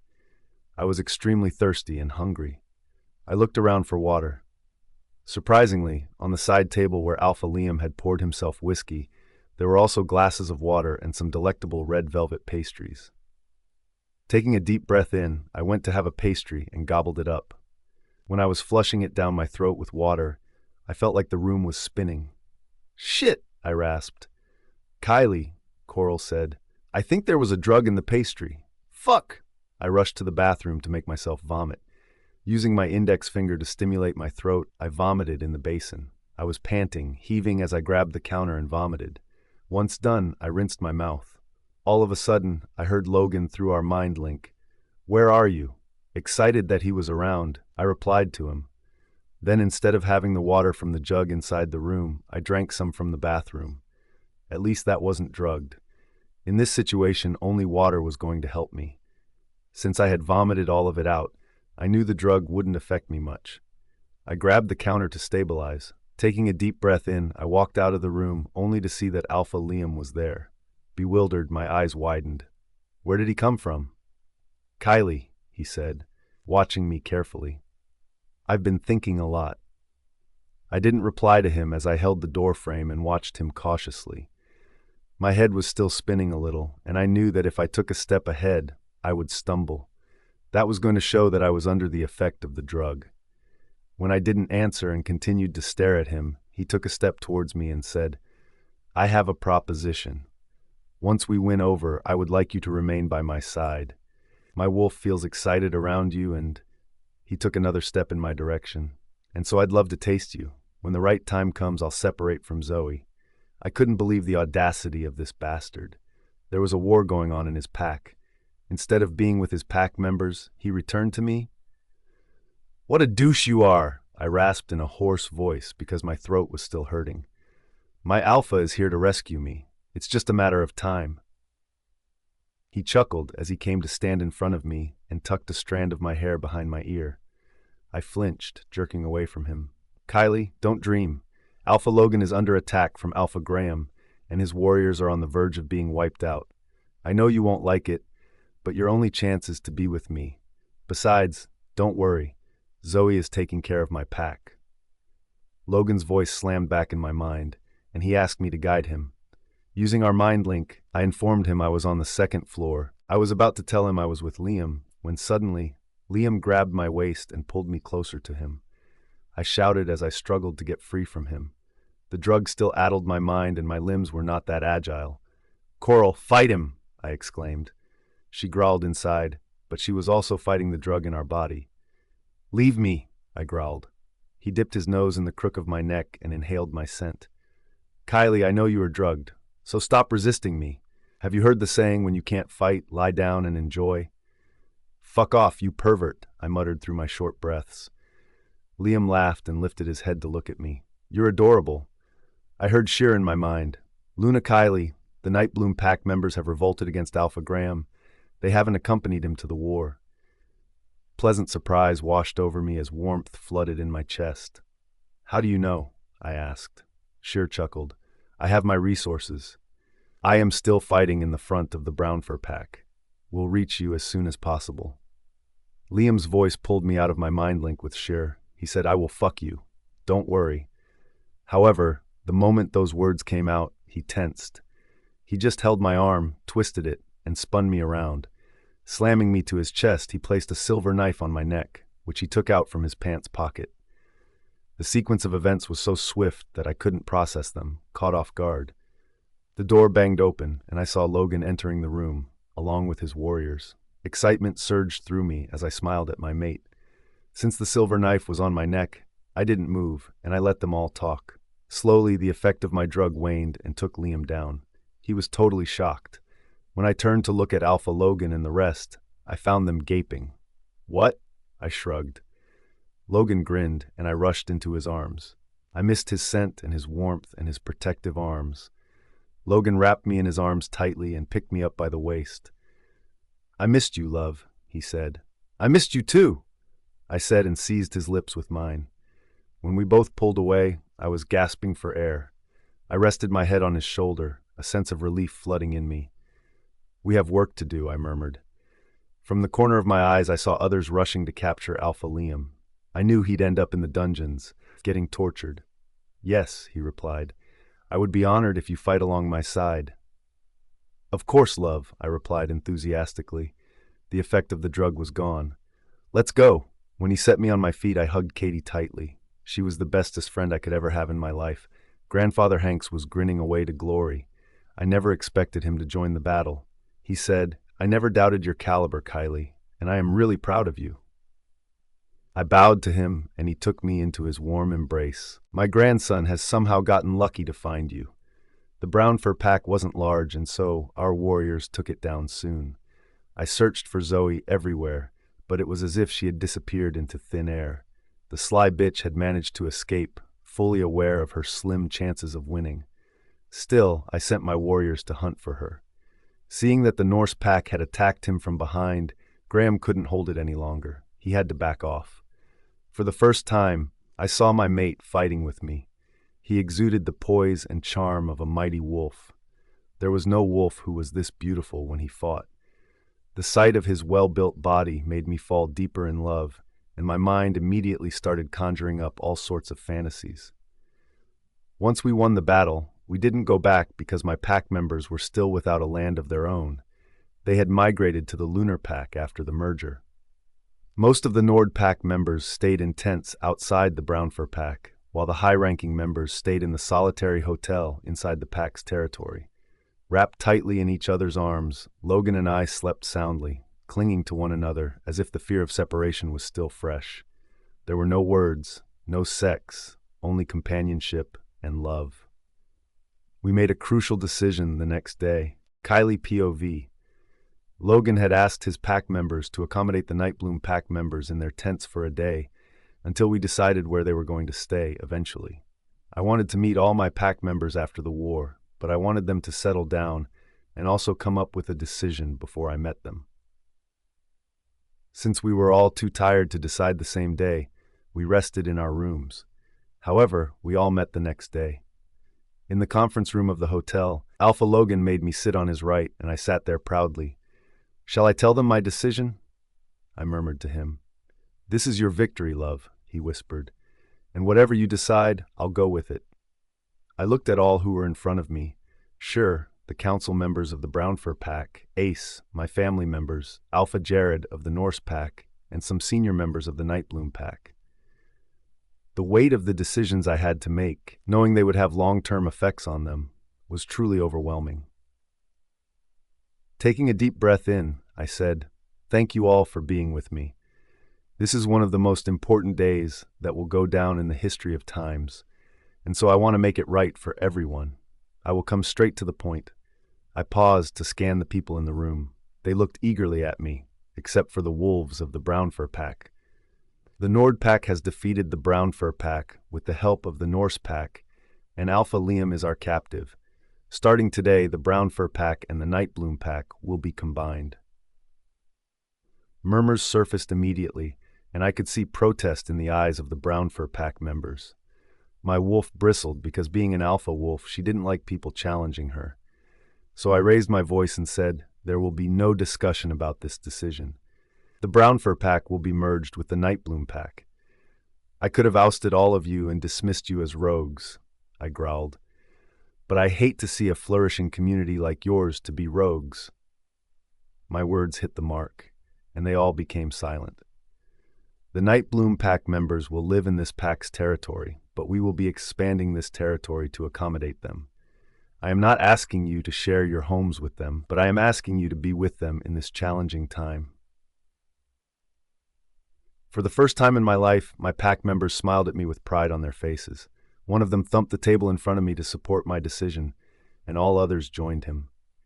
Suddenly, Logan interjected, "I will sanction $40 million to build new homes for the Nightbloom Pack members." More thumping followed as my chest swelled with pride. I mouthed, "I love you," to him, and he grinned. The Brown Fur Pack members cooled down because this kind of investment meant new jobs. Taking a rough breath in, I continued, "Since I will stay with my husband and my mate, I appoint Sheer as the alpha in command for the moment." "What?" Sheer's mouth dropped. But you are the alpha of this pack," he rasped. Not only he, everyone else was taken by surprise. I intertwined my fingers with Logan's and held our hands up. "I just got married, guys. It's important for me to spend some quality time with my husband and mate. Give me some time, please," I whined. A few chuckles followed, and then the whole room burst into laughter, including my husband. Wondering what was so funny, I blinked at them with confusion. I had just got married and haven't been able to spend time with him at all. I looked at Grandfather Hanks, and he too was laughing. In fact, he was laughing so hard that he was wiping tears from his eyes. I blushed heavily. Alpha Logan pulled me from my chair and made me sit in his lap. "What?" I exclaimed. He shook his head as he continued to laugh. "Nothing, sweetheart. You made the right decision." My lips curled up. "Then why are you all laughing?"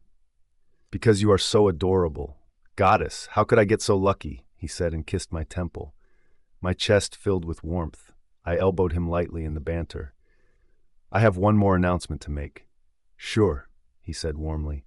I turned my face to the people and said, "Since the beta Nico is dead, Fenris will be your new beta." This time Fenris's mouth dropped to the floor. I nodded firmly. Yes, you. And both you and Sheer are going to take the responsibility from today. Our plan is to visit the Moon Goddess Temple and perform the ceremony tonight. Both Sheer and Fenris got up from their chairs, their expressions full of gratitude. Sheer said, Alpha Kylie, we both are going to do our best to lead your pack until you want us. Goddess. Alpha Kylie sounded so good. I smiled at them. Thank you. Also, it is time that you tell everyone that you both are mates. A moment of stunned silence later, murmurs rippled in the room. I silenced them all by saying, after you both have taken the oath for the pack, I will make sure that you are married officially by the shaman in the temple. Fenris blushed as Sheer looked at him with tenderness. Thank you so much, Alpha Kylie, Sheer said. One of the pack members of the Brown Fur Pack raised his hand. What will be the new name of our pack? That was a question I was dreading because I didn't want to hurt the feelings of any of the pack members. Thankfully, this time, Grandfather Hanks intervened. According to the laws, since it was the Nord Pack that defeated the Brown Fur Pack, the Brown Fur Pack members will be now a part of the Nord Pack. The name Brown Fur will no longer exist, and everyone will be called members of the Nord Pack. He looked at us. The Nightbloom Pack participated in the war by boycotting the Lunar Pack, making them equally involved. It is up to the Nord Pack and the Nightbloom Pack to decide upon the name. Elder Hanks smiled and added, the decision of naming the new pack is up to your Alpha and Luna. Excitement surged through me. I bit my lower lip as I glanced nervously at Logan. With another kiss on my temple, he declared, we shall name the new pack the Nightbloom Pack. Cheers erupted in the room as my pack members hugged and congratulated each other. I blinked away the tears from my eyes. Thank you, I whispered to Logan. How could I steal your thunder, Kylie? He said, making me fall in love with him more than ever. He respected my feelings so much that I was getting afraid of it. With a deep breath, I turned to him completely, my arms instinctively wrapping around his neck. I'm proud of you, I said through a choked throat and slammed my lips on his. He sighed and opened his mouth for me. His hands slid beneath my shirt, cupping my boob. We both kissed each other passionately without realizing that the room had gone silent. Get a room, both of you. Katie's sharp voice broke our reverie. I blushed till my neck as Logan growled at her. The meeting was adjourned.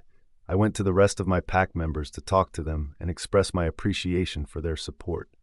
Next chapter would be Graham's POV. What do you expect? Graham POV. After Zoe had called me, I was panicky. She was under so much stress that she was crying.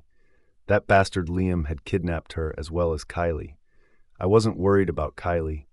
It was Zoe that I wanted to be with, and I wanted to get her out of the Brown Fur Pack as soon as possible. Alpha Logan had attacked the Brown Fur Pack for Kylie, and that sent me into another frenzy of panic. I was sure that once he found the two of them, he was going to kill Zoe. I had to save her at all costs, so I commanded all my warriors to attack Alpha Logan's warriors, but something strange occurred. None of the warriors in the Nightbloom Pack complied with my command.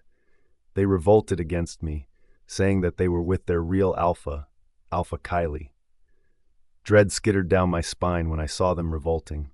Asher struggled to keep them under control, but the Nightbloom Pack's higher representation in the Lunar Pack made it impossible. We were just outnumbered. Frustrated as hell, I attacked Alpha Logan with my pack members. They were all taken by surprise. We were slowly winning, but then again, something unwarranted happened.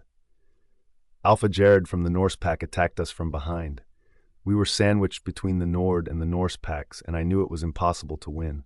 Without my wolf, I couldn't lead my warriors so well, and eventually we had to retreat. Upon my return, I discovered that the majority of my pack's dwellings were deserted, as Kylie's pack had already left. It hit me hard, making me feel like I had fallen short in some aspect. The combination of defeat and retreat ignited a fury within me, intensifying my humiliation. It all happened because of Kylie.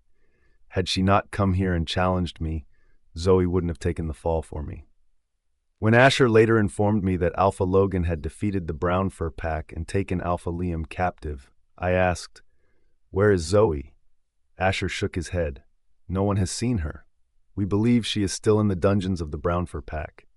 Oh, now the name Brown Fur is officially removed from usage. The name has been changed to the Nightbloom Pack by Luna Kylie as a result of her pack members being relocated there. I clenched my teeth and let out a frustrated growl. It has all happened because of her. I want her dead. I took a ragged breath in and added, "Find Zoe before she falls in the hands of our enemies. She is pregnant with my pup." "Alpha Graham," Asher said. "I heard that Alpha Logan will travel back to his pack today. Maybe we can attack them?" I narrowed my eyes. It was a good idea if all my pack members were intact, but now it seemed like a very bad idea. "No, we won't attack them, but I have something in mind." Along with Asher and a few of my warriors, I went to the highway from where Kylie and Logan were supposed to travel and blocked it. I needed answers. They slowed down when they saw us. Alpha Logan and Kylie stepped out of the car, along with Ace and Katie. Some warriors got down and surrounded them for protection. I wanted to throttle the life out of her, but I clenched my jaws to remain calm. She came to stand in front of her car along with her husband and crossed her arms across her chest. "What do you want, Graham?" she asked with irritation. "What do I want?" I hissed. "Where is Zoe? Give me my Zoe. She is pregnant with my pup. You can't imprison her." "Zoe has escaped," Kylie said. My eyes grew wide in disbelief. "Liar. Alpha Liam captured her. The two of you were in the dungeons together when she called me. How could she escape?" "Alpha Logan attacked the Brown Fur Pack, and I know that you have renamed that pack as the Nightbloom Pack. Are you feeling relieved now that you have your pack back and caught Zoe too? You are such a hypocrite. When you are captured, your husband attacks other packs to free you. Then why wouldn't you free my Zoe? Liam abused her. She is fragile, helpless, and pregnant." Kylie jerked her head back. Then her face twisted with anger. "When Zoe had that conversation with you on the phone, I was there. And Alpha Liam hadn't captured her, he had captured me. All this was a wicked scheme of Zoe. Zoe isn't fragile or helpless. She was never abused by Alpha Liam. In fact, they both wanted to take over the Lunar and the Nightbloom Pack, and so they made a plan to trap you and I." "What? How conceited are you?" I shouted with a voice filled with despair. "Now that you've got your pack, your money, and a mate, you are robbing me of my happiness." The next moment, Alpha Logan was on my throat. "How dare you speak like this with my Luna?" he growled as his muscles bulged. The bastard was too strong for me because I didn't have my wolf. I sputtered and coughed as I struggled to release my throat from his grasp.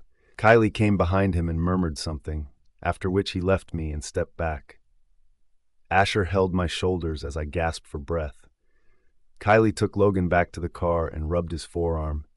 He visibly calmed down. She turned to look at me and said, "Graham, it is your wish to believe me or not. In reality, Zoe was part of an elaborate plan with her husband to take over our packs, and this all started when my father was killed." I flinched upon hearing about her father. What do you mean?" I asked in a low voice. She glared at me for a moment. "I think you know what I mean. After all, it was you who killed my father along with her, didn't you?" Graham POV. "What? No. Never!" I blurted. She chuckled humorlessly. "Zoe confessed she murdered my father because our packs would have merged once he passed away, as dictated by the laws. She also asked you to give me an anti-pregnancy shot for a period of 2 years so that I couldn't have babies with you. And she did all this just for her own ambitions, to become the Luna of 3 packs without having to fight." She shook her head. "She played you right from the beginning, and you got played flawlessly. I am so happy that you got what you deserved, a pathetic bitch like Zoe." A shudder ran down my spine. Zoe had confessed? At first, my mind went numb, and I stared at her with a blank expression. I said through my clenched teeth, "This is all a fucking lie. Zoe was never involved in killing your father. He died of a heart attack." I swallowed saliva down my throat. Zoe needed my protection because she was abused. "Stop lying," she yelled. "For goodness' sake, stop lying. You and Zoe killed my father to usurp my pack. You thought you were doing it, and only you and Zoe were involved in it?" She let out a rough exhale. "Well, let me inform you. She did it at Alpha Liam's behest. You thought you could make her your Luna after throwing me in dungeons, all while making it appear like a natural consequence of a jealous Luna?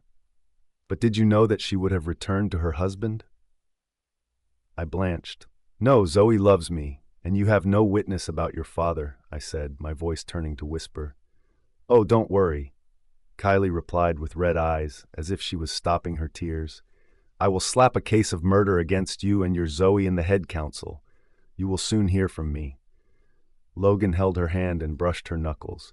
He tugged her to sit in the car, but she resisted, turned to look over her shoulder at me and said, That pup isn't yours. It belongs to Alpha Liam. I am a she-wolf and I know how to add up the dates. Just do some math and you'll know. Saying that, she went to sit in the car. My mind went into a loop of turmoil. Asher signaled his warriors to remove the blockade, and I saw their cars zipping past us. She threatened me of slapping another case on me about her father's murder. How could Zoe confess this to her? And why? It made little sense. Was Zoe under pressure when she confessed it? I returned to my pack with more regret than ever. It was late in the night, and I didn't want to meet anyone. My pack was silent, as if they were mourning the loss of the dead. I went to my room, which felt like an empty nest now.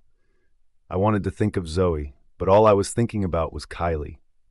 I poured a glass of whiskey for myself, but I gulped it in one go and picked up the whole bottle instead. The burning sensation of whiskey did nothing to quell my dread and misery. I felt like a husk. I remembered how Kylie used to come to me in times of melancholy and my mood would lift. She was my mate, and losing my mate was gnawing at my soul. My wolf had receded in the corners of my mind, refusing to come out, mourning the loss of his mate. I was sure that after marrying and marking Zoe, he would return, but after what Kylie said to me today, I wondered if there was any truth in Zoe's claim. If Zoe wasn't pregnant with my pup, then all that I cherished would be lost in vain. I tipped my head up and closed my eyes. My thoughts ran to how Zoe helped me in killing Alpha Jonas Kennedy. We had used an Omega's help who was later never heard of. I stabbed my fingers in my hair. Did Zoe really play with me? Kylie had definitely planted seeds of doubt in my mind. I started calculating the days when I met Zoe and when we fucked each other. Zoe said that she was pregnant with my pup. Then how come Kylie was so sure that she was pregnant with Liam's pup? Goddess! If that was the truth, I would be damned. Frustration mounted and I threw the bottle across the room with a roar. Zoe! I shouted, as if she would come instantly and talk to me. I had never regretted so much in my life. I had lost my mate and Luna for a dream that wasn't there. Or was it? Haze of confusion clouded my mind. Being my childhood sweetheart, I loved Zoe a lot. I couldn't believe that she could deceive me. I know Alpha Liam abused her, but I grabbed my hair with my hands. She never showed me where he whipped her or hit her. I recalled how Kylie was bruised when I hit her, but Zoe never had those kinds of marks. Ever since I became the alpha of the lunar pack, I wanted it to grow stronger and bigger. With both Kylie and Zoe on my side, I dreamt of being the happiest wolf. But Kylie thwarted my plans. Kylie. I took a deep breath in. She depended so on me after her father's death. I loved when she looked at me with all her love. It was never the same with Zoe. Fuck! The weight of losing my mate hit me like a ton of bricks. I rubbed my chest and then thumped it to shake out the feeling of sorrow and distress. Suddenly, the door opened and Asher walked in with a tablet in his hand. Alpha Graham, you must see this recorded video. What is it? I asked as he handed me the tablet. He played it, and my eyes grew wide in shock. It was a video of security footage in which Zoe was running to meet someone at my pack's boundary. She handed over a manila envelope to a man standing beneath a tree. When I pinched the picture out, I was surprised to see that it was Liam staring back at me. Kylie POV. For a long time, I didn't speak in the car as I thought about Graham and his blind love and support for Zoe. How could he not see her deceit? Why was it that every time I tried to open his eyes, he would get even more irritated? I sighed as I looked out of the window towards the mountains and valleys and pines and firs that I had grown attached to. Along with Graham, I used to run in this forest in our wolf forms, times when Zoe wasn't there. At least that's what I assumed. But she was there, watching us all the time, strategizing her next move while I was so oblivious to her evil intentions, while I was committed to my pack's well-being. I trusted Graham with all my heart, and he broke my heart with all his might. Kylie? Logan's voice pulled me out of my reverie. I snapped my head to look at him and forced a smile. Only when he wiped my cheeks, I realized I was crying. What are you thinking about? He asked. I shook my head. In a voice choked with emotions, I said, I want to go to the temple of the moon goddess and offer my prayers to her once we are in the Nord Pack. His brows scrunched. Sure, but why? Because I want to thank her for giving me a second chance mate. He stared at me intensely and pulled me close to him. Wrapping his brawny arm around me, he said, In that case, I have to go with you because I have been luckier in this department. I giggled. I love you, Alpha Logan. He kissed the crown of my head, and I love you more. Inhaling his scent, I settled my head on his chest as we drove to the Nordpack. I wanted to think of my next step, but all I did was sleep. When we reached our pack, he carried me in his arms all the way to our bedroom and settled me on the bed. After he helped me strip my clothes, he stripped his and spooned me from behind. How could I not revel in his warm embrace? I woke up in the middle of the night with a wet dream and a popping sound. Ah! Logan! My body had its own mind when I was around Logan. I cupped his face and seized his lips, kissing him hard. He groaned and wrapped me in his arms, crushing me hard against his chest. His tongue slid against mine as he cupped my face and pressed his weight on my body, pushing me into the mattress. His lips left my mouth, and he trailed down to the slope of my throat. When he scraped his teeth and nipped my skin, I moaned. He licked my mark, and desire flooded my veins. And then he looked at me like I was something precious, something so stunning that... I want to worship your body, he said, making my breath lodge in my throat. You will be my death, and I can't ever get enough of you. He studied me for what seemed like an eternity, making me squirm beneath him. Say, you're mine, he growled as he stared at me, his eyes flashing golden. Yours, I'm yours. We were both breathless but far from satiety. Do you know when I fell in love with you? He said between his breaths. When? When I first saw you in college. If I hadn't returned, I would have made you mine. I turned to him and cupped his beautiful face. With a ragged breath, I said, I wish you had done that. Truth be told, I'd been falling for Alpha Logan ever since I saw him in the lunar pack for the first time. I wish I had done that, but all's well that ends well, right? I nodded past the knot in my throat and curled up against him. He pulled me over his chest. I snuggled in his chest and closed my eyes, tired and satiated. Tomorrow I will think about how to bring Zoe back. Tomorrow I will think about how to exact my final revenge on Graham. Kylie POV. I had to push Logan out of bed to have breakfast, and he pulled me right back. Damn it. He was a priapic. Let's go on our honeymoon, he urged as he buried his face in the crook of my neck. He licked my mark, and a shudder ran through my body, desire pooling right between my legs. We had taken a bath together, and I was standing in front of the mirror, wrapped in a towel, drying my hair. He curled his arms on my waist and started kissing me as I watched us in the mirror. Logan, I breathed. Oh God! He started kissing my throat and nibbled my earlobe. If I had one more round of sex with him, which I was dangerously edging towards, I was sure I wouldn't be able to walk. Our eyes locked in the mirror and he smirked. Bastard knew the effect he had on me.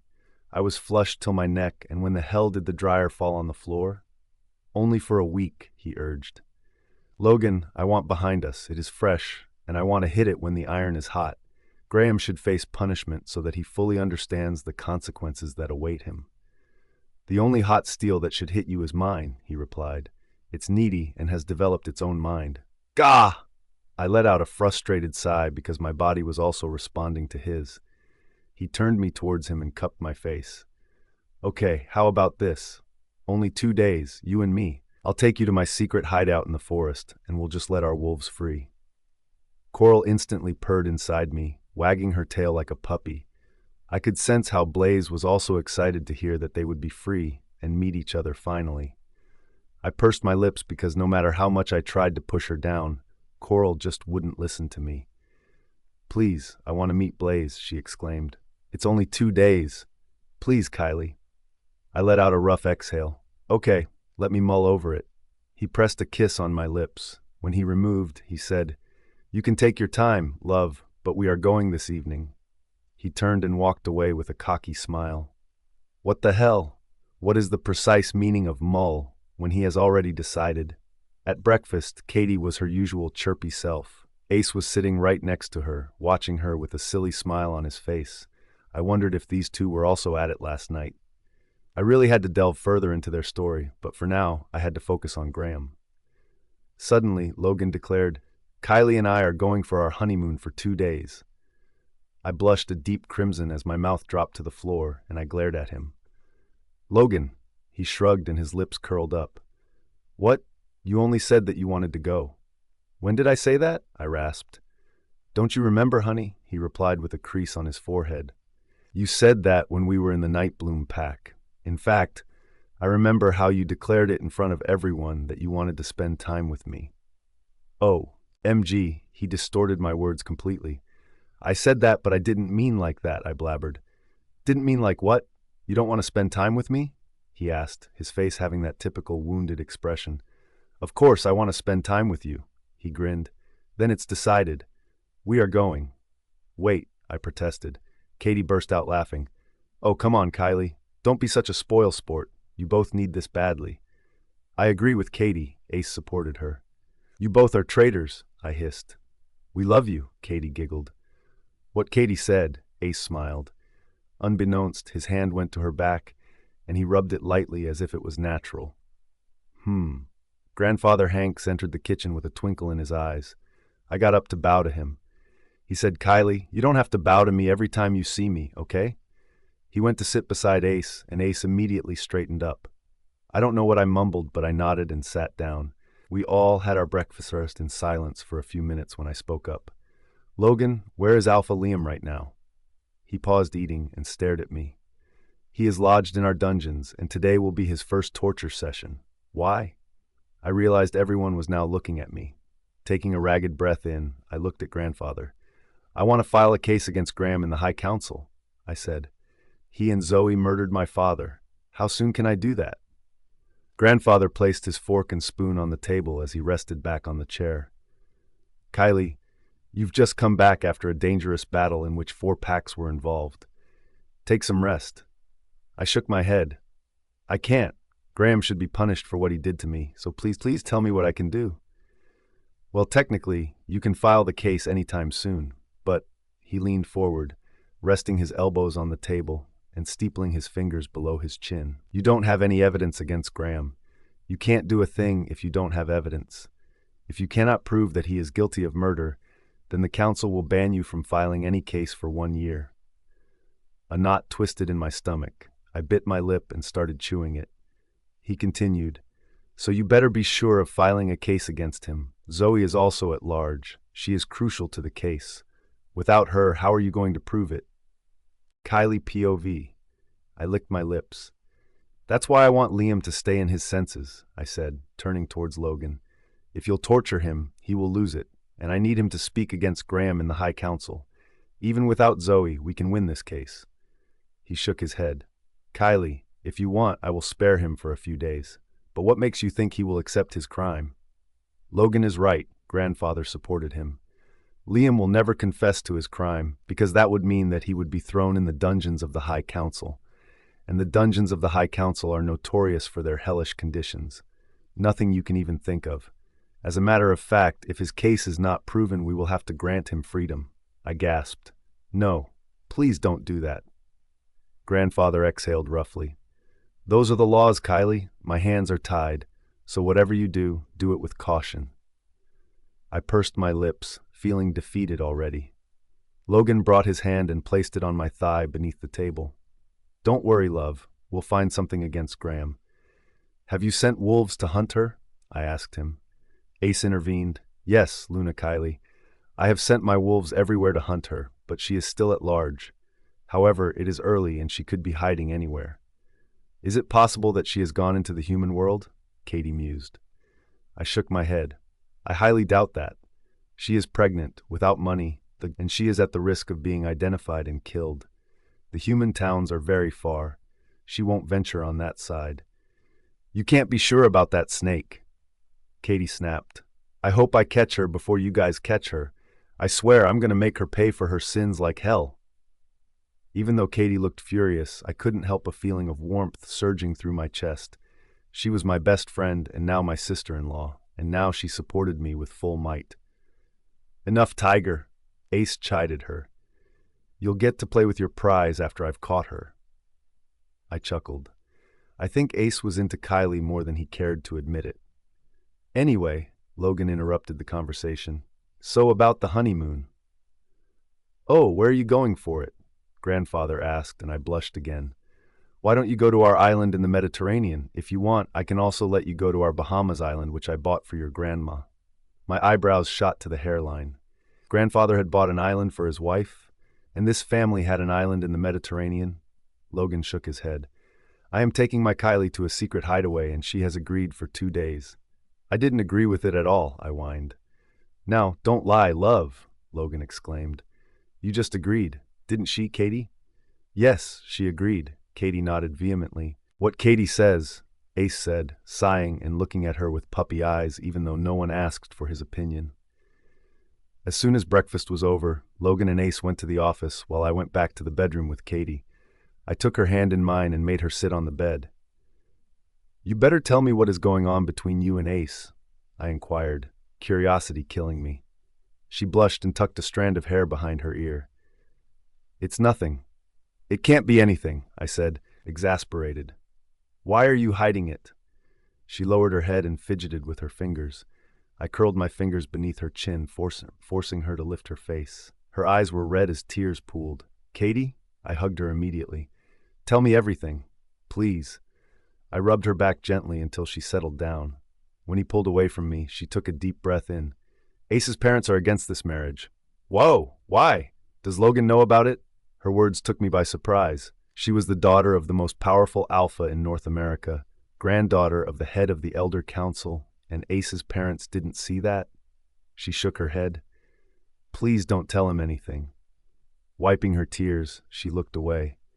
His mother wants him to marry their business partner's daughter. He has refused to marry her, though. I blinked at her with my mind stuttering. Excuse me, but your brother is wealthier than God. I mean, if this is about money, then you are way more richer than Ace. I wish it was about money. There's something I can't put my finger on, but I don't care. This was the first time Katie had opened up with me.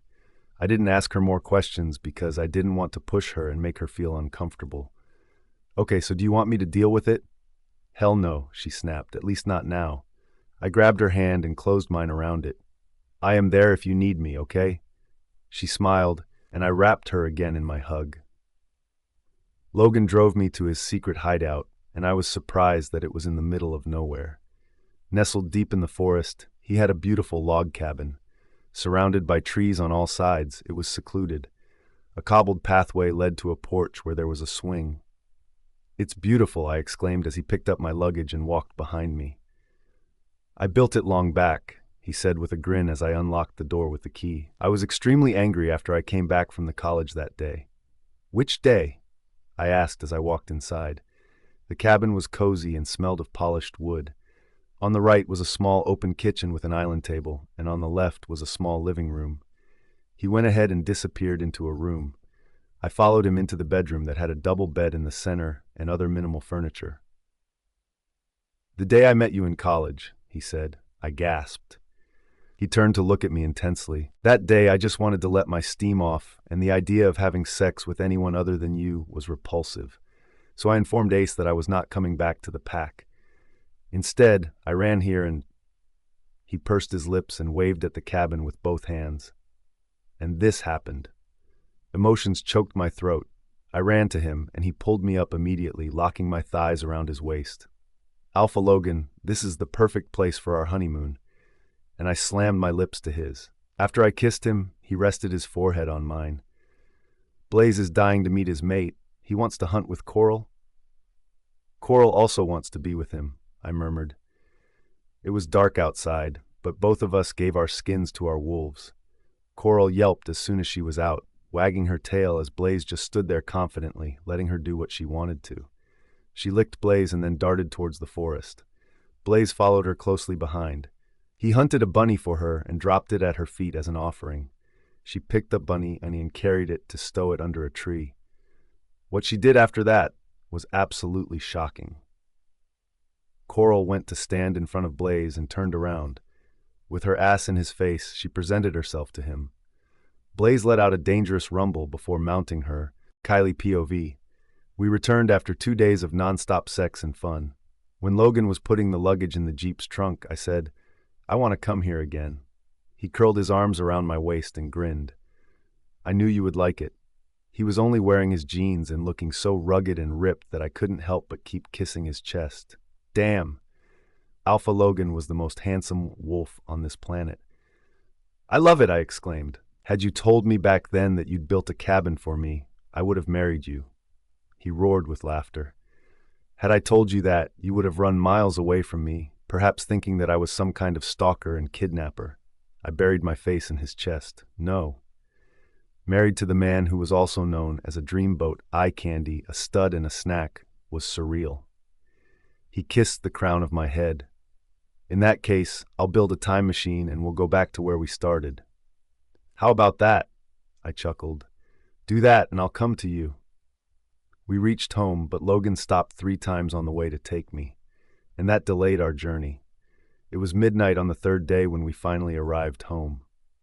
At the breakfast table the next day, Grandfather said that he was returning to the headquarters of the council. That was where he lived. "Kylie, you better give me grandpups as soon as possible," he kind of warned me. I blushed as I glanced at Logan, who was only smirking. "Gramps, we are working on it," Logan said casually, and I kicked him underneath the table. "Who the hell says that to their grandfather?" "Ouch! What?" He rubbed his legs, scowling. "Aren't we working?" Grandfather laughed as he shook his head. "Anyway, have you thought about Graham?" I hadn't. "Grandfather, when are you leaving?" I asked. "In the afternoon after lunch. Will it be okay if I give you my file for the case?" "No, Kylie," he replied. "If I take your file, I'll be seen as biased and might be kicked off by the council. You have to file the case personally." "Oh, I understand." He was right. For the next 2 days, I focused on making the file that would build a case against Graham, Zoe, and Alpha Liam. As I was writing the case, I realized things were getting tighter, like I didn't have a way to prove that they murdered my father. It seemed like an endless dark tunnel. Exasperated, I felt like giving up on it. However, Logan came that night and read my file. We discussed the case in detail. He went to the kitchen to make coffee for me and returned with more ideas. No matter how we approached it, it felt like chasing wild geese. Graham POV. I was shocked to the core when I saw the video in which Zoe had run to the border of my pack where Liam was waiting for her. She gave him a manila folder and after a chaste kiss, returned to the house. "What are we going to do about it, Alpha Graham?" Asher asked. "That could be our pack's secret file. She is missing at the moment, but if you want, I can send our spies to hunt for her." I clenched my jaws so hard that it was a wonder my fangs didn't crack. "Nothing," I replied and handed him the tablet. "Zoe is no more with us, and Alpha Logan has taken Alpha Liam as his prisoner, so this whole thing is useless." Asher bowed to me and left, but I was left with an empty feeling. How could Zoe breach my trust? I loved her from the bottom of my heart, to the extent that I didn't even look out for my mate when she was suffering. Once again, thoughts of Kylie flooded my mind. She was such an asset to my pack, and Zoe was nothing but a burden. I couldn't sleep that night, feeling lonely, not because Zoe had betrayed me, but because my wolf wasn't responding to me. Without him, I knew it was only a matter of time before a stronger wolf in my pack challenged my position.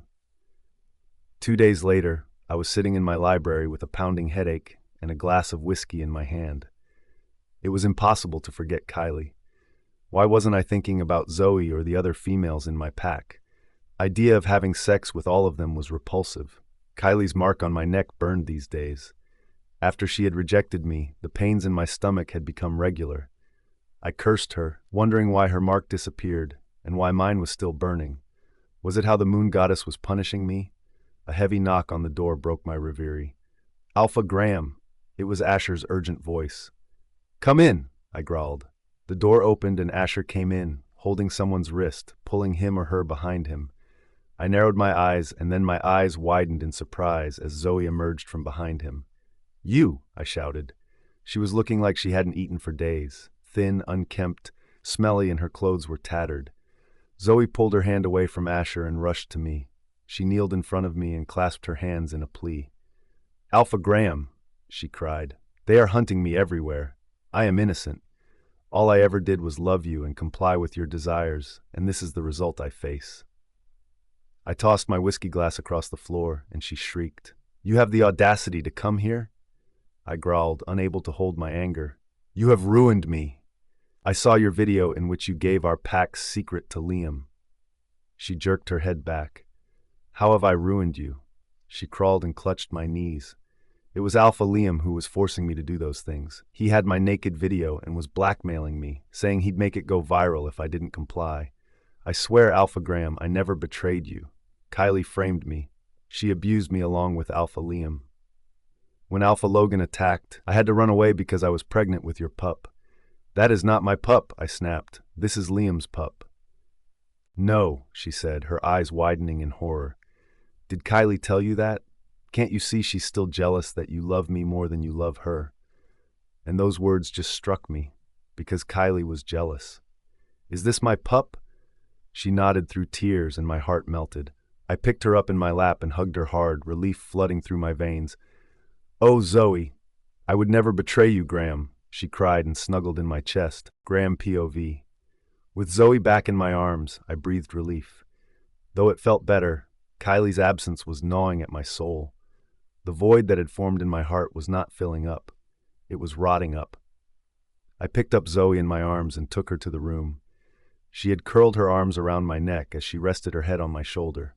I set her on her feet in the room and said, "Take a bath and then we'll talk about what to do next." She smiled through her tears and nodded. "I love you, Alpha Graham." I wanted to say the same to her, but I refrained because suddenly I realized I didn't love her. Now I needed her to give birth to my pup.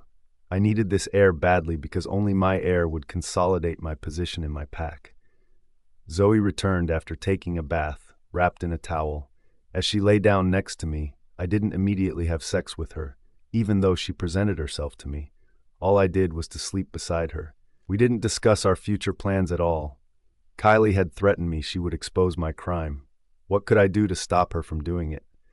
She had no evidence, and I was sure that she wouldn't file a case against me in the head council. In the meantime, I had to keep Zoe's presence a secret. If my enemy came to know about her, they would do anything to take her away. I wondered if I should mark her. The next day when I was in the office, contemplating my next move, Zoe came. "Alpha Graham, can I talk to you in private?" I gestured Asher to leave. As soon as he left and closed the door behind him, Zoe sat at the table and said, "Alpha Graham, can you give me $10,000? I frowned. "Why?" She fidgeted with her fingers and looked away. "Kylie and Alpha Logan are after me. Alpha Logan thinks it was me who had kidnapped Kylie, but..." She shook her head as tears rolled out of her eyes. "I didn't do it. It was Alpha Liam who captured both of us. Remember, I called you about it?" I nodded. "How did you get a mobile to call from the dungeons?" I asked. Her face fell flat for a moment. She recovered immediately and said, "We weren't in the dungeons. Alpha Liam had lodged us in a guest room. A guard lent it to me for only a few minutes." She quickly changed the subject. "So will you give me money?" "You didn't state the purpose." She took a deep breath in. "I want to stay hidden in the human world for a few days until this chaos is over." I narrowed my eyes at her. She wanted to run away? Had it been Kylie, she would have stayed with me to handle the chaos. "I'm sorry, Zoe," I said. "You will remain in my house and won't be allowed to step outside it until you've given birth to my pup." Her mouth fell to the floor. "But, Alpha Graham, there won't be any more discussion on this. You may leave," I growled. She sniffled. "You've changed." Suddenly, the door opened, and Asher walked in with a paper in his hand. He looked like he had seen a ghost. "You have to see this," he said, and placed the paper in front of me. I picked it up to read, and the blood drained from my face. It was a copy of the case that Kylie had filed against me, Zoe, and Alpha Liam in the head council for the murder of her father. "Fuck!" I rasped. "What's wrong, Alpha Graham?" Zoe asked. I slipped the paper towards her. When she read it, she paled. It is what it is," I said as I rubbed my face with my hands. "But why does it have Alpha Liam's name also?" I asked. Zoe clenched her teeth. I don't know," she blabbered. "Maybe she wants to exact revenge on him." She put the paper back on the table. "Alpha Graham, let's just run away. This is bad news." "No," I shouted. If we run, it will look like we have committed the crime. The head council will send its hounds to sniff us and get us back. Kylie doesn't have any evidence, and so we will face this together. But Alpha Graham, Zoe whined. She seemed a lot more panicky than I could understand. That's it, I slapped the table. She has no evidence. Kylie is doing this just to avenge us. She is jealous and still can't stop thinking about me. Once our innocence is established, she will bear the consequences of the council. And as for us, I chuckled, I will marry you and induct you officially in my pack. Oh, Zoe exclaimed, looking happy for the first time. I turned to look at Asher. When do we have to go to the head council? I asked. Next week. Great. Until then, let's just rest and focus on the pack, and let Kylie do whatever she wants. I relaxed and sat back in the chair. Kylie was so going to lose this. I had to keep Zoe's presence a secret for a week before we went to the head council, and so I barred her from meeting anyone and also coming out of our room. I assigned only one maid for her who was taking care of her. In that 1 week, she simply rested and ate and offered herself several times to me. At least, now I was feeling better. I had heard nothing from my spies about Kylie's movements, and so I was sure that she could not gather any evidence against us. I felt a major confidence boost. Kylie was a fool. Just to avenge me, she had filed a case. She was going to fall flat on her face, and I couldn't wait to see that. Once we will be acquitted, I was going to sue her for framing me in a fake case, and then I would demand hefty money in compensation. One that would make Alpha Logan a pauper. Kylie POV. I had filed a case in the council against Graham, Zoe, and Alpha Liam, fully aware of the potential consequences if I were to lose. Are you sure you want to do it? Logan asked as he sat in the driver's seat, looking at me. Alpha Graham has got what he deserves, and so has Liam. Zoe is still missing, and my spies have searched everywhere.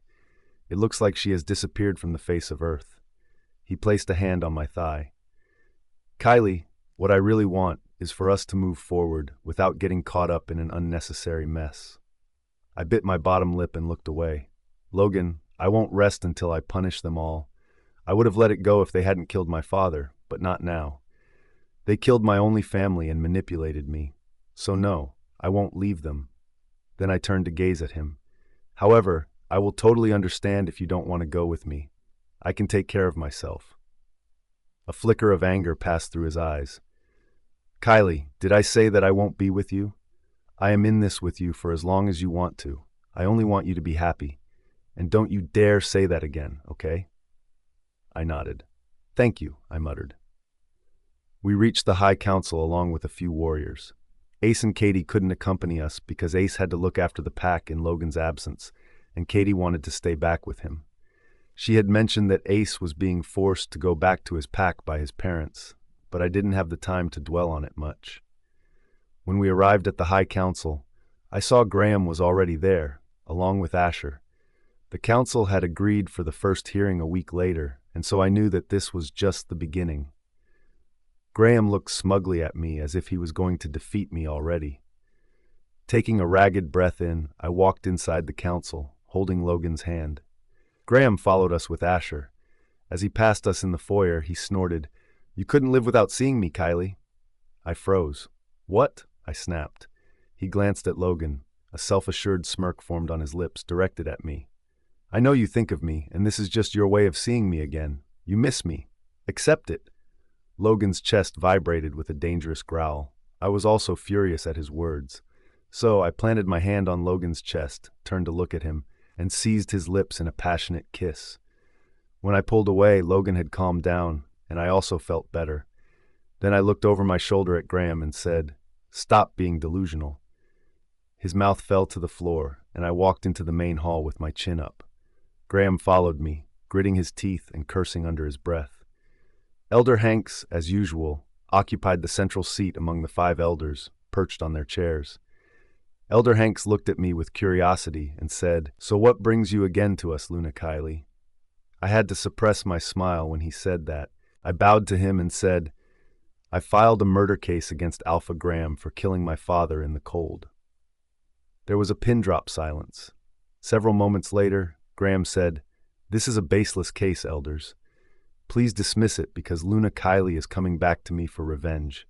She struggles to accept her jealousy over the fact that I love Zoe more than her.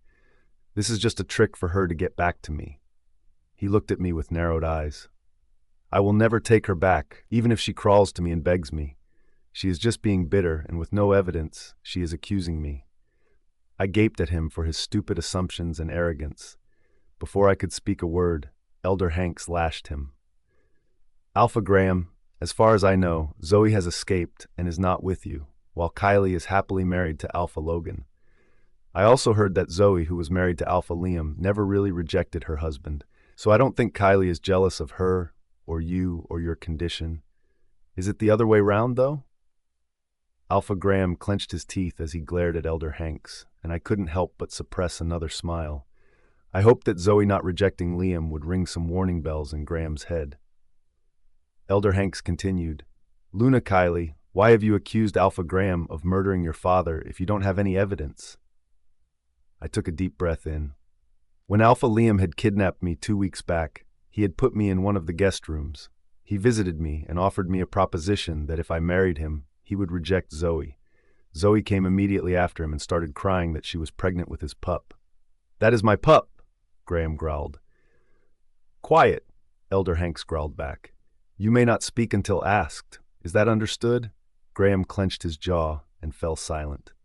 I narrated the rest, and, in the end, added, Zoe confessed that with her help, Alpha Graham had murdered my father only to usurp my pack. Not only that, it was a plan that she had hatched with Alpha Liam. Alpha Graham was just a puppet in his hand. Elder Hanks raised his eyebrow and let out a rough exhale. I see, he gazed at Graham. How would you like to respond to that? Graham's voice was clipped when he said, She is dreaming. Zoe and I never killed her father, and I do not know about Alpha Liam. That bastard abused Zoe, and so she ran back to me. That's all. Graham was sticking to his plan of action, which I was expecting. I said, Elder Hanks, do I have the permission to talk to him directly? When Elder Hanks nodded, I turned to Graham. Where is Zoe right now? I don't know, he replied without looking at me. Did she not influence you to give me an anti-pregnancy shot when we just got married? When he didn't reply, I said, That is already proven, Alpha Graham. His throat bobbed. The reason she asked you to do that was not because she loved you and wanted to have your pup. You both were into it. Eventually, your plan was to throw me in the dungeons and take over my pack. Otherwise, can you explain to me that why you are so protective of Zoe's pregnancy and are looking forward to seeing your pack's heir when you didn't even want to have a pup with me? Why didn't you want a pack heir with me? Because that's what alphas pine for. I clenched my fists. Zoe confessed to me it was a part of the plan with Alpha Liam. Bullshit, Graham thumped the table. You are wasting my time. If you have anything concrete, then I'll stay. Otherwise, I have work to do. Great. I had him all riled up, and it was time to hit it. Okay, then tell me where Zoe is. I don't know, he hissed. I chuckled and picked up 2 folders from my table. I gave one to him and the other to the elders. These are the latest pictures of Zoe, and by the looks of it, it seems that she is hiding in Alpha Graham's house. Graham paled. Kylie POV. The look on Graham's face was like he had seen a ghost. My lips lifted as I chuckled quietly. These pictures are doctored, Graham rasped as he flipped through them. Asher was also aghast. I could tell I had hit a nerve when he seemed to stop breathing. Elder Hanks, I said, if these pictures are doctored, you can get them checked by your IT team. I heard Logan's soft laugh behind me. Obviously, he was enjoying it more than me. Okay, we will get these pictures examined, Elder Hanks said. Thank you, Elder Hanks, Graham exclaimed. He started collecting his papers as if to leave. We will come whenever you call us for the next meeting. Where are you going? Elder Hanks growled. The first hearing is not over. You better stay back. My IT team will not take more than an hour to check the pictures. Graham jerked his head back in surprise, but he didn't argue. We watched the elders leave the main hall. As soon as they left, Graham picked up his phone and hurried out of the hall as Asher followed him. When I turned to see Logan, he stared at me with amusement for a while and then roared a laugh. Come here, he said in the middle of it. He grabbed my hand and pulled me into his lap. You are way more intelligent for the world, and I am so happy that I am on your good side. I blushed and tapped his nose. I'm glad you have realized that, Mr. Kylie. My evil, evil Luna. He laughed more and kissed me. And I like Mr. Kylie. My bladder was bursting, so I hurriedly walked to the bathroom. Just as when I was coming, I saw Graham also emerging from it. As our eyes met, he shot a glare at me as he pocketed his phone. "You're such a bitch," he hissed. "If you think that you're going to prove that Zoe is with me, then you are in for a major setback. She is not in my pack, and those pictures are doctored." I crossed my arms across my chest. "Are you aware of the consequences of committing perjury?" He lifted his hand as if to slap me, but my chest vibrated with a growl because Coral tried to surface in defense. He backed off immediately, his eyes widening in surprise. "Zoe is not in my pack. She escaped a long time back, remember?" he reiterated. I snorted. "Then you should feel happy, because if it is proven that I am fabricating the evidence, then I will be punished, not you. Why are you so riled up instead?" With a frustrated sigh, he pivoted and walked away. The next hearing was 6 hours later, during which Alpha Logan and I had our lunch and discussed more. I didn't see Graham or Asher, but I knew they were lurking around. When the meeting began, Elder Hanks said, "The pictures are not doctored, Alpha Graham, so it means that Zoe is hiding in your pack and you are lying." "No," Graham shouted. "This is outrageous. Zoe is not in my pack. You can search my pack's territory for it."